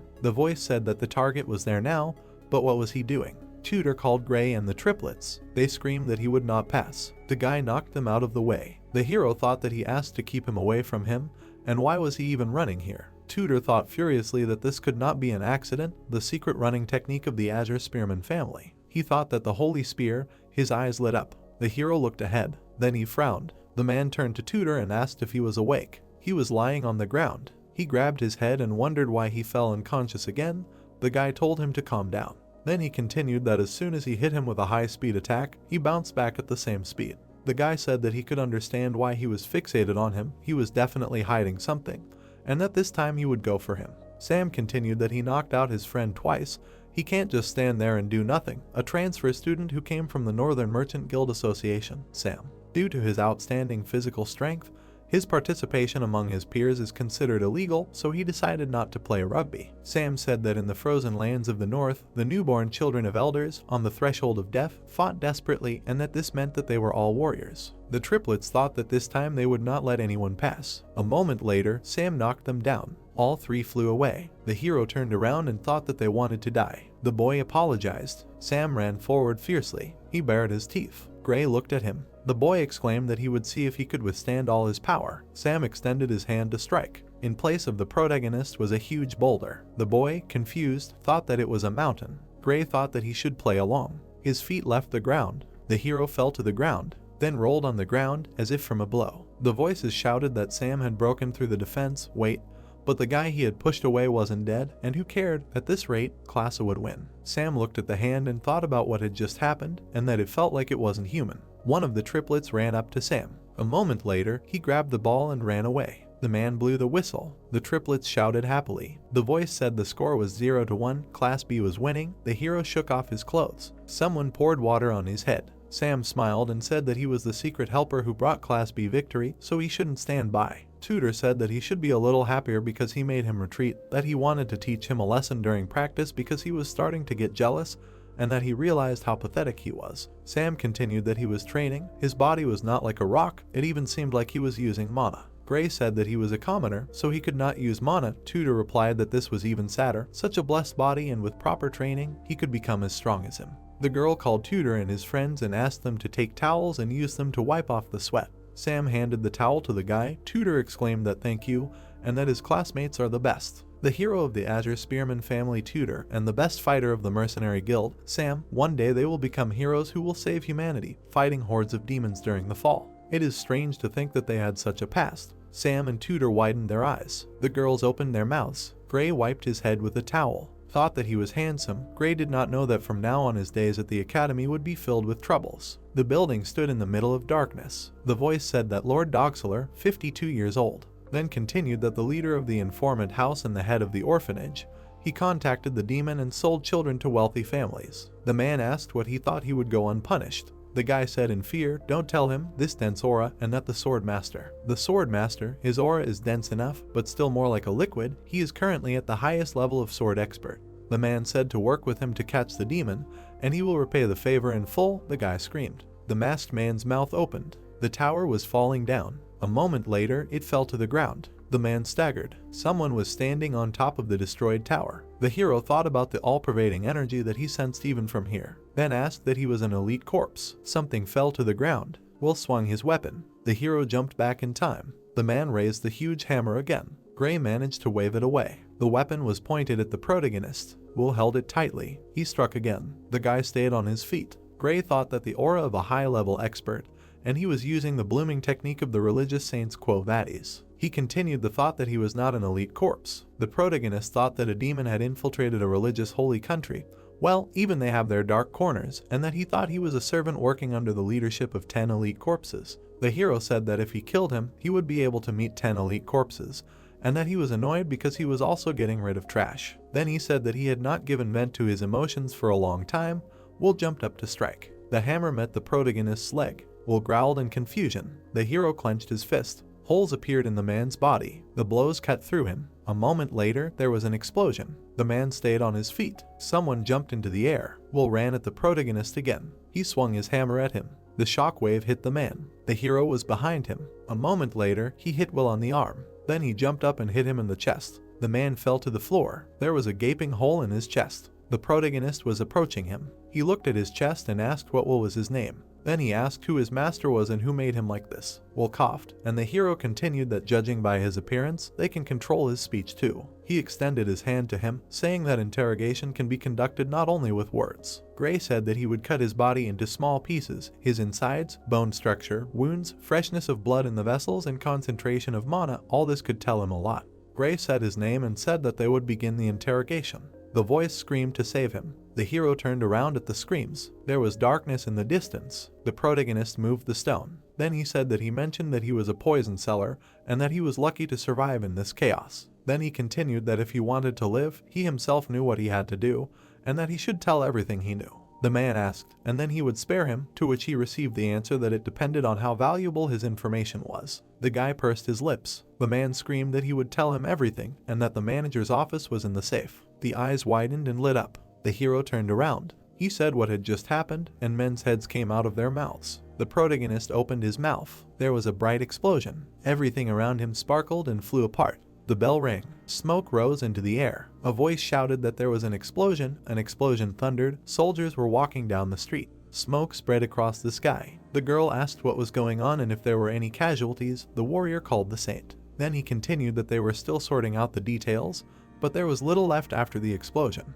There was a huge hole in the ground. Someone walked straight ahead, an explosion that could hardly be called normal. The traces of the battle were reflected in the shelter. What kind of evil was fought here? Dolores' eyes widened. A part of the protagonist's mask lay on the ground. The girl knelt down. The warrior asked the saint if everything was okay, to which she replied that yes, just a little weakness. The man said he didn't think anyone was hurt by the explosion, so he shouldn't overexert himself. Dolores thought she was confused by the find and hid it, but that mask. Then it flashed through her mind that it was a night bloodhound. The man frowned, looking straight ahead. Looking at the hero, he said he was wondering who wrote the report. It turned out it was him. The creature appeared, and he added that the Venomopians had undiscovered second poisonous fangs. If he wrote this report for fun and the information in it was false, each of the Ice Squad would lose 10 points. The protagonist was confused when he heard the question of whether he understood it, and then thought, oh shit, is this information really not known at this time? Looking at the knife, Bensi asked that they try to confirm that the second poisonous fangs are in the abdomen under the exoskeleton.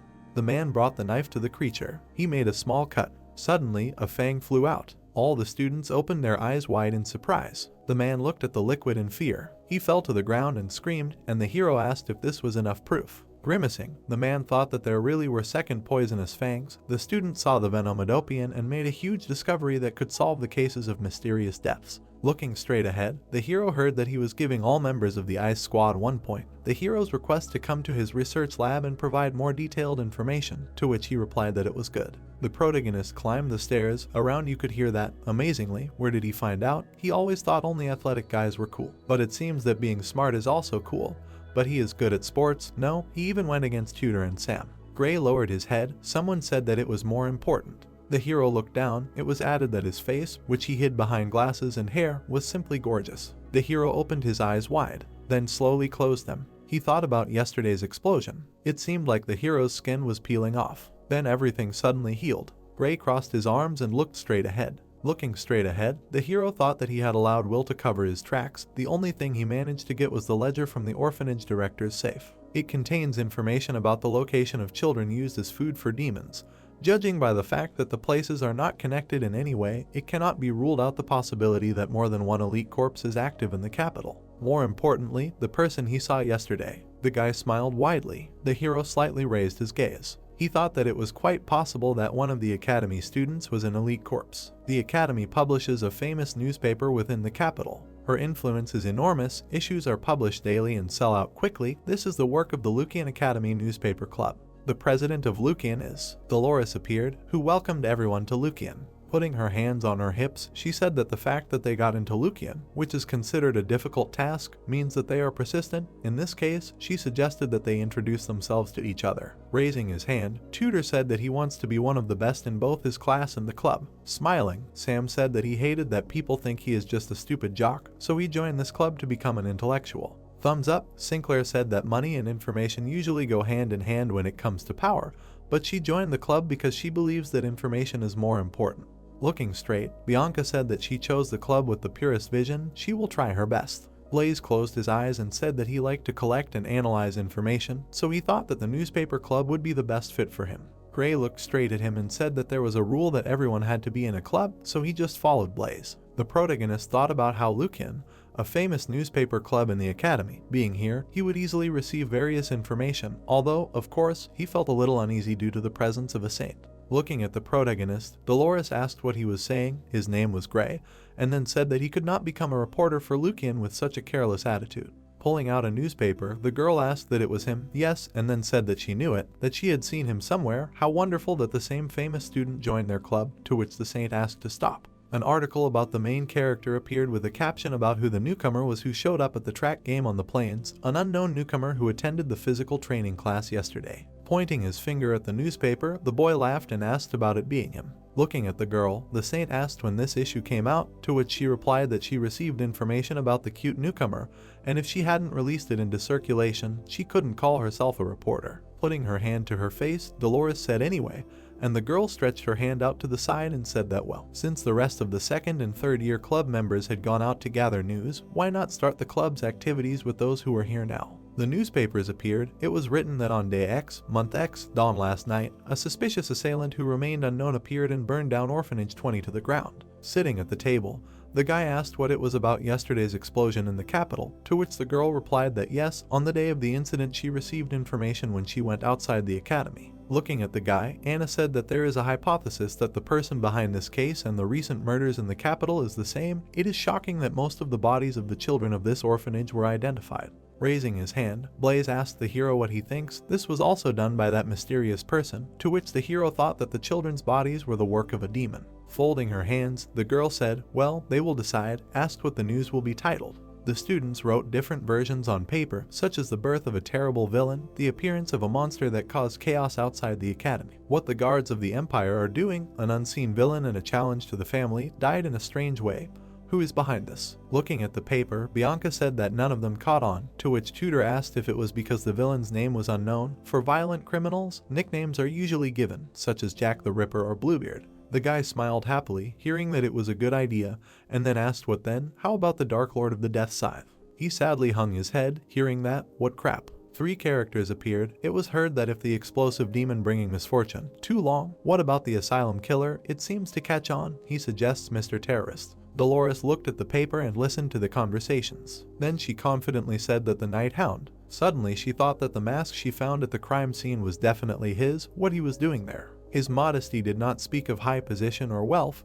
He diligently looked after the people in the slums who were sick with the Red Death. His dedication and love for the poor were not a lie. Looking down, the girl thought about that. That is why she believed that he stole the tear of the saint for a great purpose, but why was he at the scene of the explosion? Did he really kill the director of the orphanage and the children in it? Dolores, her eyes wide, thought that she did not doubt that what he saw was not evil. If the Night Hound was a criminal, then she was sure that he had reasons. From the sight it was heard that the Night Hound was not bad. The girl looked away in surprise and exclaimed. Looking at the students, she heard something in the style of a barbarian tribe, so it sounds quite cruel. She also thinks so. The name is so dark and negative, and Sinclair said that then they will stop at the Night Hound. Covering her mouth with her hands, the saint thought that she just muttered it under her breath, and Anna asked what then? How about such a title? Who is the Night Hound that filled the capital with fear? Around it was heard that Lucian's articles must be true until it is confirmed whether the man is a criminal, and Tudor asked what he was thinking about, to which the hero asked again. Looking to the side, Gray heard that about the Night Hound, he thinks it is a villain, to which he replied that he did not care, and then thought that he did not think that the saint would say Night Hound. Putting a hand on his shoulder, the guy asked what, but if he had to choose, how would he answer? The hero looked down and thought. Then he said that he could only say that he was definitely not righteous, so he was a villain. Suddenly someone hit the table, and the guy said that yes, well, he agreed with that. Leaning on the table, Dolores asked that the Night Hound was not righteous. Frowning, she asked where such confidence came from. The guy removed his hand from the hero's shoulder, and he thought. All the students looked at the saint, hearing the question that the Night Hound was not righteous. Frowning, the girl asked where such confidence came from. The hero was confused, hearing what he was saying. His name was Gray, let him answer her. Leaning on the table, the girl asked that he could not, yes, because he decided so without evidence. Let him not forget that if he, as a reporter, speaks without specifics, he can destroy the life of an innocent person. Looking at the saint, the guy said that the guards were witnesses. The Nighthound destroyed the building and killed the director of the shelter. To which the girl replied that the testimony of the Imperial Guards was based on guesses and not supported by irrefutable evidence. Hands appeared, reaching for the basement, and she added that regarding the children's corpses found in the basement, this question still needs to be answered. Too much dubious data to confidently declare the guilt of the Nighthound. Anna turned to Dolores in surprise, and the girl said that she was the eldest. The saint looked straight ahead with an angry look. A thought appeared that she did not take any side, even when the shelter associated with her family suffered. Looking at the girl, Dolores said that they needed to edit the article to avoid accusations and remain impartial, to which she said that in that case they would not be able to write anything in principle. To which the saint replied that it would not be too late to publish an incriminating article if it turned out that the Nighthound was to blame. Looking down, the girl said that if he really was evil. Smirking, she continued that they would be able to criticize him heavily. The hero turned his gaze to her. Someone abruptly entered the room and addressed the president. The guy nervously said that the club's advisor, Professor Bensi, was calling her. He said to edit the article and declare the Nighthound guilty, to which she replied that he liked to make sensations out of articles. She would talk to him.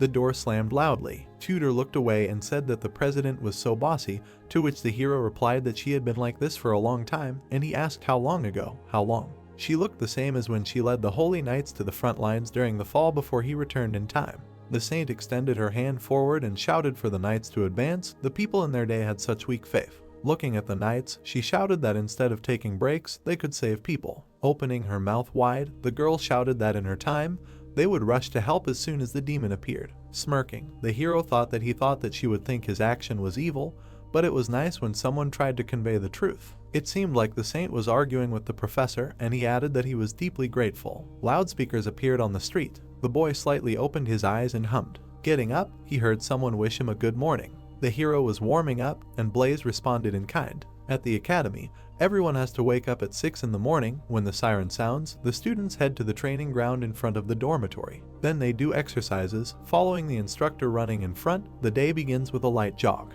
After morning exercises, the students do different things. Some go to sleep a little more, some go to wash up, and some go to the cafeteria. The guy slightly opened his mouth and made a sound. Closing his eyes, Blaze said that his brain would work better if he slept during the exercises, to which the hero replied that physical activity helps to speed up the brain, and the guy added that he would have done without this amendment.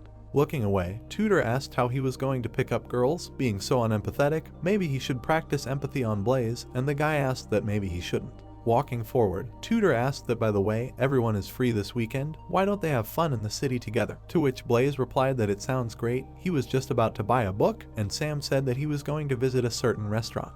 The hero looked away, hearing the question of what he would say, to which he replied that he needed to do volunteer work this week. Sam asked again in surprise, and Blaze said that Gray had a lot of deductions, to which the guy gritted his teeth and asked that Professor Bensi had tried again, always picking on him, even if he was sitting quietly. Walking in front of them, the hero said that in general, let them go to the city without him. Walking behind him, Tudor said that in general, volunteering sounds fun, and Blaze said that you can't leave your friend alone, they will go with him, and Sam added that the bigger the company, the merrier. Suddenly the guy put his hand to his face and said how unusual, to which the other guy asked again. Looking at the walking hero, Tudor said that next to Gray he was drawn to him, as if he was his older brother. Well, he is quiet, but radiates charisma even among mercenaries. Such people become leaders. Smiling, the guy thought that Gray is really amazing. And then he added that amazing people like Tudor from a physically strong family and Sam, a transfer student from the Northern Mercenary Guild, were the first to decide to befriend him. And he is also kind. He helped him at the welcoming party when he was having a hard time, and he copes perfectly with his studies and training. Looking at the hero, Blaze thought that next to him, it seems that he is capable of everything. Suddenly, the main character abruptly turned around to look at him. The guy opened his eyes in fear. The entire corridor was covered in green particles. The protagonist looked at the guy and the two girls. Looking straight ahead, Gray asked that he knew the other students well. Yes, what could he say about that guy? To which Blaze asked again. Gritting his teeth, the protagonist heard that he had heard about the one with the two girls. He was considered the most handsome guy in the academy, a second-year student. The thought arose that they were so actively involved in the life of society. Various masks appeared, and the hero added that there were 10 elite corpses. The guy with the girls walked around the corner, and the hero thought whether to attack him. No, it would lead to unnecessary casualties. Looking straight ahead, the hero thought that he could not let the future heroes get hurt, to which Tutor turned to him, and he said that he was not feeling well, so he would go and rest. Taking a step forward, the hero thought that he first needed to gather information, and then used a silent step. Taking off his glasses, Gray thought that he could follow him. The saint screamed in surprise. The hero looked at her in fear. The students turned around in amazement. Looking at the fallen girl, the hero turned around and she made a sound. Running up to her, Tutor asked how she was. Taking the hero by the shoulder, the guy told him to apologize, to which Gray asked for forgiveness. Leaning on the guy, the saint said that everything was fine. She also did not look around, and then thought how muscular he was, as if she had crashed into a wall. Looking at the hero, Dolores thought that she had not even noticed his presence, who he was. The protagonist looked down and thought that there were a lot of people here. It would be better to postpone surveillance for now. Climbing the stairs, he thought that the elite corpse, Bine, light appeared on the stairs. Walking into the darkness, the girl said that he brought them to such a dark place, and the other said that by his appearance you wouldn't say that he was so insidious. Holding them by the shoulders, the guy said that he needed to tell them both one sad news, to which they asked what was sad. What was it? The girl looked away in surprise, hearing that a guy had recently appeared who had started to pester him. Because of him he couldn't even eat properly, to which she asked what he was doing, mocking him. He wouldn't forgive him. The other one glared at him when she heard that he wanted to see who he was, but accidentally put on the academy uniform, so he had to run away. He must have already realized that he was one of the students, to which she said that if he came to the academy, they would stop him. They would always be by his side. Lowering his head, Bine thanked them, said that their hearts were as beautiful as their faces. Yes, they would always be together. Grabbing their faces, he added that from now on and forever. A night hound showed up, and he said that this bastard in the plague doctor mask had the skills of a high-level expert, so he would not have died from that explosion. The girl's eyes began to slide, and he added that judging by the way he aimed at the places related to his feeding points, he was one of those people who could sense the presence of a demon. Looking straight ahead, the guy said that meant. Eyes appeared on his cheek, and he added that it was quite possible that he was somehow connected with Andrew's death. Gray tried to make out the written text through his glasses. He could not see it and realized that more and more incidents were happening to him lately. The girl said that she and Dolores were counting the number of cases inside the academy. There were not many free hands now, so they wanted to assign this to the first years. She asked the others to choose a case, collect information, write articles, and bring them to them. The guys began to read the papers. They did not understand why there were so many cases and what was going on here at all. A terrorist warning said that people would be sent to the river in Venator, the capital of Rock. A missing persons report of a handsome theater actor who disappeared on his way home after a play. Presumably, his stalker fan could be behind it. A mystical murder about the disappearance of the head of an influential family. The number of disappearances increased with the number of missing people. The perpetrator has not yet been identified. Disappearances at the academy, where 3 students disappeared, and many witnesses often saw them together. The guy took another piece of paper. Unmotivated murder on the street of a citizen who injured several people, sentenced to death, so he still claims that he did not do it and that his face has changed.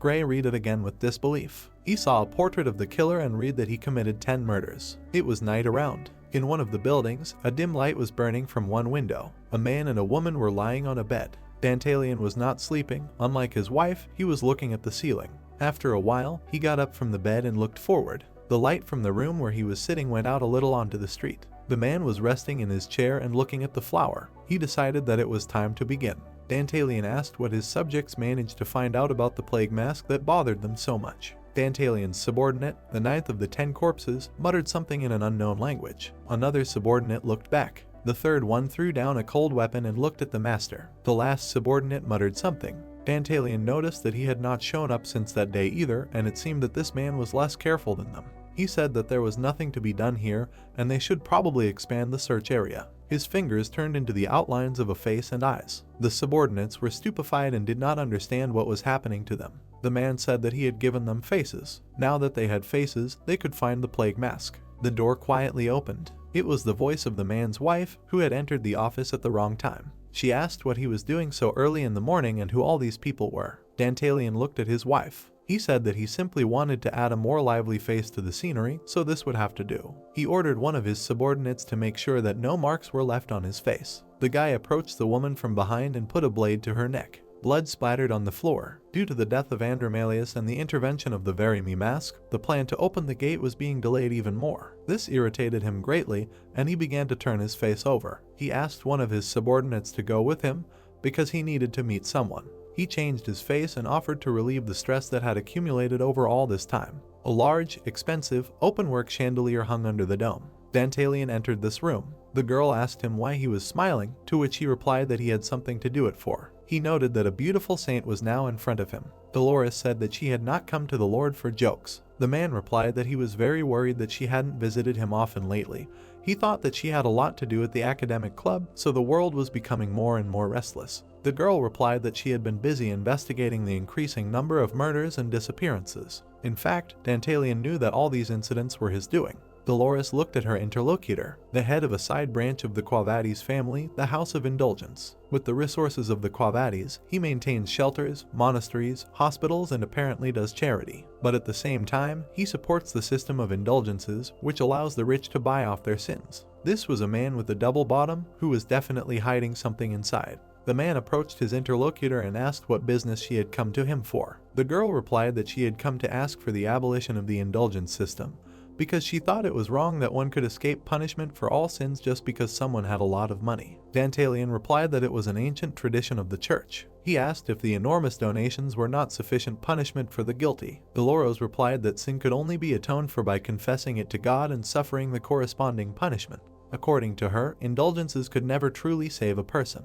Dantalian knew that she was saying a good thing, but he still thought about it. He decided to answer her. The man said that he was only following the doctrine of the church, which she would have to discuss with her father, the cardinal. He asked him to excuse him and said that the students from the academy would be coming to do charity work today. According to him, there was no point in blushing in front of the younger ones about the affairs of the Quavades family. The girl turned around and said that she would come to discuss it next time when he was in the mood. Dantalian held his face and thought that this time he had escaped. He realized that the girl was beautiful and he could not cope with this thought. The man realized that he had almost given in to the impulse to take her right now, but he needed to be patient for a little while longer. In his opinion, the saint was the best specimen he had ever found in this world. He wanted to take her when this world was plunged into chaos and her face showed the deepest despair. But he thought that he needed to open the gate for this as soon as possible. Dantalian sincerely dreamed of the era of destruction to come sooner. The guy came to the appointed place and stopped. He decided that he had come to the right place and went inside.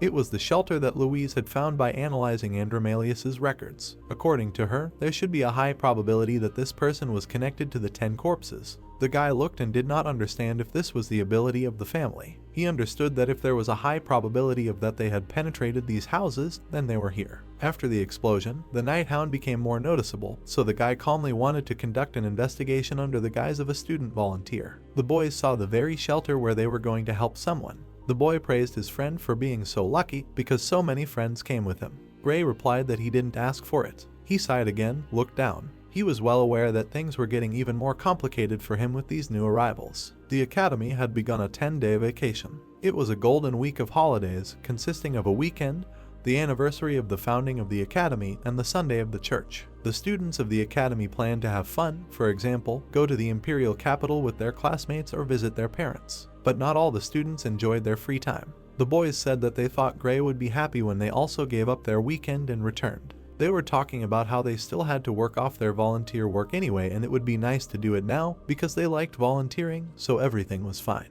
The guy thanked them for their generosity. Tudor noted that it was a shelter for intellectuals. He said that he expected something different from a shelter in a major capital. The guy said that the director of the shelter was the founder of a foundation to help children and worked as a part-time instructor at the academy. Nicholas did not understand what his friend was talking about and asked who he was. The guy pointed to the man in the frame. He was the founder of the indulgence in these parts. The guy said that he was the head of the family, an indulgence of the Cavadas family relatives on the female side, and because of his good reputation, he had considerable influence in the church. He remarked about the church. It seemed to him that everyone already knew that the man was not in the fruits of St. Dolores because of his different religious views. Tudor said that he did not want to interfere in their family quarrel and suggested to leave this topic. Gray thought and pondered the plan of the director of the shelter all this time. According to him, the core of the nut could be seen only after it was split. The nun said that she hoped that the volunteers who came this time would spend 10 days with the children as their responsible teachers. She said that if they sincerely care for the children,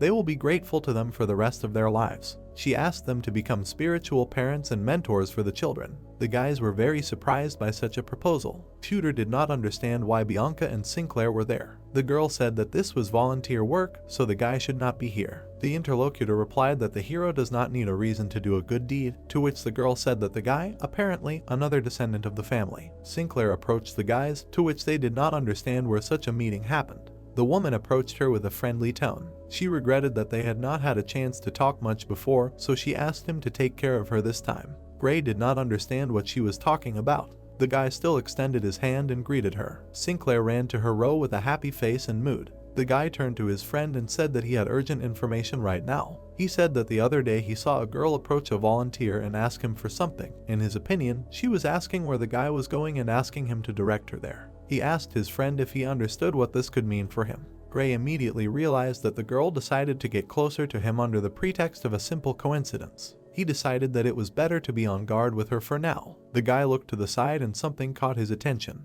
He realized that the director of the shelter was not participating in this event and was surprised. The nun asked the children to choose a teacher they would like to go to. The happy children ran to the students. Tudor welcomed the children with open arms and said that they were very sociable. All the children were not deprived of attention from the children. Sinclair sat on the floor with an open book while the little children ran around her. Gray asked the children who came up to him. He was interested in their names, to which the children reacted very ambiguously. The guy did not understand why they ran away from him. A friend asked him to raise his eyebrows because they were scared of his menacing look. Gray realized that it did not seem so difficult for him to communicate with children. He looked at the girl who was running behind. She ran out into the doorway and ran down the stairs. The guy did not understand such amateur performance and decided to follow her. The girl stopped around the corner and ran into the wall. She was half on the street and was near the columns. There was fear and despair in her eyes. Gray stood on the other side of the column and said that he caught his breath when he was in a room with a large crowd of people. The girl was very scared of his sudden appearance. The guy said that if you are not careful, you can make a bad impression on others. He asked why she ran away from there. The interlocutor could not say anything. She turned away from him with offense. The guy thought that he was not able to establish contact. He began to remember the advice from that village where the girl asked him to smile. She said that it should help when he communicates with children. Gray looked at the nameplate on the girl's chest. He called her by name and knelt down in front of her. The guy wondered if this was her real name. He tried to establish contact with the child. The girl could not stand such attention and ran to the side. Gray thought that he was so scary when he smiled. The girl came up to him from behind and said that his interlocutor ran away not because she did not like him. She noticed that she had seen their entire conversation. Dolora said that she had not noticed it before since he had always been cold, but he seemed kinder than he seemed. The guy stood up from the ground and looked at his interlocutor, and the girl replied that she had been deeply wounded by suffocating this child, so she was closed in her heart. According to her, this is why she suffers from aphasia and cannot speak. Gray asked her what had happened. Dolora replied that no one could say anything for sure since she was born in an orphanage, but according to her, she had not been able to accept many volunteers who had come to this orphanage over the past 13 years.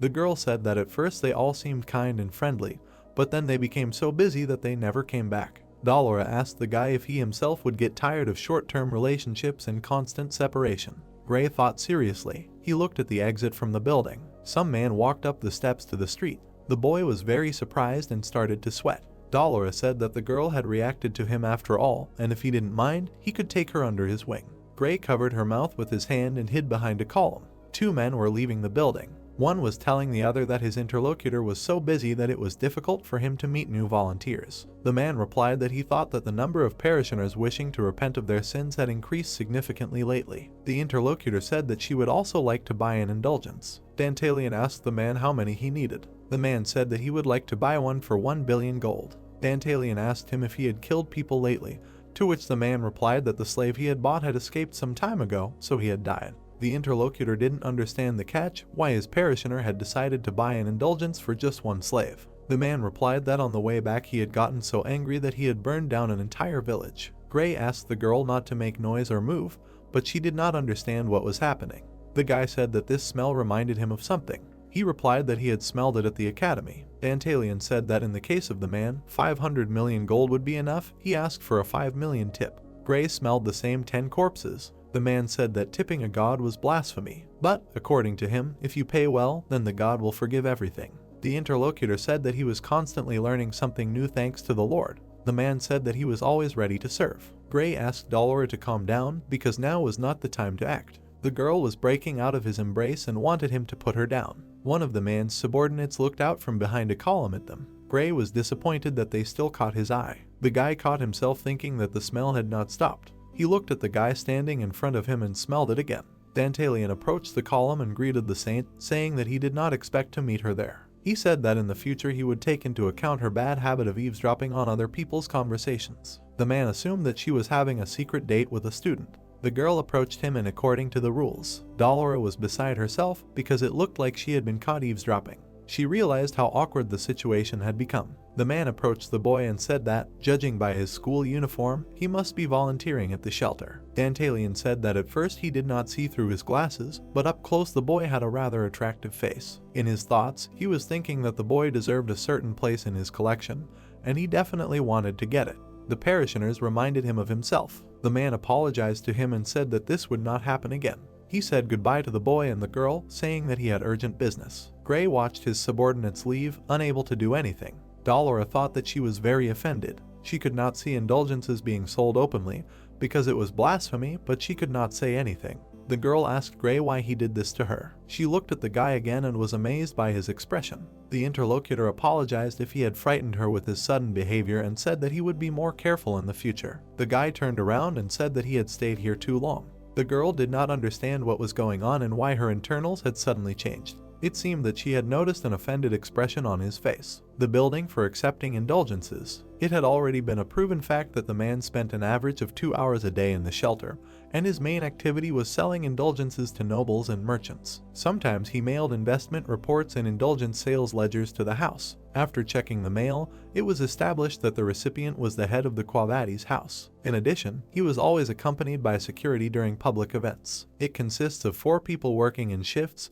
3 men and 1 woman. Gray confirmed by the smell that one of the guards was also a man in a mask whom he had met during the explosion in the shelter. The identity completely coincided with that one. He assumed that the other 3 were also at least top-ranked gladiators like him. Fighting 4 top-ranked gladiators with these 10 corpses was too risky for someone like him. The guy concluded that in order to eliminate him, he first needed to deal with his 4 guards. The guys became worried and asked what he was doing. They were afraid that the guy was trying too hard in his work. One of them was even ashamed that he just wanted to earn points for volunteering and not take part in this activity. Tudor said that he also wanted to be like the guy because he worked very hard for the children. They all recognized his authority and desire. Gray just realized that he was too deep in his thoughts. He knew that it was difficult to act during the day anyway, so he needed to wait until night. For now, it was better for him to focus on daytime affairs. The sky was clear that day. A round yellow ball rushed into the sky. The children ran after it, trying to catch it. That same little girl who had gotten a wound to her soul was sitting away from everyone.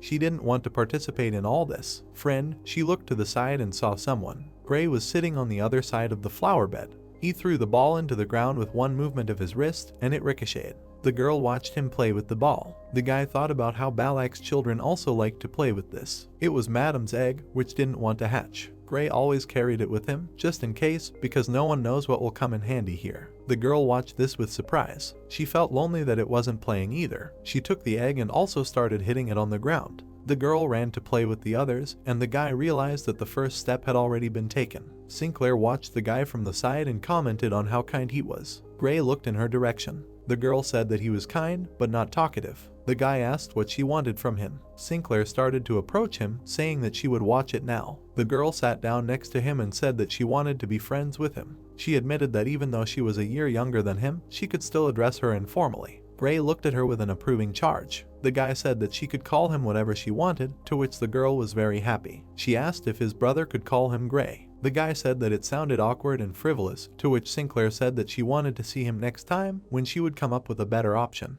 The girl continued to play with Madame's egg. It behaved unnaturally and rolled to the side. The egg rolled further and further, and the girl ran after it. At the end of the path, it fell through a hole in the grate into the water. Gray and Sinclair looked there. They ran to the scene and were very disappointed. The girl said that there was nothing to be done. The boy asked the girl to calm down because it was just a ball and he would give her another one. The child did not stop and continued to cry. Gray said that there was nothing to be done and zipped up his jacket. Dolora walked along the corridor of the temple. The girl did not understand why this situation bothered and worried her so much. She thought only about the boy. At first, she did not like how he judged people by their first impressions. She remembered how she ran away from him in the opposite direction to the night hound.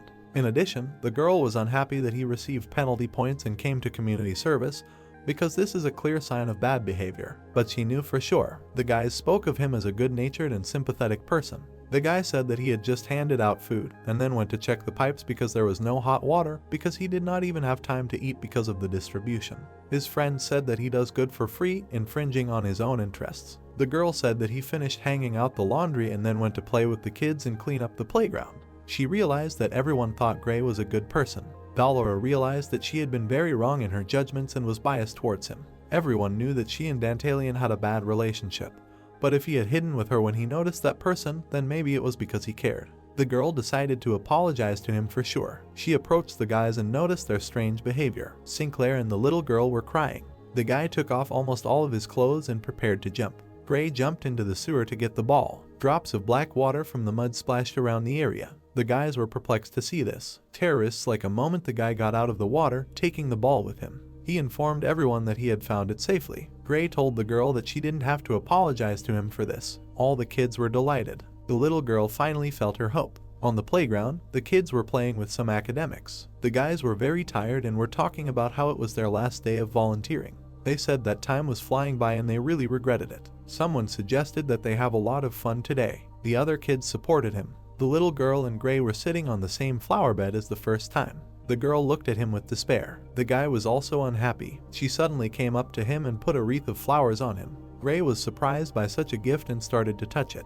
The girl asked him not to do it because the wreath was very fragile. She took his hand in hers. The guy realized that it was an expression of gratitude without language. The girl thanked him for being with her all this time and getting her ball. Gray replied that it was also very nice for him to be with her. The girl continued talking to him again. She asked him a question. She wanted to know if they would ever meet again. Gray remembered the girl's words again, that at first everyone was friendly, but then they became so busy that they didn't come anymore. She kept saying that the children became very attached to these students. When hunting demons, you have to be prepared to die at any moment, and the guy can't promise that he will definitely come back. But he wanted to make her happy. Grace said that they would definitely meet again. The guy said that as long as he had tomorrow, he promised to come here again. The girl was happy. She said that she would wait for her little brother. Gray was indignant and said that he was not her brother, but her uncle. The main hall of the indulgence shelter. Dantalian said that for children separated from their families and living in the shelter, this time was priceless. He told the crying students that this meeting made them feel the presence of their parents and filled the void in their hearts. The man said that if the children grew up to be good people, it would be all thanks to their kindness and the volunteers. So he confirmed that the love they gave his students over the past 10 days was priceless. Dantalian pointed to the strange iron box and asked to share it with the local children. Gray understood that the man was participating in an event today. For him, he spoke very sweetly in his Yavlin tongue, but it seemed that he was going to force the students to donate money for himself. Dantalian wanted to play on their respect for their parents and sense of duty. He had brought his 4 escorts here and it might be difficult to attack him at this point. Gray was sure that he could no longer afford to act so confidently. The boy understood that all the preparations had already been completed and his plan, there would be a hunt for 10 corpses today. Many gold coins fell down. Sinker asked the guy why he didn't donate money. Gray replied that he didn't have any. The girl didn't understand what the problem was because the guy was a student at the academy, but the interlocutor was of the opinion that he didn't have money for a demon. Gray asked the girl what she would call him now. Sinker replied that she was still thinking about it and hadn't come up with any options yet. The girl asked if the guy thought it was too heartless since they should at least help the local children a little financially. Gray said that he didn't think parents were necessary. This world was a place you had to get through on your own anyway, and parents were only necessary during childhood when you needed help from others, but otherwise they weren't needed. Sinker didn't understand what the guy was talking about. She took his hand and said that he must have been through a lot. The girl asked him to come over sometime for a book, for guests to have fun, or to join her family for dinner, or for a holiday. Tinker ran off saying that she would go see the children before leaving. She asked the guy to meet her after volunteering. Gray thought that she was quite strange. He couldn't stop repeating her name in his head. The ID card he had given to the academy turned out to be fake, since before his reincarnation, she had been the best in the firearms group in all written and practical exams. But for some unknown reason, she disappeared right after graduation and never appeared in his life again. The man said that now was the time to thank their temporary parents. The children ran to meet the students. Tutor promised that he would come back several more times and visit him every week.